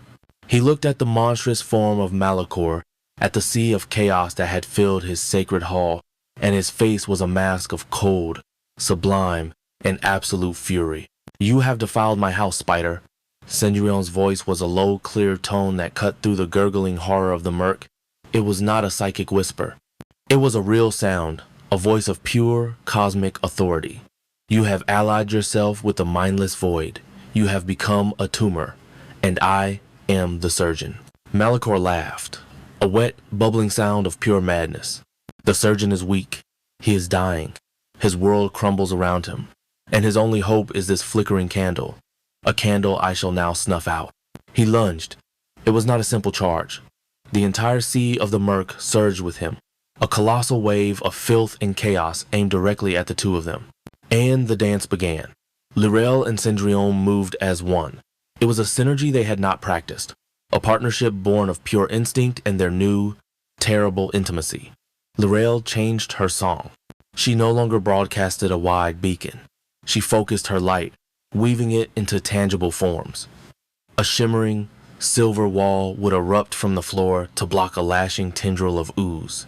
A pulse of pure, orderly light would shoot from her hands, not destroying the murk, but momentarily stunning it, causing it to solidify. Giving Cendrillon an opening, he moved through these openings with a lethal, impossible grace. He was no longer just a king, he was the blade of her will. Where her light created a moment of stability, his sword of oblivion would pass, and a swath of the enemy would simply cease to exist. They were a perfect, terrifying engine of balance. Her light would define a thing, give it order, and his darkness would erase it. They moved in a whirlwind of silver light and absolute black, a pocket of perfect lethal harmony in the heart of a universe of chaos. She was his shield, his strategist, his guiding light. He was her sword, her fury, her final, absolute weapon. The murk, for all its vastness, was mindless. It could only throw its own substance at them, a brute force assault that their perfect, synergistic defense consistently thwarted. But Malachor was not mindless. He was the serpent's head. He learned, he adapted.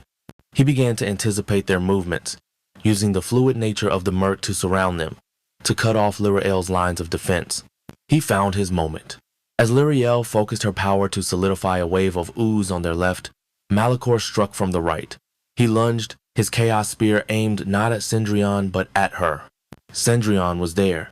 He moved with a speed that was faster than thought. His own body, a shield of blackness, his sword of oblivion rising to meet the spear. The two ultimate weapons clashed. Nothingness versus chaos. The impact was a silent, metaphysical explosion that shook the throne room to its core. A wave of pure, negative energy erupted outwards. Lyrael was thrown from her feet, her connection to the garden, her song of light, momentarily severed. Cendrillon was driven back, a guttural cry of effort torn from him as he fought against the raw, unmaking power of Malachor's weapon. Malachor grinned, a gash of triumphant cruelty on his pale, corrupted face. You see, Ashen King, your order is finite. My chaos is eternal. But Cendrillon was not alone. As Lyrael hit the floor, her concentration broken, the terror and the rage returned. She looked up and saw Cendrillon, her Cendrillon, locked in a struggle of absolute forces, his form flickering as the chaos of the spear sought to unmake him. The choice, the great cosmic choice that had paralyzed her, suddenly became simple. It was not about justice or mercy. It was about him. She pushed herself to her feet. She did not try to reestablish her song of light. She did something new, something instinctive. She focused all of her remaining power, all of her rage, all of her desperate, protective love into a single point. She did not weave it into a shield or a pulse. She honed it into a needle of pure, concentrated, life-giving, order-creating light. And she did not aim it at Malachor's grotesque body. She aimed it at the one thing that was not chaos. She aimed it at the pale, narrow face that was still the face of a man, not a monster. She aimed it at his mind. She did not attack his mind. She offered it a gift it could not refuse. She poured into it a single, perfect, and irresistible concept. The concept of stillness. The concept of peace. The concept of an end to struggle. She offered the ambitious, scheming, and now terminally insane soul of Lord Malachor the one thing he had never known. The sweet, beautiful, and absolute oblivion of perfect silence. Malachor's eyes widened in shock. The furious, chaotic energy that drove him faltered. For a single, fatal moment, his will was captivated by the sheer, seductive beauty of the peace she offered. The pressure from his chaos spear lessened. And in that moment, Cendrillon struck. With a final, terrible cry of pure, annihilating will, he drove his blade of nothingness forward. It bypassed the spear. It bypassed the monstrous, sludge-like body. It struck the one true target. It struck the fading, treacherous soul of Lord Malachor. There was no sound. There was no explosion. Malachor's eyes went wide with a final, ultimate surprise. And then, he was simply gone. The soul, the mind, the ambition, the ancient hatred that was Lord Malachor was erased from all realities. His monstrous, corrupted body, now without a will to guide it, stood for a single, stupid moment, and then it collapsed. It dissolved back into the churning sea of the murk, its form consumed by the mindless chaos it had once commanded. The serpent's head had been cut off. A wave of triumph surged through Lyrael. They had done it. They had defeated him. But Malachor, even in his final annihilation, had one last move to play. As his corrupted essence dissolved, he let out a final, gurgling, psychic laugh that echoed through the chamber. And that laugh was a trigger. A key. Lyrael felt it before she saw it. A new set of runes, dark and terrible, flared to life on the walls of the throne room. Runes she had not seen before. They were runes of ultimate containment. An ancient, fail-safe defense mechanism built into the very foundations of Carthos, a contingency for a disaster of this very magnitude. A protocol to seal the heart of the fortress if it was ever breached by an outside, world-ending force. With a sound like the grinding of mountains, great, seamless slabs of obsidian, each 100 feet thick, began to descend from the swirling darkness of the ceiling. They slammed down over the doorways, over every conceivable exit, their impact shaking the universe.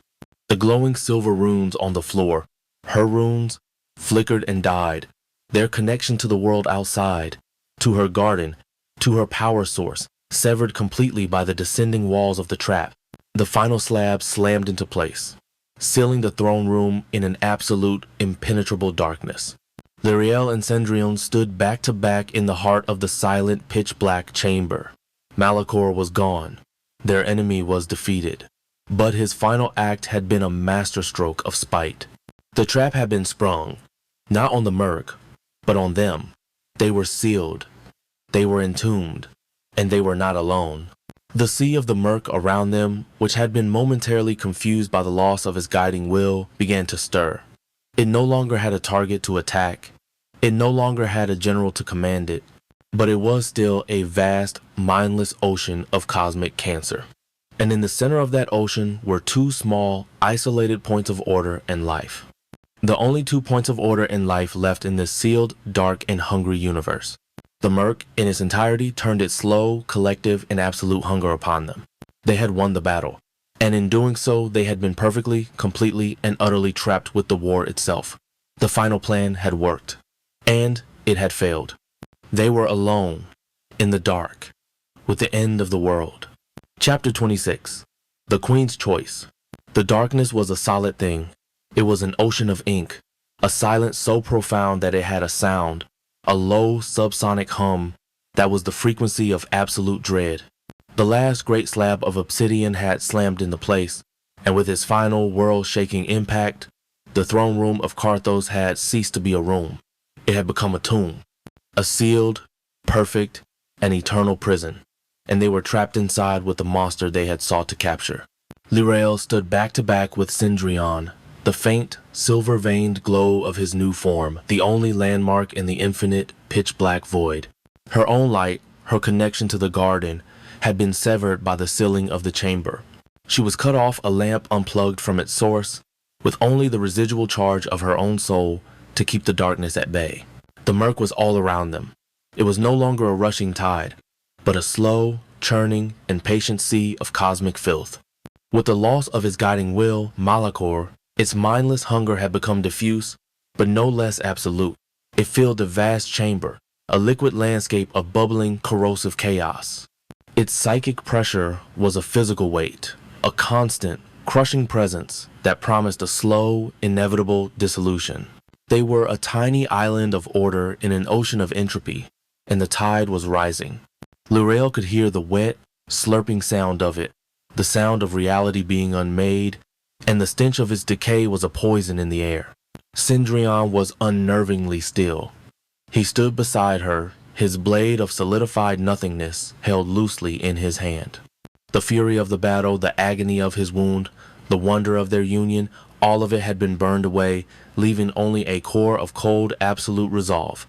He was assessing the trap, their trap, and he was finding it perfect and fatal.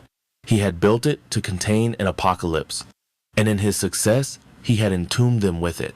His voice, when it came to her mind, was stripped of all warmth, all pain. It was the voice of pure, dispassionate calculation, the voice of a god facing the final, logical conclusion of a flawed equation. The trap has sprung. The containment field is absolute. Nothing can get out, and nothing can get in. Our connection to the outer realm, to your garden, is severed. Lyriel felt a cold knot of terror tighten in her stomach. Her power source was gone. She was running on fumes, a mortal candle in a universe of wind. So what now? The murk is a finite quantity within this chamber, he reasoned, his mind a fortress of cold logic against the encroaching chaos. But its nature is to expand, to corrode. It will press against our defenses until they fail. My own power is finite. The fortress is sealed off from the Night's Chamber's greater reserves. And you are a mortal vessel, Lyra. Your light, however potent, will exhaust itself. It is a matter of time.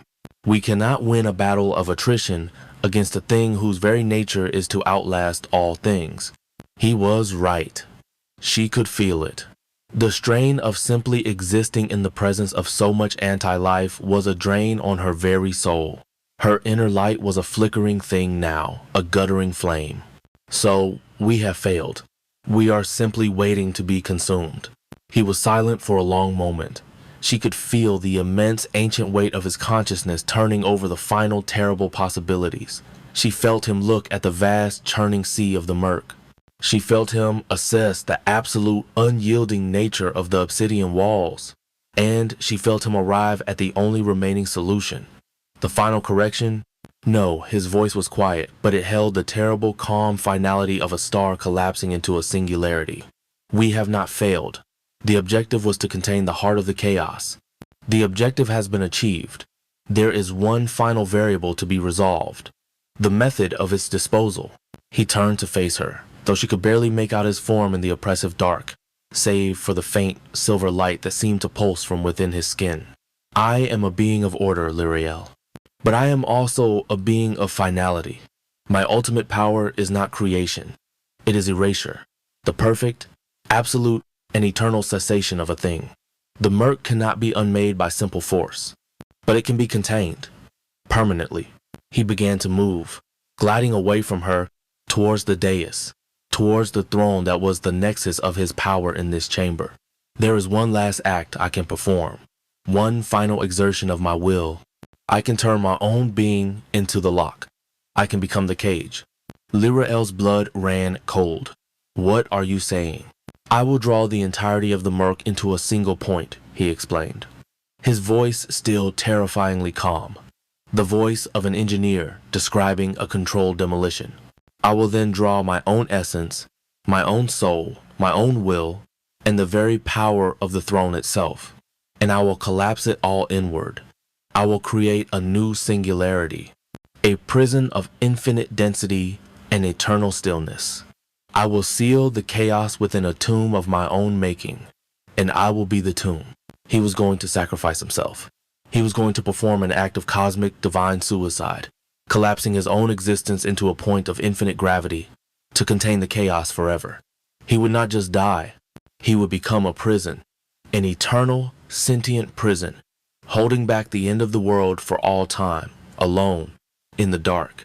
The sheer, noble, and absolute horror of his plan struck her with the force of a physical blow. This was his answer, the ultimate act of order, the ultimate act of control. He would impose a final, eternal stillness upon the chaos at the cost of himself. The King of Ash would become a point of eternal ash. No, she whispered, the word a faint, horrified puff of air. He had reached the foot of the dais. He began to ascend the 7 black steps, his movement slow, deliberate, a priest ascending an altar for his own sacrifice. It is the only logical solution, Lyra. My existence, weighed against the preservation of a stable reality, is an acceptable loss. You will be safe. The singularity will be perfect. It will not touch you. When it is done, the energy release will likely shatter the seals of this chamber. You will be free. Free. He was offering her freedom again, a freedom bought with his own eternal torment. He would give her back her life, and he would condemn himself to an existence that was not even death, but a conscious, eternal state of imprisonment. He reached the throne. He did not sit upon it. He stood before it, his back to her, and placed his hands upon its jagged obsidian surface. The throne, the fortress, the very room itself hummed in response. Power began to flow into him, a river of absolute darkness, of ancient, ordered might. The silver veins in his skin began to glow more brightly, a stark, beautiful contrast to the deepening black of his form. He was gathering his power. He was preparing to unmake himself. The sight broke through her paralysis. Her mind, which had been frozen in terror, ignited with a fire of pure, absolute denial. Number, not this. Anything but this. She thought of Alara's diary, the choice, the fulcrum. This was it. The moment had come. The path of justice. The path of freedom. The thought was a jolt of pure, intoxicating power. She could let him do it. She could let him make this grand, noble sacrifice. He would be gone. The chain would be broken forever. And she would be free, cast out of a collapsing tomb into a world that, while scarred, would be hers to leave. He had wronged her. He had caged her. He had terrorized her. Wasn't this the ultimate justice? He would pay for his sins not with his death, but with an eternity of self-imposed duty. It was a clean, perfect ending. She could have her life back. The temptation was a physical, gnawing hunger in her soul. She pictured the sun, the real, warm, yellow sun of her home world, the feeling of grass under her feet, the sound of her mother's voice. It was all there, just on the other side of his sacrifice. She could taste it. But then another image rose to meet it. The image of him, standing on the rampart, his own body a shield against Malicor's spear. The memory of his shared agony in the observatory, the raw, flayed vulnerability of a soul in torment. The feeling of his cool, solid hand in hers as he offered her an escape, his own heart breaking at the thought of her departure. The memory of their kiss, the impossible, world-remaking fusion of their two opposite souls. She looked at his back, at the proud, straight line of his shoulders, as he prepared to sacrifice himself to save a world that had only ever brought him pain, to save the woman he had wronged. And she knew with a certainty that was deeper than her desire for freedom, deeper than her rage, deeper than her fear. She knew that she could not let him do this. To let him sacrifice himself, to walk away free while he suffered for eternity, it would be a betrayal so profound it would make Astoria seem like a petty squabble. It would be a new wound, a new scar on a soul she had only just begun to help heal. Her freedom was not worth the price of his eternal damnation. Justice was not worth the cost of her own soul. She had to stop him. But how? To simply scream no would be pointless. She had to offer an alternative. Another path. She thought again of Alara's diary. The two paths, severance or union, justice or mercy. She had just rejected the path of justice. So that left only mercy. The second path, to merge her soul with his, to heal him, to forge a new balance, was that the answer. To become a permanent part of his world, a co-ruler of a twilight kingdom. It was a vast, heavy, and eternal fate. And a part of her, the part that still remembered the sun, recoiled from it. And then she remembered the kiss. The memory was a key, unlocking a third door she had not seen before. When their essences had merged, they had not just healed him. They had created something new. A third state. A twilight energy. The power of equilibrium. It had not just pushed back the murk. It had transformed it. It had reordered it. It had taken the mindless chaos and turned it into rich, fertile soil. It had not destroyed. It had redefined. The realization was a supernova in her mind. It was not a choice between his destruction and her surrender. It was not a choice between two pre-written prophecies. It was a choice to forge a new path entirely. A third way. The way they had discovered together. Cendrion's power was reaching its zenith. The shadows in the room were being pulled towards him. The very concept of darkness coalescing into his form. The air crackled with contained energy. He was moments away from the final, irreversible act of collapse. He was about to become the lock. Laurel moved. Her feet were silent on the obsidian floor as she ran towards the dais. She did not shout his name. She did not plead. She acted.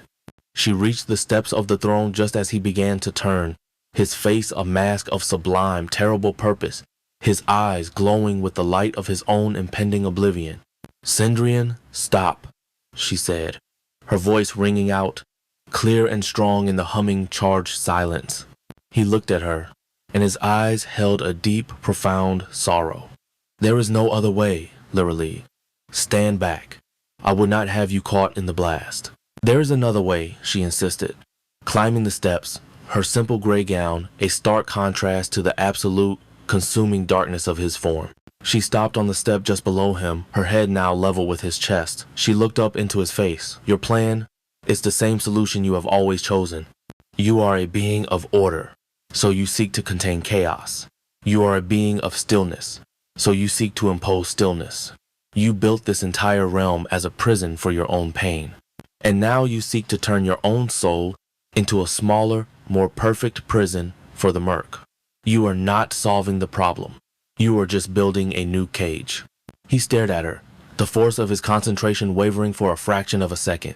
She was using his own nature against him, revealing the flaw in his perfect, tragic logic. The murk is chaos, she continued, her voice filled with a new, fervent, and brilliant certainty. It is the absence of order, of life, of information. You cannot destroy absence, Cendrillon.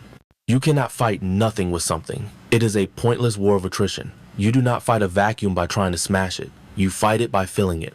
She took the final step up, until she was standing before him on the top of the dais, her small form almost lost in the immensity of his power. She was so close she could feel the terrible, beautiful hum of his contained essence, a song of cosmic order preparing for its final note. "Look at me," she commanded softly. He obeyed, his stormy, star-filled eyes locking with hers. "I am life. I am creation. I am information. You are order. You are stillness. You are structure. We are its antithesis. Both of us. Separately, we fight it. You build walls against it. I push it back with light. But we are fighting a battle of opposing forces. And it is endless." She reached out and laid her hand on his chest, on the very spot where the wound had been. His form was humming with a power that should have annihilated her, but her touch was a steady, calming point in the heart of his internal storm. "But when we touched," she whispered, her eyes never leaving his, "when we kissed, we were not two opposing forces. We were one balanced force. Our power did not just push the murk back. It changed it. It gave the chaos a new set of instructions. It took the mindless nothing and turned it into fertile something. It did not destroy Cendrillon. It created. That is the third path. Not your sacrifice. Not my escape. Our union." He stared at her, his mind, a thing that could comprehend the birth and death of stars, struggling to process the sheer, paradigm-shattering audacity of what she was proposing. She was not asking him to stand aside. She was asking him to join her in an act of creation so profound it would rewrite the fundamental laws of their reality. "We cannot destroy the murk," she said, her voice a fire of pure, unwavering belief. "But we can redeem it. We can transform it. We do not need to imprison the chaos. We need to give it a purpose. We need to pour our own essences, our own opposing fundamental natures, into its mindless heart. Not to fight it, but to inform it, to give it structure, to give it life, to give it order, to give it a soul."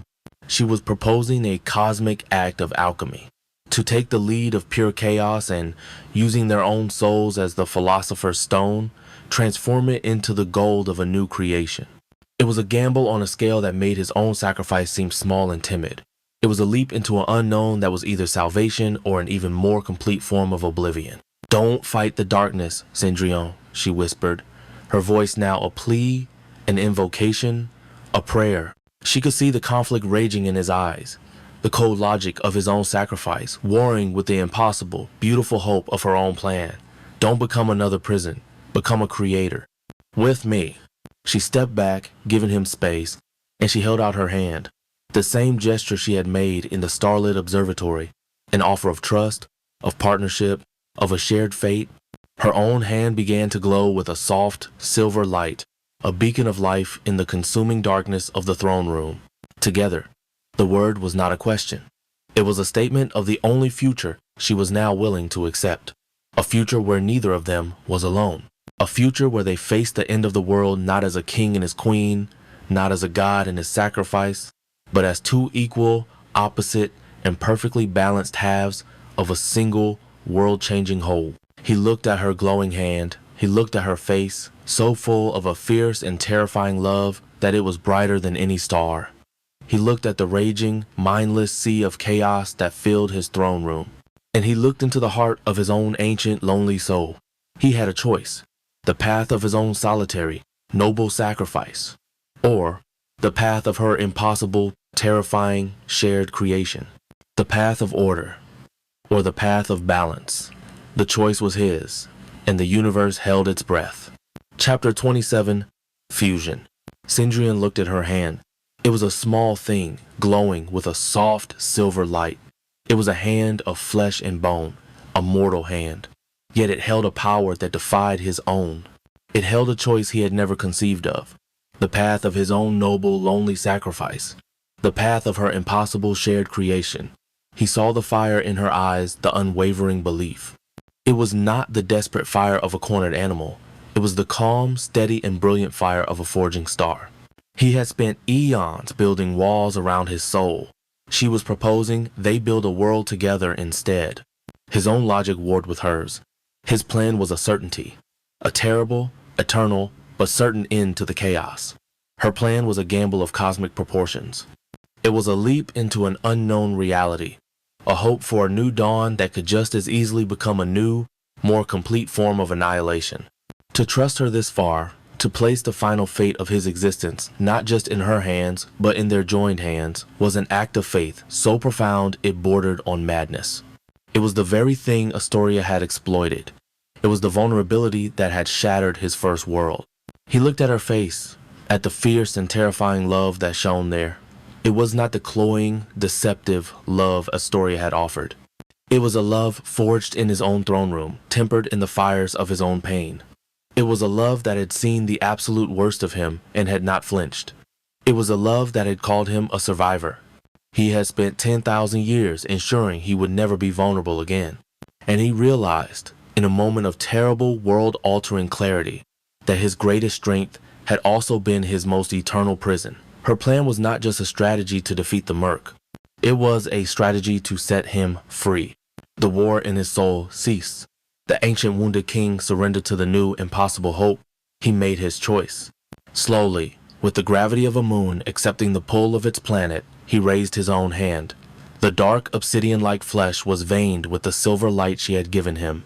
He did not take her hand. He mirrored her gesture, turning his palm upwards and laying it gently against hers, palm to palm, light to shadow, creation to order. Their fingers intertwined, a perfect, seamless joining of opposites. The moment their skin touched, the world changed. A new power, a third power, arced between them. It was not her silver light. It was not his absolute darkness. It was a fusion of the two, a resonant, harmonious energy, the color of twilight, the color of a dawn that held both the moon and the sun. The chaotic humming of the murk and the grim, contained power of the throne room were both silenced by this new, perfect chord. Together, he whispered, his own voice, a real, physical sound, a vow spoken into the heart of their shared light. L'Oreal nodded, her eyes closed, her entire being focused on their connection. Together, they turned as one, their clasped hands held between them, a single, dual-souled entity. They stepped off the dais. They stepped down from the throne of power and sacrifice. And they began to walk, descending the 7 black steps into the roiling, waiting sea of chaos that filled the chamber. The murk hissed at their approach. It was a mindless thing, but it could feel the presence of this new, balanced power, and it recoiled from it instinctively. As they stepped onto the floor, the twilight energy that emanated from their joined hands pushed the sludge back. A small, clean circle of the obsidian floor appeared around them, a moving island of perfect, ordered safety in the heart of the corrosive ocean. They walked forward, and the island moved with them, the murk parting before them like the Red Sea before a prophet. They moved toward the center of the vast chamber, toward the conceptual heart of the chaos. The journey was a descent into hell. The stench of decay and uncreation was a physical assault. The gurgling, sucking sounds of the ooze were a symphony of cosmic horror. All around them, the sea of filth churned, its surface bubbling, lashing out with grasping, mindless tendrils that dissolved an instant before they could touch the perimeter of their shared aura. L'Oreal could feel the sheer, overwhelming pressure of his hunger, the desire of the void to consume the small, warm point of light and order that she and Cendrillon now represented. She leaned on his strength. His will was a fortress, an unyielding pillar of order that kept their protective aura stable. He, in turn, drew from her light. Her living energy was the fuel that powered the shield, the warmth that kept the absolute cold of the chaos at bay. They were a walking paradox. a self-sustaining engine of balanced reality, moving through a world that sought to unmake all things. They reached the center of the throne room. Here, the murk was at its deepest, its most potent. It churned around their small island of safety, a vortex of primordial slime. This was it, the heart of the void, the place where they would make their final stand. Now, Lirael, Sindrian's voice was a calm, steady anchor in her mind. We do not fight it. We do not resist it. We become a part of it. We inform it. Give me your light. She took a deep breath. She looked at their joined hands, at the beautiful, terrifying twilight energy that pulsed between them. She closed her eyes, and she let go. She did not just pour her power. She poured herself. She opened the floodgates of her soul and let everything that she was flow into their joined hands. She poured in the memory of a sunlit picnic, the scent of honeysuckle, the sound of her mother's lullaby, the fierce, defiant pride of a CEO fighting for her family's legacy, the terror of a prisoner in a white cage, the wonder of a single impossible flower, the rage of a protector, the compassion of a witness. She poured in every color, every sound, every feeling, every thought that was literally Vance. Her power was a river of pure, living information, a torrent of structured, creative data. Sindrian felt the torrent of her soul rush into their bond, and he did not recoil. He met it. He opened the gates of his own ancient, wounded being and let his own essence flow. He poured in the cold, perfect logic of the stars, the patient, geologic stillness of mountains, the absolute, unyielding order of gravity and time. He poured in the memory of the twin suns, of the Argent realm in its glory. He poured in the agony of the betrayal, not as a poison but as a fact, a scar, a part of his structure.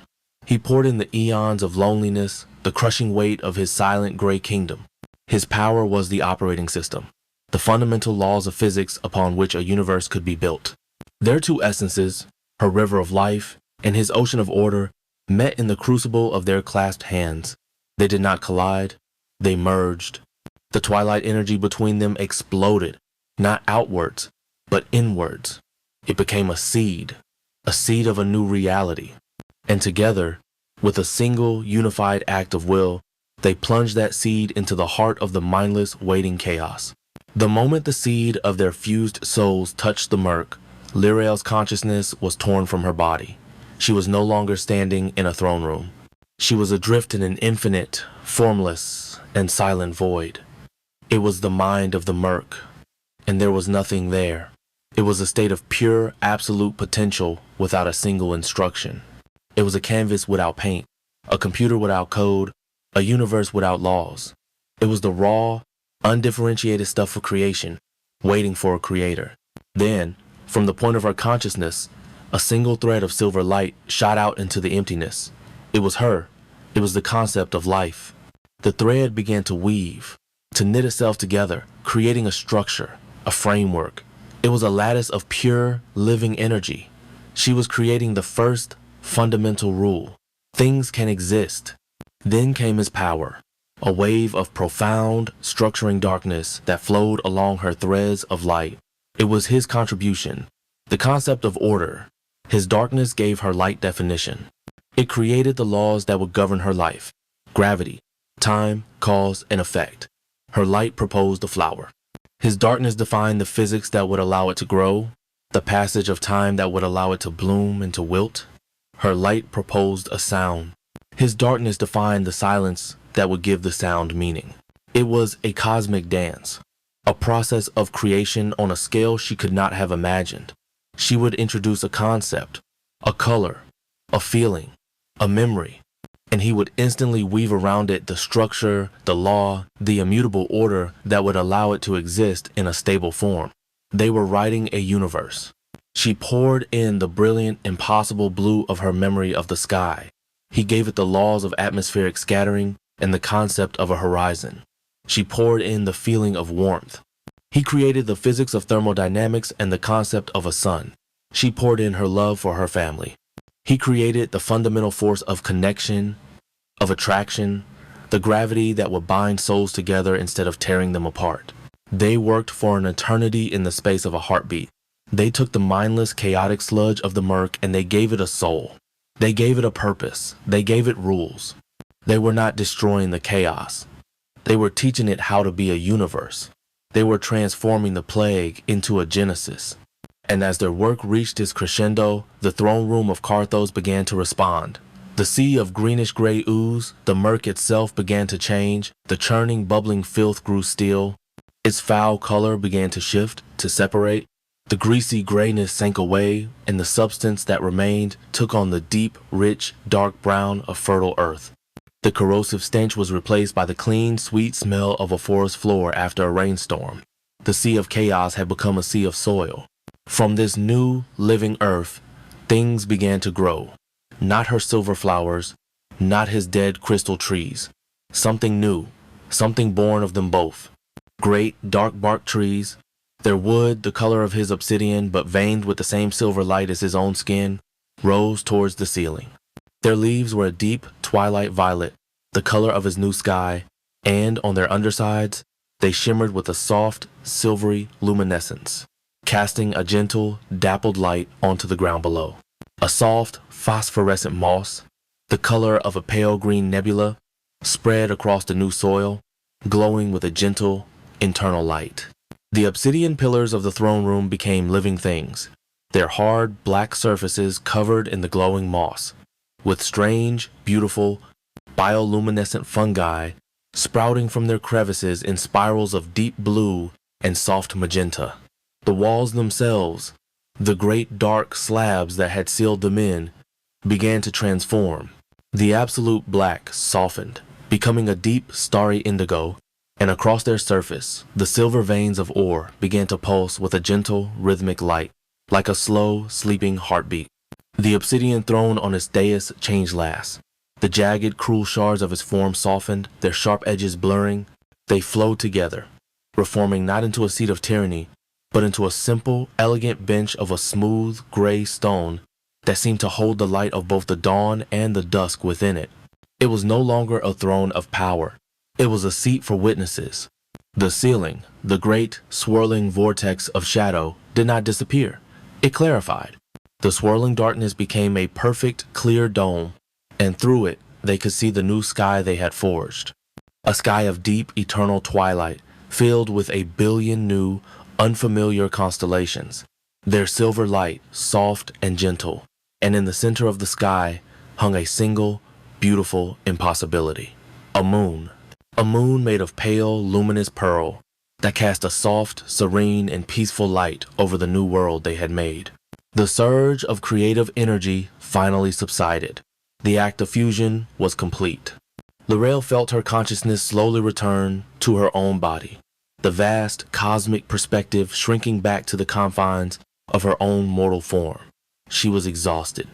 A deep, bone-weary exhaustion that felt as if she had lived 1,000 lifetimes in the space of a few minutes.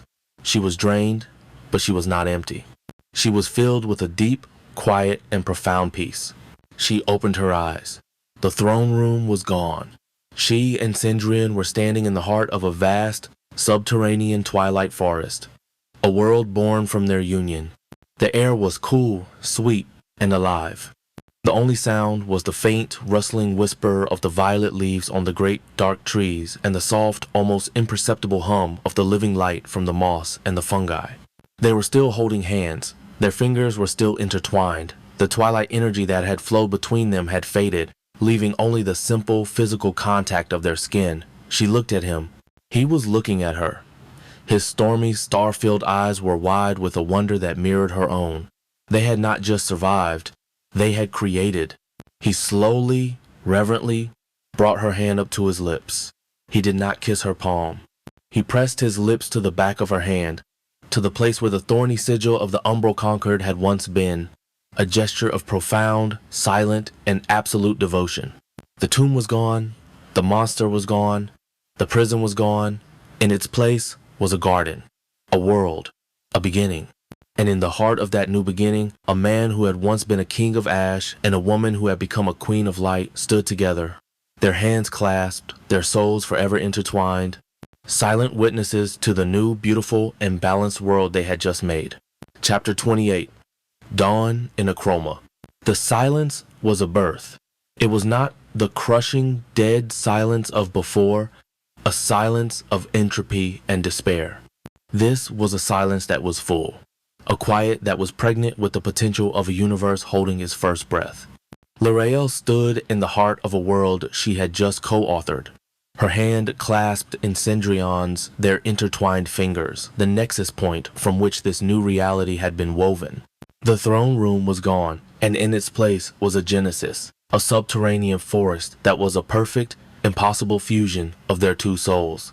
Exhaustion was a deep, physical ocean dragging at her limbs, yet her mind was a sky of silent, exploding stars. She felt hollowed out, scoured, as if her very essence had been poured through a sieve and returned to her, cleaner, purer, and irrevocably changed. She looked around, and the sight was a balm to her weary soul. The great, dark-barked trees, their wood the color of a starless midnight, but shot through with the same silver, living light that now veined his skin, rose like the pillars of a natural cathedral. Their leaves, the color of the deepest twilight violet, shimmered with a soft internal luminescence, casting a gentle, dappled glow that was neither day nor night but a perfect, eternal moment between them. The floor was a carpet of soft, glowing moss that pulsed with a slow, calm, green nebula light, and the air was cool and clean, smelling of damp earth, of night-blooming flowers, and of a concept she had long forgotten, peace.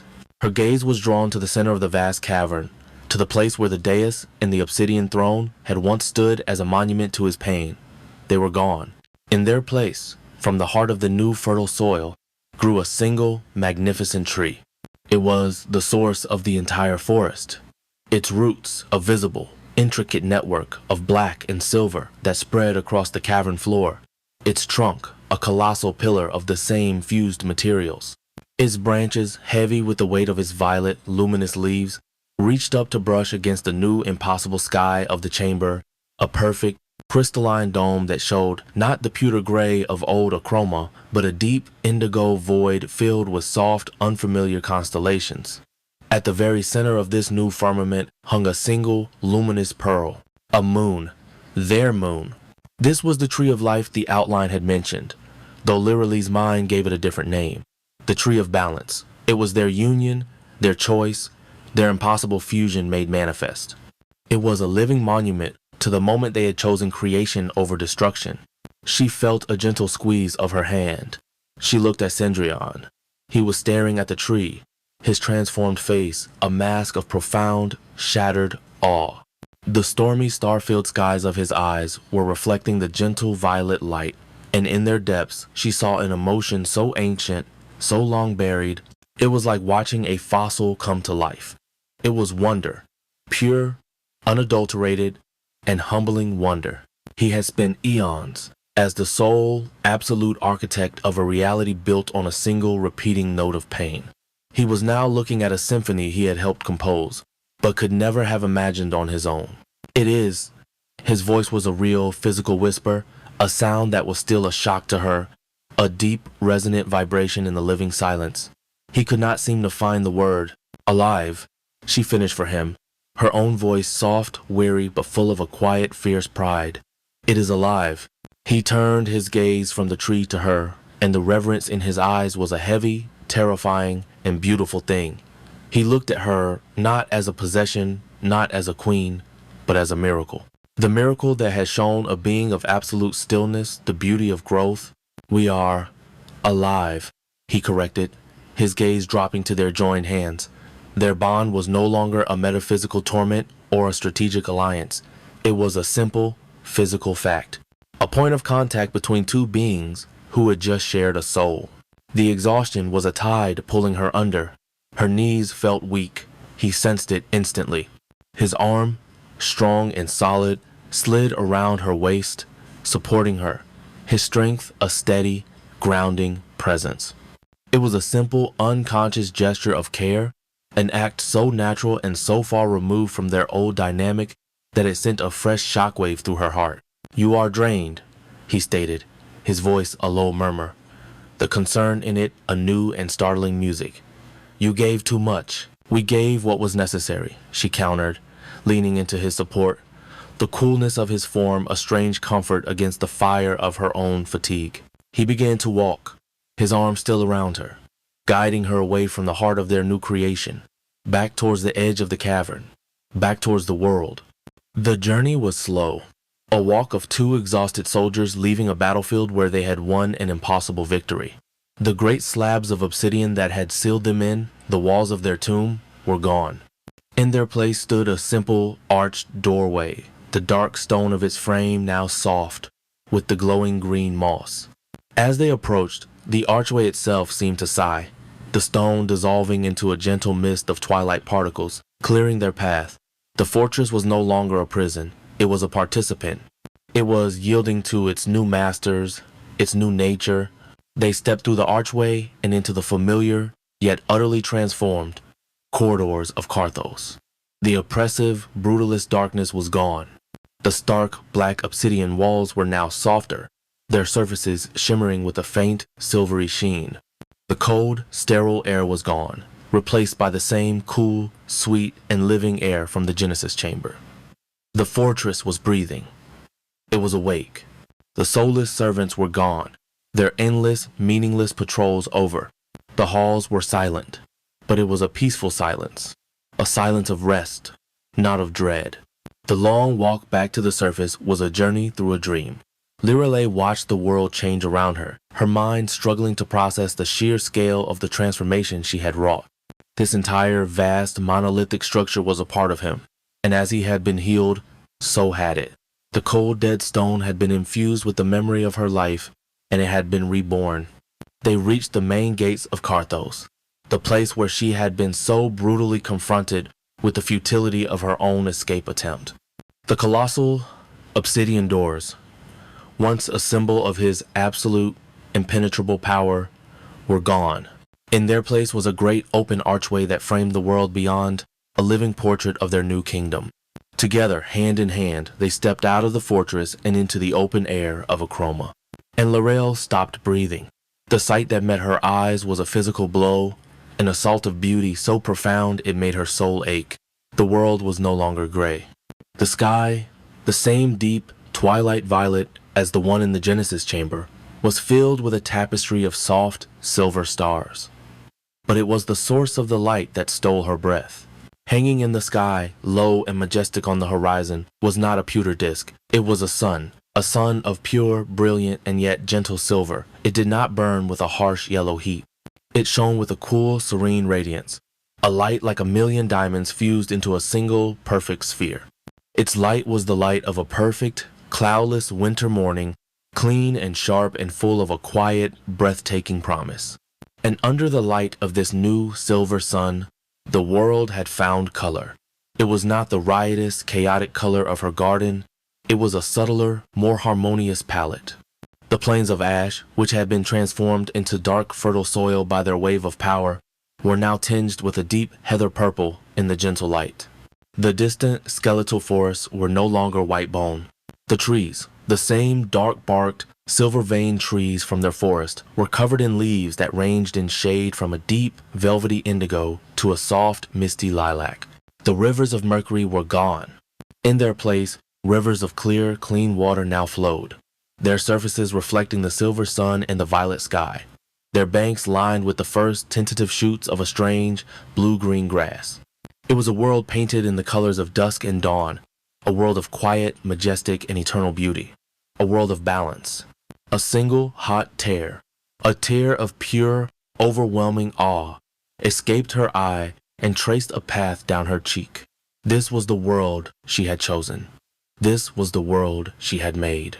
It was more beautiful than she could ever have imagined. Cendrillon felt the tear. He turned his head and looked at her, his stormy eyes reflecting the light of their new sun.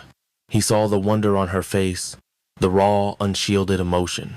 He looked down at her hand, the one he was still holding, the one that had once borne his mark. The silver light of the new sun fell across her skin, clean and pure, and as the light touched her hand, the last ghost of the old world gave way.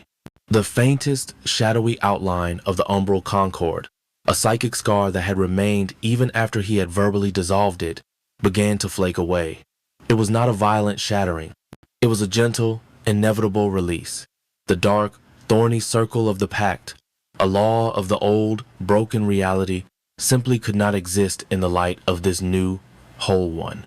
It turned into a fine black dust, like the ash he had once been made of, and the gentle breeze of their new world carried it away, scattering it into nothingness. The last link of her enslavement, the final chain of their old, painful dynamic, was gone forever. Its purpose had been fulfilled. Its magic was nullified by a greater, more fundamental magic. The magic of their new reality. He watched it go, and she felt a tremor of absolute, final relief pass through him. The last vestige of his greatest mistake, the symbol of his fear and his tyranny, was gone. They stood there for a long time, silent witnesses to their own creation. The only sound, the soft whisper of the new wind across the plains. The cage was gone. The chains were gone. The war was over. All that was left was the two of them, standing on the threshold of a new, quiet, and unknown world. All that was left was a choice that was no longer a matter of pacts or prophecies, but a simple daily act of will. "The old law is broken," he said, his voice a low, resonant murmur that seemed to perfectly complement the quiet of the new world. "A new law has taken its place, the law of this world, and the first tenet of that law is that you are free, Lirael, not by my decree, not as a gift, but as a fundamental truth of this new reality. As free as this sun is to shine, and these rivers are to flow." He was giving her the final, most definitive out. Her freedom was no longer his to grant. It was now an inalienable right, woven into the very fabric of the universe they now inhabited. He was telling her that if she chose to leave, it would be as natural as breathing. She looked at him, at this magnificent, terrible, and beautiful being who had been her monster, her king, her ally, her partner. She looked at their joined hands, at the way the silver in his skin seemed to call to the light of her own soul. She looked out at the vast, quiet, and beautiful kingdom that was a portrait of their two combined hearts. It was a kingdom that would need a ruler. It was a world that would need a gardener. It was a silence that would need a song.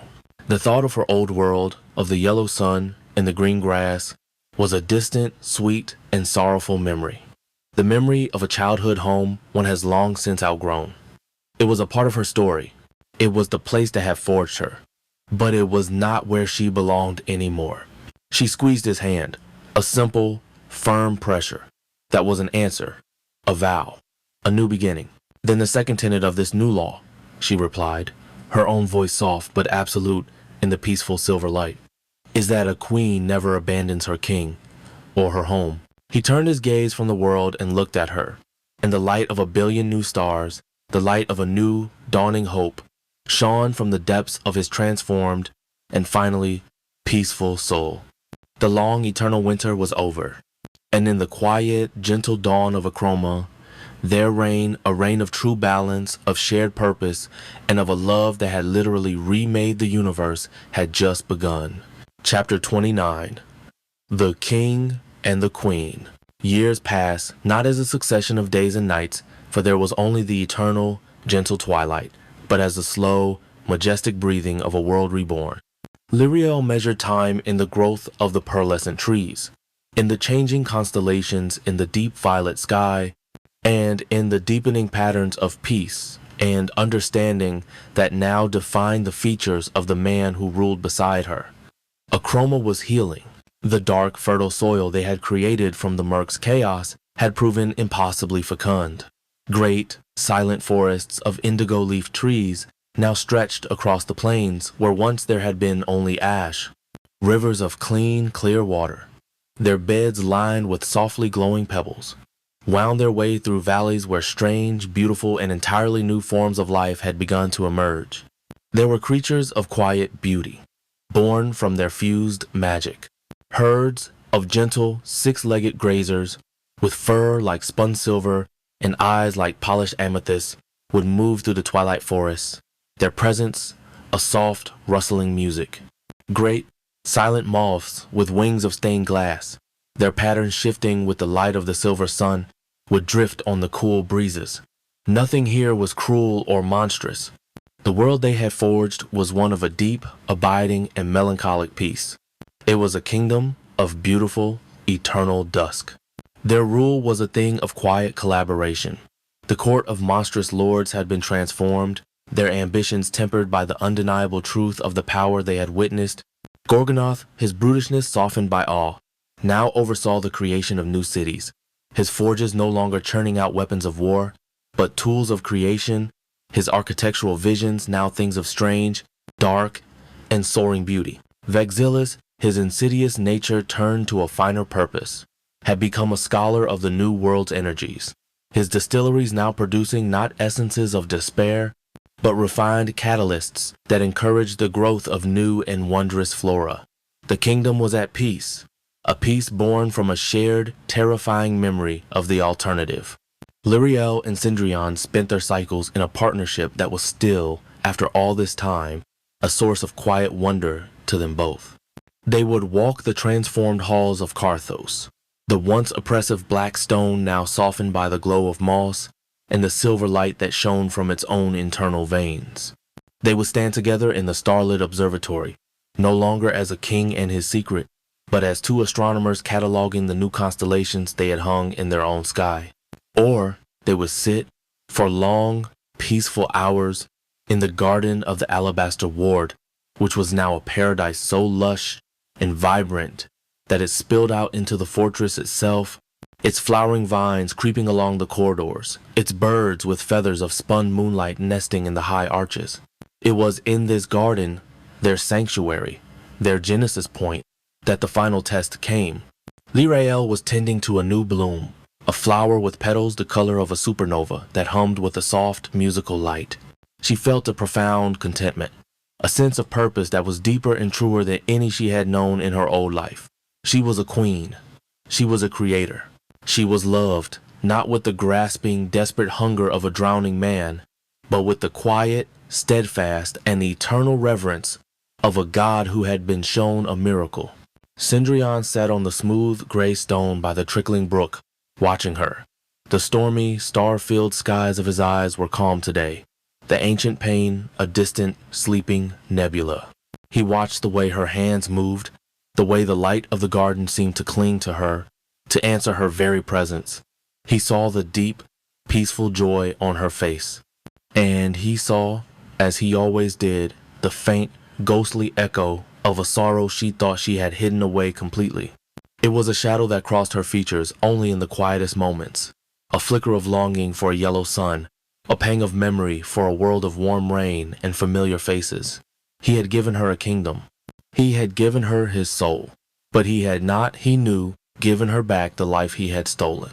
He rose, his movement a silent, fluid grace. He walked towards her, his dark form a shadow moving through the vibrant colors of her creation. She looked up as he approached, her smile warm and unquestioning. The fear was a distant memory, a ghost of a ghost. There is one last piece of the old world that remains, Lyrael.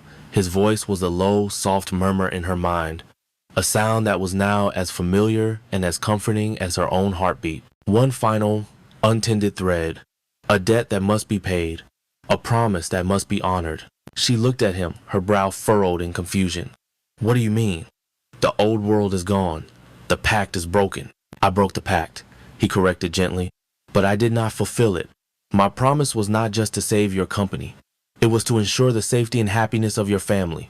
And while I have done so from afar, I have kept you from them. I have kept their daughter, their sister, from them. It is an injustice, a final great injustice that stands as a stain upon the fabric of our new reality. It is a thing that must be rectified. A cold, familiar dread began to seep into her heart, chilling the warmth of the garden. She knew what he was saying. She knew where this was going. Cendrillon, no. It is time, my flame, he said, his voice soft but absolute, the quiet finality of a king making a decree from which there could be no appeal. I cannot have a shadow on your heart. I cannot have our new world built upon a foundation of your unspoken sorrow. You have given me a universe. I must, in return, give you back your own. He held out his hand. It was an invitation, not a command, but it was an invitation she could not refuse. The finality of his purpose was a tangible thing, a force she could not argue against. With a trembling hand, she placed her own in his. His grip was cool, solid, and infinitely gentle. Together, they walked out of the garden, out of the vibrant, living heart of her new life, and back into the quiet, twilight corridors of the fortress.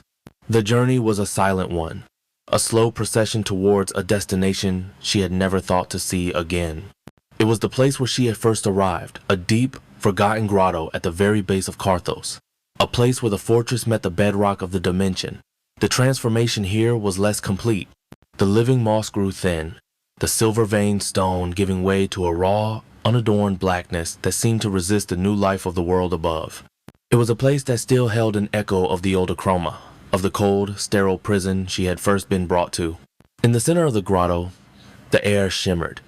It was a faint, almost invisible distortion in reality, a vertical line of heat haze in the cool air. It was a tear, a seam, the place where her world had been ripped apart to bring her here. It was the gateway. Cendrillon stopped before it, releasing her hand. He turned to face her, and the look on his face was one of profound, soul-shattering sorrow, a pain he was fighting to conceal behind a mask of regal serenity. He had prepared for this moment. He had rehearsed it in his own ancient, lonely mind. It was the final, ultimate test of his transformation. To prove his love was no longer possession, he had to perform the ultimate act of release. He had to be willing to let her go. "The gate is stable," he said, his voice a flat, controlled statement that betrayed none of the agony she could feel churning in his soul. "On the other side is your world, your time. It will be as if you have just stepped out for a moment. Your family is waiting, your life is waiting. All that I promised is fulfilled. All that I stole, I now return." He was doing it. He was really doing it. The cage door was not just unlocked, it was wide open. And on the other side was home. The shimmering tear in reality began to coalesce, to clarify. It was no longer just a distortion, it was a window, a portal. And through it, Lyra saw a vision that tore at her heart with a force that was a physical pain. She saw a small patch of a green lawn. She saw the dappled sunlight filtering through the leaves of a familiar oak tree.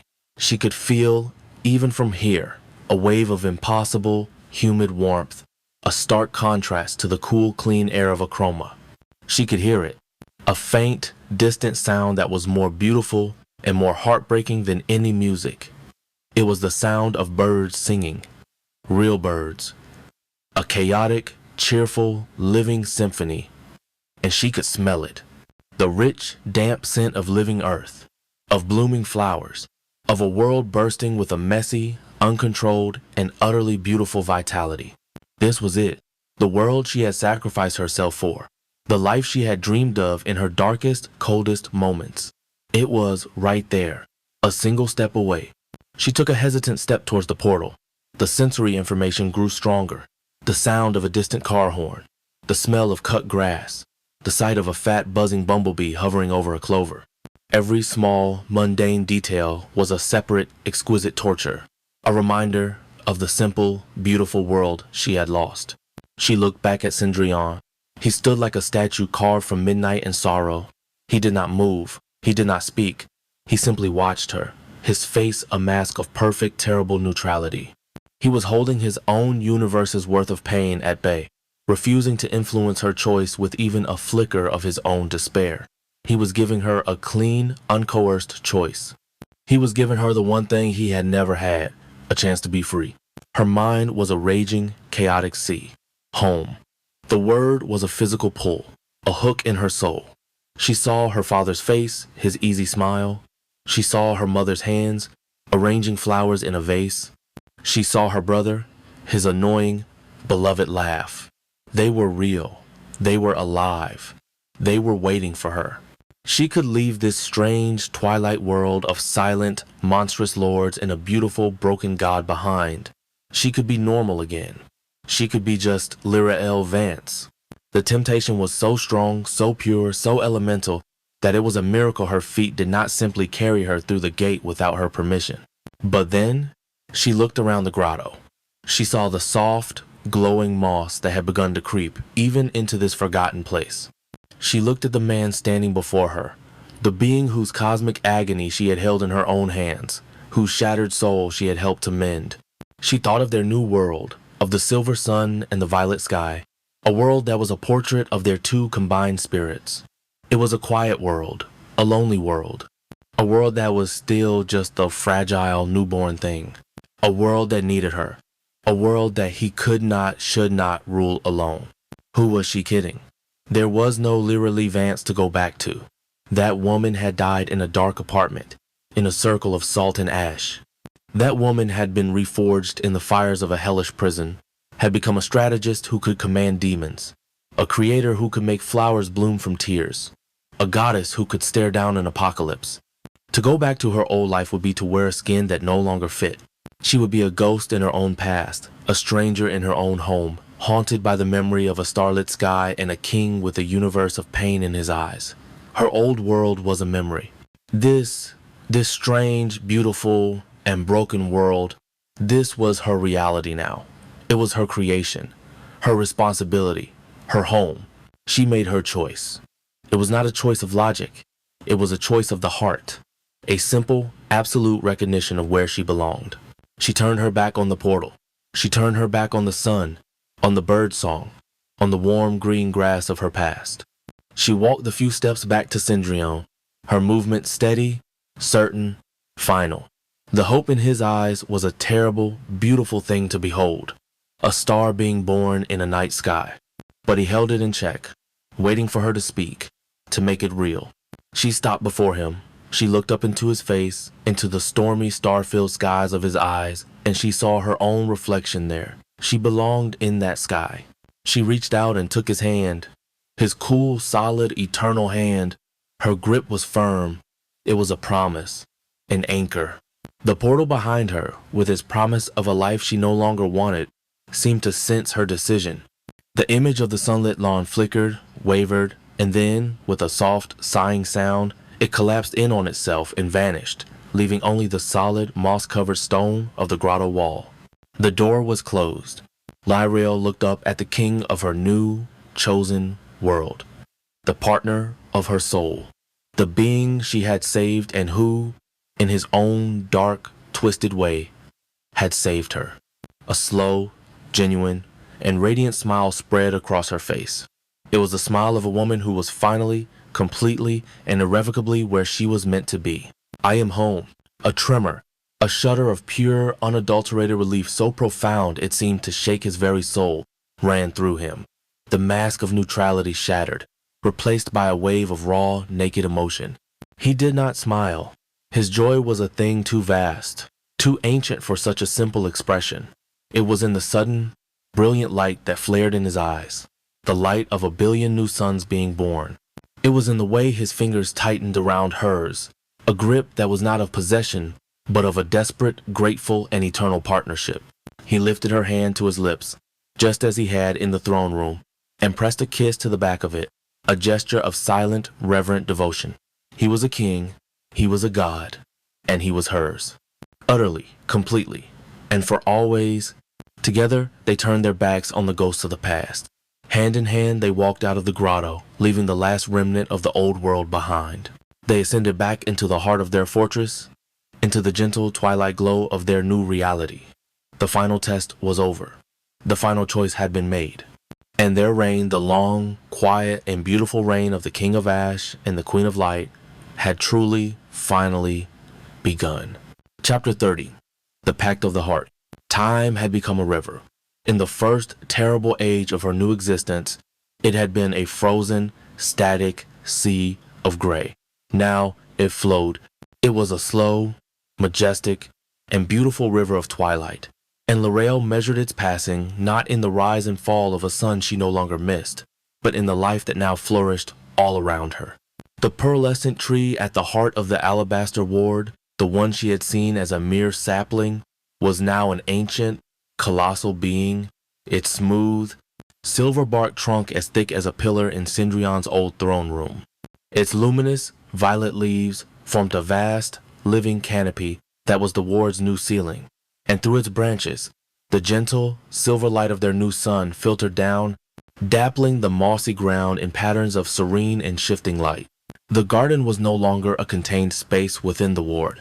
The ward was now a small, cherished corner of the garden. The living, breathing heart of Carthos had spilled out, its flowering vines now creeping through the fortress's once sterile corridors, their sapphire and emerald blossoms a testament to a life that had refused to be contained.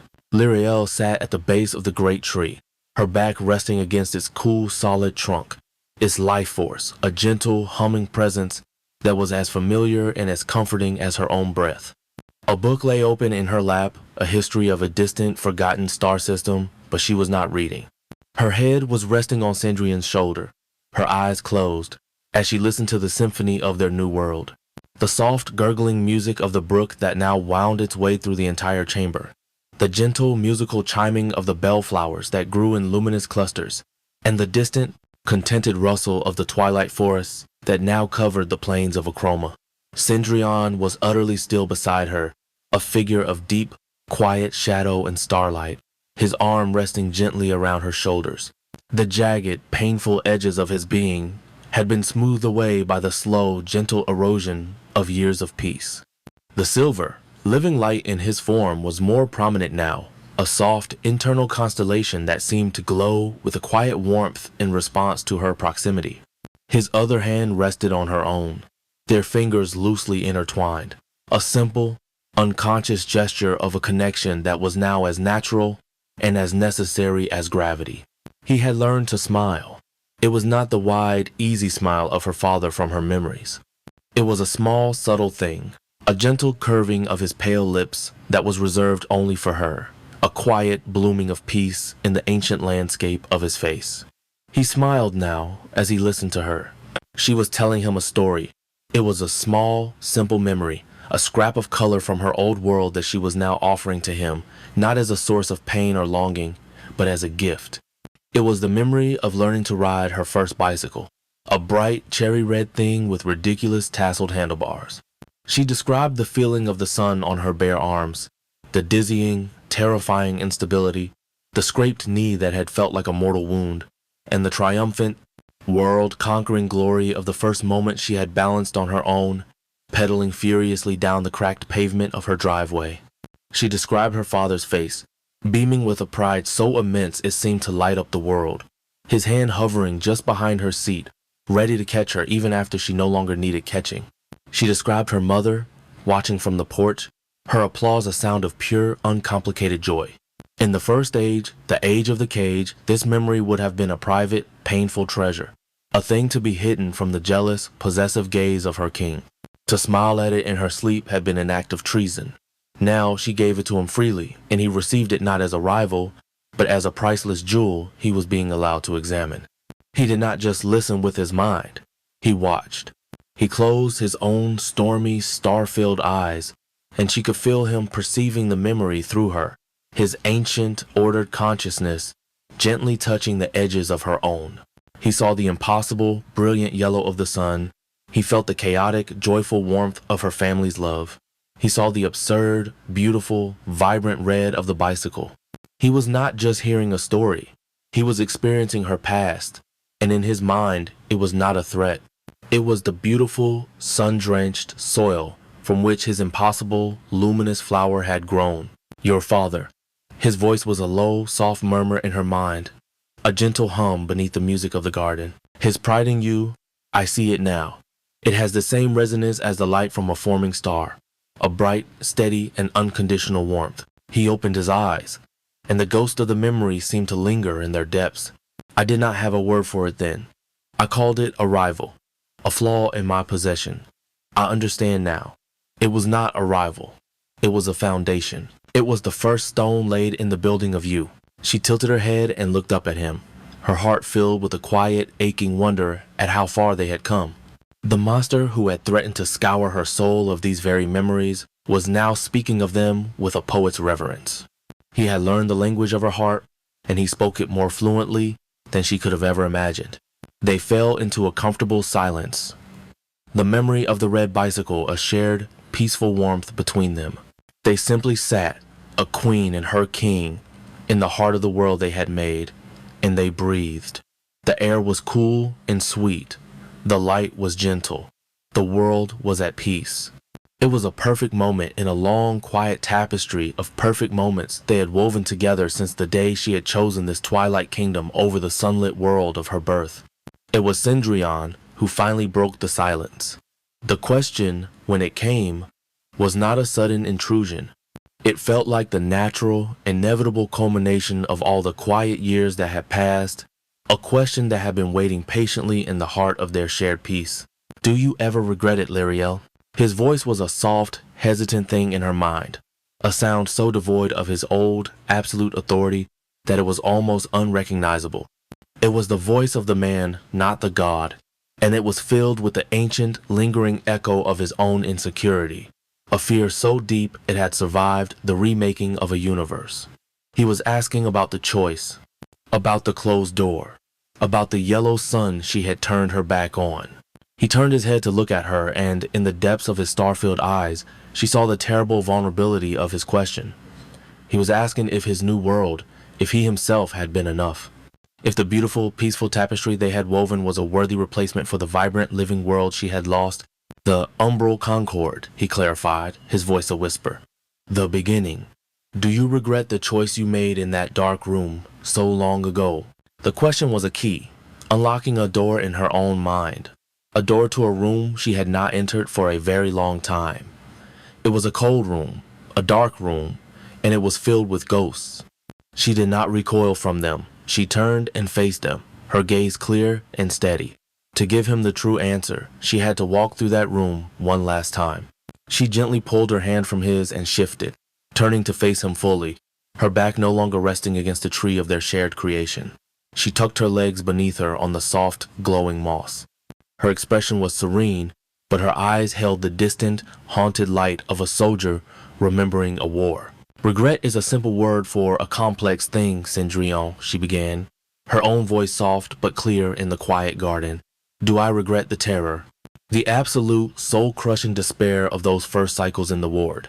When the silence was a physical weight, and the gray was a poison that leached the color from my own mind. Number, I do not regret it. I remember it. I remember it as a warrior remembers the wound that gave them their most important scar. She looked down at her own hand, at the clean, unblemished skin where the thorny sigil of the Pact had once been. I remember the feeling of that mark, the brand, the constant, cold reminder that I was not a person, but an object, a thing to be owned. I remember looking out of that crystal window at a world that was a portrait of a dead soul and feeling my own soul begin to die with it. That fear, it is a part of me now. It is a chord in the music of who I have become. I will never forget it. I will never pretend it did not happen. To do so would be to dishonor the woman who survived it. Her gaze lifted, meeting his, and her eyes were fierce and honest and absolutely unflinching. Do I regret the king who put me in that cage? The god who violated my dreams, who watched my memories and called them a rival?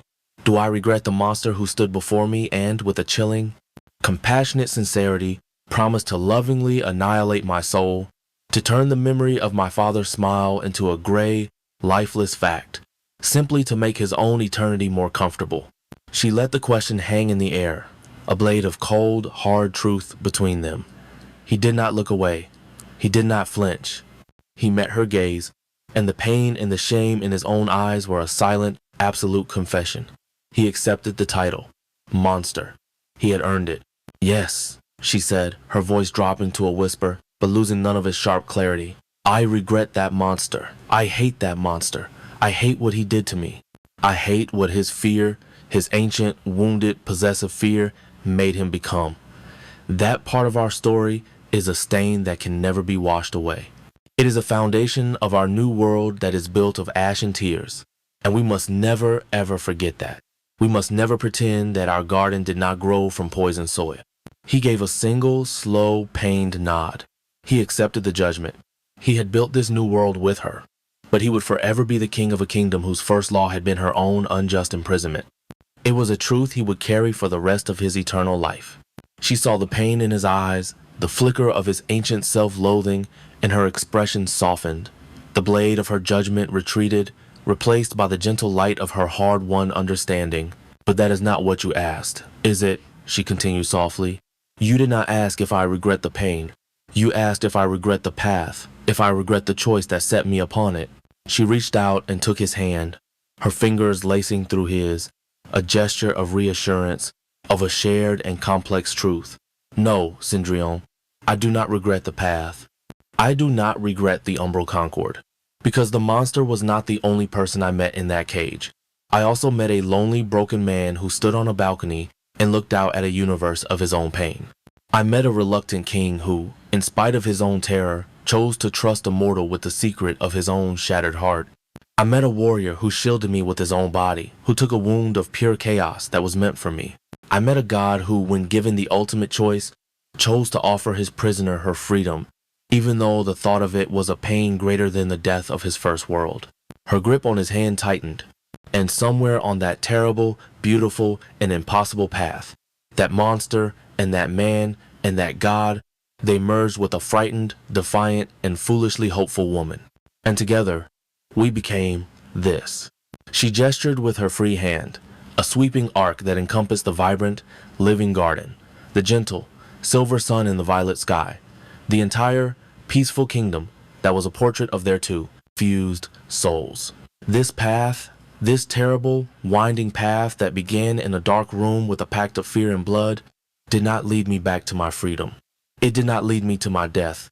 It led me here, to a home I did not know I was searching for, to a purpose I could never have imagined, to a love that remade a universe. She looked at him, her eyes shining with the clear, bright light of her own, final, absolute truth.